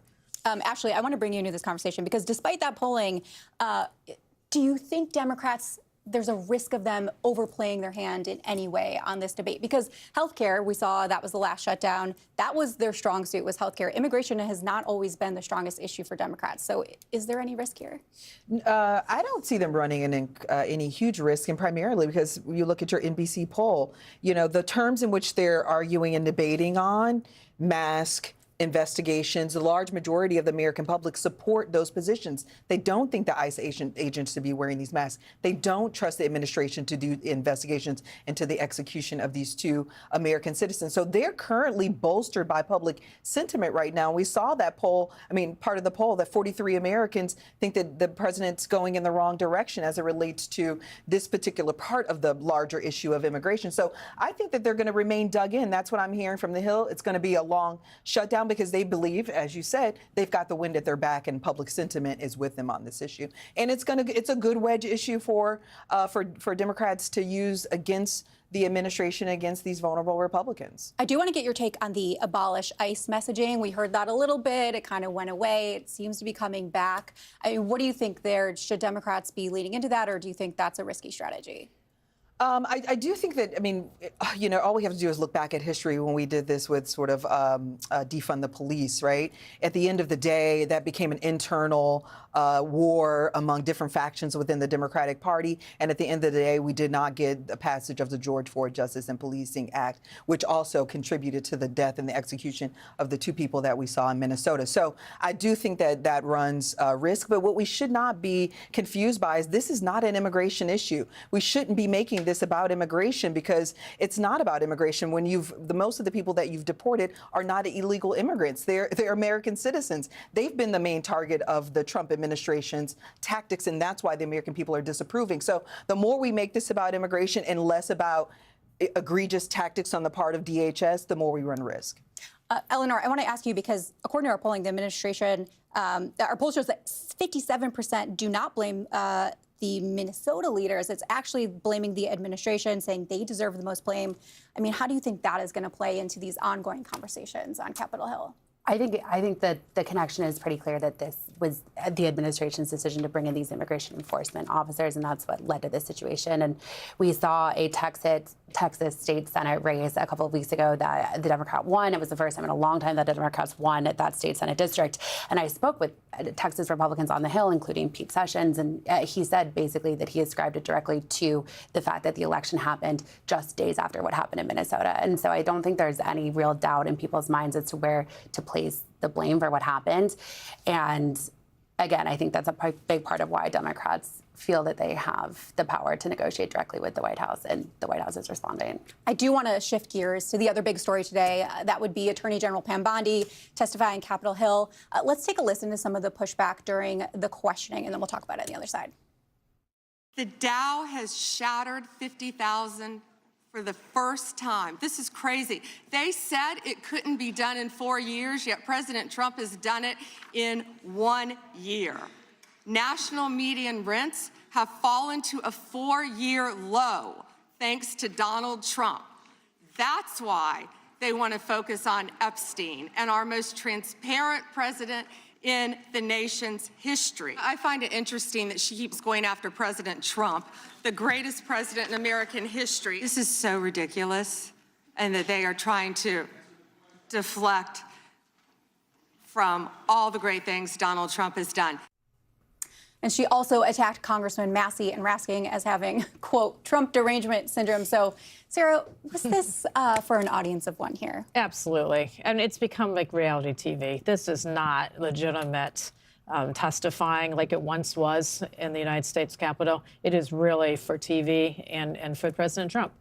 And the Democrats, those might be running for president, they might be running for Senate, so they have their own agenda. So I would like to see this go behind closed doors and really have a real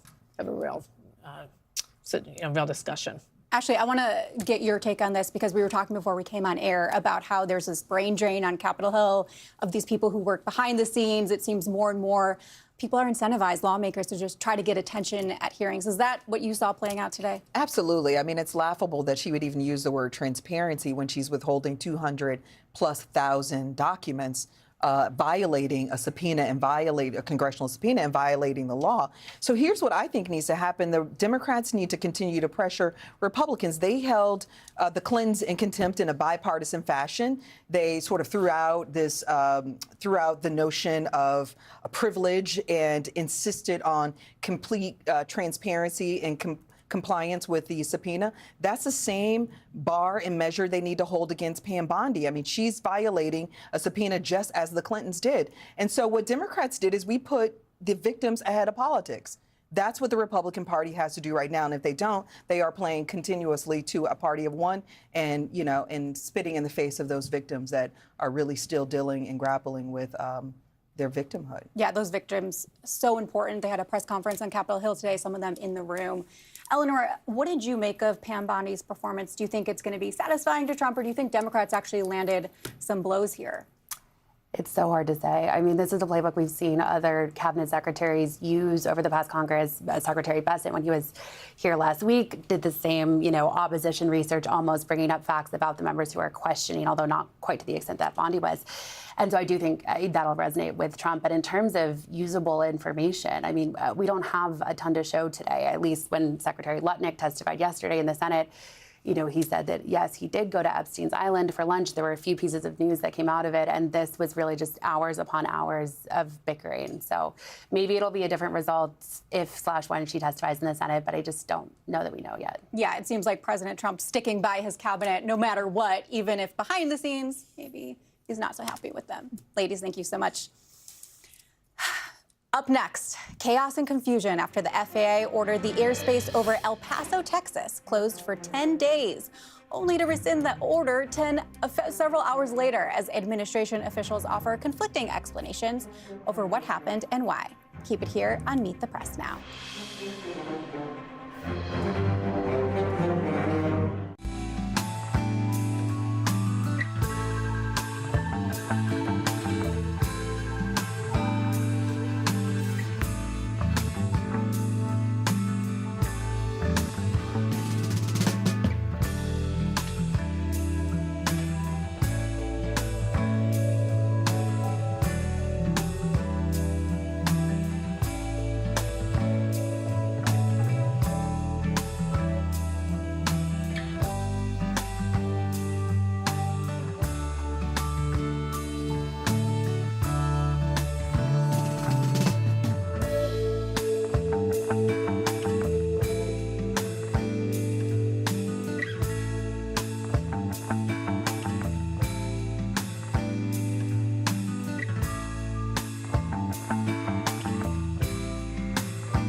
Welcome back. We are learning more right now about why the FAA imposed a 10-day closure of the El Paso International Airport in Texas and then abruptly lifted it just hours later.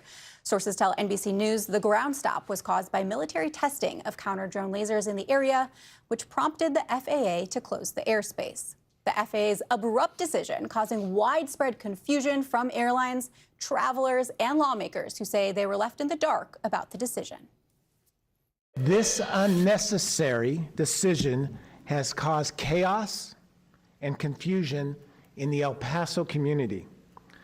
I want to be very, very clear that this should have never happened. The administration hasn't officially confirmed the reason for the ground stop and its quick reversal, with officials offering conflicting explanations throughout the day. Thankfully, we have NBC News' Tom Costello, who covers aviation and is joining me now. You've been following this unfolding situation all day. What more do we know, and what led to this ground stop? Well, I'll tell you, it's been one of the most confusing aviation stories I've been dealing with, I have dealt with over the past few years, because what happened was we had the FAA come out early this morning. Essentially, it was early this morning here in the East. It was Mountain Time just before midnight, saying we're closing the airspace around El Paso because of an issue with national security, and it's going to be closed for 10 days. What? 10 days? Think about that, right? That's longer than we closed the airspace around the 9/11 period.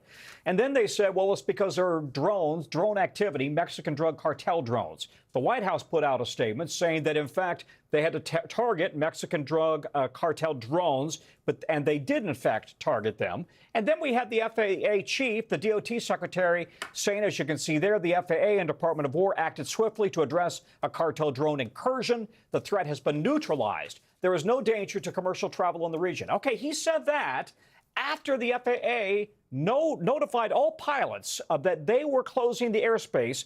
The pilots were taken by surprise, air traffic control taken by surprise. Listen to the radio transmissions. So, Southwest, are you guys departing again tonight, or is this final flight in? We're in the hotel. Roger. Just be advised, I guess there's a CFR going into effect. Just pass it on to the Southwest and everybody else. At 0630 for the next 10 days, we're stopped, all ground stopped. So the airport's totally closed? Apparently. Yeah, totally closed. Again, that was at about midnight Mountain Time. Then they reopened it at 7 o'clock Mountain Time. What happened? Wasn't 10 days. Something hit the fan. People were very upset, right? Airlines had to cancel flights. Passengers were completely displaced. Medevac flights in El Paso not allowed to fly. Wow. Chopper flights for the police and Border Patrol not allowed to fly because the FAA was playing, we think, hardball with the military. And the reason for this is that the military was, we now have learned, testing anti-drone laser technology at Fort Bliss. Now, if you know El Paso, I used to live in El Paso, actually. If you know El Paso, Fort Bliss is right next to the airport. Right next to the airport, right? When you land at the airport, you see Fort Bliss. So the FAA has been concerned about that testing of the drone technology, laser technology, right next to commercial aircraft. Apparently, there's been a lot of back and forth, people upset with each other about not communicating and coordinating. And so the FAA overnight said, that's it, lids down. Didn't take long before they raised the lid again. Wow. Okay, you said counter-drone lasers. Yeah. First of all, what is a counter-drone laser? And how big of a problem is it, this idea of these drones possibly from Mexican cartels coming over into our airspace? Well, as we know, drug cartels are very active in northern Mexico, right? In Chihuahua, in Sinaloa. When I worked there many moons ago, they were very active. They've only gotten more active. And yes, we know that they have some drug cartel drones that are in the area. The American authorities have been concerned about, the military has been concerned about. But to answer your question, what exactly is anti-drone laser technology? We don't know. I think that's part of the issue here, right? This appears to be cutting-edge new technology. It may be secret technology. Now, here's what's interesting. We also learned today that the military had targeted what they thought was a drone and took it out of the air, but in fact, it was a party balloon. Oh, my goodness. So and that was in El Paso. So you've now got the people of El Paso, the citizenry, but also the elected officials, very angry that without consulting with anybody, the FAA comes in and says, we're shutting you down for 10 days. and you got a lot of distrust with the politicos. Let me just make the point, again, having worked there and lived there, El Paso is really landlocked, right? I mean, the nearest next big city from El Paso is Albuquerque, 225 miles away. Tucson, 300 miles away. Midland, Texas, 250. San Antonio, 500. So if you shut down their airport, people are going to have to drive 200 to 300 miles to get a plane, and you gave them no notice. They literally said it's shut down right now. People were stranded today already all over the country. Couldn't get into El Paso, couldn't get out of El Paso. That's why it didn't last long. And not to mention the concern about the supply chain and cargo shipping and medevac flights. So this quickly spiraled out of control. And as I said, something hit the fan. You can decide what that was, but they decided that it was not working for them. Wow, just a wild story. Tom, thank you so much for joining us. You bet. After the break, talks, tensions in Tehran. We'll take you inside President Trump's meeting with Israeli Prime Minister Netanyahu at the White House today and what it means for relations with Iran. Stay with us on Meet the Press Now.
Welcome back. President Trump says his meeting with Israeli Prime Minister Benjamin Netanyahu did not lead to any breakthroughs on negotiations over Iran's nuclear program. Netanyahu tweeted this picture from the start of today's meeting between the two world leaders at the White House. President Trump later describing the meeting as, quote, very good, but posting on social media, there was nothing definitive reached other than I insisted that negotiations with Iran continue to see whether or not a deal can be consummated. NBC News White House correspondent Julie Sirkin joins me now. Julie, what was the White House hoping to accomplish in this meeting with Prime Minister Netanyahu? Well, it was really, Mel, what Benjamin Netanyahu came here to hope to accomplish with this meeting with the president, and that is to try and move the president in his negotiations with Iranian officials to get them to abandon their nuclear program, to abandon their ballistic missile program, the stockpile. And Netanyahu also wants Iran to stop aiding its proxy partners in the region, like Hezbollah in Lebanon, Hamas in Gaza, and the president's post speaks for itself. That's what the White House told me. He also teased back to the operation that they conducted back in June when the administration targeted nuclear facilities in Iran, suggesting that more military action and pressure could be on the table if Iran does not agree to a deal. But so far, no progress has been made between the U.S. and Iran. And remember, it comes after the Iranian government killed thousands of protesters in that uprising that we saw, and the president threatening that military action is on the table because of that. And Jules, we did get a January jobs report also today. What were those numbers and what has been the reaction at the White House? The White House is very happy to tout those numbers, Mel, because they were much higher than expected. Look at that on your screen. 130,000 jobs created. Only 55,000 were expected. That's something that Treasury Secretary Scott Bessent, President Trump's economic advisor Kevin Hassett, touted all day long today, suggesting that this marks a new change in the economy. Or you'll remember that the president said he owns the economy in the interview with Tom Yamas that he conducted last week. So this is a shift for the White House and one that they're happy to embrace. The president's economic numbers have been slipping. It was one of his key areas as he ran for president in 2024. So this is something that they really want to keep owning and hopefully keep building on, because in 2025, not only were his poll numbers dropping, but also those job numbers barely existent in terms of the ones that were added to the economy. They're hoping that this signals a shift and a turnaround for the year to come. Mel? Julie Sirkin, thank you. Still to come, one of the 6 Democratic lawmakers that the Justice Department tried and failed to indict over their appearance in a video urging U.S. troops to refuse illegal orders. Congressman Jason Crow is standing by, keeping it here on Meet the Press Now.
Welcome back.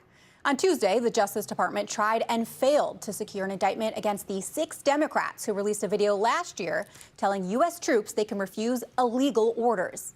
At the time, the president accused those lawmakers of seditious behavior punishable by death. NBC's Ryan Riley reports that according to 2 sources familiar with the matter, none of the grand jurors believed the DOJ met the threshold of probable cause necessary for an indictment. Today, some of those lawmakers speaking out. Folks, this is the master alarm flashing for our democracy. It is threatening the very foundation of our system. that we have a right to free speech. Let's call it for what it is. The president is using our justice system to weaponize against his perceived enemies. Joining me now is Democrat Congressman Jason Crow of Colorado. He was one of those 6 Democrats that the DOJ tried to indict for that video, telling troops to refuse illegal orders. Congressman, thank you so much for joining us. You had a warning for the Trump administration, saying that you will seek accountability for those abusing the system of justice. And you also put the DOJ on notice, saying there's going to be costs. What did you mean by that?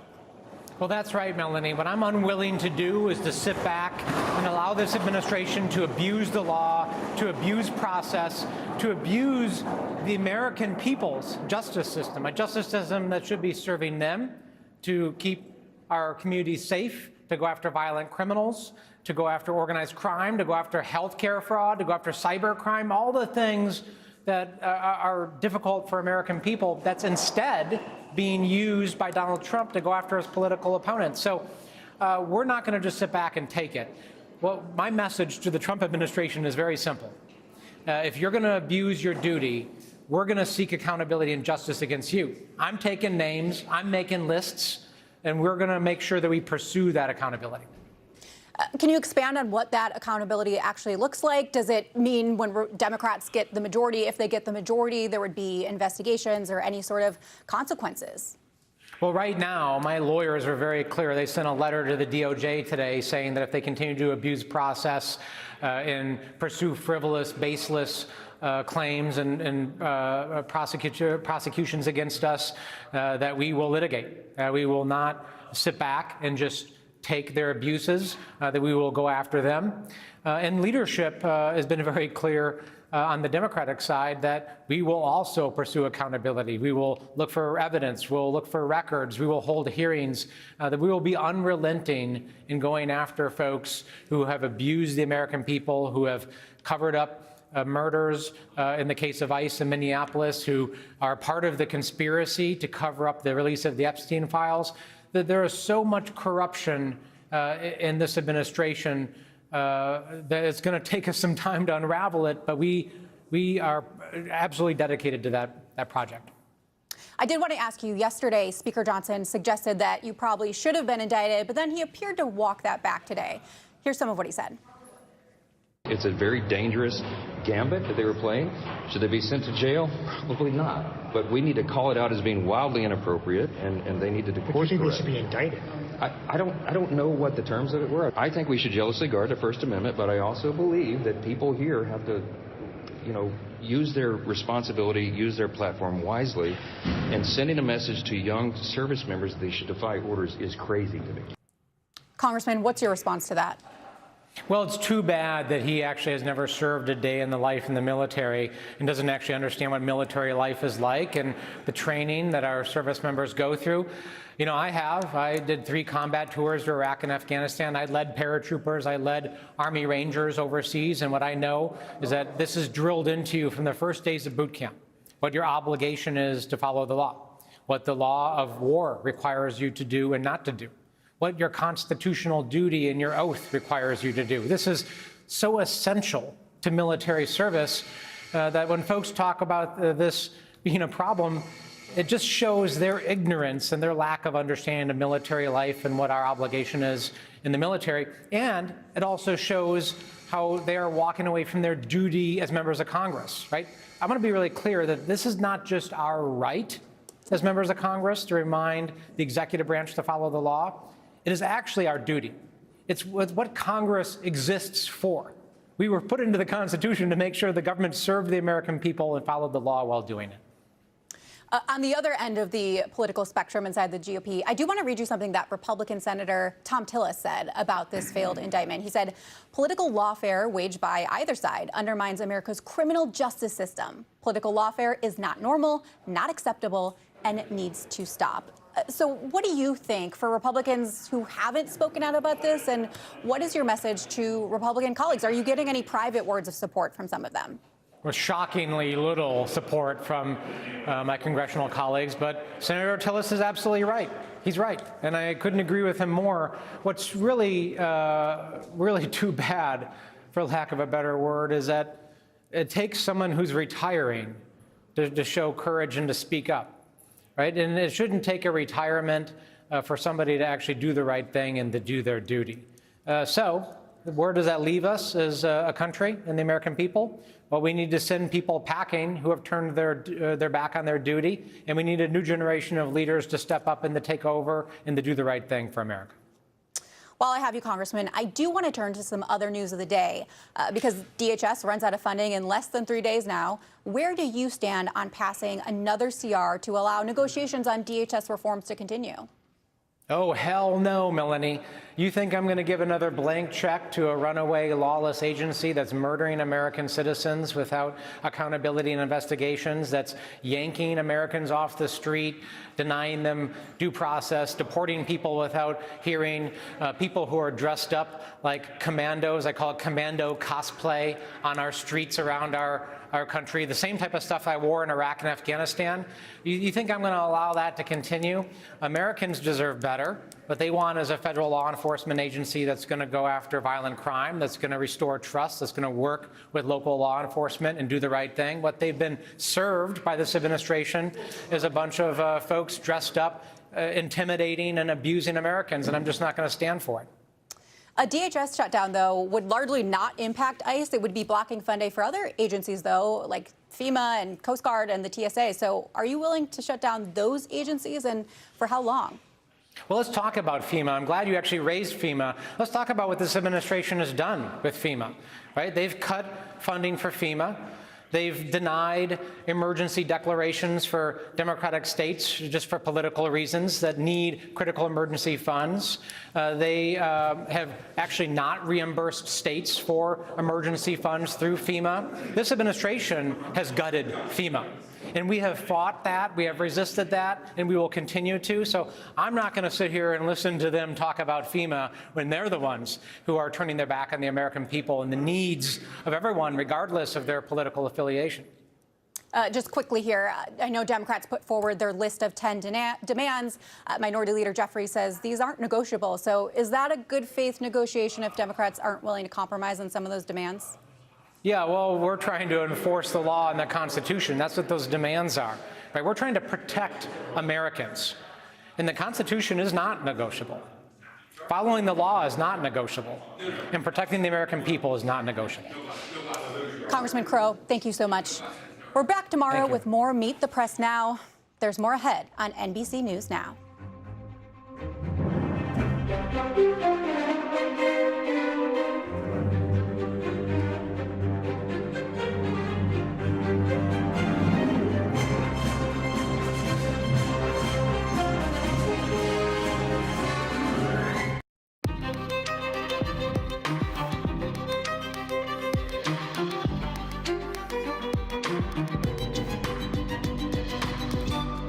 We are coming on the air with the law enforcement search around the neighborhood of Nancy Guthrie as we hear from a man who says he was detained and then released. The FBI now saying tips have been pouring in.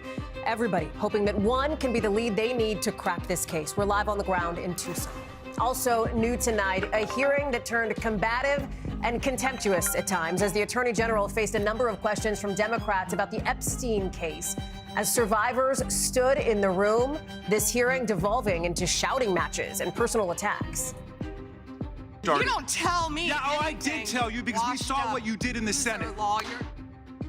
That's just some of it. We're going to have those heated moments. Plus, our conversation with a group of survivors and family members. We just wrapped that interview with 8 people. That's coming up in just a couple of minutes here on the show. Then our team's new reporting on why the airspace over one of the cities in Texas suddenly shut down and then reopened, why lasers, drones, drug cartels may have something to do with it. Plus, a never-before-seen look at the minutes after the shooting of a Chicago woman by a Border Patrol agent, what newly released texts with top leadership show about what her lawyers call a culture of violence at Homeland Security. Then Lindsey Vonn saying she's on the road to recovery, that update from the skier's hospital bed coming up in our Olympics coverage a little bit later in the show.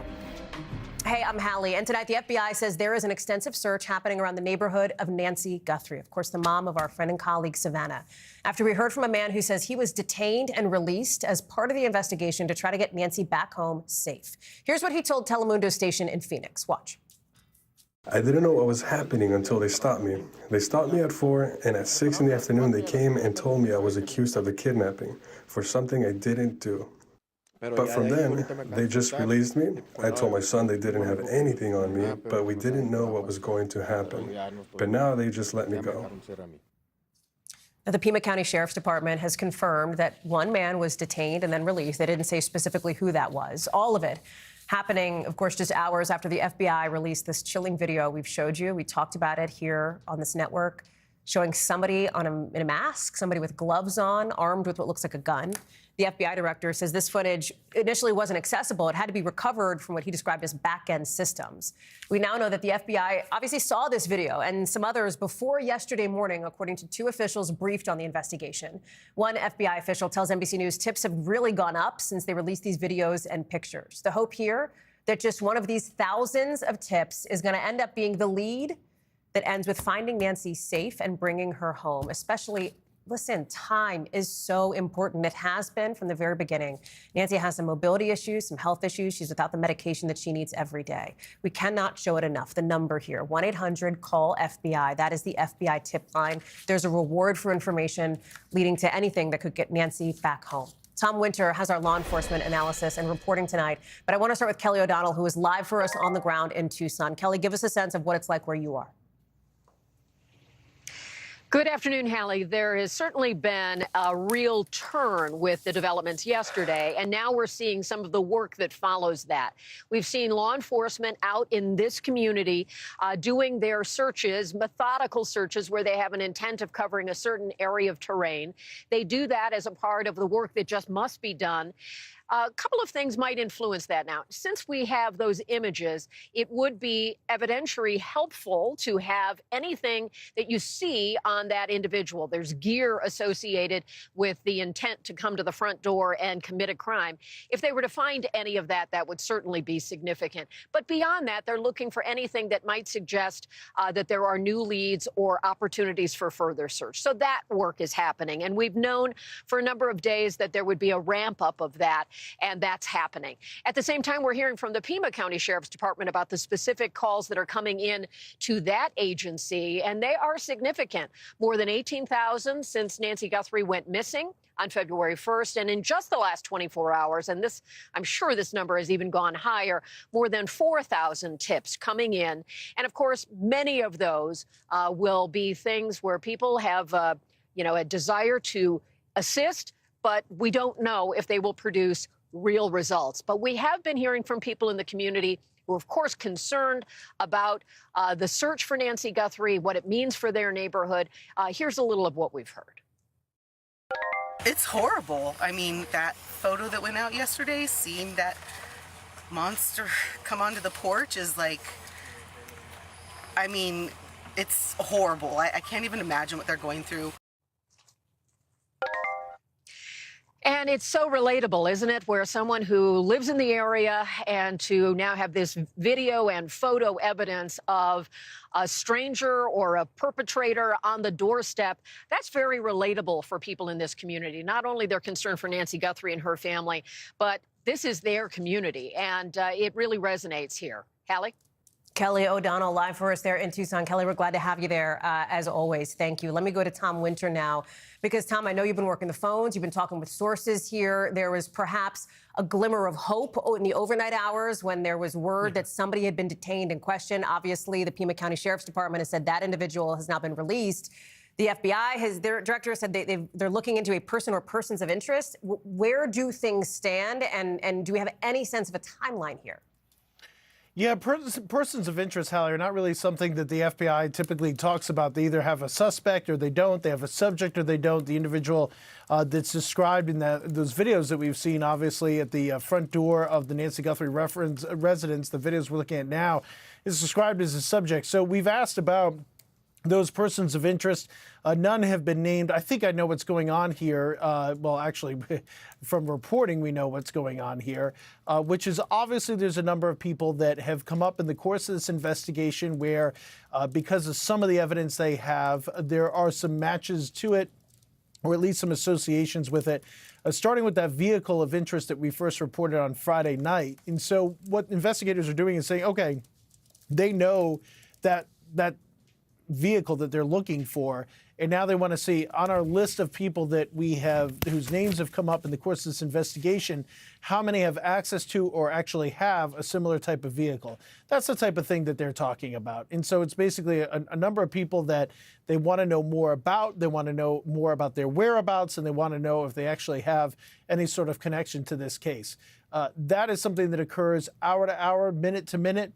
I think at one point we tracked in the shooting of the United Healthcare CEO, maybe 8 to 10 people that were names that the NYPD was hot on the trail of before eventually arresting and accusing, though he still has not yet had his trial, Luigi Mangione, as an example.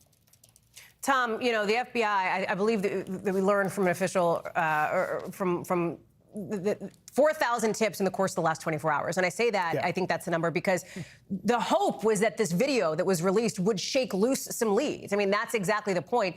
When you look at something like 18,000 calls since the disappearance, but 4,000 in the last day, how do they even begin to triage those tips? Yeah, Hallie, 4,000, exactly right. And so what they've got to do is they're going to get a bunch of tips. And look, a fair amount of those are going to have nothing to do with the case. They're going to be people with their own theories, amateur detectives. They don't necessarily have any real firsthand knowledge, right? That goes in a bucket. And then the second bucket is somebody who looks at this and says, hey, you know what? I recognize that backpack, or I recognize something about that jacket, or I know something about the gun or the holster. And this is the type or the brand, or this is the information. Or maybe I'm in the greater Tucson area and I said, hey, look, I sell that backpack at my hiking store. And a number of people have purchased it recently. And I have, one of those customers in particular was a little suspicious. His name is John Doe. And so that's the type of information that could be very helpful. And then the third bucket is the highest priority, which is, you know what? I know this specific person. I know they have all these articles of clothing. I did not see them on the weekend of Nancy Guthrie's disappearance. I have some questions about it. I'm concerned. And basically what everybody is trained to do when they get these calls in are to really ask deep probing questions when they get a call like that on the line, and then investigators are able to prioritize it. But look, 4,000 is a lot, and it takes a lot to go through those, That's right. No matter what you're doing from a priority standpoint. Tom Winter, thank you so much. You and the team, I know, tireless on the reporting efforts here. Again, here's the numbers. 1-800-CALL-FBI. You see the Pima County Sheriff's Department, 520-351-4900, 88crime.org, with so many of us, so many people around the country, in this building, in New York, praying and hoping for the safe return of Nancy Guthrie and thinking of Savannah and her family. Let's bring it back here to Washington now with this, what could only be described as fiery hearing on Capitol Hill. Pick your adjectives, combative and contemptuous, with the Attorney General defending the Department of Justice as she faced questions from lawmakers over the department's handling of the Epstein case files. Watch this. You just lied under oath. There is ample evidence in the Epstein files. Don't you ever accuse me of a crime. I believe you. My position is any victim who comes forward, of course, we would love to hear from them. This cover-up spans decades, and you are responsible for this portion of it. You can let her filibuster all day long, but not on our watch. Not on our time. No way. And I told you about that, Attorney General, before you started. You don't tell me Yeah, I anything, did tell you, because we saw what you did in the Senate. Lawyer. Answer my question. No, I'm going to answer the question the way I want to answer the question. No. In another moment, you had one Democratic lawmaker ask a group of survivors of Epstein's abuse, you see them in the room there, to stand and to raise their hands if they have not met with the DOJ. They all ended up raising their hands. And then we'll show you, as you see them standing there in the room raising their hands, we'll show you what happened next. Will you turn to them now and apologize for what your Department of Justice has put them through with the absolutely unacceptable release of the Epstein files and their information?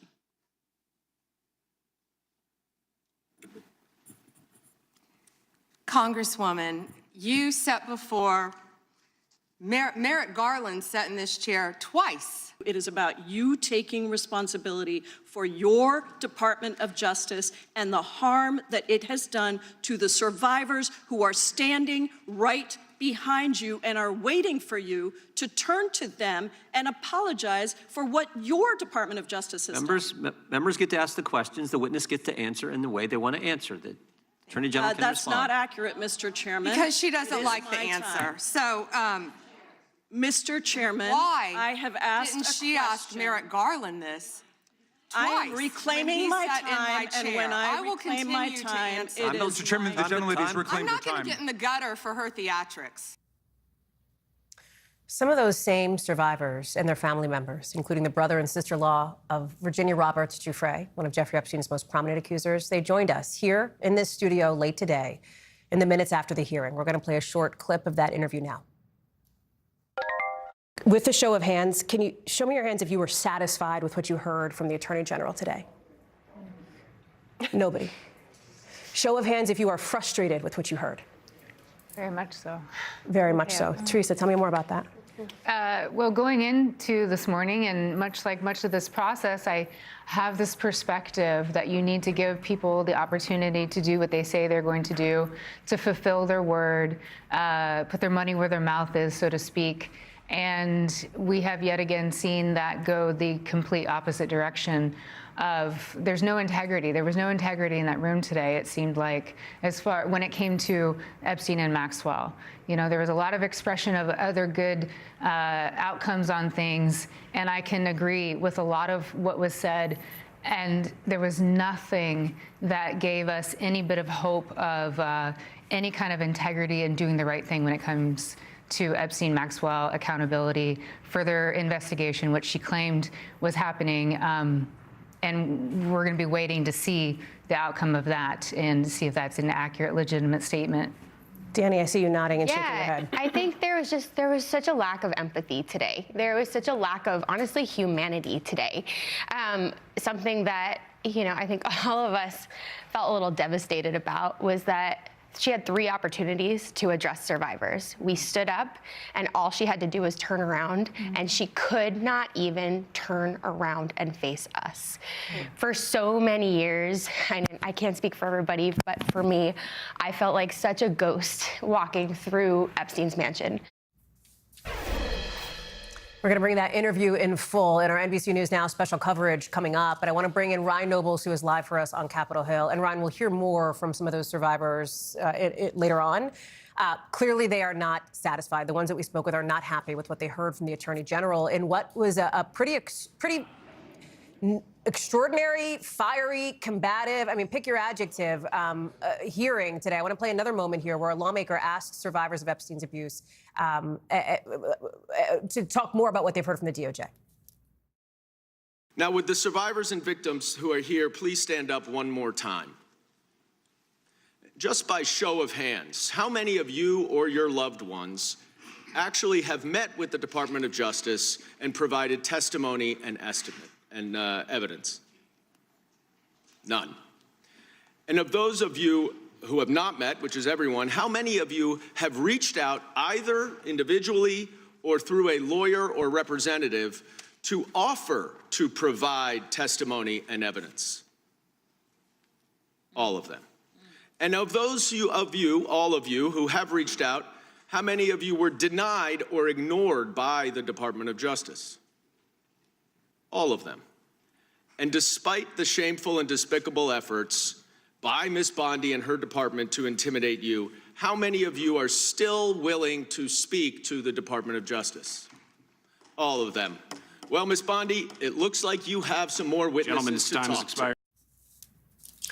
Ryan, there were a couple of pieces of information that Bondi did share, which is number one, that there are pending investigations, she said, in the DOJ, which may be a reference to those investigations against prominent Democrats that the president asked her to carry out.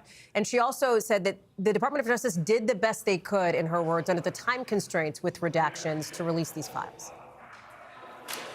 Yeah, and I think that there's probably a lot of skeptical people in the room in response to that answer, in particular because this is something that the survivors have been calling for much longer than since the Epstein Transparency Act came out. It's also, when you take into context the fact that this was a campaign promise of President Trump to release these files. They attempted a lackluster release of the files over the summer. And then when they were finally compelled by Congress to do so, it took them more than a month after the deadline to release that information. So I think that the survivors would look at that skeptically in terms of the redactions and the way that that was carried out. The other thing I think that I'm sure you dealt with when you talked to the survivors after the fact, Hallie, in terms of their level of frustration, is that there was just very little substance in this hearing, that there was very little, they learned very little about this process. And every time the Attorney General was asked a specific question, she would just divert and talk about previous attorneys general and previous administrations without ever getting into the substance of what she's working on. And that led to very heated confrontations between her and Democrats on the panel. Take, for instance, this moment between her and Becca Balint of Vermont. This is not a game, Secretary. I'm Attorney General. My apologies, I couldn't tell. Didn't ask Merrick Garland anything about Epstein, not once when he was. Weak sauce. And also, I want the record to reflect that, you know, with this anti-Semitic culture right now, she voted against a resolution condemning. Oh, is Jewish. I just want to be clear. Do you want to go there, Attorney General? Or do you want to go there? Are you serious? Talking about anti-Semitism to a woman who lost her grandfather in the Holocaust? Really? And that there encapsulates what we saw for several hours here on Capitol Hill. And if you're a survivor, it can't leave you with a strong feeling that the accountability is coming anytime soon, Hallie. Well, you'll hear from them, Ryan, in a couple of minutes, and I'll tell you that there is immense frustration. I will just say, too, quickly before we let you go, you know, you heard the Attorney General there reference her predecessor, and you heard some on the dais, some in the House Judiciary Committee say, you know, they didn't like how previous administrations had handled the Epstein case either, but the current administration is the one that is sort of holding the ball at this moment. Yeah, I mean, there's no doubt frustration that this ball was dropped repeatedly over several decades by multiple administrations from multiple different parties. The issue right now is these are the folks in charge. They're the ones that have the ability to fix it. And there's a sense that they're not following through on a promise they made during the campaign, Hallie. Ryan Noble's live for us on Capitol Hill. Ryan, thank you very much. Again, more of that conversation with some survivors of Jeffrey Epstein's abuse in our special coverage coming up later in the show. To Texas now, where the El Paso airport is back up and running after it was shut down overnight, and this whole kind of confusing domino series of events that's leaving us with a lot of questions and not so many answers. Here's a timeline here. The FAA ended up lifting at about 9 o'clock this morning what was supposed to be a 10-day shutdown. So overnight, they're like, nope, everything's shut down for 10 days. Hours later, they're like, wait, nope, it's actually open again. Here's the all clear. And there's a lot of questions about why that is. In the last couple of hours, sources familiar with this tell NBC News that it all happened because the military was testing some technology near the airport that can be used to take down drones. Officials apparently now say there's no threat to flying over El Paso, which of course is not far from the Mexican border. Here's the Mexican president talking about this. We have no information indicating drone activity along the border. If the FAA or any U.S. government agency has relevant information, they can ask the government of Mexico directly. There's no place for speculation. We will wait for the information and continue to uphold what we have consistently maintained: permanent, open communication. I want to bring in national security reporter Gordon Lubold, who's joining us now. Okay, Gordon, it's not nothing to shut down the airspace over one of the country's airports for 10 days. And while obviously that got pulled, you know, that got reversed pretty quickly, what the heck happened? So, snapshot in time, because we don't necessarily still completely know the full story, but there's been a lot of this all day today. From what we said, as you set up, there was the training of some kind of high energy laser weapon in the vicinity around Fort Bliss down in Texas, near this area. And the FAA realized that this is potentially dangerous, and then kind of went overboard and said, not only just shut down for a period of time, but shut down for 10 days. And it's just, a note. By the way, that would be unprecedented. I mean, right. So this is like a 9/11 kind of situation. This really, this has not happened that often. And if there is one, if there's like a special flight or if there's an emergency or something, they issues these notice to airmen to,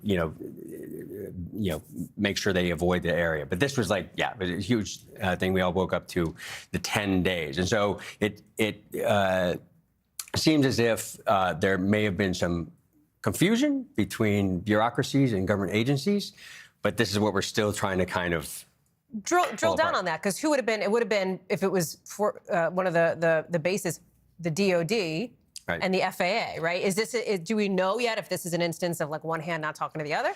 So there's a couple different things here. Yeah, DOD would own the technology that was used. They, which means the military, probably the U.S. Army in that case, would potentially have been the one that was testing this weapon in the area. But there's a lot that goes on there, and there's a lot of activity in El Paso Airport, and that to just shut it down without kind of notifying anybody is part of the problem. You are digging on this, huh? Your phone is blowing up, I'm sure. Gordon Lewbold, thank you very much for being with us and for giving us the latest from the team. Appreciate it. Also tonight, lawyers for a woman shot 5 times by a Border Patrol officer, accusing the Trump administration of creating, in their words, a culture of violence. As we're getting our first look at new evidence, including some never-before-seen body cam video. You see here some of the video, not from the agent who shot Marimar Martinez, but from a nearby officer. That's because the shooter's body cam was not on. Now, this happened back in October in Chicago. This is before everything that we've seen happen in Minneapolis. Martinez survived, but Homeland Security officials quickly labeled her a domestic terrorist. They said she tried to assault federal law enforcement with her car.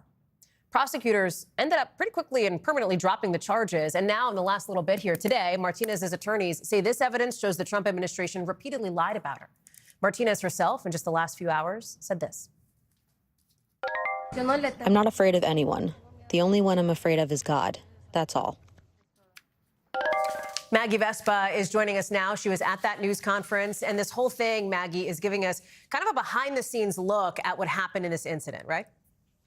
Yeah, Hallie, exactly. I mean, this was a trove of key evidence that was released by Martinez's attorneys, which they plan to eventually use as the core of a federal lawsuit here in a couple of months, which we'll get to. But we want to show you that chunk of that video from that other officer. He was in the back seat of the car at the time those 5 shots were fired, because, again, officials say, her lawyers say, that XM's body camera wasn't on and wasn't rolling. So this is the video of the moments those 5 shots were fired. Watch this. All right, it's time to get aggressive and get the out. Because they're trying to box us in. All right, we're following now. All right, out of the car. Be advised, we've been struck, Get out. Don't you move. Yeah, so you heard the gunshots there. It's tough to see. It's a small frame of the video, but you also see Martinez's car going the same direction as the officers, and it goes past them. And her attorneys claim that multiple videos show that she wasn't boxing them in and she wasn't driving at them. They also point to these photos. You see there bullet holes in the windshield, important, on the passenger side, which her attorneys say proves they were shooting at her from the side because she was the driver in the car. Then we also have bullet holes that blew out, there it is, the back passenger window, meaning her attorneys say the officer kept firing as she was going by him, and they say kept firing as she was driving away. And again, she was shot 5 times. She survived this. In the immediate hours after the shooting, we had text messages between agents, including the agent talking to others, saying that he had the support of Commander Bovino and, in his words, El Jefe, which her attorneys believe means President Trump. We also had Commander Bovino emailing him offering to extend his retirement. That came in just hours after the shooting, Hallie. So her attorneys pointing to all of this, saying multiple times they believe DHS lied about this case. That's their claim. The other piece of this, too, is that Martinez's lawyers say what happened in Minneapolis after the shootings of Renee Good and Alex Preddy is what led them. That's what drove them to try to make this evidence public here. Maggie, obviously you, everybody who watches this show knows you were on the ground for so long there in Minneapolis, too, which has a nexus to this. Exactly. I mean, the shootings there, they said, motivated them, and also the narratives that they heard from DHS motivated them, using phrases, again, like domestic terrorist when it came to the shootings of Good and Preddy in the immediate aftermath, saying things like their car was driving at us, they tried to ram us with their vehicle. That was another narrative that we heard, again, with Renee Good. Now, we had a soundbite, but I want to bring in, actually, this statement that we just got from DHS about Border Patrol's stances on this. We just got this in the last few minutes. It says CBP is committed to the highest standards of conduct, transparency, and accountability. They all go on to say all significant use of force incidents are thoroughly investigated, which Martinez's attorneys say is not the case here. And they say, consistent with policy, Agent Exum was placed on administrative leave. So, Hallie, in this case, what's happening right now, her attorneys have filed a tort claim. The government has 6 months to respond. If and when they don't respond and settle, hear that as pay her, they plan to file a federal lawsuit and say they expect to be in court by October. Hallie. Maggie Vespa. Maggie, we're glad to have you. Thank you very much. We want to show you some video. We're actually just getting out of Minnesota. I'll show you this here. This is out of St. Paul now with multiple cars smashed. You see it there. An ambulance is on the scene. We see at least one stretcher with a blanket draped over it. St. Paul Police and the Department of Homeland Security say a suspect was hurt after crashing his car after an ICE pursuit. This person was taken to the hospital with non-life-threatening injuries, meaning they're expected to be okay. As we learn more, we're going to let you know. Keeping an eye on that one. All of it is some new numbers are coming in from our polling team showing one of the big issues behind President Trump's victory in the last election may be turning into a kind of liability for President Trump. Look at this here. 60% of people do not approve of how the administration is handling border security and immigration. Remember, immigration was one of the reasons that people said they backed President Trump in the last election. The shift away from the president matters because just a couple days from now, Homeland Security money is expected to run out, which means there could be a DHS-only shutdown coming up soon. And it's possible we could see these numbers, right, the sort of political snapshot in time, embolden Democrats as they push to make changes on the way that DHS or Border Patrol or whatever operate in these talks with Republicans on the Hill. Let me bring in our Steve Kornacki, who is breaking down the numbers where else? At the big board. Steve, we're glad to see you here with this pretty significant polling drop here from NBC News. Talk us through it. Yeah, Hallie. And one thing to keep in mind, I think too, up front, this Decision Desk poll, this is of all adults, not just registered voters. So we are casting a bit of a wider net than you normally would see in a lot of other polls, but I still think broadly this is capturing something very significant here. You mentioned that overall approval rating for Trump on immigration and the border of just 40%, certainly much lower than he was earlier in this term, much lower than he was in that campaign in 2024 when that issue was a strength for him. And look at that. This is red on red ink here, but I'm circling the 72. Basically, 3 out of 4 independents nearly say they disapprove of how the president and his administration are handling immigration and border security. Certainly, politically, that is an alarming number there for the White House and for Republicans. Looking at the tactics here, so federal officers and agents wearing masks, again, broad disapproval about the tactics that you're seeing here. 63% of respondents in the poll disapproving of those tactics, and also saying, 2/3 saying they have gone too far. ICE has gone too far. And then it lands on this. Where do you think things should go from here when it comes to ICE? And I thought this was interesting. A plurality of folks say they want reform. And that's a broad answer. That could mean a lot of things. But I think the main message there is they want to keep ICE, but they want to change it in some ways. There are 29% who say they want to continue it in its current form. A lot of Republicans saying that. And then this one, 29% saying they want ICE to be abolished. And where that 29% is coming from, Hallie, is nearly half of Democrats in this poll say their position is abolish ICE. And I think that's significant. You look at what's playing out politically in Washington now, maybe on the campaign trail this year, that energy, that pressure inside the Democratic Party on Democratic politicians. Half the Democratic Party is saying abolish ICE. Super quickly, too, here, Steve. Another thing, I mean, people are really paying attention to this. Like, people are paying attention to what's going on. Right. I mean, not only do they have these opinions, there's sort of a depth of background in these in what's been playing out. 70% say they have been following this a lot here. In terms of the fatal shooting of Alex Peretti, 66% say they have heard and seen a lot about it. Another 20% say some. That's almost 9 out of 10 folks here. In terms of will there be a fair and transparent investigation here? Not a lot of confidence there. Almost 2/3 being skeptical of that. And again, the overall question of blame. This goes with what we showed you in the approval rating. Almost 60% blame for what's happened in Minnesota, the Trump administration primarily.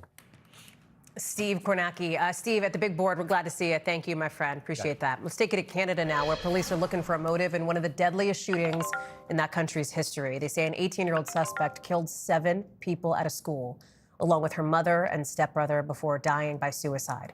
It all happened in a pretty remote part of Canada. Police say the suspect shot her family at home before heading to school. You see the school here, students walking out. They've got their hands up. We know that all the kids who died are under the age of 13. Just horrific. At least 25 other people were also hurt. Some of them had to be airlifted to the hospital. Camila Bernal is covering this difficult story for us tonight. Horrendous for Canada, also fairly rare that they would have a shooting on this scale. Yeah, it's very uncommon, and the Prime Minister is saying all of Canada is in mourning right now. Authorities are very focused on the motive. We don't have one yet, and we did not have an identification of the suspect until very recently. We now know this is an 18-year-old who had a firearm license, someone who authorities said that license expired in 2024. They also said she dropped out of school 4 years ago and said she had a number of mental health concerns and situations because police had visited her house multiple times. And this is also someone who transitioned from male to female 6 years ago. So a lot more details about the shooter here. And you mentioned this is a very remote area. It's also a very tight-knit community. And so lawmakers saying this doesn't impact everybody, or this doesn't impact just the people at the school. It impacts everybody. But of course, extremely traumatic for those who were there. Take a listen to this. Once things started circulating, we realized how serious it really was. So we all barricaded up the doors with some iron tables and sat in that room for around 2 hours. I was on my phone with my mother the entire time. And there's now counseling provided for people like the student that you just heard from. The schools in that area closed the entire week. Hallie. Camila Bernal, thank you very much for the reporting there. Coming up, some pretty dramatic pictures after a plane landed on an African beach. The decision by the pilot that incredibly let everybody walk away. Amazing. Plus, the message from the wife of James Vanderbeek as we learn about his death from cancer. That's coming up.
Tonight, skiing superstar Lindsey Vonn says she's recovering from her third surgery after that brutal crash during the downhill over the weekend.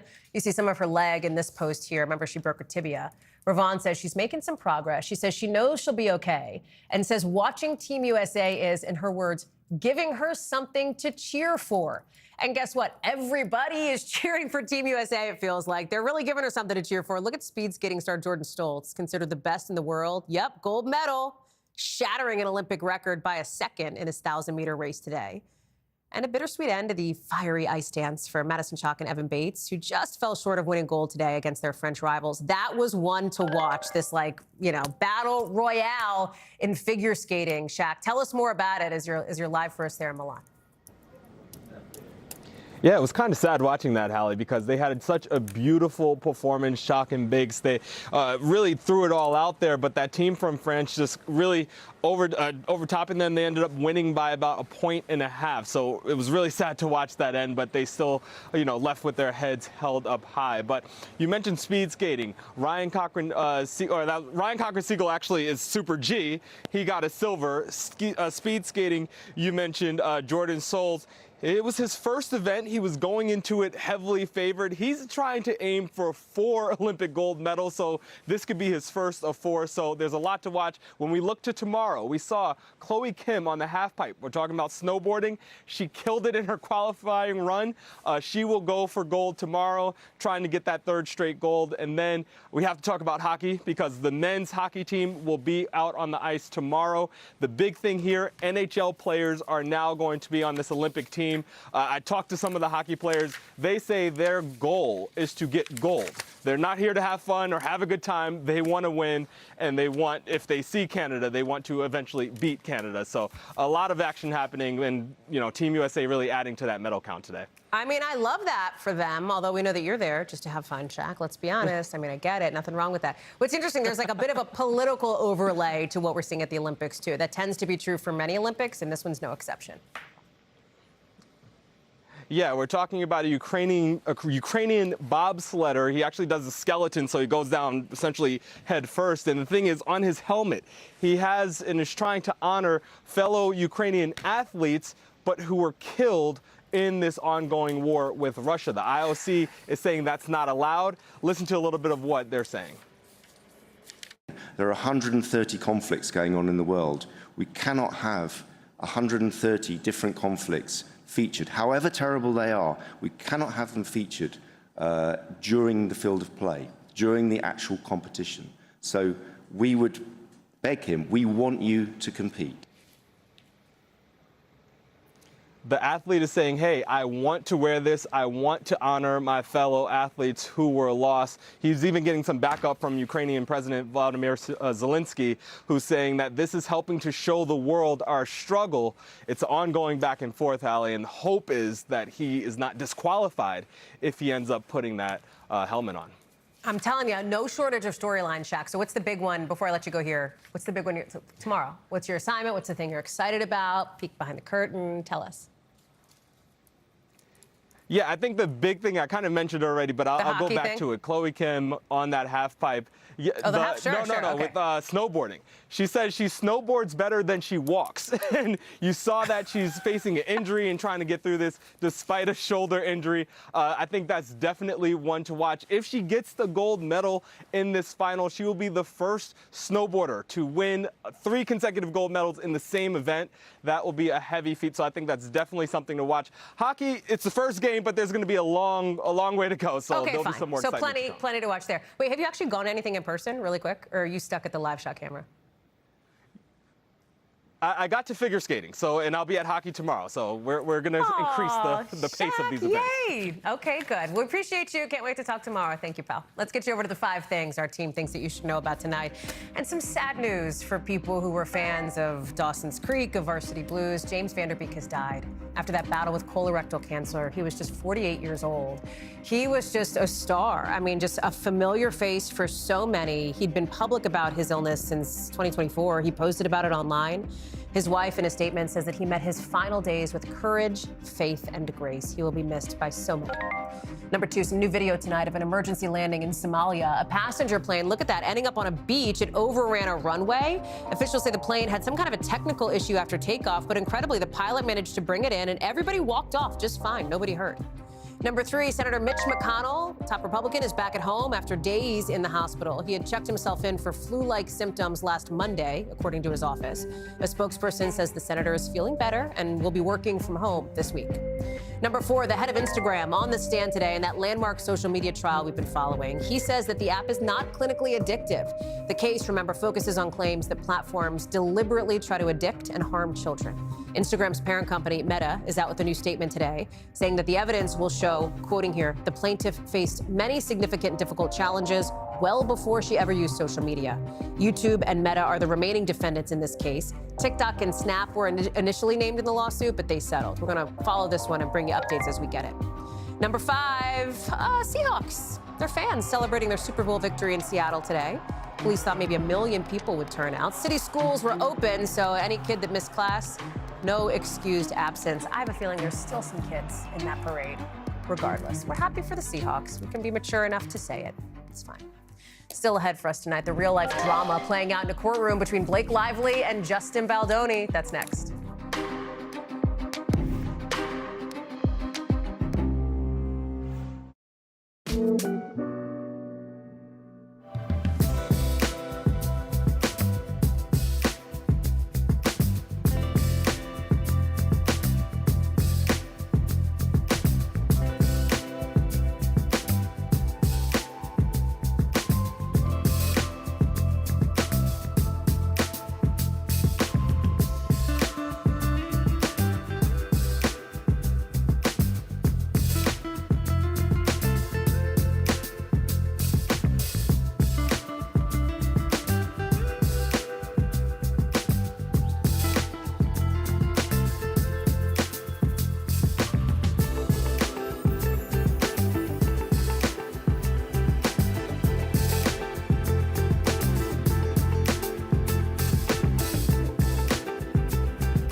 Okay, so you watch a lot of drama on TV. Here's a real-life drama with actors Blake Lively and Justin Baldoni. They're leaving New York court without a solution in a case that's become one of the messiest legal fights in Hollywood in years.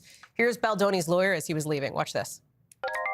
No settlement reached yet. Ryan, do you think this will go to trial? Thanks. I do. I'm looking forward to it. I'm looking forward to it. All right, it looks like we're heading to trial. You see Lively and Baldoni there, that split screen, leaving after this last-ditch push to try to get some sort of agreement, some sort of mediation ahead of a trial that's set for May 18th. And this is their first time meeting in court since that complaint Lively filed against Baldoni in late 2024, accusing him of sexual harassment and retaliation on the set of their movie It Ends With Us.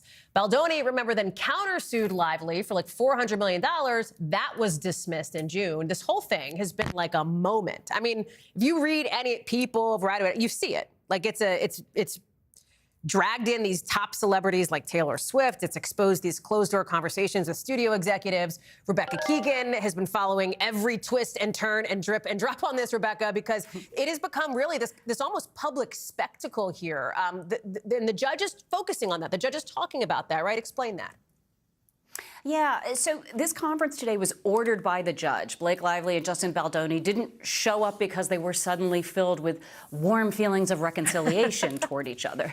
They showed up because the court is telling them, let's find a way to resolve this before the trial.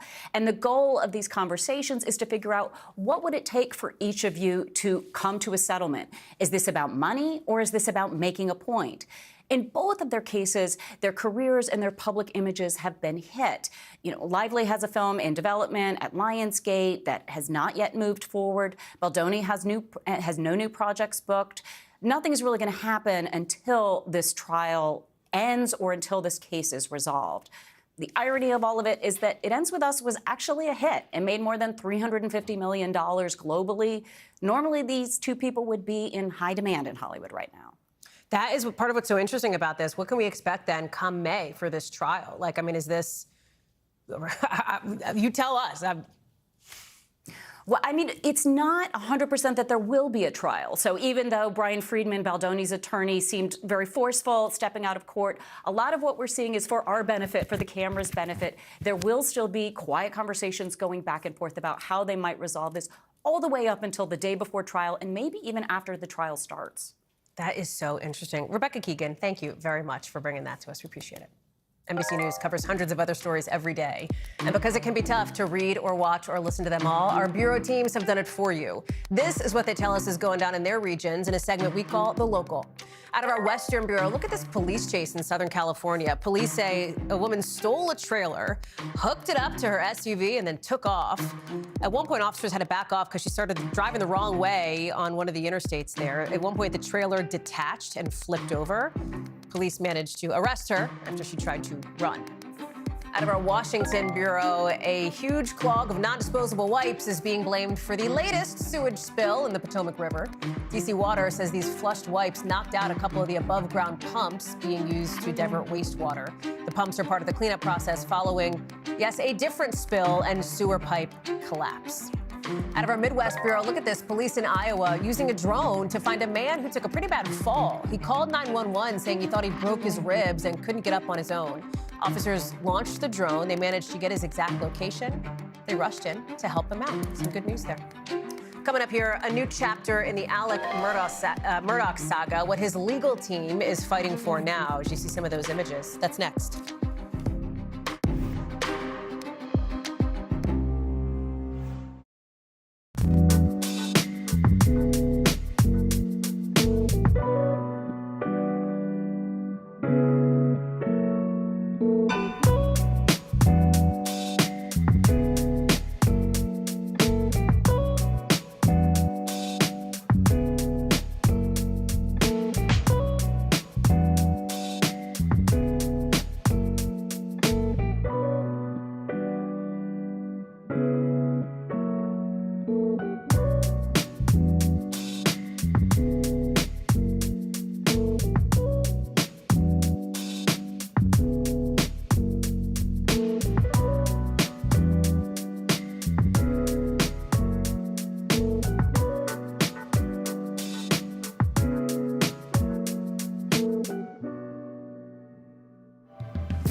The latest chapter tonight in a legal saga that has gripped the nation for years now, with the South Carolina Supreme Court considering whether to overturn Alec Murdaugh's murder convictions for killing his wife and son after his lawyers asked for a new trial today.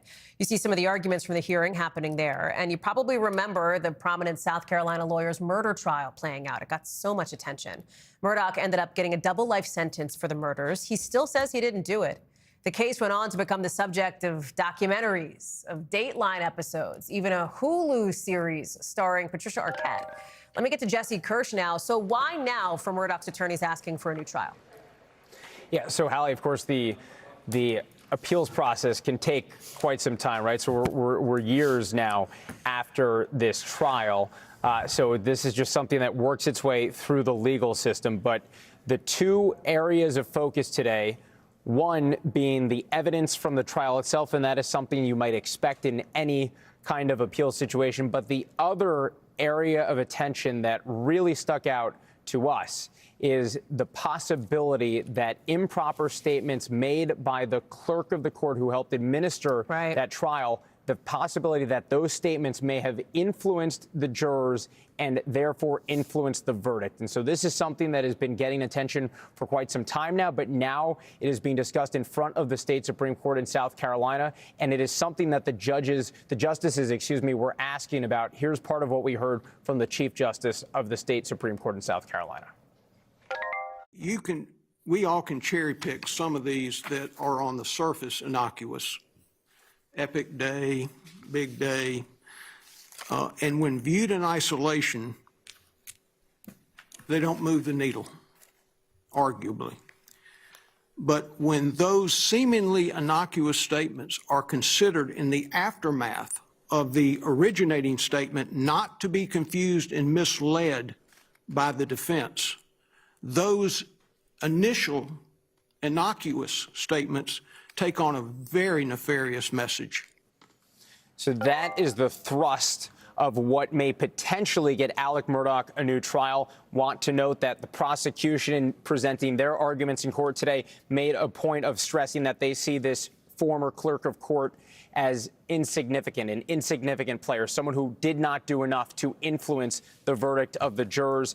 The defense team making the point of saying, quote, if only the people who may be innocent get a fair trial, then our Constitution isn't working. So the defense really trying to hammer home this is about getting a fair trial. Zooming out, Hallie, however, even if Alec Murdaugh got a new trial, and even if in that new trial he was found to be innocent, he's still spending a 40-year sentence for numerous financial crimes at the state and federal level. So bottom line, he's probably spending the rest of his life in jail, in prison, regardless of what happens here. Jesse Kirsch, thank you very much for the update there. Appreciate it. Still ahead here on the show, people looking for jobs are kind of having the script flipped on them by recruiters. We'll explain after the break.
So the new jobs report is kind of a choose-your-own-adventure for the state of the economy. You see some pretty good job numbers for January, strong, 130,000 new jobs, but there is a caveat. Revised numbers from 2025 show the U.S. added 181,000 jobs, which is way down from early estimates. And that brings us to tonight's original, with in-depth reporting on a topic we've been watching. With some people so desperate, so hoping to find work, they're looking to get reverse recruited. Ali Canal explains. I haven't had a job in 9 months. Landing a job these days is getting harder. All I do is apply for jobs all day. Not because people don't want to work, but because companies are hiring more slowly. Just got out of my 4th job interview at the same place. Economist Joe Brusuelas says the problem isn't a lack of workers, but a slowdown in hiring across the economy. A combination of things on both the supply side and demand factors are contributing to a much slower pace of hiring. According to the Bureau of Labor Statistics, the average job search takes nearly 6 months. Now, one interview, just automated rejections. And as that search drags on, a new trend is emerging: reverse recruiting. Instead of companies paying headhunters to fill open roles, some job seekers are paying someone else to help them break through. And I just was starting to get exhausted. Sean Cole had been looking for a year with no luck before hiring a reverse recruiter. He used the gig economy app Fiverr, paying $400 for someone to tailor his resume and submit applications on his behalf. I was doing, 3 resumes a week for over a year and got no interviews. Some job seekers are turning to high-end agencies that charge monthly fees and take a cut once you land a job. Alex Shinkarovsky runs Reverse Recruiting Agency. It's a service that uses AI and a team of human applicants to try to get clients more interviews. So most normal folks, they get 1 interview on every 100 job applications. We get 3 to 4 to 5. We apply to 50 to 100 jobs a week with a customized resume for each. The cost is about $1,500 a month, plus 10% of a client's first-year base salary, but only if they land a job. If you don't get 9 interviews in your first 3 months, you can get a full refund. For the first time since the pandemic, there were more unemployed people than open jobs as of late 2025. But the unemployment rate is still hovering near historic lows at 4.3%. So why does it feel this hard? Economists call it a low hire, low fire labor market. Is this a short-term blip, or does it signal maybe a more structural problem? Well, my sense is this is a reflection of the ongoing structural adjustment in the U.S. economy. But when paying becomes part of the job search, economists say it could split the labor market in two, deepening what's become known as the K-shaped economy. In other words, those who can afford to invest in their job search may have a better shot. But even then, paying for help is no guarantee. I was hopeful that I would find some success with the reverse recruiting. I didn't find any success. I still haven't gotten any interviews. I still haven't landed a job either. Experts say adapting to the changing times may matter more than anyone's service, but for job seekers, that means longer searches, more competition, and in some cases, paying for help just to get seen. Our thanks to Ali Canal for that interesting reporting. That does it for us for this hour. Thank you, as always, for watching. We've got more coverage picking up right now.